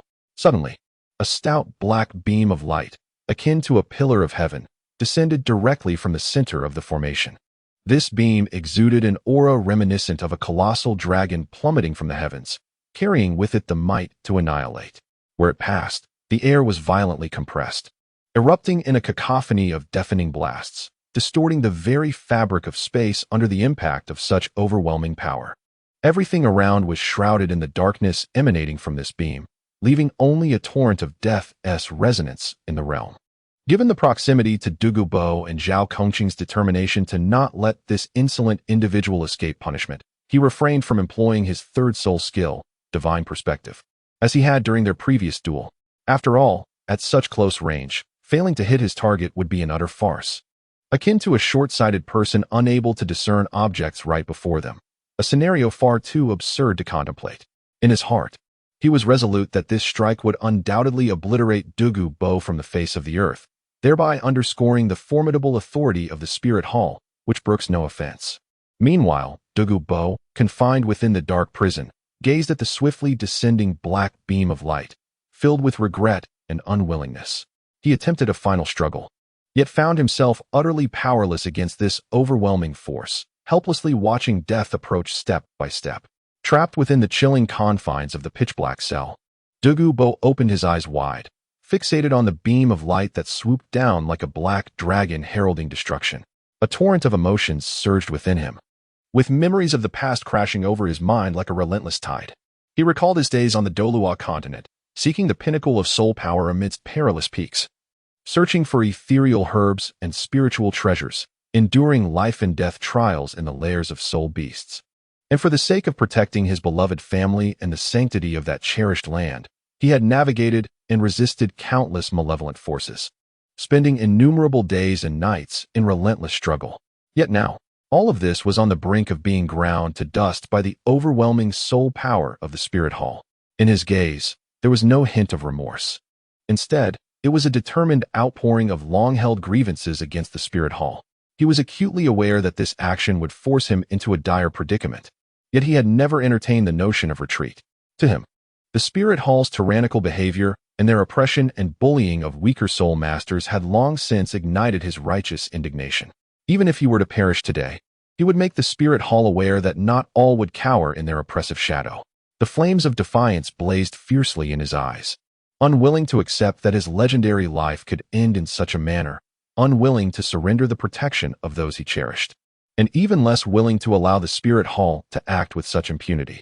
He summoned every last ounce of strength, attempting to awaken the remnants of his soul power. Even if it were akin to an ant attempting to shake a tree, he would fight for dignity. His body trembled slightly, the dark green armor emanating a faint glow, resembling a flickering candle in the abyss. However, the overwhelming pressure of the black beam was too formidable. The space it traversed seemed to be twisted into chaos, as if dragging the entire world into an endless abyss of darkness. Douluo Bo felt as if he were being crushed under an insurmountable weight, the surrounding air solidifying, each breath demanding the expulsion of his entire being. His legs gradually weakened, slowly bending to kneel, yet his arms remained stubbornly raised, attempting to fend off the impending catastrophe. As the beam drew nearer, the palpable sense of oppression rendered Douluo Bo immobile. Before him lay an endless darkness, while his ears rang with thunderous roars, akin to the tolling of a death knell. Despair shadowed him, and he understood that life was about to be extinguished. Enveloped by the shadow of death beneath the black beam, he remained unable to relinquish thoughts of his granddaughter, Douluo Yin. In these final moments of his life, his mind drifted entirely to that delicate, endearing figure. He recalled the moment Douluo Yin first awakened her martial soul, her eyes sparkling with excitement and anticipation. As if it were just yesterday, he had accompanied her in countless training sessions, patiently guiding her on how to harness the power of the emerald phosphor serpent martial soul, fearful that its venomous might would harm her fragile frame. He gazed at her as she transformed from an innocent young girl into an exceptional soul master, his heart swelling with pride and contentment. Yet now, as he faced his impending departure, A profound anxiety enveloped him. He feared that upon learning of his demise, Donggu Yin would be engulfed in sorrow, for she had relied on him since childhood. Without his protection, how would she navigate the complexities and dangers of the Douluo Continent? He was troubled by the thought that those who had once harbored grievances against him might seize the opportunity to harm her, making her safety his utmost concern. In the depths of darkness, Donggu Bo silently prayed, hoping that the heavens would watch over his granddaughter and that she would encounter benevolent allies in her future endeavors. He longed to accompany her a little further on her journey, to witness her establish a family and career, to see her grow stronger. Yet fate denied him this opportunity. His body gradually dissipated under the encroaching black light. Nevertheless, his gaze seemed to transcend the endless darkness, directed towards the distant location of Donggu Yin, filled with profound reluctance and deep affection, lingering until his soul was completely engulfed by the shadows, this concern eternally resonating within the realm. Ultimately, the black pillar of light descended with immense force upon the cage. In an instant, blinding brilliance erupted, and surging energy swept forth like a tempestuous sea. Donggu Bo's form was swiftly consumed by the torrent of dark energy, his silhouette becoming increasingly indistinct. The emerald green armor crumbled to dust before this overwhelming force, disintegrating in an instant. His soul, too, seemed to scatter under the violent pull of this power, consciousness plunging into an eternal abyss. In his final moments, there was no regret in Donggu Bo's mind, but rather warm fragments of memories with cherished loved ones gallivanting across the Douluo Continent, relishing in the joys and sorrows of life. Though everything faded with the fall of the pillar, he stood resolute until his last breath, never yielding to the authority of the spirit hall. Meanwhile, Zhao Kongcheng stood by, observing coldly, pondering to himself that those who offend the spirit hall would meet their end, for its sanctity and authority were inviolable, and defiance led only to a path of demise. Zhao Kongqing's expression was grave as he tightly cradled the celestial herb, plucked from the enigmatic and alluring garden of Douluo Bo. With measured steps, he slowly turned to depart, each footfall resonating with the weight of immense burdens. The sunlight, golden and radiant, draped over him, yet could not obscure the hint of fatigue mingled with unwavering resolve etched upon his visage.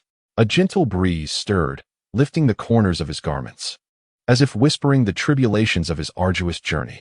Gradually, he receded into the distance, his silhouette merging seamlessly with the horizon, leaving behind an air of solemnity and profound contemplation for what lay ahead. Upon his return to Heavendo City, would Hulaina confront him with ire? Stay tuned for the next chapter. Chapter 35, The Seventh Soul Skill. Ding dong. Congratulations to the host for successfully vanquishing Douluo Bo. In recognition of the host's exceptional achievement in significantly diminishing the fortune of the fated one, Tang San, the host is rewarded with an SSS-level selection scheme for the Seventh Soul Skill. Zhao Kongqing stood serenely in a tranquil valley, enveloped by a faint haze of poison, the lingering essence of Douluo Bo. Yet, at this moment, his heart was devoid of any tension or fatigue. Instead, it was filled with a sense of tranquility and confidence. He heard the cold, mechanical tone of the system's notification, and a subtle smile graced his lips, reminiscent of a distant star flickering in the night sky, cold yet brilliant. To him, the confrontation with the poisoned Douluo Bo was merely an effortless hunt.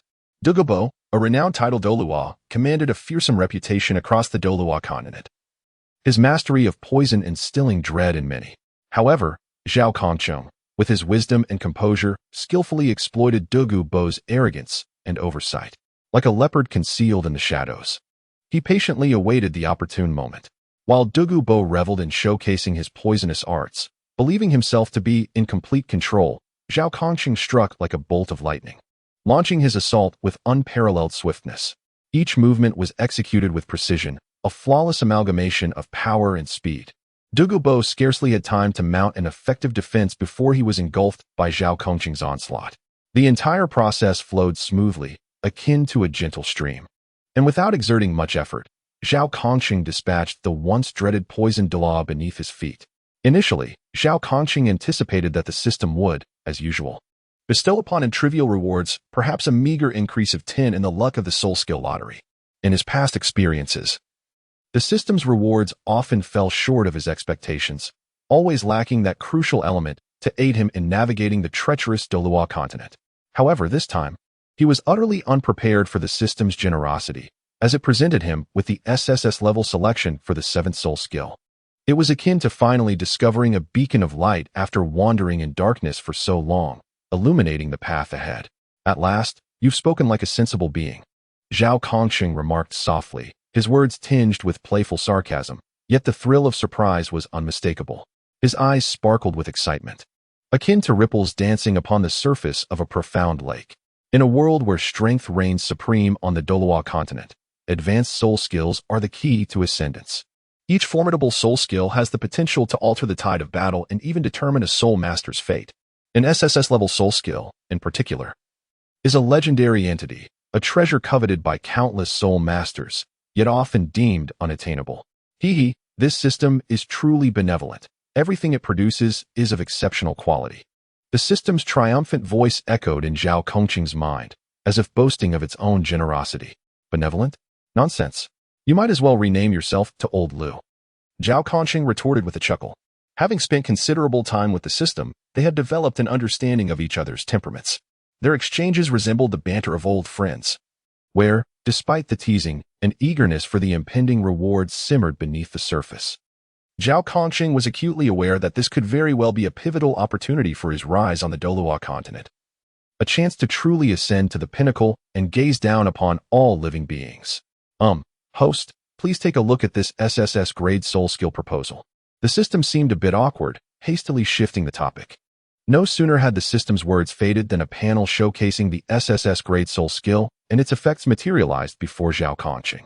Upon glimpsing the astonishing 10,000-year soul skill lifespan, a glimmer of excitement sparkled in his eyes, akin to the most resplendent star streaking across the night sky. In the Douluo Continent, a 10,000-year soul ring symbolizes unparalleled strength, a goal that countless soul masters strive for throughout their lives, yet often find elusive.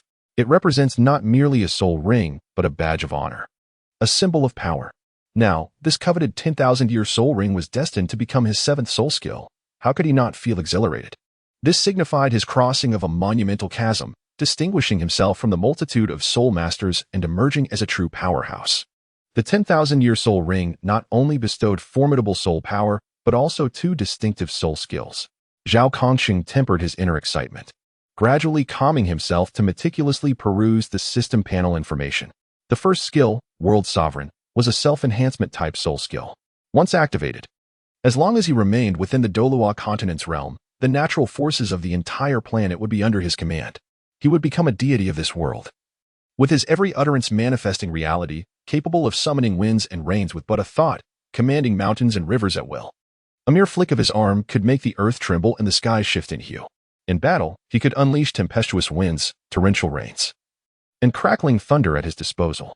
He could conjure howling tornadoes to ensnare enemies within their relentless whirl, causing them to lose their bearings in an endless spin, or summon lightning, allowing brilliant bolts to cleave the heavens and strike down foes, reducing them to ashes in an instant. Before such overwhelming natural might, enemies would